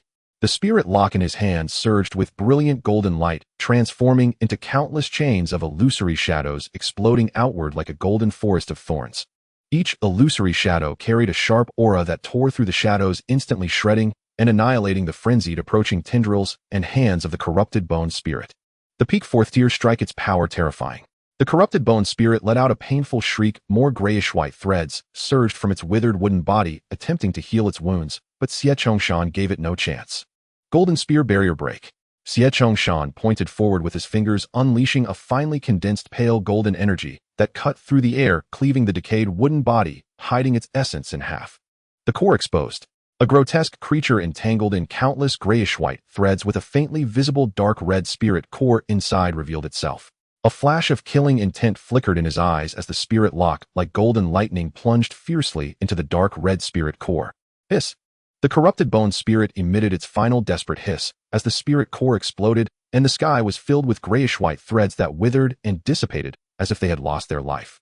The bony tendrils fell to the ground with a clatter, returning to mere bones. Two disheveled law enforcement officers finally gathered, gasping for breath, bearing multiple injuries, their spiritual power severely depleted, and their eyes still holding a trace of fear towards the corrupted bone spirit. Captain. One of them glanced at Xie Zhongshan's face, which was so dark it seemed to drip water, hesitating to speak. Xie Zhongshan retracted the spirit lock, the fine crack along the chain clearly visible, igniting his fury further. He coldly glanced in the direction Yi Yu had disappeared, then looked at the hidden Xie pattern on his sleeve, his gaze shifting unpredictably. Chase. Suppressing his anger, he spoke in a cold tone. He is gravely injured and cannot run far. Moreover, ahead lies the devouring light forest, where the death aura and distorted spiritual pressure are even more potent. Entering with injuries is akin to seeking death. We must follow the blood trail and residual aura, ensuring we capture him before he is engulfed by the devouring light forest, or find his corpse. Yes. The three hastily made their way, immediately following the faint blood trail and the unique violent residual spiritual energy left by Yi Yu, plunging into the even darker thicket. Almost just 10 breaths after they left, a figure appeared, as if conjured from thin air, landing at the edge of the ravaged ground that had just witnessed two battles. Dressed in a black robe with a tall and upright posture and a stern face, it was Qin Chuan. His sharp, sword-like gaze swept across the scene. The dissected, corrupted bone spirit's wooden body, the scattered bones, the pits and energy burns left by the battle, and the lingering aura of the spirit Locke's golden spear, along with another more complex, domineering scent of blood that carried an aura of devouring and violence. His gaze finally settled on the few drops of fresh blood on the ground that had not yet fully seeped into the humus layer, the blood trail extending into the twisted thicket ahead, where even light seemed to be consumed. Xie Chongshan. Qin Chuan softly uttered this name. A glimmer of understanding flashed in his eyes, but more so a cold scrutiny. He did not rush to pursue, but crouched down, dipping his fingertips into the mixed dark red and chaotic blood, bringing it to his nose for a gentle sniff. An unusual power with more than one attribute forcibly fused in a dangerous manner. Qin Chuan frowned slightly. What on earth has this kid cultivated? He stood up, gazing towards the area known as the Devouring Light Forest, his eyes deep. The Devouring Light Forest. The core edge area that even fourth-tier ability users dare not venture too deeply into. The distorted spiritual pressure is sufficient to tear apart normal third-tier protective spiritual power, not to mention the unknown anomalies that may be birthed within. He mused, entering with a severely injured body. It's a death sentence. Qin Chuan fell silent for a moment. He recalled what Feng Qingyan had said about this kid's great potential. For someone like Feng Qingyan to say such a thing, this kid must possess exceptional qualities. A death sentence. Qin Chuan's lips suddenly curled into a faint, almost imperceptible smile, perhaps for others, but for this kid, who always seems to create unexpected situations. He hesitated no longer, his figure flickering as if merging with the wind, silently following the blood trail and aura remnants into the Devouring Light Forest. His speed was even faster than when Xie Chongshan and the others had pursued, before quickening by a third. Moreover, as he moved, an invisible force field seemed to envelop him, quietly dispelling the increasingly uncomfortable, distorted spiritual pressure at the edge of the Devouring Light Forest. Inside the Devouring Light Forest, the light was extremely dim, not merely a darkness, but a bizarre gloom formed by light being absorbed and distorted by an unseen force. The air was thick, filled with decay and an even deeper spiritual pollution, constantly attempting to invade the senses and corrode the mind. Yi Yu pressed one hand against the penetrating wound on his right shoulder, the muscles at the wound writhing as his mixed spiritual energy struggled against the sharp golden aura left by the spirit lock, while also trying to fend off the pervasive, distorted spiritual pressure and mental erosion from the outside. Every breath brought sharp pain, and his vision blurred with darkness. His Sharingan was forced to remain active, consuming his already limited mental and spiritual energy. Only this way could he barely see the surrounding environment in this place, where even the sense of direction could be distorted, avoiding areas that emitted dangerously high signals. I can't stop. Xie Chongshan will definitely chase me. He gritted his teeth, relying on the insight of his Sharingan and a fierce determination, navigating through the twisted trees and jagged rocks, with great difficulty, trying to erase his traces while moving towards the direction where the spiritual pressure felt relatively calmer. But the injuries were too severe. Blood loss, chaotic spiritual energy, and fatigue of both mind and body. Finally, after forcibly crossing a mossy, rocky slope, his legs buckled and darkness enveloped him, causing his body to uncontrollably topple forward, rolling down a steep slope. Thud. Fortunately, the bottom of the slope was a relatively soft area piled with thick layers of decayed leaves that cushioned the impact. Unfortunately, the traces he left along the way, especially those from rolling down, were too obvious. The intense pain and weakness nearly rendered him unconscious. He struggled to maintain the last vestige of his consciousness, leaning against a cold, damp rock, using all his strength to cover himself with a few handfuls of decayed leaves in an attempt to conceal his aura, before finally slipping into a semi-unconscious defensive state, relying solely on instinct to operate the faint mixed spiritual energy to protect his heart and wounds. Not long after, three figures appeared at the top of the steep slope. It was Xie Chongshan and his companions. They too were affected by the environment of the Devouring Light Forest. Their speed considerably slowed, their expressions serious, and their spiritual power auras flickering as they resisted the distorted spiritual pressure. The traces here are very fresh. He rolled down. One law enforcement officer pointed at the obvious drag marks and several fresh bloodstains on the steep slope. A cold light flashed in Xie Chongshan's eyes. Go down. Be careful. The three cautiously descended to the bottom of the slope, immediately spotting Yi Yu leaning against the rock, half covered by leaves. There, another officer whispered. Xie Chongshan raised his hand to stop his subordinate from rushing forward. He carefully sensed and confirmed that Yi Yu's aura was weak, almost unconscious, with chaotic and low fluctuations of spiritual power clearly at the end of his strength. A cold, sardonic smile flickered across his face, followed by palpable relief. Humph, so he couldn't hold on after all. Seize him. This time break all four limbs and seal his spiritual energy completely. Yes, sir. Two enforcement squad members exhaled in relief and bared cruel grins as they cautiously flanked Yu from left and right. Just as they closed within 5 meters of him, poised to strike, Anomaly erupted. A razor-sharp sword aura so fierce it seemed capable of cleaving space itself struck, without warning, from the darkness to their side. Its target was not Yu, but the two enforcement officers. Swift, ruthless, precise. The two men paled in terror. Instinctively, they crossed their chains before them to block, and simultaneously condensed protective spiritual energy around their bodies. Shoo! Shoo! The sword aura slammed into the chains with a grating shriek. The men recoiled as if struck by a thunderclap, grunting hoarsely, stumbling backward, their chains flying from their grasp. Their palms split open, blood welling from torn flesh, their protective spiritual energy shattered instantly, leaving faint crimson gashes across their chests. Who dares? Xie Zhongshan roared, whirling about sharply. His spirit-sealing chain blazed with golden radiance, shielding him as his gaze pierced like twin blades into the source of the attack. From the shadows, a tall, upright figure emerged slowly, robed in black face, impassive eyes calm, yet radiating silent, crushing pressure. It was Qin Chuan. He did not glance once at the two shaken enforcement officers. His gaze locked unflinchingly onto Xie Zhongshan, his voice quiet, yet resonant with unassailable authority. Captain Xie, such overwhelming killing intent. To lay hands so severely upon a student of my Qianlong class. Xie Zhongshan's pupils contracted sharply. A chill of foreboding slithered through his heart, but outwardly he held fast to the stern dignity of an enforcer, Master Qin Chuan. You arrived just in time. This youth Yu slaughtered his fellow students Lu Suifeng and Shimeng during the trial, brutally with suspected demonic cultivation techniques.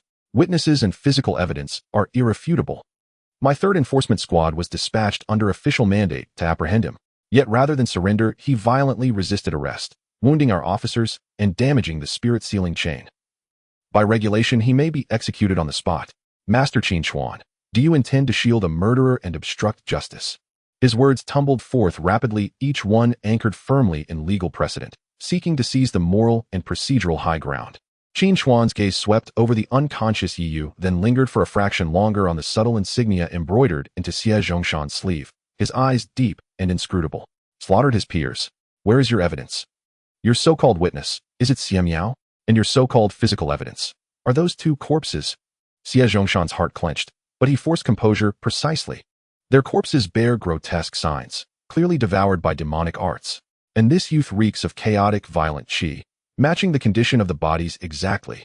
So, merely from corpse analysis and residual aura alone you pronounce Yu guilty. You declare it demonic cultivation.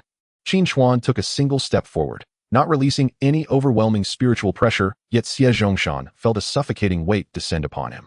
Did Lu Suifeng and Shimeng initiate the assault against Yu? Do you possess proof? Kugu Forest is treacherous. Could unknown perils have been at play? Captain Xie, law enforcement demands ironclad evidence, not idle speculation, and certainly not premature judgment rooted in prejudice. Master Qin Chuan, what precisely do you imply? Do you suggest our enforcement squad would falsely accuse a mere student? Xie Zhongshan's face flushed with indignation. This youth violently resisted arrest. He wounded my men and destroyed our sacred artifact. That much is fact. Then why did he resist? Qin Chuan's tone remained unruffled. If someone seized you without explanation, bound you with chains, and pronounced your death sentence, would you simply bow your head and accept it? You, Xie Zhongshan, choked momentarily speechless, his face burning crimson. Qin Chuan ignored him entirely and strode toward Yu.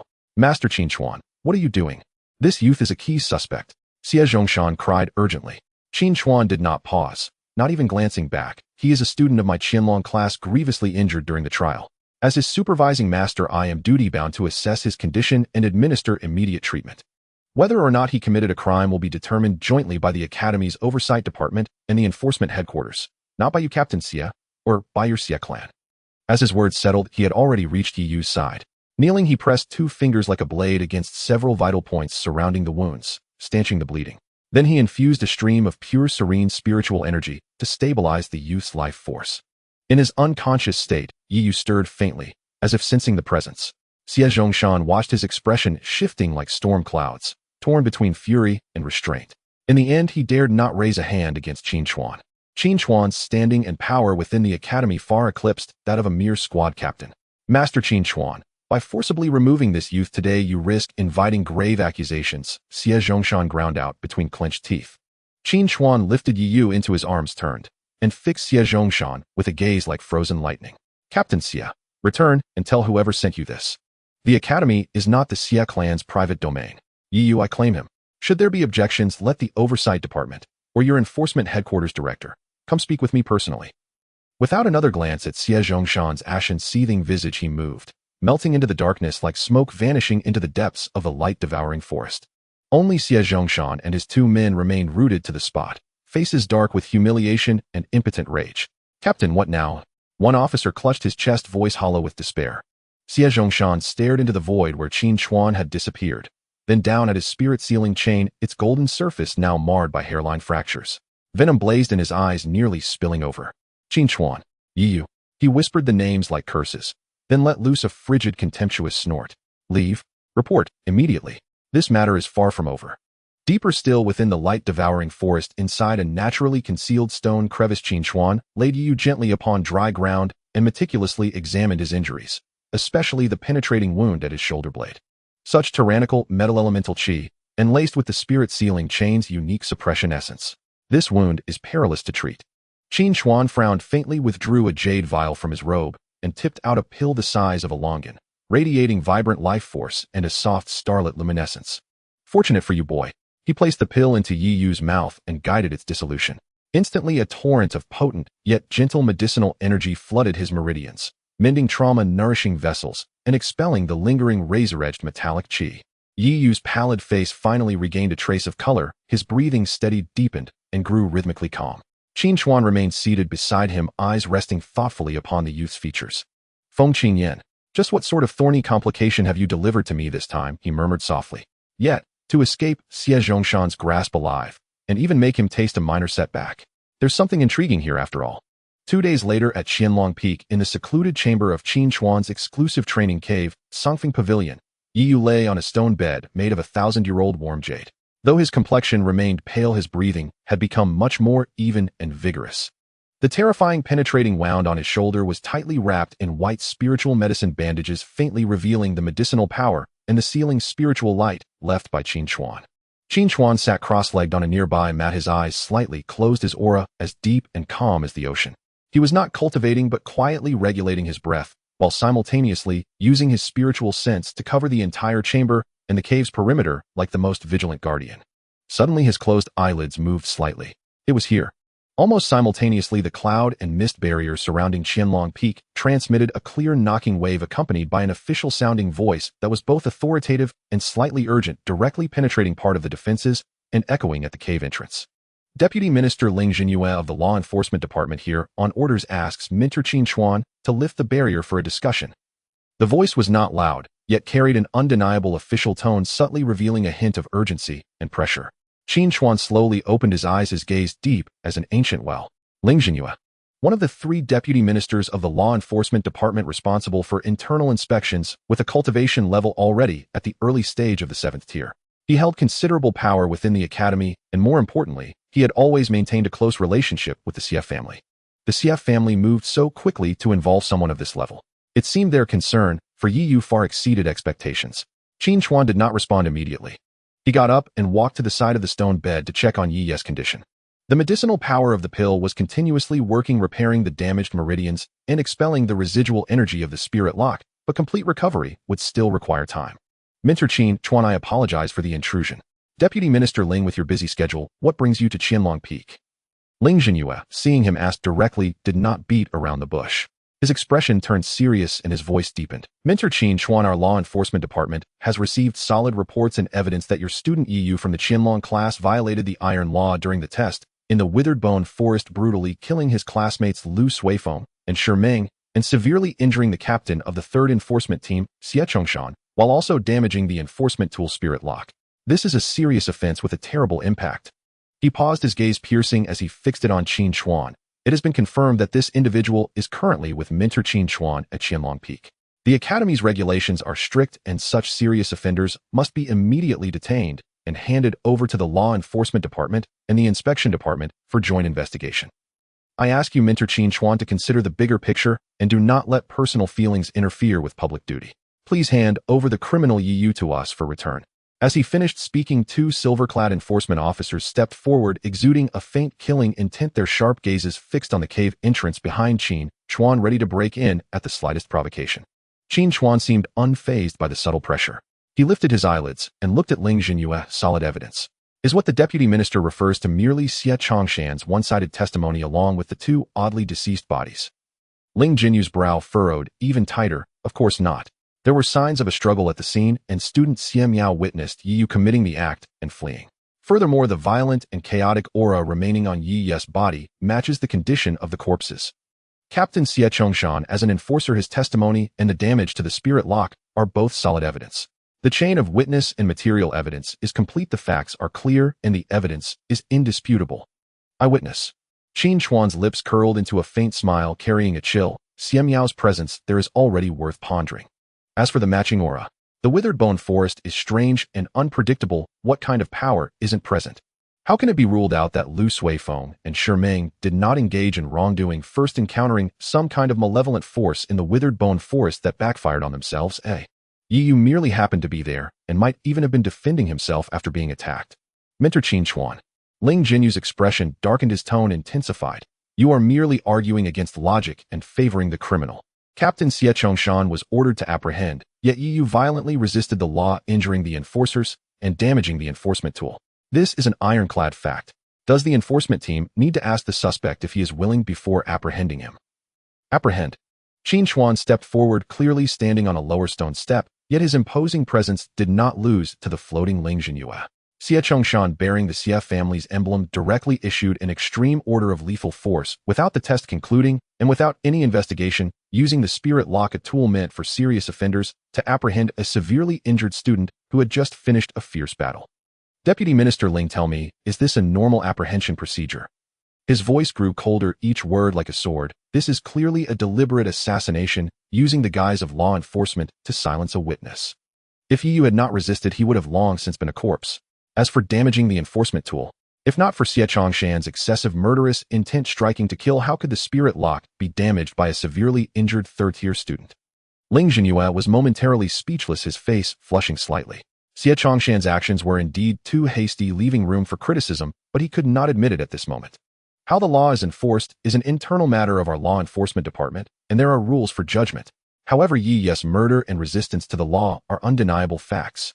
Mentor Qin Chuan, if you insist on sheltering him today, it would be a public violation of the Academy's regulations, interfering with law enforcement. Can you bear the consequences? Ling Jinyue's voice carried a threat, and the spiritual pressure from the early fifth tier subtly rose around him, pressing down on Qin Chuan like a mountain. The two silver-clad officers behind him also released fourth-tier spiritual pressure simultaneously, three powerful auras intertwining, attempting to suppress him. Qin Chuan stood there, his black robe billowing, without wind, his expression still calm. That combined spiritual pressure enough to suffocate ordinary fourth-tier practitioners fell upon him like a cow sinking into the sea, failing to stir even the slightest ripple. Regulations? Qin Chuan raised his eyes, staring directly at Ling Jinyue, a calmness laced with a chilling sharpness. My actions, Qin Chuan, have always been guided by reason, not by power. Yi Yu is a student of my Qianlong class. An incident occurred during the assessment, and as the responsible mentor, I have the right and the duty to ascertain the truth and protect him. Until the truth is revealed, no one shall take him away from my Qianlong peak. He paused, his tone resolute. If Deputy Minister Ling believes Yi Yu is guilty, then please present irrefutable evidence or provide the order from the dean, or let the head of the law enforcement department come personally to demand him. Otherwise, Qin Chuan slowly raised his right hand, pointing like a sword. An invisible, yet incredibly sharp sword intent surged into the sky, instantly stirring the clouds above Qianlong Peak and producing a low, resonating sound of the sword. Otherwise, please leave. Although my Qianlong Peak is small, it is not a place where anyone can run wild. Ling Jinyue's expression darkened completely, anger surging in his eyes. He did not expect Qin Chuan to be so unyielding, not giving an inch, even directly demonstrating with sword intent. Qin Chuan, are you truly willing to oppose the entire law enforcement department and the Academy's regulations for a criminal? Ling Jinyue shouted sternly, his spiritual power surging as if he was about to act at any moment. Oppose the regulations? Qin Chuan shook his head, the sword intent becoming even more substantial. No, I am upholding the dignity of the regulations, not allowing certain individuals to use them as tools to eliminate dissent. Deputy Minister Ling, please return. If you want to break in forcefully, feel free to try. The atmosphere instantly dropped to freezing point. Ling Jinyue clenched his fists tightly, the veins on the back of his hands bulging, as the seventh-tier spiritual pressure surged violently around him, like a volcano on the verge of eruption, distorting and boiling the mist above Qianlong Peak. The two silver-clad law enforcement officers behind him turned pale, beads of sweat forming on their foreheads, struggling to breathe under the oppressive aura of the two high-ranking powerhouses, yet forced to maintain their formation. Qin Chuan, do you really think I wouldn't dare to act? Ling Jinyu's voice squeezed through gritted teeth, carrying a harsh metallic rasp. The authority of the law enforcement department cannot be trampled upon like this. Even if this escalates to the dean today, I hold the reason.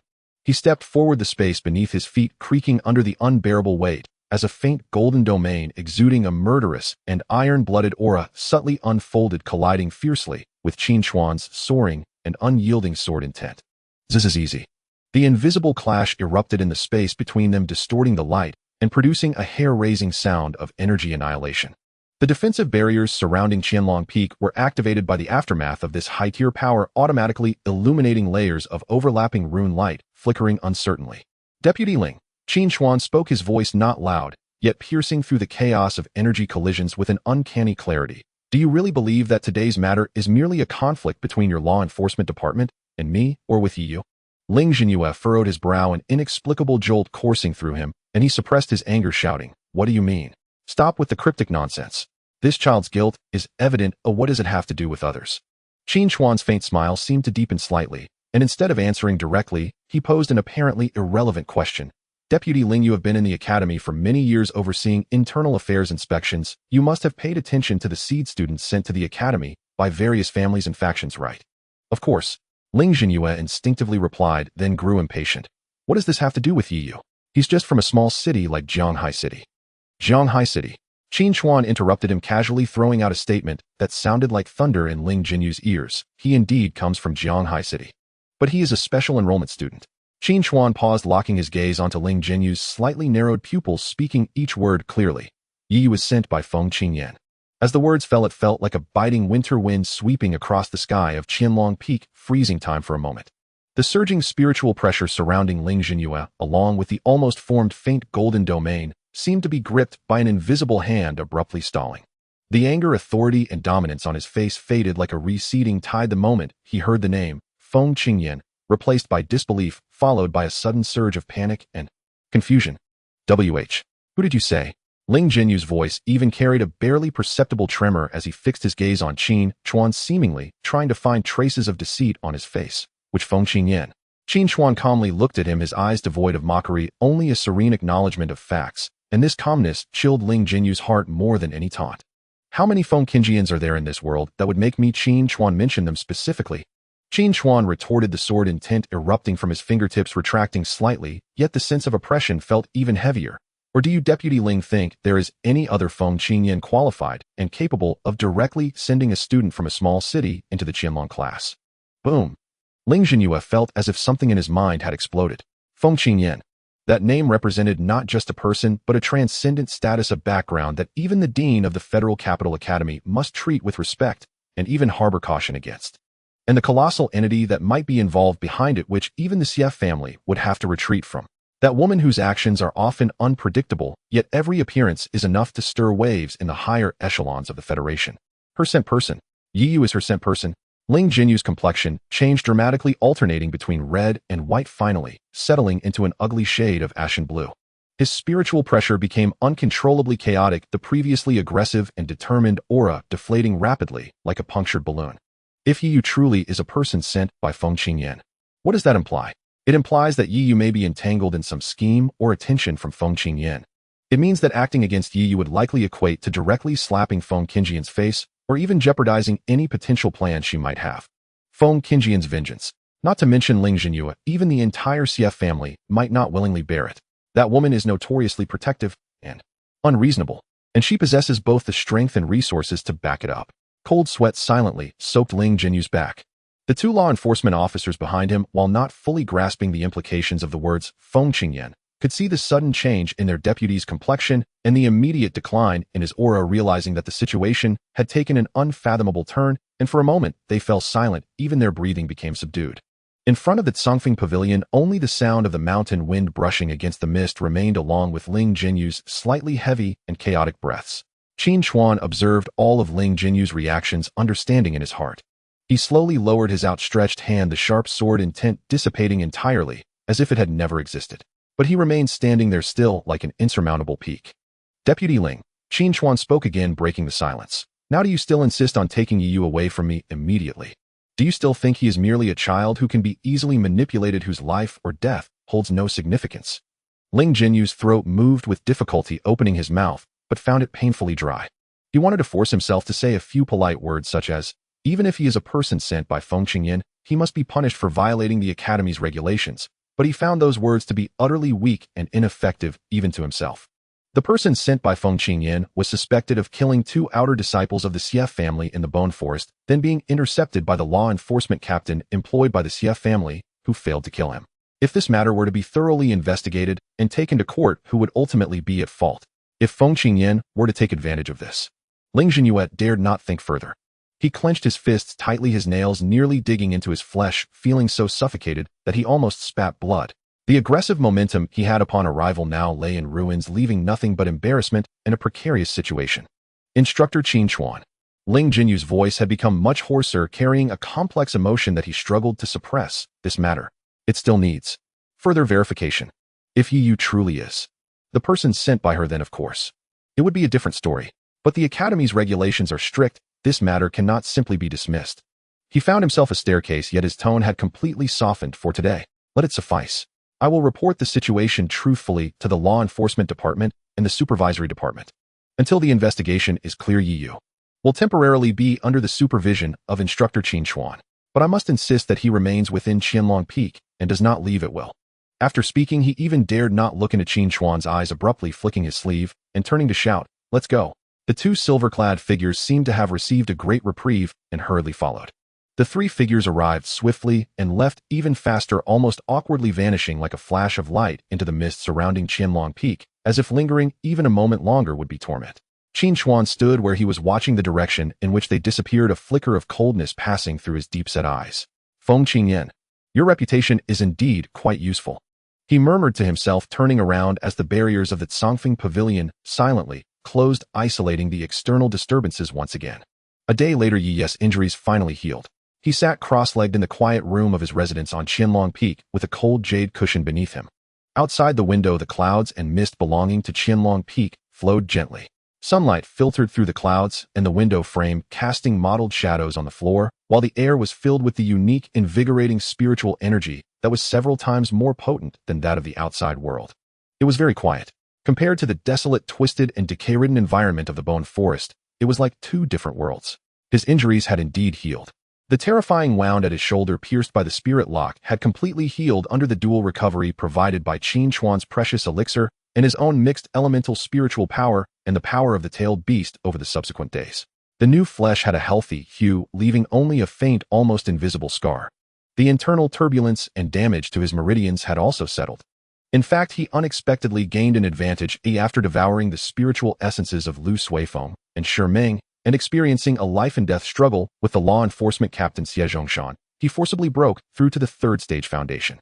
During these few days of recuperation and consolidation, his foundation had been significantly strengthened. The chaotic vortex spun steadily and powerfully, drawing in the surrounding spiritual energy, with each rotation refining it into pure mixed elemental spiritual power. The leap from 2nd to 3rd stage is a qualitative transformation. The spiritual power becomes more refined, and the resonance with the spiritual energy of heaven and earth is clearer. Now, every gesture he made contained a power that far surpassed his previous self. However, Yu opened his palm, facing upward. With a slight thought, his identity token emerged from his bosom and landed in his hand. The token was entirely black, neither metal nor jade in texture, cool to the touch. The front displayed the emblem of the Federal Capital Academy, while the back bore the character Qian in a swirling dragon and phoenix design, faintly glowing with spiritual light. He infused a trace of spiritual power into it. The surface of the token shimmered, revealing a line of information that was starkly simple, almost cold. Student Yu, special enrollee of the Qianlong class, current Qianlong .0 assessment, pending incident under investigation. Reminder, please continue to work hard in the next assessment. The number 0 stood out prominently in black and white. There was no explanation, no elaboration, only this result. Yu stared quietly at the line of text, his crimson pupils deep, with 3 black tomo, slowly spinning, calm and unperturbed. He understood what this meant. Qianlong points are the most essential currency in the Qianlong class and the entire academy. They are needed to exchange for skills, martial arts elixirs, spiritual materials, access to special training rooms, and consultations with instructors. Everything requires Qianlong points. They represent contribution strength and the academy's recognition of your value. 0 Qianlong points means that the academy officially does not acknowledge any gains he made during the Bone Forest assessment. Whether it was the Yinming Wood Heart he had fought hard to obtain, the third stage cultivation he had broken through on the brink of life and death, or the fact that he survived at the hands of Lu Suifeng, Shiming, and even Xie Zhongshan. At least on the surface, according to the Academy's records, Yi Yu had gained nothing from this assessment, with an evaluation of pending, and he might even bear the label of incident under investigation due to those 2 lives and the subsequent conflict. As for how much of this result was a compromise after the clash between Minter Qin Chuan and Vice Minister of the Law Enforcement Department Ling Jinyue, how much was the temporary protection brought by the name Feng Qingyan, and how much was the pressure still being exerted by the Xie family? Yi Yu chose not to ponder. There was no point in thinking about it. He tucked the token back into his bosom and closed his eyes. The light and shadows outside the window moved across his face, shifting from bright to soft, then to a golden red tinged with dusk. He maintained his cross-legged posture, his breathing gradually becoming long and profound. The heart method of the mixed elemental infinite art flowed through his mind. Within his dantian, the chaotic vortex seemed to spin a bit faster, drawing in more spiritual energy from heaven and earth, seeping through his skin and into his meridians, refined and transformed by the vortex into his unique mixed elemental spiritual power, nourishing his limbs and solidifying his third stage realm. His consciousness sank into his body. He could see the stable vortex, feel the more robust and refined spiritual power flowing through his meridians than before, and clearly perceive another force lurking deep within his body, distinct, yet curiously coexisting with the mixed elemental spiritual power. It was the dark red, violent, and destructive power of the tailed beast. And the 3 Tomo Sharingan. With a slight thought, even with his eyes closed, the crimson gaze manifested in his consciousness, the 3 Tomo, slowly rotating, bringing a strange perspective that seemed capable of seeing through his own spiritual power's operation and even the subtle energy flows. He saw the accumulation and agitation of the tailed beast's power at certain meridian nodes on the left side of his body, suppressed by the ocular power of the 3 Tomo and isolated by the mixed elemental spiritual power, yet it had not vanished. Instead, it resembled a caged beast ready to charge at its prison at any moment. Strength, Yi Yu murmured in his heart. Without strength, he was merely prey in the eyes of Lu Suifeng and Shiming in the Bone Forest, a pawn that Xie Miao could manipulate at will and a target that Xie Zhongshan could legally execute. With strength, he could resist, could fight, could compel Minter Qin Chuan to intervene, and could make high-ranking members of the law enforcement department like Ling Jinyue weigh the pros and cons and temporarily retreat upon hearing the name Feng Qingyan. But mere strength was not enough. He also needed control. The near eruption of the tailed beast's power in the Bone Forest served as the most profound lesson. That uncontrollable power, while destroying enemies, could also consume oneself. Yi Yu began to experiment. He did not rush to impact a higher realm, nor did he immediately delve into more powerful offensive techniques. Instead, he devoted most of his mind to organizing, integrating, and mastering his existing powers. The mixed elemental spiritual power flowed through his meridians according to the path of the mixed elemental infinite art, one cycle after another. He attentively sensed the subtle changes in the flow of spiritual power after reaching the 3rd stage, adjusting the rhythm to make the operation more harmonious and fluid. At the same time, he divided a thread of consciousness, carefully touching the repressed power of the tailed beast. He did not forcefully manipulate it, nor did he attempt to fuse it. That would be too dangerous. He merely observed it like a dangerous neighbor, using the ocular power of the 3 Tomo Sharingan as a medium and barrier to feel its characteristics, analyze the nodes connecting it with his own tailed beast power, and attempt to understand the source and fluctuation patterns of that destructive will. This was not an overnight task, and would even come with risks. Yet Yi Yu remained patient. Every slight perception, every successful guidance deepened his control over his own power. Time slipped away quietly during his meditation. Outside the window, the sky had completely darkened, and stars began to twinkle in the night sky. The night on Qianlong Peak seemed to bring a more vibrant spiritual energy, carrying a hint of coolness. Yi Yu still did not rise. He was like a silent reef, enduring the tides of spiritual power washing and grinding within him. Occasionally, he would recall the details of the battle in the Bone Forest. The bizarre and unpredictable shadows of Lu Suifeng, the steadfast defense and explosive power of Shiming, and Xie Zhongshan's fierce and precise strike of the spirit lock imbued with the aura of bloodshed. These images replayed in his mind with the powerful memory and analytical ability granted by the 3 Tomo Sharingan, enabling him to continuously dismantle and review, searching for flaws and countermeasures within them.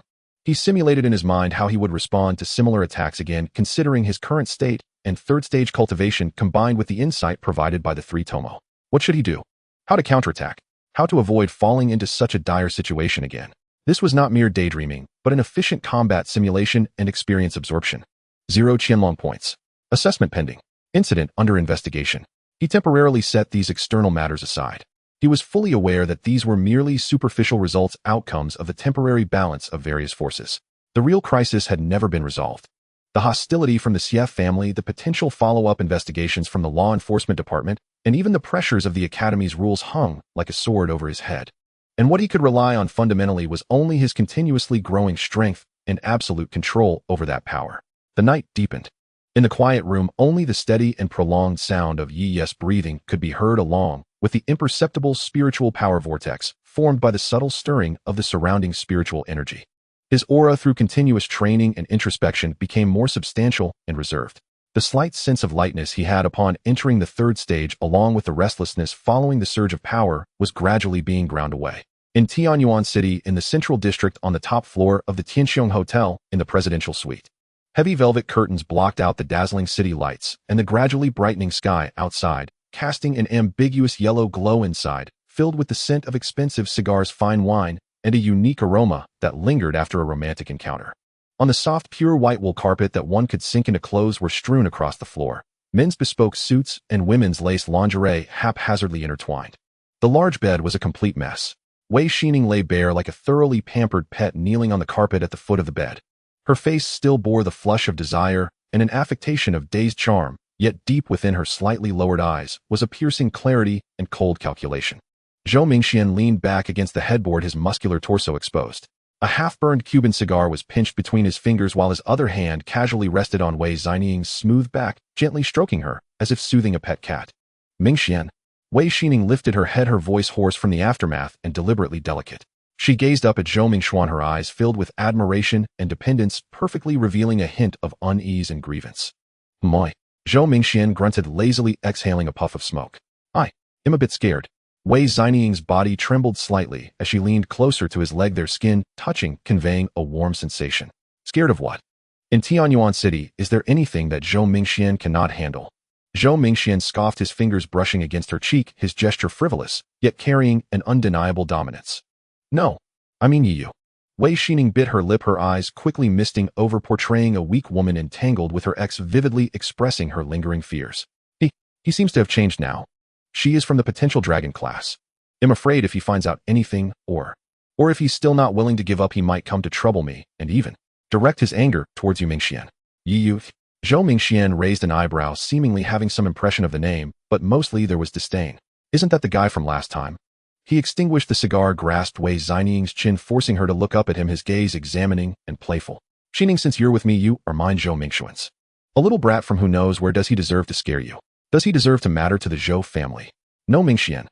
Wei Xining hurriedly shook her head, explaining urgently, you don't understand. He's very sinister. He dared to confront the Xie family in Zhanghai City before, and now that he's at the academy, he's even more arrogant. I heard he caused quite a bit of trouble at the academy, even killed someone. He's a complete madman. I'm worried he could do anything. Killed someone? Zhou Mingxuan's expression became slightly serious, but was quickly replaced by contempt. Those little skirmishes at the academy, life and death, are on their own heads. Even if he has some skills, he's just messing around at the academy. Once he leaves the academy in Tianyuan City, whether he's a dragon or a tiger, he has to bow down. My Zhou family is not a place where just anyone can come to stir trouble. But Wei Xining's eyes glistened with tears, pressing her face against Zhou Mingxuan's leg, her voice choked. I get so scared thinking he might pose a threat to you. Mingxuan, you've been so good to me, giving me a life I never dared to dream of. I don't want my past to bring you any trouble or danger.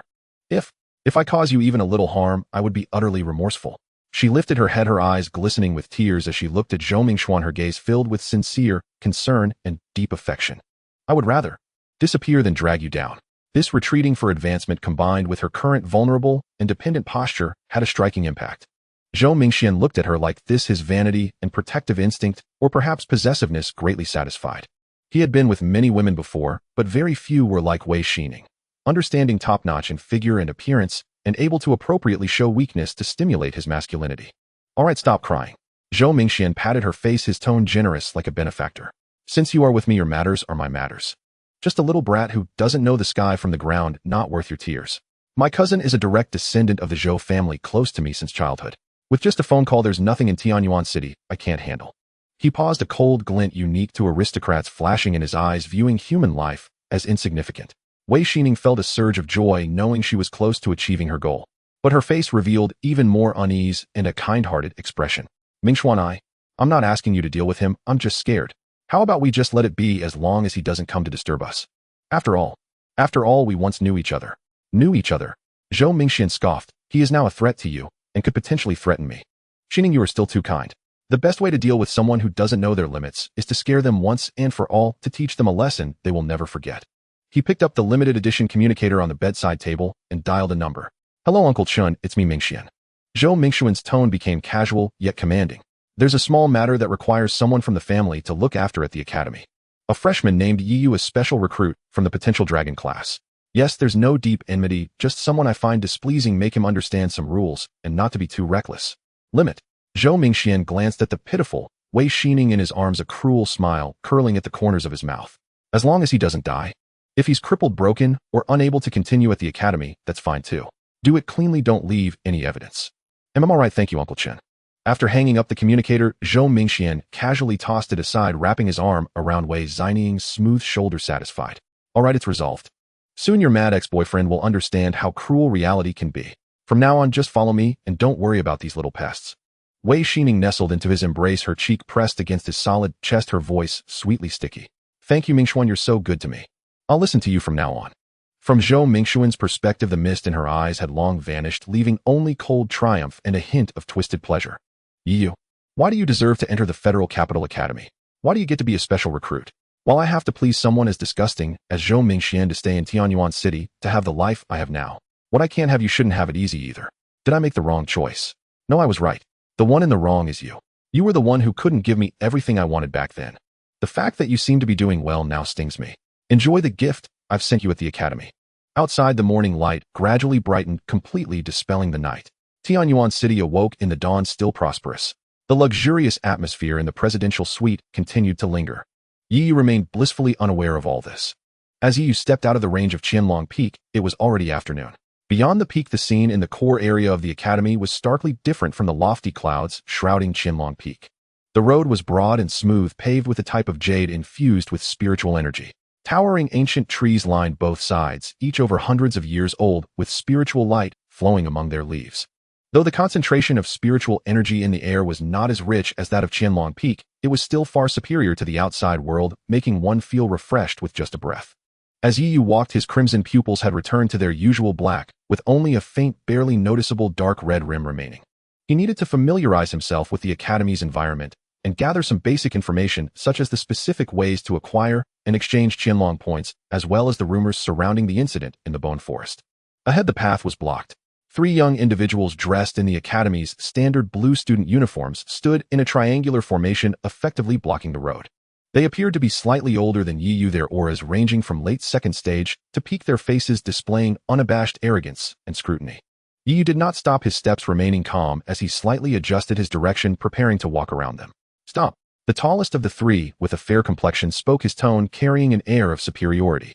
Yiyu halted and looked up at him. Is there something you need? Are you the new special recruit of the Qianlong class, Yiyu? The fair-skinned student sized Yiyu up and down, his eyes a mix of curiosity, disdain, and a hint of barely concealed jealousy. The title of special recruit in the Qianlong class was too eye-catching within the academy. That's me, Yiyu replied nonchalantly. I heard you performed outstandingly in the Bone Forest assessment. The stout student on the left interjected sarcastically, deliberately emphasizing the words performed outstandingly. You even killed 2 people and fought with the enforcement team. The tall, thin student on the right sneered. The special recruit of the Qianlong class is indeed exceptional, even disregarding the academy's regulations.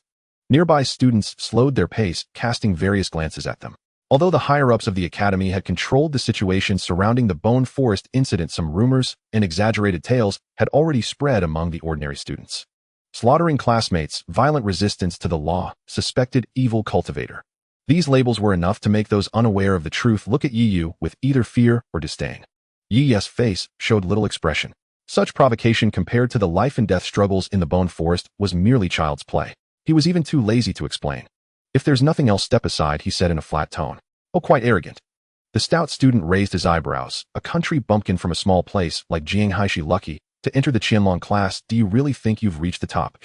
Let me tell you, this is the Academy of the Federal Capital. Here, if you are a dragon, you must coil. The matter of the Bone Forest isn't over yet. The Enforcement Department and the Inspection Department will eventually come to settle accounts with you. Stop wasting words with him, the tall student said impatiently. Zhou Xiao just wanted us to see what this murderer looks like. Now that we've seen him, he's nothing special. Let's go, we have important matters to attend to. Zhou Xiao. A flicker of crimson flashed in the depths of Yi Yes' eyes. Zhou Mingxian. Or is it another member of the Zhou family? It seems Wei Xinying's whispering had been quite effective. The Zhou family's attention had manifested in this form so quickly. He said nothing and simply observed the three. That calm, almost indifferent gaze inexplicably sent a chill down the stout student's spine, causing the harsh words that were about to be spoken to get stuck in his throat. The other two also felt something was off. The seemingly calm youth before them was cloaked in an invisible pressure that made their subsequent jeers difficult to utter. Let's go. The fair-skinned student finally snorted coldly and turned to leave, the other two hurriedly following their steps, appearing somewhat rushed. The crowd of onlookers gradually dispersed, but the gazes directed at Yi Yu remained complex. Yi Yu continued forward as if the earlier incident had never occurred. However, his spiritual sense had quietly heightened. Though his 3-mo Sharingan remained inactive, the extraordinary insight allowed him to perceive the subtle changes in his surroundings and the lingering gazes of those who had deliberately stopped or were peeking. He passed a lush spiritual plant garden, and ahead was a relatively secluded tree-lined path leading to the Academy's public task hall and contribution point exchange center. Just as he was about to step onto the tree-lined path, an obscure, yet powerful aura suddenly locked onto him without warning. This aura was far beyond what any student could possess. It was heavy, solid, exuding an air of authority and command combined with a chilling sense of scrutiny. Within this aura there was a hint of a sharp, pure, and dense energy that was reminiscent of the spirit lock technique from Xie. A teacher, moreover a senior instructor with at least 5th stage cultivation. Yi Yes' muscles tightened instantly, and his primordial spiritual energy began to accelerate quietly in his meridians, the 3-mo Sharingan on the verge of activation. Yet he maintained a calm expression, stopping in his tracks and slowly turning around. At the entrance of the tree-lined path, under an ancient spiritual tree that required several people to encircle, stood a middle-aged man in a dark green instructor's robe. The man appeared to be around 50, with a stern expression, slightly high cheekbones, and thin lips, giving an impression of harshness and severity. With his hands clasped behind his back, his gaze was like a cold probe scrutinizing Yi Yu without reservation, as if he intended to see through him entirely. On the cuffs of his instructor's robe, embroidered with a thread slightly darker than the robe itself, was a subtle, yet immediately recognizable character, Zhou. Just as expected, student Yi Yu, the middle-aged man, spoke, his voice deep and metallic, carrying an undeniable authority. Yes, I am Zhou, the instructor of the Academy's Tactical Theory course, and also one of the evaluators for the low-level students' annual assessment. Instructor Zhou announced his title in a neutral tone, yet it naturally conveyed a sense of pressure. Regarding your performance in this Bone Forest assessment and the incident involving the accidental deaths of students Lu Suifeng and Shiming, the Academy is taking this matter very seriously. There are some situations that need to be verified with you, so follow me. He said this and turned to walk deeper into the tree-lined path, which appeared even more secluded and somewhat eerie. This was not a trip to the Enforcement Department nor to the Inspection Department, and certainly not to any public office. Instead, it was under the guise of verifying the situation that he intended to take him to a secluded place. Yi Yu stood still, not moving. Instructor Zhou, he began, his voice clear. For verification, do we need to go to the Enforcement Department or the Inspection Department for a record? Or is there an official notification or order? Instructor Zhou paused, his back seemingly stiffening for a moment. He slowly turned around, his gaze colder than before, even tinged with a hint of offended anger. Are you questioning me? Instructor Zhou's voice dropped a few tones, and the pressure of a 5th-stage powerhouse began to envelop Yi Yu like an invisible tide. As a member of the assessment committee, I have the authority to inquire and conduct preliminary investigations on related students during the event's investigation. What? Are you feeling guilty? Do you dare not cooperate? The air around them seemed to freeze, and the leaves of the spiritual plants by the roadside drooped slightly. A few students passing by in the distance felt the suffocating pressure and turned pale, quickly bowing their heads to avoid looking. Yi Yu found himself in the center of the pressure, feeling as if he was sinking into a thick mire. Even breathing became somewhat difficult. The disparity between 5th and 3rd stages was a qualitative crushing, especially when the opponent was an experienced instructor who controlled the pressure with exquisite precision, carrying a mental oppression. Yet he kept his back straight, the primordial energy circulating rapidly within him, the chaotic energy swirling steadily, exuding a sense of tolerance and resilience, steadfastly resisting the external pressure. The three-demo Sharingan gradually manifested in the depths of his pupils, helping him stabilize his mind and perceive the weaknesses of the pressure imposed by the other party. It is not a question. Yi Yu met the icy gaze, his tone neither humble nor overbearing, but merely an inquiry according to the rules. If the instructor needs to inquire, the student will certainly cooperate. However, this does not seem to be a suitable place. That would be better to move to the academic affairs office or have other instructors present, which would be more appropriate. Impudent. Instructor Zhou finally lost his temper, barking out a reprimand as the pressure abruptly intensified. A murderer suspected of slaughtering classmates, practicing evil techniques, and violently resisting the law dares to talk about rules with this academy. I personally came to question you as an opportunity for you to clarify the issues. Not only do you fail to appreciate it, but you also make excuses, harboring a sense of luck. It seems the rumors were true. You are indeed unrestrained and disrespectful. He stepped forward, causing the ground to tremble slightly. Today I will use my authority as an assessment committee member to detain you. First, thoroughly examine whether there is any evil energy within your spiritual power. If you dare to resist, it will solidify your guilt, and I have the right to suppress you on the spot. Before his words fell, he raised his right hand, fingers spread wide with golden light condensing in his palm, clearly about to unleash a form of capturing and sealing technique. The sharpness and binding power contained within that golden light far exceeded Xie Chongshan's spirit lock. A cold glint surged in Yi Yu's eyes. Indeed, this was not an inquiry, it was an outright attack. With a guise of righteousness, he was actually attempting to forcefully control him, directly convicting him. In broad daylight within the academy, such blatant actions were audacious. His spiritual power surged within him, the tail beast's energy subtly stirring in his left arm's meridians, while the three-demo Sharingan stood ready for full activation. Although the gap was immense, surrender was not an option. At that moment, when tension reached its peak and was about to explode, a calm and indifferent voice, like a gentle breeze brushing over the lake, suddenly sounded along the tree-lined path. Zhou Wenchang, you sure have a lot of power. When did it become your turn to suppress my Qianlong class students? With that voice, a tall, dark figure appeared, as if materializing just a distance away from Yi Yu. Clad in a black robe with a cold expression, his gaze sharp as a sword, Qin Chuan had arrived. The appearance of Qin Chuan abruptly transformed the atmosphere, which had been as solidified as molten lava. His voice was flat and cold, yet it possessed a peculiar penetrating power, instantly tearing a rift in the murderous pressure that Zhou Wenchang had cultivated. It was like a red-hot iron pressed into the snow, producing a sizzle of invisible collisions. Zhou Wenchang's raised right hand froze in midair, the golden light gathering in his palm, flickering unpredictably. He abruptly turned his head towards the source of the voice, a glimmer of astonishment flashing in his eyes, soon replaced by a deeper shadow of malice.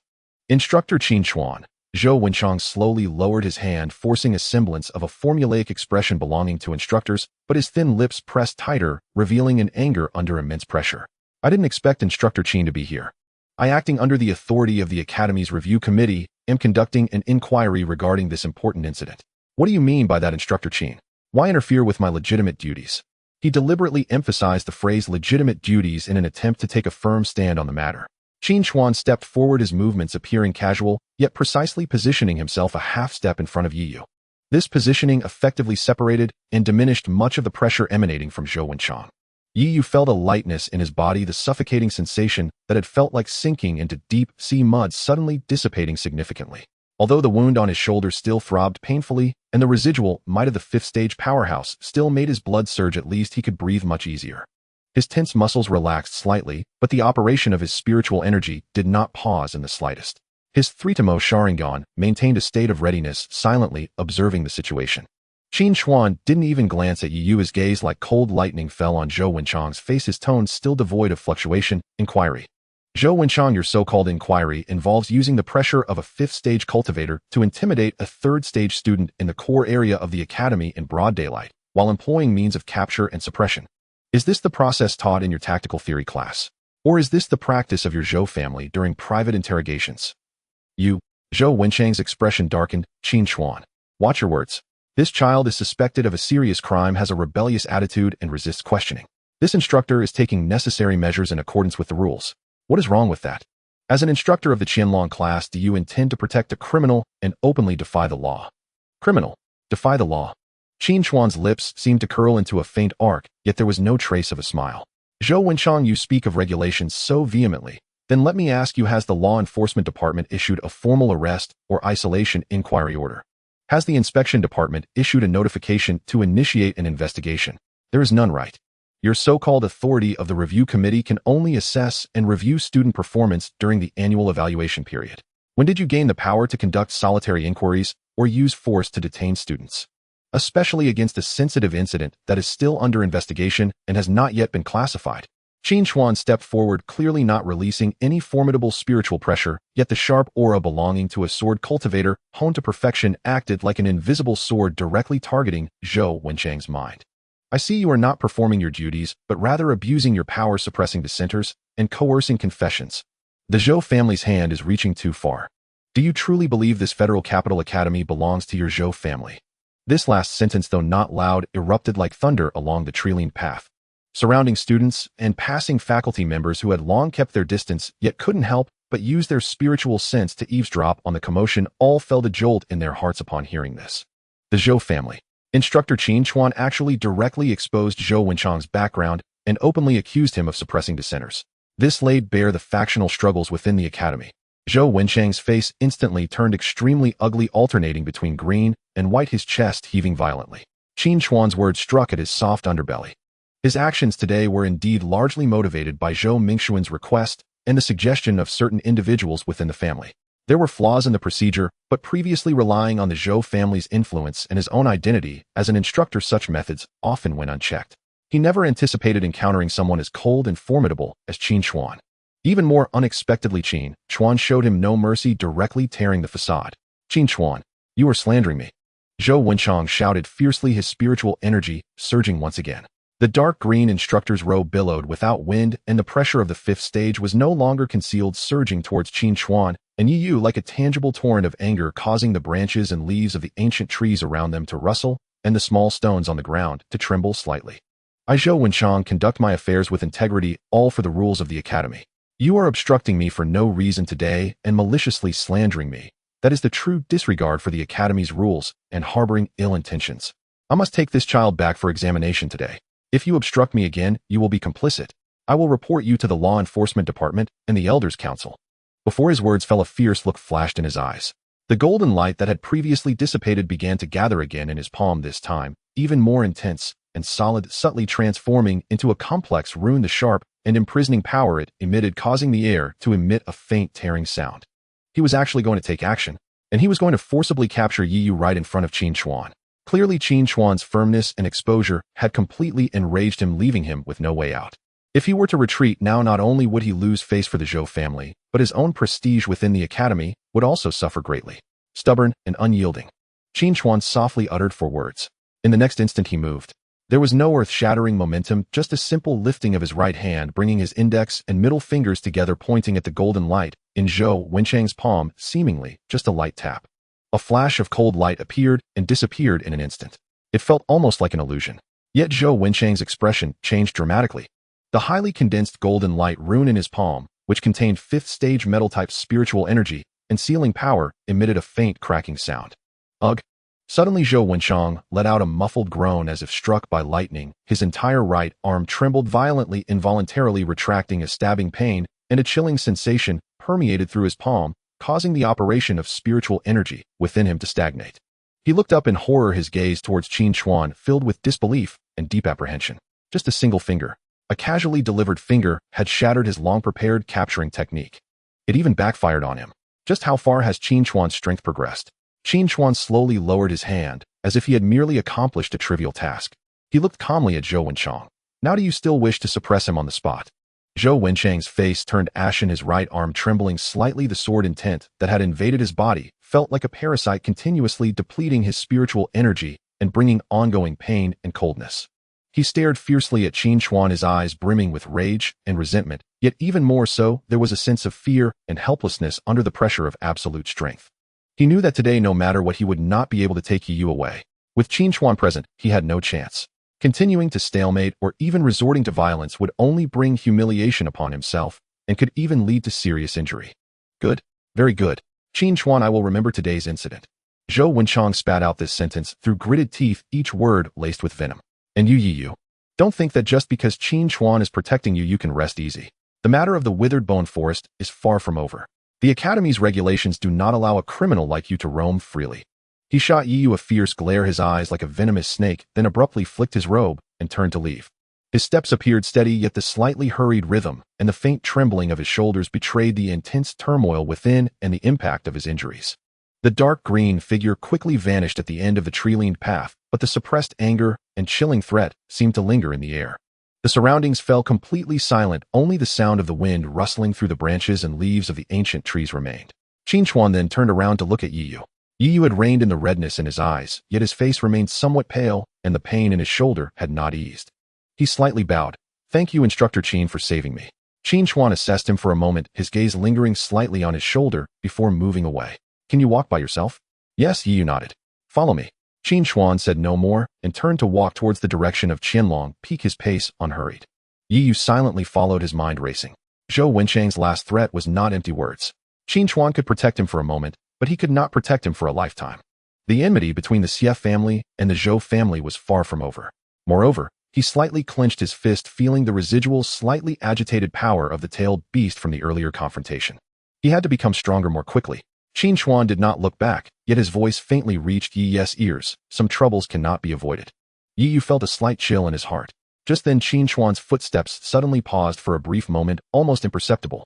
Yi Yu instinctively followed his gaze to the left side, not far away, where there was a quaint spirit-rich garden cottage, seemingly a residence of some instructor or high-ranking academy official. On the second floor of the cottage, behind an open carved wooden window, a figure seemed to quietly stand there. From a distance, with Yi Yu's eyesight, he could only make out a vague outline, seemingly a woman slender in form, dressed in a plain yet elegant long dress. The figure appeared to be casually gazing into the distance, not looking in their direction. Yet Yi Yu inexplicably felt that at that very instant a subtle, indescribable gaze had lightly swept over him. That gaze was neither malicious nor benevolent. It felt more like a calm scrutiny, carrying a sense of observation and assessment. Qin Chuan had already retracted his gaze and continued walking as if the earlier pause had merely been an illusion. Yi Yu suppressed the odd feelings in his heart and quickened his pace to catch up. The two figures gradually grew distant, merging into the end of the academy's path. Meanwhile, the figure behind the window of the cottage remained standing quietly, her delicate hand lightly resting on the window frame, her fingertips unconsciously tapping the wooden surface, producing a subtle rhythmic sound. She gazed in the direction where Yi Yu and Qin Chuan had vanished, and in her clear autumn water-like eyes a faint glimmer of contemplation flickered. "The person sent by Feng Qingyan is rather interesting," she murmured softly to herself, her voice as light as a mosquito's buzz dissipating with the wind. "I just wonder if they can survive until the truly interesting time." Not long after he returned to Qianlong Peak, Yi Yu sat cross-legged on the cold jade cushion, his eyes slightly closed. The Hunyuan Wujigong was slowly operating within him, subtly drawing in the surrounding spiritual energy of the heavens and the earth, forming a faint vortex that seeped into his meridians through the pores of his body. His third-tier cultivation had already stabilized initially. The chaotic chi vortex rotated steadily and powerfully, refining the mixed spiritual energy it absorbed into pure Hunyuan spiritual power, nourishing his limbs and bones, while also slowly repairing the hidden injury left by the spirit-locking seal on his shoulder. Although Mentor Qin Chuan's pills had excellent effects, and his external injuries had healed, the sharp energy and sealing power contained in the lock from Xie still left some stubborn remnants in his meridians, needing painstaking efforts to gradually remove. Yi was very patient. The cultivation of abilities could not be rushed, especially under the circumstances of an unstable foundation and looming strong enemies. Every step must be taken solidly. Outside the window, the clouds and mist of Qianlong Peak flowed silently, isolating this solitary peak from the chaos of the outside world, with only the sound of wind whispering through the crevices of the rocks and the occasional clear calls of unknown exotic birds from afar. It was very quiet, so quiet that one could hear their own long breaths and heartbeat. However, just as Yi Yu's mind sank into a subtle node of the technique's operation, a faint yet exceptionally clear feeling of being watched, like a feather brushing against the back of his neck, quietly surged upon him. It was neither malicious nor benevolent. Calm, indifferent, carrying a pure observation and scrutiny from a high vantage point. It was exactly the same as the gaze he felt yesterday from behind the window of the small building. However, at this moment it was clearer and even closer at hand. Yi Yu suddenly opened his eyes. The scarlet 3-demo Sharingan instantly activated, flickering with an eerie yet calm light in the dim, quiet room. His gaze like lightning swept towards the entrance of the quiet room. The window, also tightly shut with only flowing clouds outside. Then from where did the gaze come? Yi Yu slowly stood up, the Hunyuan's spiritual power in his meridians quietly accelerating. The insight of the 3-demo Sharingan reached its peak, missing not a single trace of energy fluctuation or spatial anomaly in the room. The quiet room remained silent, the air seemingly frozen. Yet that feeling of being watched had not only not disappeared, but had instead intensified. It was as if a pair of invisible eyes had penetrated the walls, bypassed the restrictions, and crossed the distance quietly and unabashedly looking at him.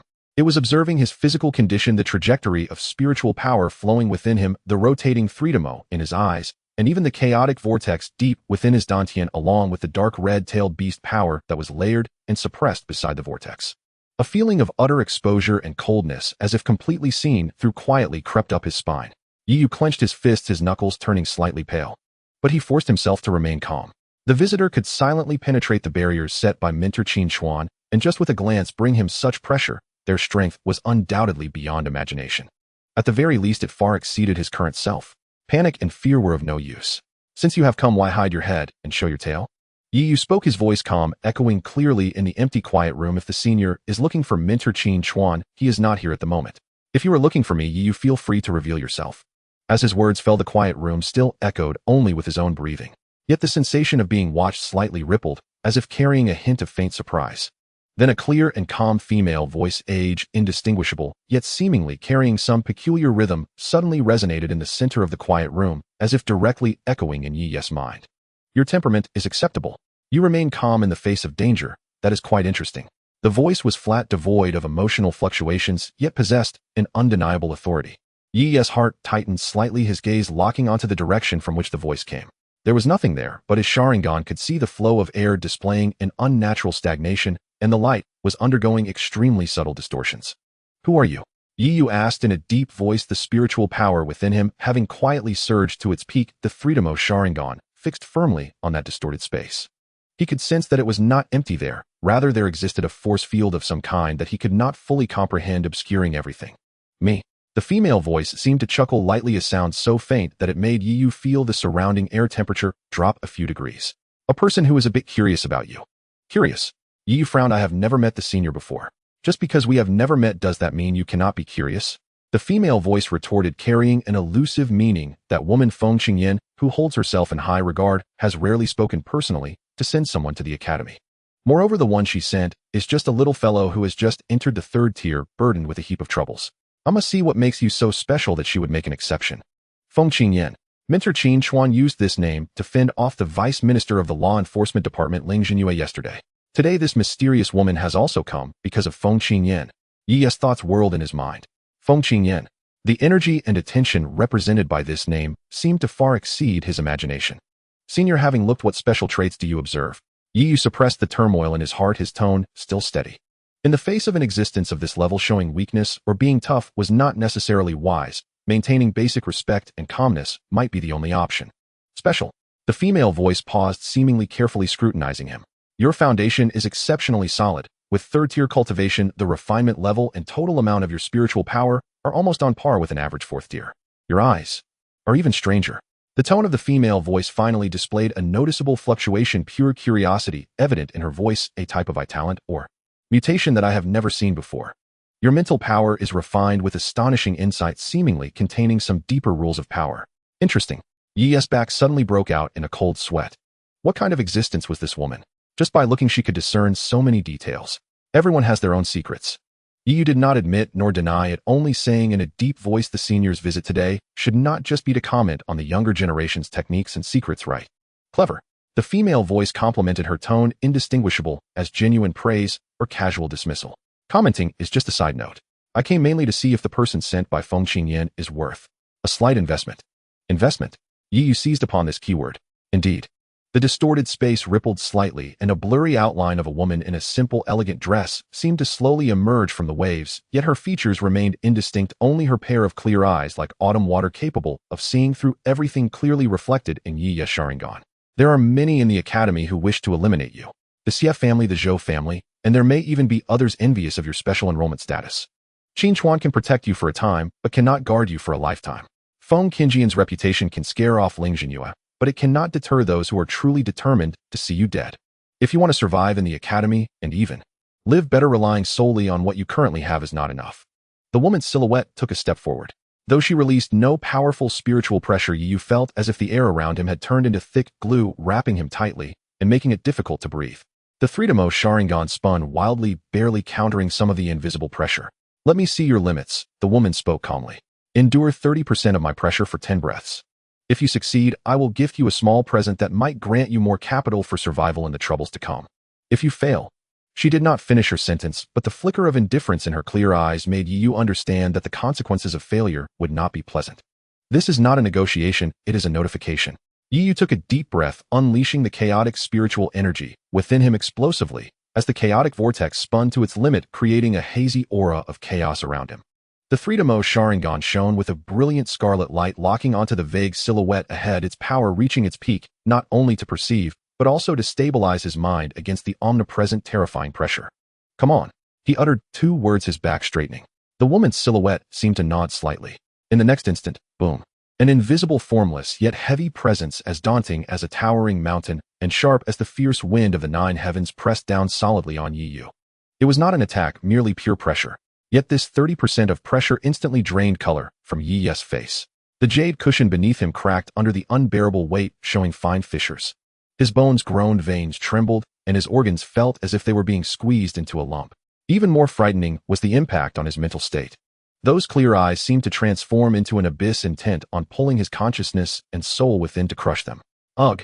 Yi let out a muffled grunt, blood trickling from the corner of his mouth. But he did not fall. The Sharingan spun wildly, continuously analyzing, dispersing, and counteracting that mental shock.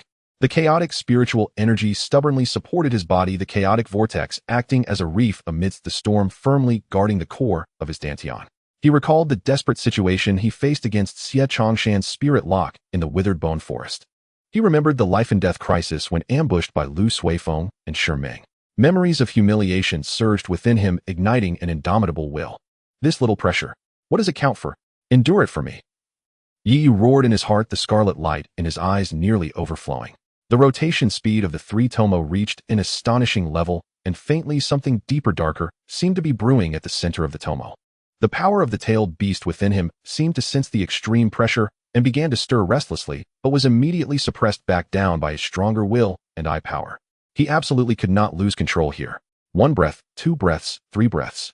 Time seemed to stretch infinitely. Each breath felt like being tormented in a mountain of blades and a sea of fire. Yi's 7 orifices began seeping fine strands of blood, his body trembling slightly, but his spine remained unbent. The indistinct silhouette of the woman quietly watched, and in her clear eyes the look of surprise grew stronger. 8 breaths, 9 breaths. 10 breaths done. The mountain-like pressure receded like a tide. In the silent room, only Yi's heavy bellows-like breathing remained. He knelt half on the ground, hands pressed down, blood dripping from the corner of his mouth, blossoming into glaring red plums on the jade floor. But he had endured.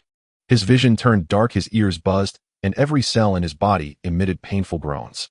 Yet deep within his consciousness a flame burned brightly. He succeeded. The vague silhouette of the woman fell silent for a moment, and the surprise in her clear eyes slowly settled, transforming into a hint of faint, almost imperceptible appreciation. Not bad. Her voice remained calm, though it seemed to have lost some of its initial complete indifference. You held on a little longer than I expected. She slightly raised her hand, the movement gentle and elegant, as if merely brushing away non-existent dust from her sleeve.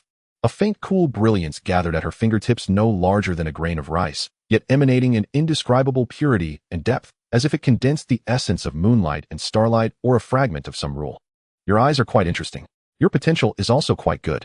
This strand of Tyene star dust contains a trace of the purest and most extreme Yin power. It can refine spiritual energy, stabilize mental power, and is especially effective for nourishing and enhancing eye-related talents. More importantly, the woman paused, her voice taking on a meaningful tone. It can temporarily conceal the turbulent power fluctuations within you, that violent and chaotic force. Although it is merely a superficial concealment, it cannot fool the careful examination of true experts, but it is enough to deal with routine inspections or ordinary perceptions in the academy. Before she finished speaking, the cool brilliance transformed into a barely perceptible stream of light, merging into Yi's brow. Yi's entire body shook violently. An extremely cool, yet gently soothing force surged instantly into his limbs and bones, as if the parched, cracked earth had welcomed a refreshing rain. The hidden injuries in his shoulder blades and veins, torn from resisting the pressure, healed and calmed at an astonishing speed under the cleansing of this force. His depleted, chaotic spiritual energy received the purest replenishment, not only recovering quickly, but also becoming even more condensed and refined, the chaotic vortex seemingly taking on a faint, cool, moonlit sheen. The most noticeable change came from his eyes. The intense pain and emptiness that the 3-tomo Sharingan had previously experienced from overexertion were rapidly soothed by the coolness. His eye power not only fully recovered, but even became more resilient and profound. His sight became clearer, his sensitivity to the flow of energy sharpened, and he could even vaguely sense that in the depths of those scarlet eyes the deep darkness at the center of the tomo, which had only faintly emerged before, seemed to solidify slightly. The Sharingan was on the verge of evolving. The effect of this small gift was immediate, far exceeding Yi Yu's expectations. It was not only a healing elixir, but also a solid foundational supplement and a key tool for disguise in critical moments. Yi Yu took a deep breath, suppressing the shock within him, struggling to stand upright and perform a fist salute. "Thank you, Senior, for bestowing." "No need." The silhouette of the woman interrupted him, her voice returning to that tone of detached observation. "Giving you this gift is merely an investment. An investment in your upcoming troubles. Don't die too quickly. Let me see how keen Feng Qingjian's eyes truly are. As for whether you can survive and how far you can go, that depends on you." She seemed to look up, her gaze penetrating through the ceiling of the quiet room, looking towards a certain direction outside the Qianlong Peak. Trouble has arrived. Yi Yu's heart tightened as his 3-Demo Sharingan instantly activated, enhancing his perception to the utmost. For now he could not perceive as clearly as his opponent, but he sensed an unusual subtle fluctuation emanating from the perimeter of Qianlong Peak's barriers. Is it the law enforcement department? The inspection department? Or perhaps the impatient methods of the Xie and Zhou families? Take this. A woman flicked her wrist, and a white token, cool to the touch and not made of gold or jade, fell into Yi Yu's hand. The front of the token was engraved with a crescent moon, while the back was smooth as a mirror devoid of any markings. "If you can survive this tribulation and break into the top 3 in the Academy ranking battle in 3 months, with this token you may come to the Listening Snow Pavilion to see me once. Perhaps we can discuss a real transaction then. Remember the top 3. Otherwise this token will be worthless." The voice dissipated like a gentle whisper. That blurred silhouette faded away quietly like a reflection in water disrupted by a stone, ultimately vanishing completely. In the quiet room, only Yi Yu remained, along with the faint, almost imperceptible chill of moonlight lingering in the air. It was as if everything that had just occurred was merely a vivid illusion. Yet the abundant spiritual energy circulating within him, the more solid and profound vision, and the icy white moon token in his hand, all clearly told him that what had just transpired was undeniably real. A mysterious and unfathomable woman, due to Feng Qingyan, had put him to the test and offered him an investment that would make countless envious. The price was that he must survive the impending troubles and break into the top 3 in the Academy ranking battle. The Academy ranking battle was an event that gathered the elite of the entire Academy, where powerful contenders from various clans and factions would go all out. With his current apparent early-stage 3rd-layer cultivation, breaking into the top 50 would be as difficult as ascending to the heavens. Yet in Yi Yu's eyes there was not a trace of fear, instead a fierce fighting spirit ignited within him. The top 3. His ambitions have never been limited to this. Boom. At that moment the defenses at the perimeter of Qianlong Peak emitted a clear and intense tremor. A voice authoritative and grand resonated with undeniable force, penetrating through layers of clouds and barriers, echoing thunderously above Qianlong Peak. Law Enforcement Department, Inspection Department, and Academic Affairs Department, a joint order from the 3 departments. Yi Yu, a student from the Qianlong class, is suspected of involvement in the malevolent incident at the Bone Forest and must proceed immediately to the Heart Inquiry Hall for a joint questioning and spiritual power assessment. The order must be executed without error. Instructor Qin Chuan, please activate the barriers and cooperate with the execution. The voice boomed, containing the pressure of at least 2 7th-layer powerhouses shaking the clouds around Qianlong Peak. It's here, and it's a joint operation of 3 departments. The scale far exceeds last time. Yi Yu tightened his grip on the white moon token, a flash of crimson light briefly flaring in his eyes. He slowly stood up, though his face remained somewhat pale. His spine was straight as a spear. Inside him, the mixed spiritual power surged like a tide, becoming even more concentrated and pure after being refined by the Tying stardust. His 3-Demo Sharingan slowly spun in his eyes, cold and sharp. He tucked the white moon token close to him, adjusted his somewhat disheveled clothes, and wiped away the remnants of blood at the corner of his mouth. Then he stepped out, heading towards the quiet room's exit. He walked towards the storm that was brewing, where thunder was already imminent. The barrier of Qianlong Peak rippled like water, parting to reveal a passageway wide enough for only one person. Yi Yu stepped out slowly, and his vision suddenly widened, but also tightened abruptly. Outside the peak, it was no longer the tranquility of old. 3 figures dressed in different styles, but all adorned with the Academy's emblem, hovered in a formation resembling a character, like 3 silent mountains, exuding a terrifying majesty and pressure. On the left, a severe-looking figure in black robes bore the emblem of the Law Enforcement Department, with crossed chains and long swords embroidered on his cuffs. His expression was stern and his gaze sharp like a hawk's. It was the deputy head of the Law Enforcement Department, Ling Jinyue, who had previously faced off against Qin Chuan. At this moment his expression was even darker and his gaze toward Yu was filled with scrutiny and coldness. In the middle stood a woman in a deep blue robe with the emblem of the inspection eye on her cuffs, representative of the inspection department. She was a pale-faced, serious middle-aged woman whose calm gaze seemed capable of penetrating hearts, recording something without a hint of emotion. On the right was an elderly man wearing a blue-gray mentor's robe with scrolls and teaching rods entwined on his cuffs, representing the academic affairs department. He looked the most gentle, yet the occasional glint in his eyes revealed that he was by no means an easy opponent. The joint operation of the three departments, merely hovering there, the unintentional pressure they exuded caused the air around Qianlong Peak to nearly solidify, rendering the flow of spiritual energy sluggish.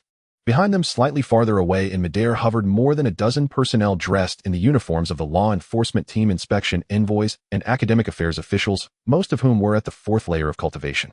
This display was no longer a simple inquiry, it resembled the prelude to a public trial. On the ground, groups of 3 to 5, whether openly or covertly, were observing, and whispers surged like a tide.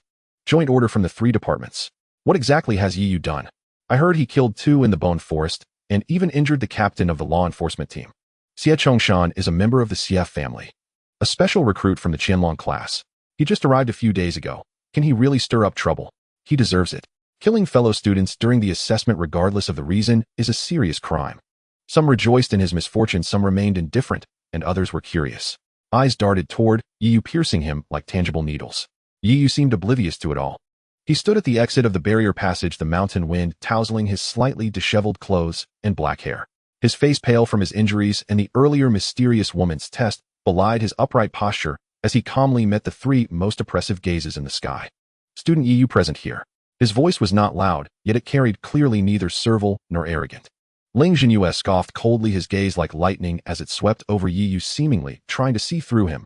Yu, by order of the 3 departments, you are to be taken to the Heart Inquiry Hall for questioning and spiritual power assessment. Do you have any objections? No objections. Yu replied succinctly. That's good. The middle-aged woman from the inspection department spoke, her tone flat, but carrying an undeniable authoritative force. Please follow us. Do not attempt any futile resistance or escape.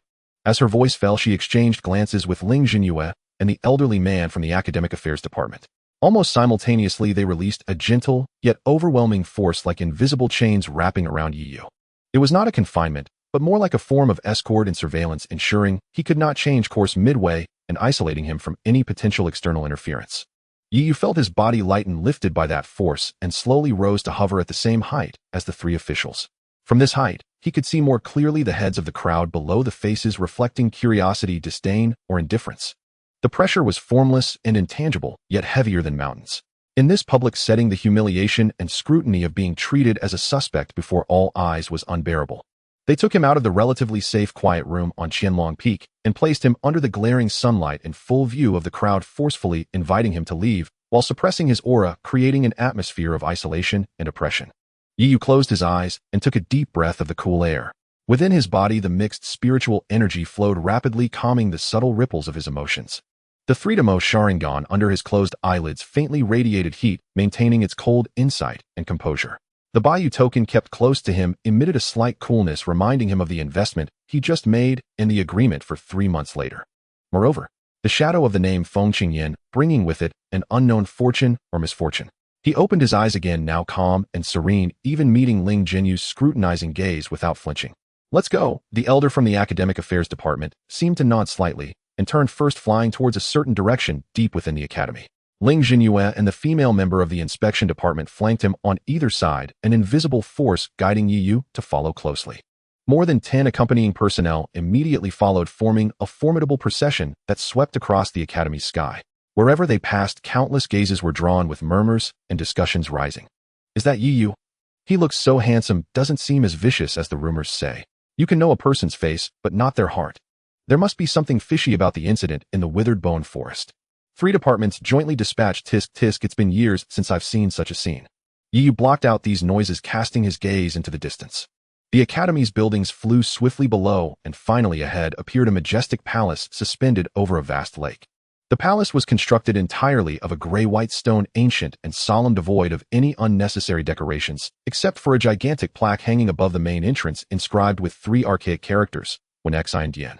Surrounding the palace, the lake water was deep and tranquil, unruffled, reflecting the gray-white palace, and the flowing clouds in the sky appearing even more solemn, carrying a hint of unsettling solitude and pressure. This place is where the Academy handles significant internal disputes, conducting important inquiries and trials. Legend has it that when Xian itself is a powerful artifact capable of reflecting one's true heart and discerning falsehood. Within this hall lies the immense pressure faced by lies and facades. The procession landed on the broad gray-white stone platform in front of Wen Xian. The platform was empty, with only the tightly closed palace doors emanating a heavy aura. Ling Jinyue and the others withdrew their influence over Yiyu, yet an invisible force still locked onto him. Yiyu, the female member of the inspection department, turned to face him, her gaze calm, yet piercing. Once you enter Wen Xian, you will undergo a joint inquiry. You must answer truthfully, as Wen Xian has its own means of sensing. Afterwards, a spiritual energy assessment will be conducted to examine your spiritual energy attributes and state to check for any forbidden powers.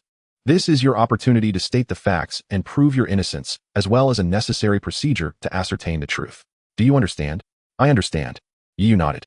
During this period, you have the right to remain silent, but your silence itself may also be taken into consideration. The elder from the Academic Affairs Department added, his tone still gentle, yet the implications of his words were thought-provoking. Ling Jinyue coldly watched Yiyu, saying nothing, but the meaning in his gaze was clear. He was waiting to see how Yiyu would reveal his true self in Wen Xian. Go in, the female member of the inspection department gestured. Two accompanying law enforcement officers stepped forward, one on the left and one on the right. Though they did not take action, their stance was evidently that of escorting. Yiyu took a deep breath and stepped forward. The heavy palace doors, as he approached, silently began to open inward, revealing the deep and dark passage inside, as if it were the mouth of a giant beast. The aura emanating from within the doors carried a chilling and heavy weight that pierced the heart.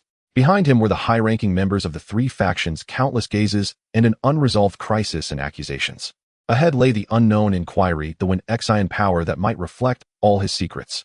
Taking this step meant stepping into the eye of the storm with no retreat. Yet Yiyu's steps showed no hesitation.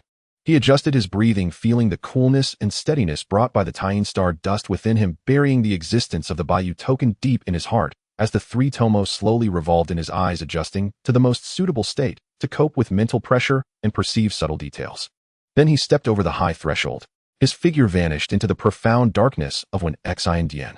The heavy palace doors slowly closed behind him with a dull thud, completely isolating the view and sounds from inside and outside. Outside the palace, on the platform, Ling Jinyue, the female member of the inspection department, and the elder from the academic affairs department exchanged glances, each sitting cross-legged and closing their eyes in concentration. Their spiritual awareness was connected to a certain formation within Wen Xian, allowing them to hear the inquiry process inside the hall and feel the fluctuations of the aura feedback from Wen Xian. More accompanying personnel spread out around, maintaining vigilance. In the distance, a crowd had gathered by the lakeshore, growing denser, a sea of black, yet no one dared to raise their voices, holding their breath in anticipation. The air seemed to have solidified. Inside the tightly closed Wen Xian, a cold voice echoed in the vast hall. Student Yiyu, regarding the deaths of Lu Suifeng and Shi Meng during the Withered Bone Forest assessment, what is your explanation? Yiyu did not respond immediately. The internal space of Wen Xian was even more vast and lofty than he had anticipated. The gray-white stone walls extended upward, disappearing into the profound darkness above the dome, hidden from view, with only a few streaks of dim light seemingly from nowhere barely outlining a circular area in the center of the hall. The ground was also of gray-white stone, polished to a mirror finish, reflecting his somewhat blurry shadow.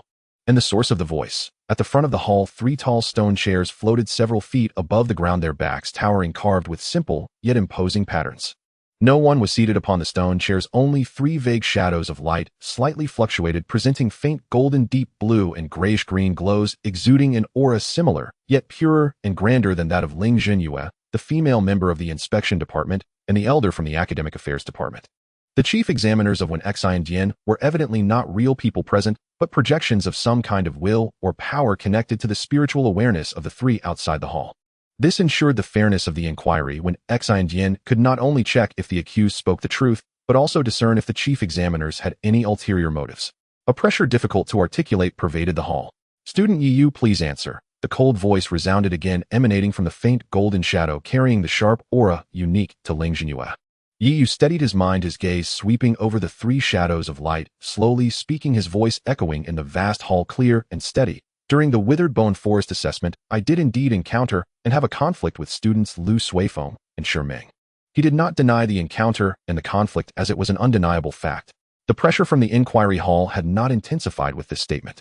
The conflict originated from their ambush against me instigated by Xie Miao. As soon as he finished speaking, the deep blue light, representing the inspection department, flickered slightly. Ambush. Evidence? Asked another calmer voice, a gray-blue light belonging to an elder from the academic affairs department. There is no direct physical evidence. Yi replied methodically, a reasonable inference based on the facts. The pressure from the inquiry hall remained steady. What you said is indeed a judgment based on the facts known to you. Now please elaborate on the process of the conflict and their cause of death. The pale golden light pressed further, its tone aggressive. Yi fell silent for a moment, quickly devising the most reasonable narrative in his mind. He slowly began. One of them focused on offense while the other restrained me. Their cooperation was seamless and their attacks ruthless, aimed at taking my life. I was forced to fight back, barely managing to remain undefeated, but I was heavily injured. At a critical moment, they seemed to have unleashed a power of great cost seemingly forbidden, which dramatically increased their strength. I described the scene where Lu and Shur attempted to fuse and devour each other's spiritual energy. That power was incredibly sinister and violent, filled with chaos and the scent of destruction far beyond my control. That power exceeded not only my control, but also theirs. Yi's voice echoed in the vast inquiry hall, calm to the point of being ruthless. I sensed the danger and exerted all my strength to retreat, yet I was still caught by the aftermath of that power's explosion, gravely injured and unconscious. When I regained consciousness, the battlefield was left with only a massive pit, and the remnants of their unrecognizable fragments and scorch marks. Yi's account was a mix of truth and falsehood. He omitted the details regarding the Sharingan and the power of the tailed beasts, as well as his act of devouring a portion of their power at the last moment, placing the blame for Lu Suifeng and Shiming's deaths entirely on the forbidden power they had used. This was logical and the safest approach. After all, that kind of blood and flesh fusion and devouring technique did seem like a forbidden method that could backfire. The pale golden light was silent for a moment, and the gray-blue light slowly spoke. According to what you said, they did not die directly at your hands, but rather from their own power going out of control. Yes. Throughout the entire process, I was in a state of passive defense and forced retreat, Yi stated calmly. The pressure within the inquiry hall remained stable, unaffected by his words. This implied that at least in his own perception and narrative logic, what he said was indeed the truth. What is your explanation regarding the accusations against Xie Chongshan and the destruction of the spirit restraining lock? The deep blue light pressed further.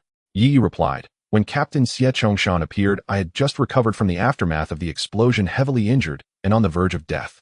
He did not inquire about any situation, directly ordering my capture with kill, without mercy, and activated the spirit restraining lock. I was forced to defend with the remaining spiritual energy, and that spirit restraining lock seemed to have encountered some kind of conflict with the residual field left by that forbidden power's explosion. Moreover, my spiritual energy was mixed with part of the dissipated sinister aura which caused its destruction. I had no intention of deliberately damaging the law enforcement artifact, nor the ability to do so while in a severely injured state. This explanation was equally clever, shifting the responsibility to the residual sinister field at the scene and Xie Chongshan's impatience to take action. The three groups of light fell silent for a long time, the hall enveloped in silence, with only the intangible pressure flowing, as if measuring every detail of his words against a higher level of truth. After an unknown period, the gray-blue light spoke first, its voice much calmer. Student Yi, regarding the account of the Bone Forest incident, the inquiry hall has not detected any obvious falsehoods or significant concealments. Your inference regarding the causes of death for Lu Suifeng and Shi Ming aligns with the analysis report of the residual energy traces at the scene. As for the conflict with law enforcement Captain Xie Chongshan, it falls under the category of an engagement under unclear circumstances, and there is the possibility of external interference in the destruction of the spirit restraining lock. Based on this, the preliminary conclusion of the joint inquiry is that the existing evidence is insufficient to establish the charges against student EU for premeditated murder of classmates, cultivating forbidden sinister techniques, or deliberately damaging law enforcement artifacts. Not guilty. The pale golden light rippled slightly, seemingly unwilling. Insufficient evidence, charges not established. The deep blue light corrected, its tone still flat. However, due to Yi's involvement in the incident and the presence of doubts in the process, we cannot provide a clear assessment of his specific gains and contributions during the Bone Forest assessment at this time. The potential dragon points for this assessment are 0. He can retain his status as a potential dragon class student, and if new evidence arises, we reserve the right to restart the investigation. This was a compromise. He had been exonerated of the most serious charges, but he was not entirely cleared, and his entitlement to resources was still blocked. Student EU, do you understand? The gray-blue light asked. I understand. EU lowered his head. This outcome was within his expectations. Being able to temporarily shed the label of murder was already the best outcome. As for the potential dragon points, he could find another way. All right, this inquiry is concluded. As the voice fell, the three groups of light slowly faded away, finally disappearing without a trace. The pressure within the hall receded like a tide, and the heavy palace door behind Yu opened silently, revealing a bright platform outside and a dense crowd on the distant lakeshore. Yu took a deep breath, adjusted his clothes, and stepped out of the inquiry hall. The sunlight was somewhat glaring.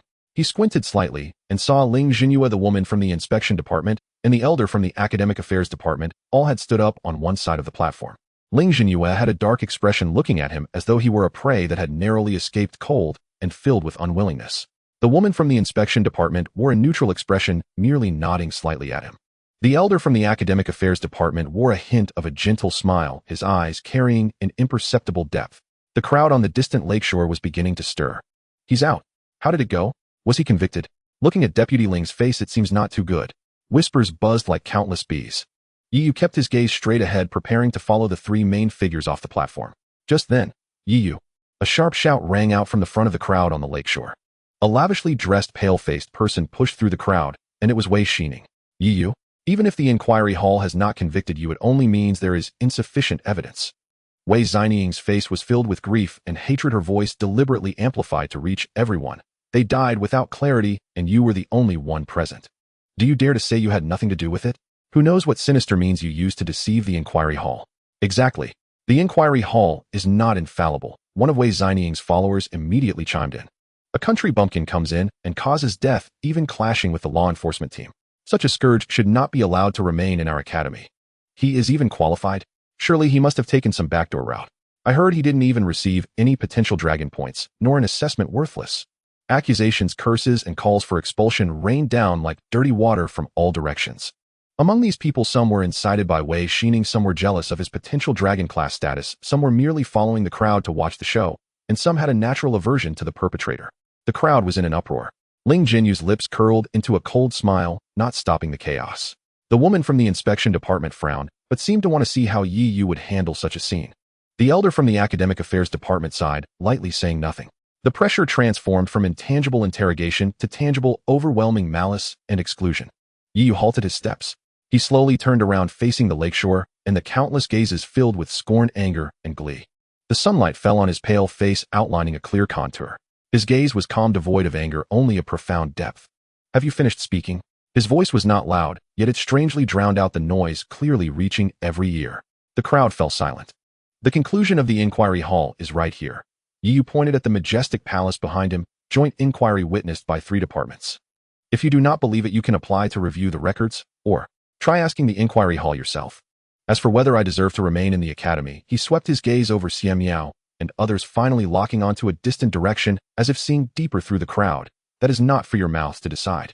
The academy regulations have their own judgments. My stay or departure is not for you to dictate. His tone was calm, yet carried an undeniable firmness, even a hint of condescension. Arrogant. Still talking tough when death is imminent. Instructor Zhou, please weigh in. Shouldn't this troublemaker be expelled from the academy? Wei Xining suddenly turned to the side of the platform, loudly calling out to Zhou Wenchang, who had appeared there with a cold expression. Zhou Wenchang stood with his hands behind his back, his gaze coldly fixed on Yi Yu, a mocking smile tugging at the corners of his mouth. The procedures of the inquiry hall being completed do not mean this person is without moral failing. The Bone Forest incident is riddled with doubts. More importantly, since this child enrolled, he has repeatedly caused trouble, is unruly, disrespectful to seniors, and has had many conflicts with classmates. As a review committee member, considering his character and the disruption he has caused to the academy's environment, I believe he is no longer suitable to continue studying at the Federal Capital Academy. I propose to initiate the student conduct review procedure, temporarily freeze all of Yi Yu's student privileges, and submit a recommendation for his expulsion to the Academic Affairs Department and the Student Management Committee for deliberation. The crowd erupted. Zhou Wenchang's words seemed to push Yi Yu further down a path of no return. A public proposal for expulsion from a mentor carried great weight. A triumphant smile appeared on Wei Xining's face. Ling Jinyu's eyes flashed with delight. Countless gazes, whether sympathetic, mocking, or cold, focused on Yi Yu. Everyone was anticipating. All were waiting for Yi Yu to collapse, beg for mercy, or lose his temper in fury. Yi Yu looked at Zhou Wenchang, at Wei Xining, at the unfamiliar faces filled with malice. Suddenly he softly smiled. That smile was faint but carried a chilling aura and a sense of resoluteness as if igniting a flame. He raised his hand pointing at Zhou Wenchang at Xian Miao at all the clamoring crowd and spoke clearly word by word, "You want me to expel myself? Fine. 3 months later the academy ranking battle. If you fail to place in the top tier of the entire academy, then I will voluntarily withdraw from the academy and never set foot in the Federal Capital Academy again. But if I succeed..." His eyes flashed with a crimson light, his voice suddenly sharp, cutting through all the noise. "All those who have insulted, slandered, or pressured me today, I want you to apologize to me, you, in front of all the teachers and students of the academy." However, at that moment, an unexpected change occurred. A slightly hoarse yet naturally alluring female voice like velvet, soaked in ice water, abruptly pierced through the silence that had arisen from Yi Yes' boastful words. "Expelled? Who wants him expelled?" The voice was not loud, but it clearly penetrated the eardrums of everyone, carrying a peculiar penetrating power, as if it gently scratched the most sensitive spot in their hearts, only to be instantly frozen by the coldness of the words. Everyone, including Ling Jinyue and Zhou Wenchang on the platform, as well as the densely packed crowd on the lakeshore, instinctively turned to look in the direction of the sound. In the distance, a black figure was seen stepping through the air from the depths of the academy. She walked slowly, even lazily, yet each step she took seemed to tread upon some invisible staircase, stable and unhurried. The afternoon sunlight fell, and the first thing that caught the eye was a black cloak that seemed to blend into the shadow behind her. The cloak was not of the academy's standard design. It was simple, yet exuded a strong sense of quality, with dark golden minimalist and ancient flame patterns embroidered on the edges, billowing behind her with each step, like a spread night sky, or like the wings of some powerful being gathering. Beneath the cloak was a form-fitting black outfit that outlined a breathtaking fiery curve capable of making any vigorous young man blush. A wasp waist, long legs, and a proud curvature displayed incredible elasticity and strength in motion, embodying a wild and aggressive beauty, starkly contrasting with the pure or gentle female students of the academy.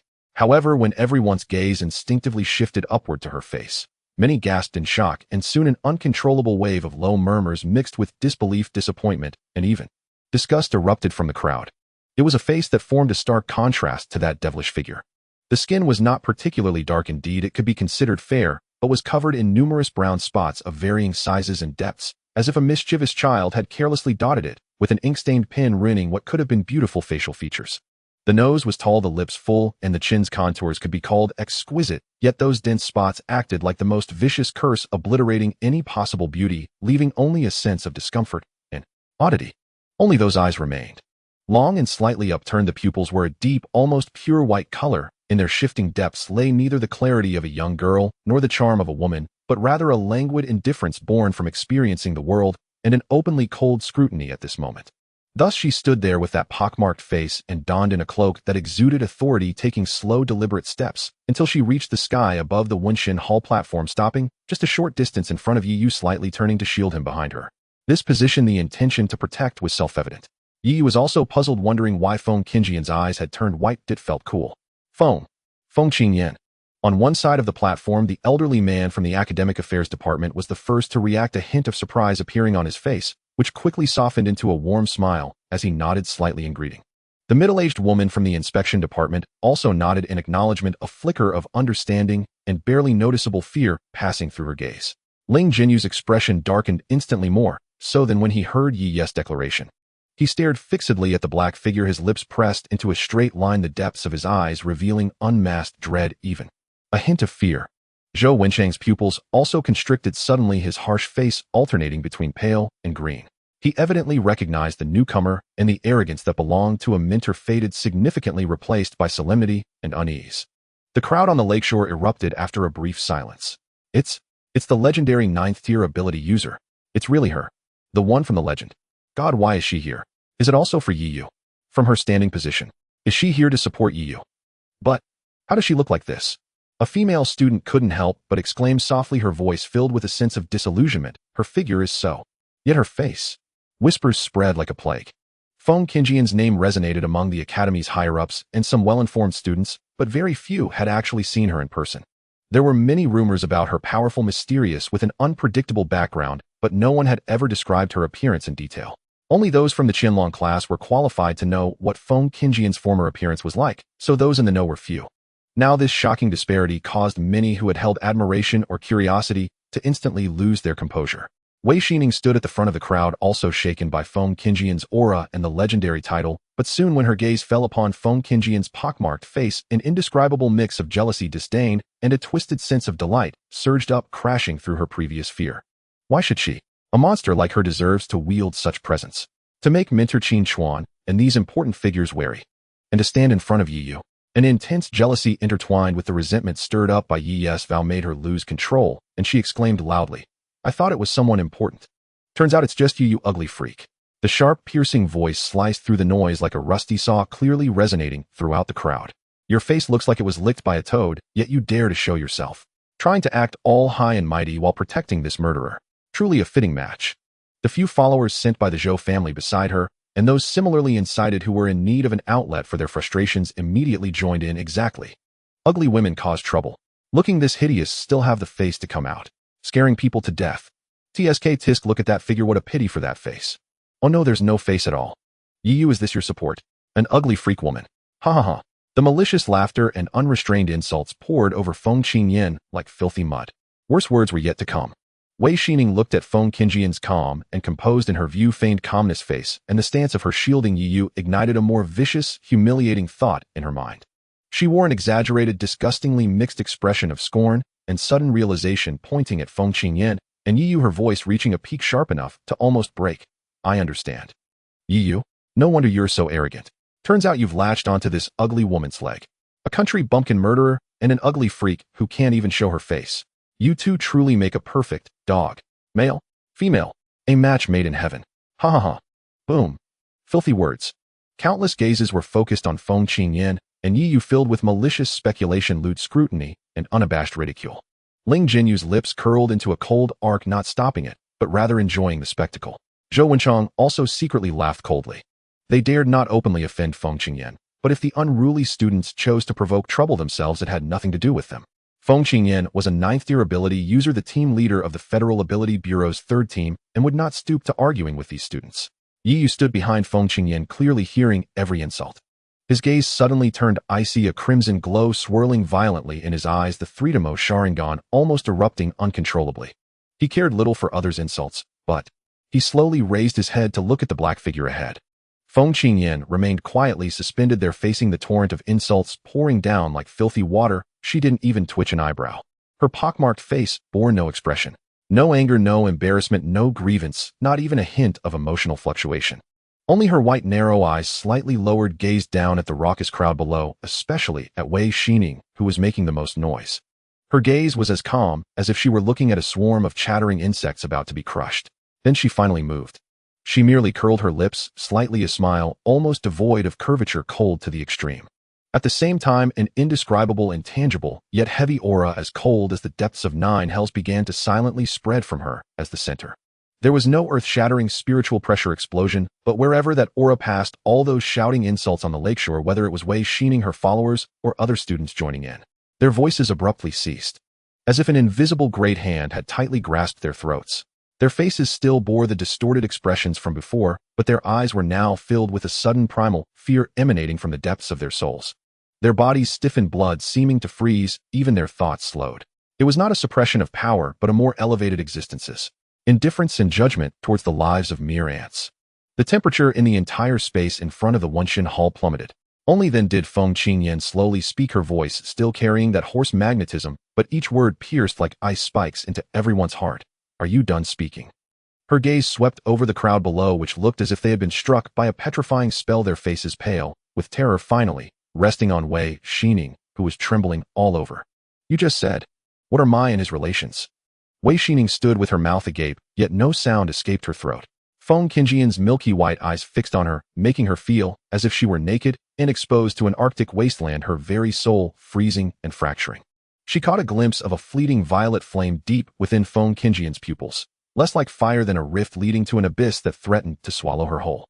At last she understood what sort of being she had dared to anger with her words. At that moment, a steady, resonant voice edged with urgent intensity, and like a stream breaking a stalemate, came rushing from the depths of the academy. "Stop." The voice drew nearer, and as the final syllable fell, a middle-aged figure in an ink-black robe trimmed with gold, his features scholarly yet authoritative, landed upon the platform, placing himself between Feng Qingyan and the frozen crowd below. The man was none other than Luo Tianxing, dean of the Lianbang Capital Academy. Though only of the 7th rank, his long tenure in office and command of a great institution lent him an imposing bearing. Captain Feng, please calm yourself. Luo Tianxing wore an expression of measured contrition and solemnity, offering a slight salute to Feng Qingyan in deference. I have failed in my duty of oversight. The Academy's standards have decayed, allowing students to utter such vile words and assault Captain Feng's honor. I, Luo, apologize on behalf of the Academy. His gaze swept over the students frozen below, their faces stricken with fear, and a flash of helpless sternness crossed his eyes. Feng Qingyan did not relax her aura. Her milky white eyes turned toward Luo Tianxing, her voice still hoarse and magnetic, betraying no emotion. Dean Luo, your timing is apt. Luo Tianxing forced a wry smile in his heart. He had come as soon as he received word. Yet when a rank 9 ability user unloosed her presence, even from afar, it made the heart tremble. Captain Feng, these students are impulsive and spoke without restraint. They should be severely punished. But they are, after all, pupils nurtured by the Academy. Please show mercy and grant them a chance to reform. Afterwards, the Academy will mete out stern punishment to set an example. Feng Qingyan's frosty smile deepened. A chance to reform. Dean Luo, if someone else had stood here today, an ordinary instructor or staff member whose appearance was sullied and who suffered such public malicious and obscene humiliation, dragging innocent students into being branded dog lovers, would the Academy have so casually offered a chance? Luo Tianxing froze for a moment. He understood perfectly well that for an ordinary person, the Academy would scarcely have escalated matters and would likely have confined itself to internal discipline. But the problem was that the woman before him was no ordinary person. This, Luo Tianxing inhaled deeply, cannot be treated the same. But rest assured, Captain Feng, the Academy will not condone such foul conduct. The ringleaders will be severely punished. Those who echoed them will also face harsh measures. Severely punished. Harsh measures. Feng Qingyan's gaze dropped again to Wei Xining, who shuddered, as if stripped and left on the ice. Dean Luo, what do you intend by severely punished? Demerit, confinement, deduction of resources, or expulsion? With each option she named, Luo Tianxing's face grew graver. Expulsion. After all, Wei Xining had the backing of Zhou Mingxian. Though the Zhou family was no match for the Xie family, it still wielded considerable influence in Tianyuan City. Simple demerits and confinement would not quell this storm. What does Captain Feng propose? Luo Tianxing probed. My meaning is simple. Feng Qingyan finally eased the all-enveloping chill. The students who had been frozen felt their throats unclench and gasped for air. Many slumped their eyes wide with terror as they looked toward Feng Qingyan. Wei Xining collapsed to the ground, trembling like a leaf. Feng Qingyan's voice carried clear across the platform. First, all who participated in the insults cheered on or egged this on shall have all basic resource allocations for this term revoked and must complete disciplinary academy tasks equal to 3 times their normal quota. Any gains from those tasks will be confiscated. They will be observed for 1 term. If any similar misconduct occurs again, they shall be expelled and their records permanently stained. Though fear still lingered, the students who had egged the incident drained of color upon hearing such severe penalties. Basic resource allocations sustained their cultivation, and triple disciplinary tasks would drain every scrap of their spare time. This punishment was harsher than a major demerit. Second, Feng Qingyan continued, ignoring the commotion below. The ringleader is Wei Xining. Wei Xining snapped her head up, her face utterly bloodless. She shall be stripped of all student privileges, including, but not limited to, access to advanced training chambers, enrollment in high-level electives, and participation in academy exchange activities. At the same time, she will receive a major demerit and be placed under academy observation. If during the observation period she displays any further misconduct, or if her cultivation progress falls below the cohort average for 2 consecutive terms, she shall be dismissed. Feng Qingyan paused and looked at Luo Tianxing. Additionally, she must post a handwritten apology on the academy bulletin board recounting today's offense and publicly apologizing to me and you for 7 days. No, I want. Wei Xining shrieked. A public apology. Handwritten. That would be worse than death. She would become the academy's laughingstock. Feng Qingyan's voice cut her off coolly. You will not be allowed to refuse. Wei Xining's protests were choked into gasps, her face despairing. Luo Tianxing's brow tightened. The punishment was indeed severe, especially for Wei Xining, effectively severing her future prospects at the academy, and public apology a consummate humiliation. Yet he sensed this might not be all that Feng Qingyan demanded. Captain Feng, such penalties should serve as a warning to others. Do you think this suffices? He tried to salvage the situation. Feng Qingyan's milky eyes seemed to read his thought. Yi is my brother. Today he was unjustly implicated and besmirched, and moreover the matter of the withered bone grove has been deliberately twisted by some to brand him a murderer, an evil cultivator, or a man who rose by courting women. She turned slightly to place Yi fully within everyone's view. Yi Yu had withdrawn the crimson from his gaze. His face was composed, yet beneath that composure a coldness quietly emanated. His reputation has been damaged, his spirit assaulted, and because of these baseless accusations his withered bone grove assessment remains pending, his potential dragon points reduced to 0, and his cultivation resources unjustly withheld. Feng Qingjian's tone grew colder. Dean Luo, is this the Academy's treatment of a specially admitted student, one who may possess great potential, letting slander run unchecked and injustice stand?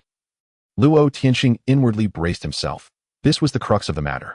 The handling of Yi Yu's withered bone grove matter was a joint decision by the Enforcement Department, the Supervision Department, and the Academic Affairs Department. Procedurally, there was no fault. Luo Tianxing chose his words carefully. Of course, regarding today's incident, the Academy did negligently allow Yi Yu to suffer grievance.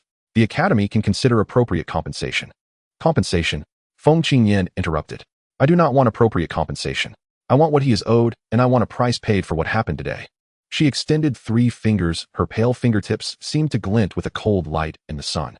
First, since the joint inquiry determined the evidence insufficient and the accusations unfounded, the pending assessment of Yi Yu's withered bone grove must be revoked. The Academy shall within 1 day give a fair evaluation based on his actual performance and restore the corresponding potential dragon points. You shall assess according to the rules, but if I deem the result unjust, this matter is not closed. Second, because this incident inflicted psychological harm and hindered his potential development, the Academy must additionally compensate him with 1 A-grade cultivation resource package containing crystal cores sufficient to support his cultivation to the pinnacle of the 4th rank, 3 vials of calm heart pills, and 1 3-day training slot in the Chaos Spiritual Power Tower. Third, Feng Qingjian's gaze swept over the sullen-faced Ling Jinyue and Zhou Wenchang. I require that every instructor and department head present today, including Deputy Director Ling, Instructor Zhou, and you, Dean Luo, release an official Academy statement. The statement must clarify that the slander against Yi Yu before the Hall of Conscience was baseless rumor, affirm Yi Yu's innocence and potential, and apologize for the Academy's management lapse that damaged a student's reputation. The third demand detonated across the platform and lakeside like an explosive, to force the Academy's senior leadership, including the Dean himself, to publicly apologize. It was tantamount to trampling the Academy's pride underfoot. Ling Jinyue and Zhou Wenchang went pallid and nearly opened their mouths to object. Luo Tianxing's breath halted, his brows knitted. Captain Feng, the first 2 demands are negotiable. But this third demand, the Academy's reputation is paramount. Such a declaration may be inappropriate. Perhaps it would be better as an internal notice accompanied by stern punishment of the involved students and staff and guarantees to prevent future incidents.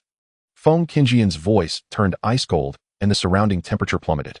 Dean Luo, I am not negotiating with you. She stepped forward. The faint violet flame in her milky eyes flickered again, and the vast abyssal aura of a rank 9 ability user that belonged to her no longer hid itself. Though not directed at any one person, it felt as if an iceberg had been set upon every chest present. My brother will not be humiliated in vain. The Academy must pay for its mistake. Face. Reputation. She gave a slight frosty laugh that carried no warmth. If you lack the basic justice and willingness to own your faults, then such face is merely a fig leaf. Today either you do as I say, or... Her gaze swept the slumped students below. I will personally teach them what it means for misfortune to spring from the mouth, and what it means to feel awe. It was a naked threat, but none dared doubt she possessed the means to carry it out. As a rank 9 ability user and captain of Team 3 at the Federal Ability Bureau, if she chose to act within the Academy, perhaps even the Dean could not stop her. Though Dean Luo Tianxing himself was a rank 7 ability user, he harbored a certain wariness toward Feng Qingyan, one of the Federation's most promising and youngest rank 9s. Luo Tianxing's face flickered as he rapidly weighed the pros and cons. If he acceded, the Academy's pride would suffer, but the tempest would be calmed, the students spared, and Yi Yu would get redress. If he refused, the situation might spiral beyond control, potentially provoking far graver consequences. He glanced at the ashen, pleading Wei Xining and the other students, then at the sullen Ling Jinyue and Zhou Wenchang behind him, and finally exhaled at length. Very well. Luo Tianxing seemed to age in an instant. We will follow Captain Feng's demands. The first 2 shall be carried out immediately. As for the third, the Academy will issue the relevant statement before noon tomorrow. Dean. Ling Jinyue could not help but murmur. Luo Tianxing raised a hand to silence him, his eyes complex as he looked to Feng Qingyan. Captain Feng, is this satisfactory? Feng Qingjian's aura slowly withdrew, and she resumed her languid, indifferent mien. She inclined her head slightly. Dean Luo understands. She turned to Yi Yu, a faint, almost imperceptible ripple passed through her milky eyes. Let us go. She swept her black cloak wide, stepped off into the void, and in a few strides vanished into the horizon. Yi Yu watched the direction of her retreat, then looked down at the chaotic, varied-faced crowd and the dean and instructors on the platform whose expressions were grave. He knew that after today his situation at the academy would be irrevocably altered, not the ridiculed, slandered provincial murderer he had been made out to be. He would now be the specially admitted student backed by a rank 9 who even the dean dared not affront. He drew a deep breath, bowed slightly to Luo Tianqing and the others, and then turned and left at an unhurried pace. His posture was straightened, no longer isolated and helpless. After the silence by the lakeside, a suppressed uproar and terrified whispering followed. Wei Xining was helped to her feet, hollow-eyed and ashen. She knew she was finished. At least within the Lianbang Capital Academy, she would never recover. Zhou Wenchang and Ling Jinyue exchanged a glance that revealed mutual gloom and resentment.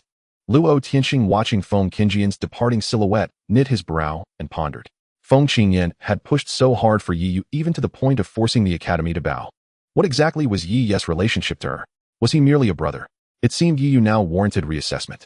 No one noticed that in a shadowed corner away from the crowd, a hooded figure in ordinary student garb slowly withdrew his gaze from the direction Yi Yu had taken. He held a small, warming black communicator and spoke in a low voice thick with barely concealed excitement and malice. Young master, it's all recorded. Feng Qingyan forced the academy to bow. Yi Yu's fame will be unrivaled for a time. Wei Xining is ruined. Don't worry, she can't implicate us. The next move. Understood.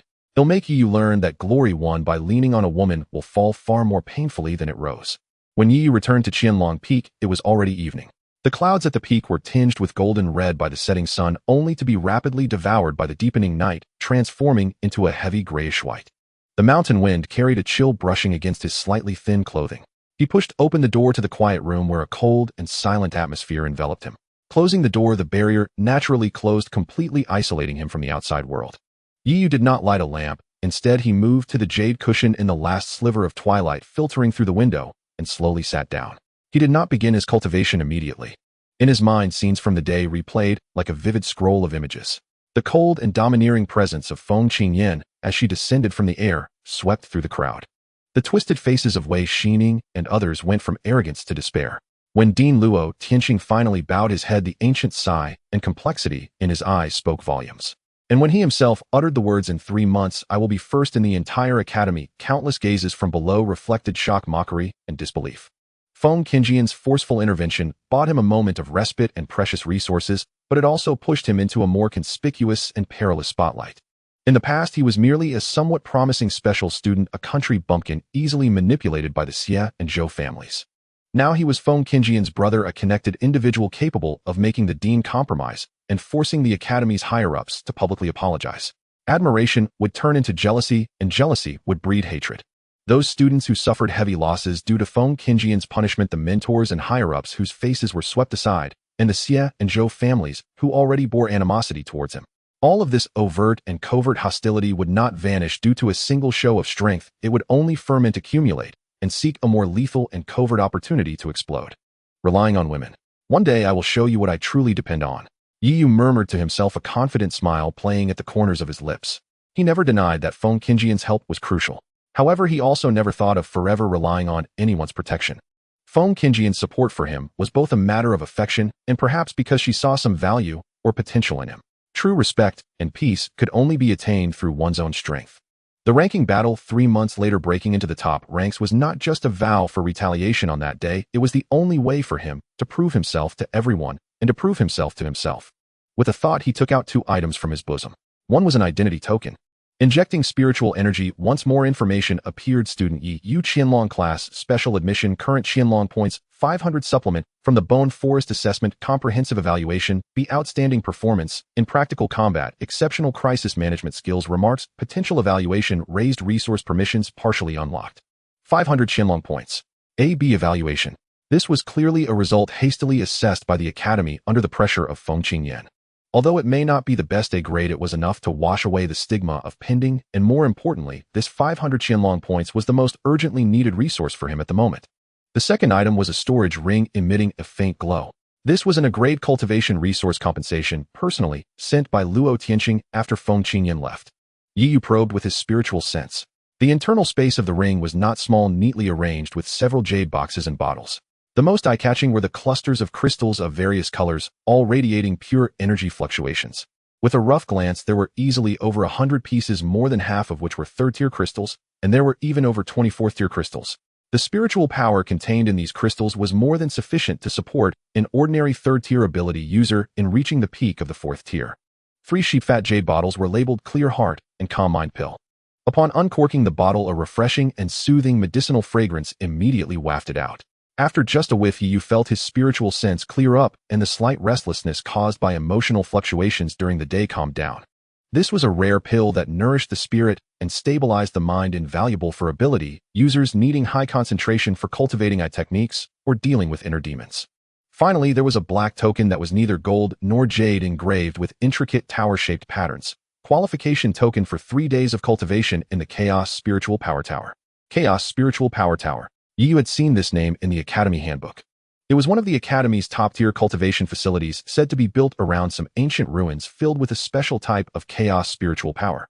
This power had a vague attribute encompassing everything and was extremely pure and dense. Any ability user entering could transform it into what they needed with cultivation efficiency more than 10 times that of the outside world. Moreover, the flow of time inside the tower seemed to have subtle differences from the outside world. 3 days of qualification might equate to a month of hard training outside. More importantly, this qualification was typically only awarded to students who made significant contributions to the Academy or achieved outstanding results in important competitions, making it priceless. This compensation that Feng Qingyan secured for him was genuine and without any dilution. Now that I have the resources, the next step is to figure out how to convert them into strength in the shortest time possible. Yi's gaze sharpened. He first took a 3rd-tier crystal in his hand and slowly circulated the Hanyuan Wujigong. Pure spiritual power was extracted from the crystal and flowed into his meridians. The 3rd-tier chaos vortex spun steadily, like an efficient mill, quickly grinding, purifying, and transforming this external spiritual power into his own Hanyuan spiritual power. Feeling the gradual increase in spiritual power, Yi's plans became clearer in his mind. First, using this batch of crystals and the opportunity at the Chaos Spiritual Power Tower, he aimed to fully enhance his foundational cultivation, targeting at least the late 3rd tier or even the peak before the ranking battle. Cultivation is fundamental. Without sufficient spiritual power to support it, no matter how exquisite the eye techniques and combat skills are, they are but a tree without roots. Secondly, the Clear Heart and Calm Mind Pill must be used in conjunction with the suppression and refining of the Biju's power. He must deepen his control over this dangerous power as soon as possible, at least to the point where he could call upon part of it in battle without losing control. This might be the trump card that could turn the tide at a critical moment. Lastly, Qianlong points must not be squandered. He needed to carefully study the exchange list and select a body technique or attack skill that was suitable for the current stage and could maximize the advantages of the 3-Demo Sharingan. The battle in the Bone Forest exposed his relatively single close-range combat methods and his lack of a powerful finishing move. Time was limited to just 3 months. Just as Yi was deeply preparing to consume the first Clear Heart and Calm Mind Pill and begin his cultivation for the night, the small array screen on the wall of the quiet room, used to receive urgent or important notifications from the Academy, suddenly lit up with a soft white light. A line of concise text appeared. Student Yi, your application for the 3-day cultivation qualification at the Chaos Spiritual Power Tower has been approved. You may report to the Chaos Zone with the qualification token between 7 a.m. and 9 a.m. tomorrow. Latecomers will not be accepted. Resource Management Department seals so soon. Yi was momentarily taken aback. He had not yet had the chance to apply. This was clearly arranged directly by the Academy, perhaps to fulfill Luo Tianxing's promise quickly and reduce potential trouble later. Going to the Chaos Spiritual Power Tower tomorrow. Find the longer the night, the more dreams. The sooner he could convert resources into strength, the stronger his ability to cope with risks would be. He put away the crystals and pills, adjusting his state to the best. Outside the window, the night had deepened and silence reigned. Qianlong Peak was shrouded in thick clouds and darkness, with only the scattered lights from the distant main area of the Academy resembling the occasionally opened eyes of a dormant giant beast. Meanwhile, in a secret chamber of the Academy, the lighting was dim. Zhou Wenchang and Ling Jinyue sat facing each other, their expressions appearing particularly grim in the shadows. Before them lay a draft of the official statement from the dean's office, meticulously worded. Shame.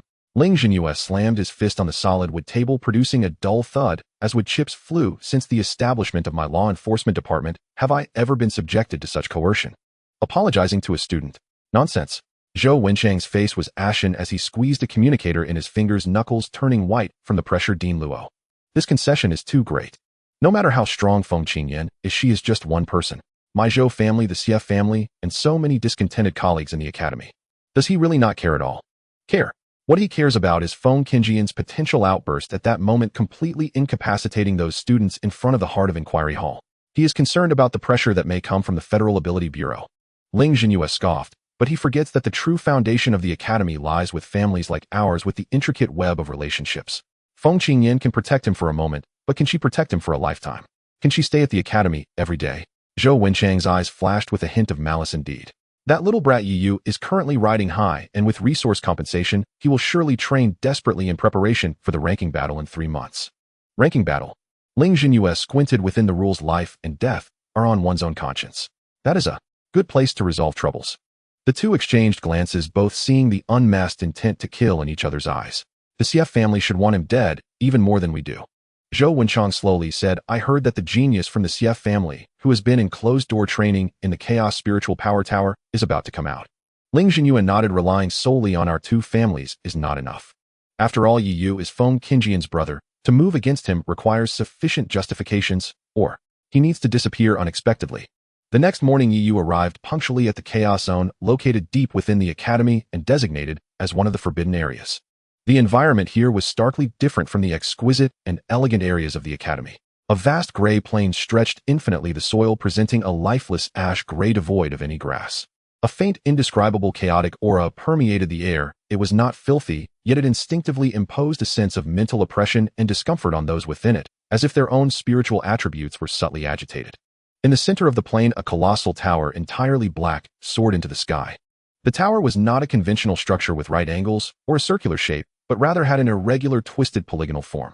Its surface bore no traces of doors or windows, nor any decorative embellishments, only countless natural dark red veins resembling blood vessels that meandered across its surface, faintly emanating a weak glow, as if the entire tower were breathing. That was the Chaos Spiritual Energy Tower. Beneath it, 2 to 3 dozen people had already gathered, distinctly divided into several small groups. Yi's appearance immediately attracted the attention of nearly everyone present. The gazes were extremely complex. Curiosity, scrutiny, but more prominently unabashed jealousy, coldness, and blatant disdain and hostility. Oh, isn't this the renowned brother of Feng Qingyan? You're quite punctual, aren't you? A sarcastic voice rang out, belonging to a young man dressed in luxurious robes, his expression haughty. He was flanked by a few similarly well-dressed attendants. Yi remembered this person. He had seen him among the crowd outside the Heart of Reflection Hall. He seemed to be a junior member of the CF family, named Xie Rong, a beginner level 4 ability user.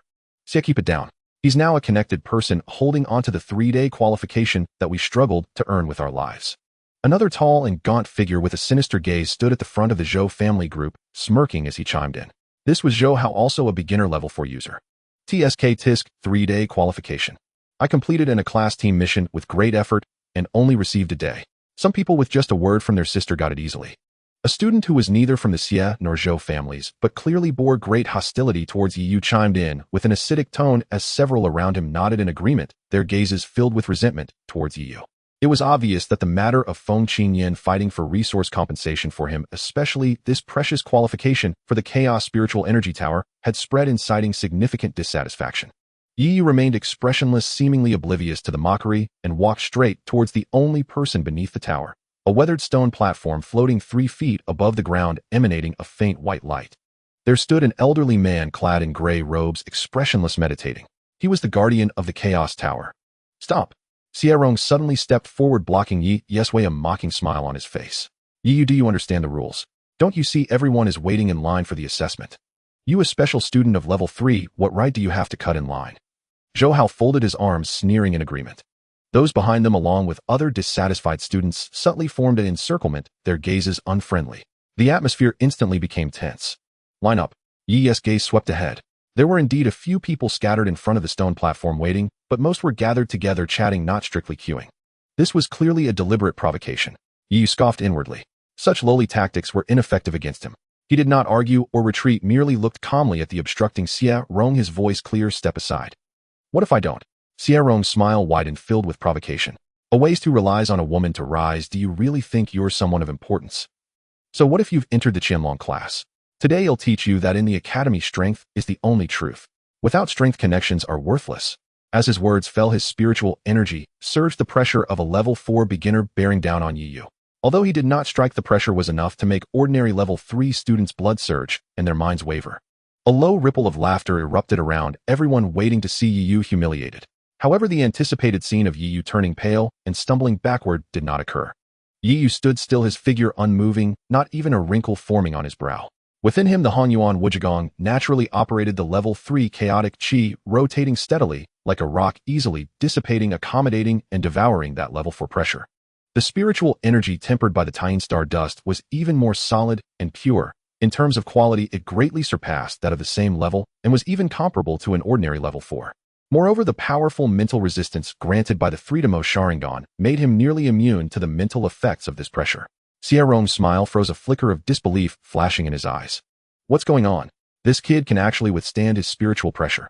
His spiritual energy feels a bit strange. Zhou Hao fanned the flames from the sidelines, his tone mocking. Xiaorong's face darkened. In front of so many people, especially with other family members present, if he couldn't restrain a mere level 3, he would lose significant face. Seeking death. He seethed with rage, raising his right hand, golden light gathering at his fingertips, about to strike Yi Yu without regard for the occasion. While he dared not kill, it would be enough to cause Yi Yu some minor injuries and delay his entrance into the Chaos Tower. The guardian in gray robes remained with eyes closed, seemingly indifferent to the conflict below. Just as Xiaorong's fingertip golden light was about to be released, enough!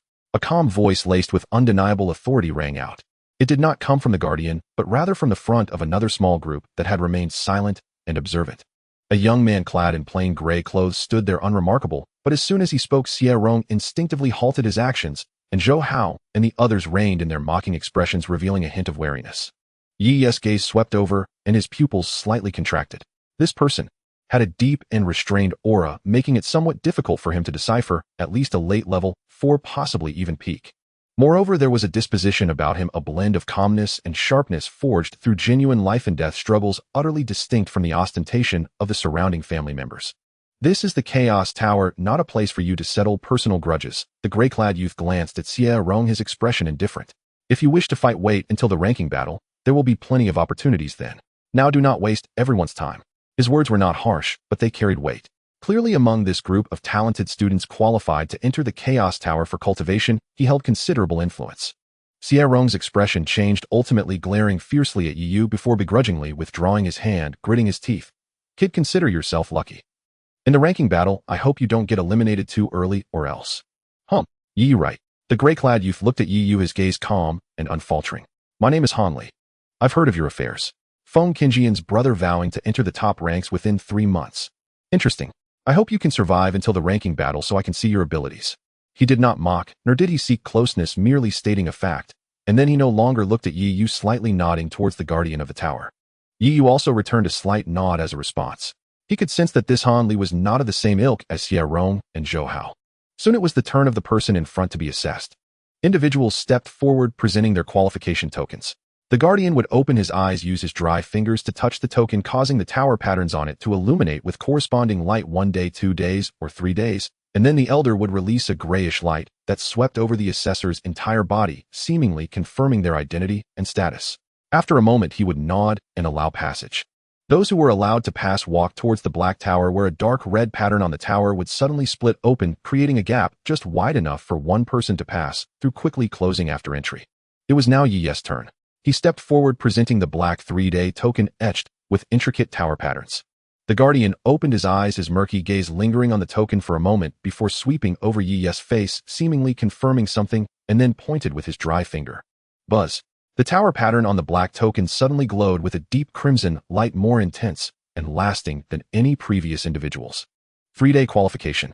Oomph. The cold snorts and jealous gazes of Xiaorong and others came from behind. The elder emitted a grayish detection light, enveloping Yi Yu. At the moment the light enveloped him, a wisp of Tying Star dust power within Yi Yu stirred slightly, emanating a faint cool halo that cleverly concealed the true fluctuations of his spiritual energy, especially the subtle aura of the tailed beast. The detection light swept over, revealing no abnormalities. The elder nodded and rasped. Token is valid, status is qualified. Once inside the tower, find an empty cultivation room yourself. Inside, the spiritual energy is chaotic and violent. Proceed with caution and act according to your abilities. When the time is up, you will be sent out. Thank you, elder. Yi Yu pocketed the token and walked towards the black tower. He could sense at least a dozen gazes behind him, like icy daggers firmly pinned to his back. Admiration, jealousy, hatred, murderous intent. When he stood before the tower, a dark red pattern cracked open, revealing a deep, swirling entrance resembling chaotic mist. From a distance behind Zhou Hao's low voice, filled with malicious laughter, seemed to resonate. Heh. Cultivating in the Chaos Tower is not just about having qualifications. The environment inside can sometimes be deadly. I hope our connected brother can come out intact. Yu did not pause for a moment, his expression tranquil as he stepped into the swirling chaotic mist. His figure was instantly swallowed. The fissure in the tower closed. At the same time that Yu entered the Chaos Tower within a top-tier cultivation room that had long been occupied and was fully restrained. Xie Wuhan, a genius of the Xie family, sitting cross-legged and surrounded by a remarkable sharpness of golden spear energy, slowly opened his eyes.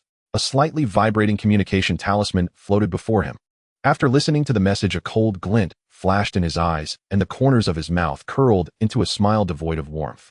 Yu has finally entered. Feng Qinjian's brother. Good. Let the 3 days of cultivation in the Chaos Tower serve as your first welcome gift once I emerge from seclusion. I hope you will enjoy it. The moment he stepped into the chaotic mist, the world spun violently. Yu felt as if he had been thrown into a high-speed centrifuge, or perhaps fallen into an endless abyss devoid of direction. Surrounding him was a swirling gray mist, not substantial, but a special spiritual power known as chaotic spiritual energy that was extremely viscous, chaotic, and infused with violent energy. Chaotic, disordered, all-encompassing, yet pure and overwhelming to the point of suffocation. He lost track of time, but could have been an instant or an eternity. A solid sensation suddenly surged beneath his feet. Yu steadied himself, his three-demo Sharingan having activated the moment he entered the crimson light piercing through the dense gray mist, scanning the surroundings with vigilance. This seemed to be a spacious hall on the bottom level of the tower. The floor and walls were made of a pitch-black material with dark red patterns, the glow of the patterns flickering, providing the only source of light in this space. The concentration of chaotic spiritual energy in the hall was alarmingly high. Simply breathing felt like violent energy particles were rushing into his body, causing even his unrefined meridians to ache slightly. There was no one around, only a few distant passageways flashing with different glimmers of light leading to the upper levels of the tower. Those who had entered before him had clearly already gone off to their respective cultivation rooms. Yu took out the 3-sun token.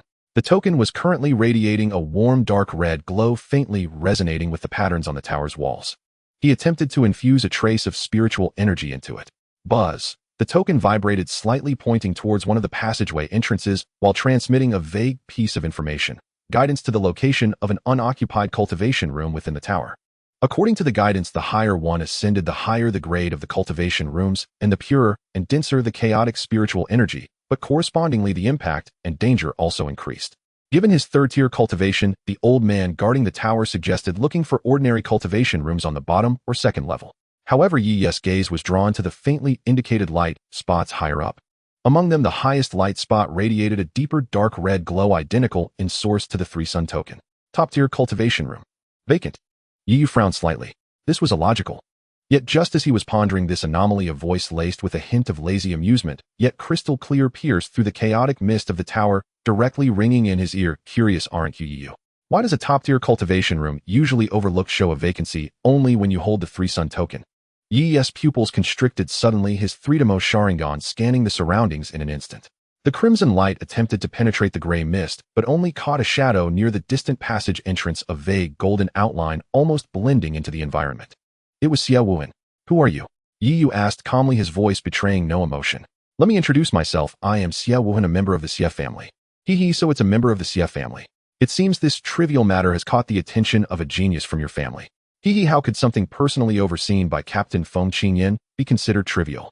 From the shadows, Xie Yuan's voice carried a playful tone accompanied by an unmasked cold scrutiny.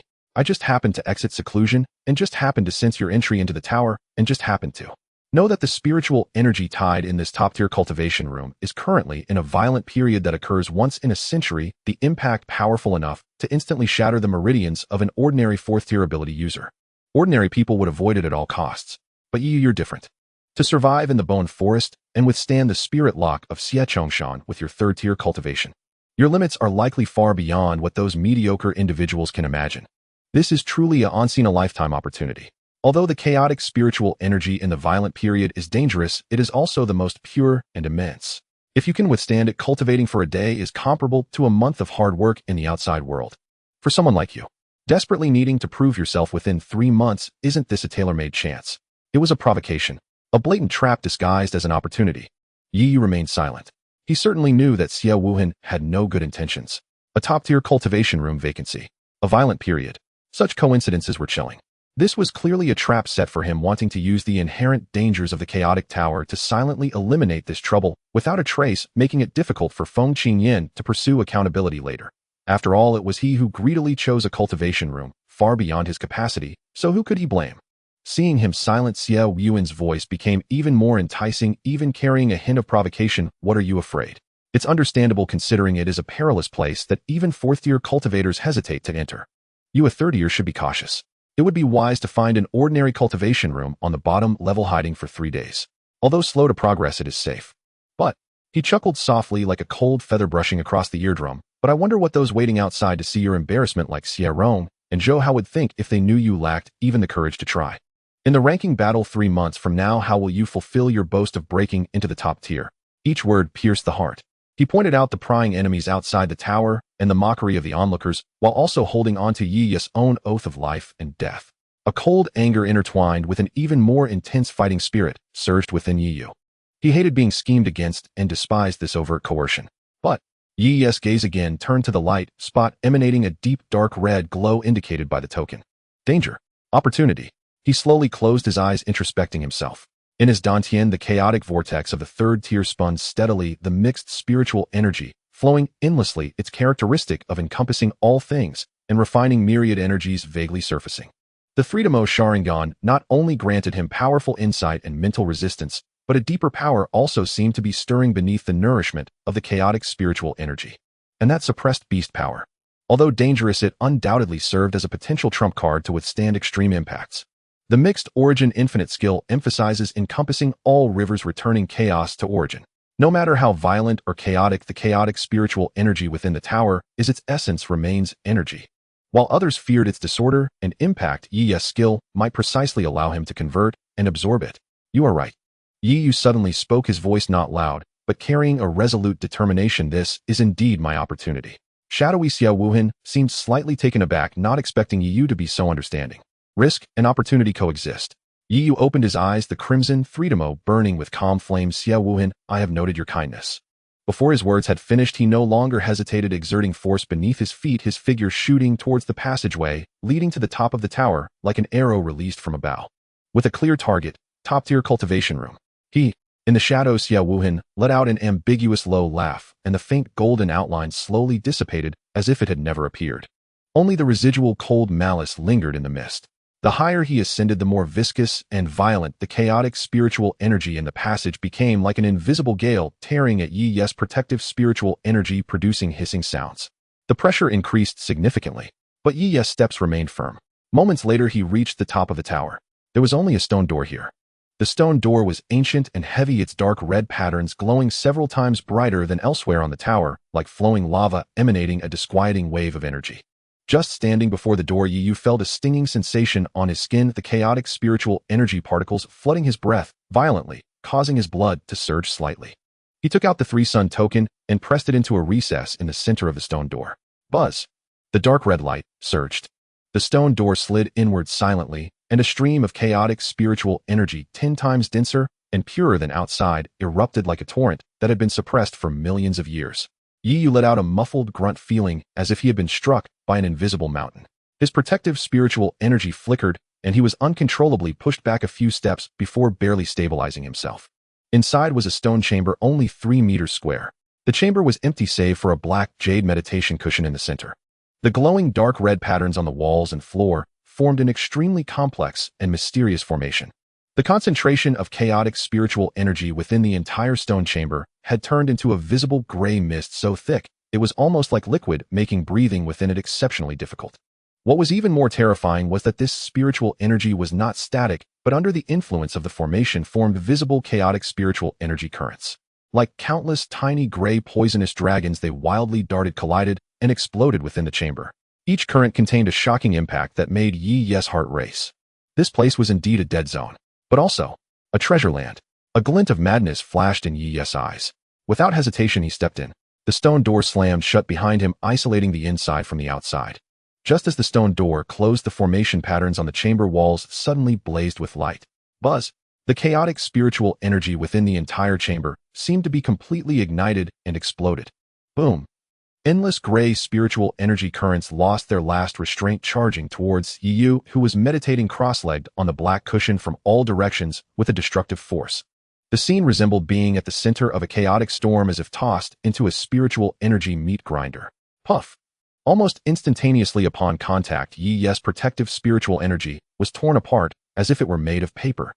The violent and chaotic spiritual energy impacted his physical body without obstruction, instantly causing countless fine blood wounds to erupt on his skin, and the blood that just seeped out was evaporated into blood mist by the chaotic energy. His bones groaned under the unbearable burden, and his meridians felt as if they were pierced and churned by countless red-hot iron needles. Excruciating pain, an indescribable agony engulfed every nerve in his body. This was not a force that a third-tier ability user could withstand. If it were anyone else, they would likely explode in an instant or have their meridians shattered, becoming crippled. But Yu gritted his teeth, blood seeping from his gums, his eyes blazing with crimson light. Mixed Origin Infinite, turn for me. With a roar in his heart, the chaotic vortex within his body began to spin wildly at an unprecedented speed. The characteristic of encompassing all rivers and all things was pushed to the extreme. The chaotic spiritual energy that surged into his body, attempting to destroy everything, was partially endured and guided by his extraordinarily resilient meridians, while more was forcibly captured and pulled by the rapidly spinning chaotic vortex.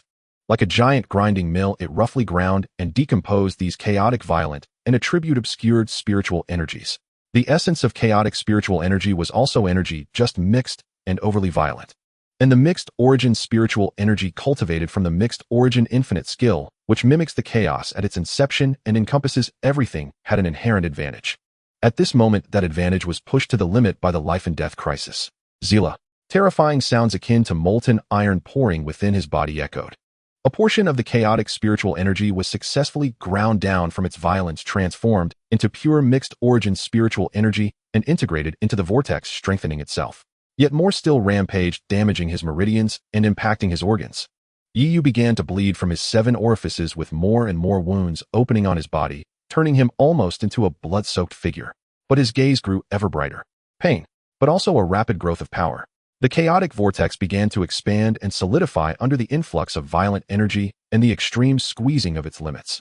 The third-tier bottleneck began to loosen. Not enough. Bring it on. He growled, not retracting his defense, but actively loosening some of his binding to the spiritual energy, attracting more chaotic currents to surge into his body. Using his body as a furnace, chaotic spiritual energy as fuel, and the mixed origin infinite skill as fire, he forged his body and tempered his spiritual energy. Breaking and then standing. This was an incredibly dangerous, nearly self-destructive process. But Yi's will was as strong as iron, and with the 3-demo Sharingan stabilizing his mind, he perceived the subtle changes within his body, precisely controlling the balance between destruction and repair, transformation and endurance. Time flowed slowly amid the extreme pain and frenzied growth. He lost track of how long it had been. The violent spiritual energy impacts within the chamber seemed endless. Yi's seated figure was now covered by a thick layer of dark red blood scabs formed from blood and spiritual energy residues, resembling a silent sculpture. Yet beneath that blood scab, an increasingly powerful life aura and spiritual energy fluctuations faintly emerged, proving that he was still persevering, still transforming. Suddenly, crack! A faint yet clear cracking sound seemed to come from the depths of his soul. The blood scabs covering Yi's entire body suddenly burst into countless cracks. Following that, boom! A powerful, solid, and pure aura far stronger than before erupted from Yi's body, like a sleeping beast awakening. The blood scab shattered completely, turning into dust. Yu suddenly opened his eyes. The crimson 3-demo spun wildly, the deep darkness at its center seeming to solidify slightly, as if it could tug at the soul with its rotation. He rose, his pores opened wide, and the residual chaotic spiritual energy was easily absorbed and transformed, no longer displaying the previous violent resistance. A powerful feeling surged through his limbs and bones, his meridians widened nearly by a factor of 2, and spiritual energy flowed like the Yangtze River. Within his dantian, the chaotic vortex had expanded several circles, emitting an increasingly mysterious aura as its central chaotic color deepened. 4th tier. He had broken through. In a place capable of crushing 4th-tier cultivators relying on the uniqueness of the mixed origin infinite skill, he had stubbornly endured broken and then stood up, stepping into the ranks of 4th-tier ability users. Yu clenched his fists, feeling the surging power within him, a cold arc forming at the corners of his mouth. Xia Wuhan, you want to use the chaotic tower to kill me. Unfortunately, this knife has sharpened me. However, just as his joy of breaking through intertwined with his cold thoughts towards Xia Wuhan, an anomaly arose. The dark red patterns that originally flowed steadily on the stone chamber walls suddenly twisted and trembled violently, like ripples in a lake after a boulder is thrown in. No, it's not the formation itself that has a problem. It is the ancient core formation supporting the operation of these top-tier cultivation rooms on the higher levels of the Chaos Tower that seems to be affected by some external force or its own periodic fluctuations now reverberating back to this cultivation room. The patterns on the walls began to flicker wildly, their light unstable, as if they could collapse at any moment. Beneath the black cushion in the center of the stone chamber, the ground cracked, and a deeper, more violent, ancient chaotic energy erupted like a volcano that had been suppressed for millions of years, bursting forth from the deeper spiritual vein node within the tower. Boom! If the previous chaotic spiritual energy storm was like a violent meat grinder, then what surged from the ground now was pure primal energy, tinged with dark fissures. The very essence of chaotic turbulence. They were no longer gray mist or turbulence, but thick, viscous streams of black energy shimmering with a dangerous glow that made the very space groan under the weight, revealing subtle ripples of distortion. This was no longer as simple as a period of turbulence. This was a rare backlash of spiritual energy tides triggered by the unexpected disruption of the energy tide rules within the tower. Its power was enough to send even ordinary fifth-tier powerhouses fleeing. This is bad. Yi's face changed dramatically. Having just broken through to the fourth tier, his body was still in a sensitive state post-transformation. Although his meridians and dantian had been expanded and strengthened, they were far from solid enough to withstand such a force. Almost instinctively, he was about to retreat, seeking to evade the oncoming force. But just as the thought arose, it was suppressed by an even stronger resolve. Retreat. This stone chamber was merely 3 zhang square. Where could he retreat to? Outside lay even more unstable formation barriers and passages where death would come even quicker. Moreover, while the chaotic, turbulent energy surging from below was extremely dangerous, the purity of the energy contained within far exceeded that of the previous gray spiritual energy. For him who cultivated the Hanyuan Wuji Gong, it was poison, but also an unimaginable supplement. Once he endured it, the rewards would be beyond measure. I'll risk it. A glint of madness flashed in Yi's eyes as he chose to advance instead of retreat, moving like lightning closer to the black cushion, facing the surging black, chaotic turbulence, and once again sat cross-legged. Hanyuan Wujigong. Absorb for me. The fourth-tier chaotic vortex within him, just stabilized, began to reverse wildly at a speed that transcended limits. This time he was no longer passively enduring. Instead, he actively drew upon the chaotic spiritual energy, like a ferocious beast opening its jaws wide, pulling in and devouring the thick, viscous streams of chaotic turbulence. Sizzle. It was as if a scorching iron was plunged into ice water, or as if 2 completely opposing substances were clashing violently. Excruciating pain. The pain 10 times stronger than before instantly engulfed him. Those black, chaotic energy streams upon contact with his body acted like countless venomous snakes with lives of their own, madly burrowing into his pores and rushing into his meridians, where they corroded the meridian walls like concentrated sulfuric acid, sending waves of horrific burning and tearing sensations. His skin instantly charred and carbonized, but under the powerful life force and spiritual energy, it barely repaired itself before once again carbonizing. His bones cracked ominously as if they would shatter at any moment. Even his recently stabilized spiritual power began to violently shake under the impact of this source energy, the freedommost Sharingan, sending sharp pains, and his vision blurred intermittently. This was not cultivation at all, it was suicide. But Yiyu gritted his teeth, his gums cracked, blood mixed with black energy residue flowed from the corner of his mouth, his entire will concentrated on the chaotic vortex that was spinning madly in his dantian. Hanyuan Wujigong, encompassing all rivers, chaos returning to origin. Embrace. Refine. Absorb. For every bit of black source energy, he refined his chaotic spiritual energy, solidified a bit more, and his chaotic vortex expanded a little, steadily progressing towards the mid-4th tier. But this process was far too slow. The influx of source energy was too much and too violent. The rate of destruction far exceeded the rate of repair and transformation. His body was beginning to collapse from within. At this critical juncture between life and death, the dark red-tailed beast power long suppressed deep in his dantian seemed to be stimulated by the extreme external pressure and the violent chaotic energy, suddenly becoming agitated. A fierce, brutal, and destructive dark red energy, like a flood breaking through a dam, violently broke through some restraints, colliding violently with the black chaotic source energy flowing in. The 2 equally fierce and powerful forces clashed violently within Yiyu. Poof! Yiyu spat out a mouthful of black blood mixed with internal organ fragments, and his entire aura instantly wilted, the fire of life flickering precariously. But at this most dangerous moment, an unexpected change occurred. Although the tailed beast power was fierce, its essence was also an extremely pure and powerful special energy. The collision with the chaotic source, while causing massive destruction, unexpectedly created a poison-attacking poison effect, mutually consuming each other. More importantly, the characteristics of the Hongyuan Wujigong were being forced to unprecedented limits at this moment. It transformed into a greedy and efficient converter, beginning to simultaneously capture and pull these two forces that were clashing and weakening each other, forcibly incorporating them into the grinding range of the chaotic vortex. Three powers formed an extremely dangerous and delicate triangular contest and fusion within Yiyu. Time passed little by little in this inhuman torment and precarious balance. The black chaotic turbulence within the stone chamber seemed never-ending, while Yi's seated figure was completely enveloped in a cocoon of energy that was interwoven with black and red, radiating dangerous fluctuations. Inside the energy cocoon, his body was continuously breaking down and reassembling, the breath of life, sometimes faint like a candle in the wind, and at times erupting like a volcano, becoming more substantial and formidable. 3 days. To those outside the stone chamber, it might have been just 3 days. But for Yiyu inside the energy cocoon, it felt like 3 years, 30 years. He hovered countless times on the brink of life and death, each time relying on an indomitable will and the profound mysteries of the Hongyuan Wujigong to endure, drawing nourishment from it and growing frantically. Unbeknownst to him, the surging black, chaotic turbulence within the stone chamber began to weaken, and the wildly flickering patterns on the walls gradually stabilized, returning to their original steady flow. The backlash of the spiritual energy tide has ended. The black-red energy cocoon enveloping Yiyu emitted a light crack. A fissure appeared. Then came the second, the third.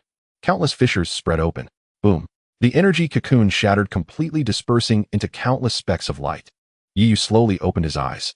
There was no overwhelming burst of aura. Instead, there was an extreme, refined tranquility. He stood up, his skin intact, as before, even radiating a jade-like smooth luster, with all previous charring, carbonization, and scars vanished. With every gesture, he exuded a sense of immense power. His meridians were wide and resilient like great rivers, with spiritual energy surging like a torrential river, majestic and overwhelming. Within his dantian, the chaotic vortex had grown large enough to occupy most of the dantian's space, spinning steadily like a solid rock, with an extremely deep point of chaotic color at its center, as if nurturing a miniature world. Peak 4th tier. In just 3 days, amidst a rare backlash of spiritual energy tides, he not only solidified his initial 4th tier cultivation, but also charged forward, reaching the peak of the 4th tier. He was just a hair's breadth away from the 5th tier. This was an astonishing rate of cultivation. But Yiyu knew that this was not merely an increase in spiritual energy. His physical body, through the repeated tempering of the Chaos Tower's super strong spiritual energy and the Tailed Beast Power's collision, had reached an abnormal level of strength far exceeding that of other 4th-tier body refinement practitioners. His spiritual power, tempered through extreme pain and the test of life and death, had condensed into something as resilient as refined steel. More importantly, Yi's mind stirred, and he looked at his reflection on the smooth wall of the quiet room. In the reflection, that pair of eyes were no longer the crimson 3 tomo. Deep within the pupils, 3 black tomo connected, forming a more complex and profound pattern resembling a 6-pointed star. The black pattern slowly rotated against the crimson background of the sclera, exuding a cold, mysterious aura that seemed to perceive the essence of all things and draw in souls.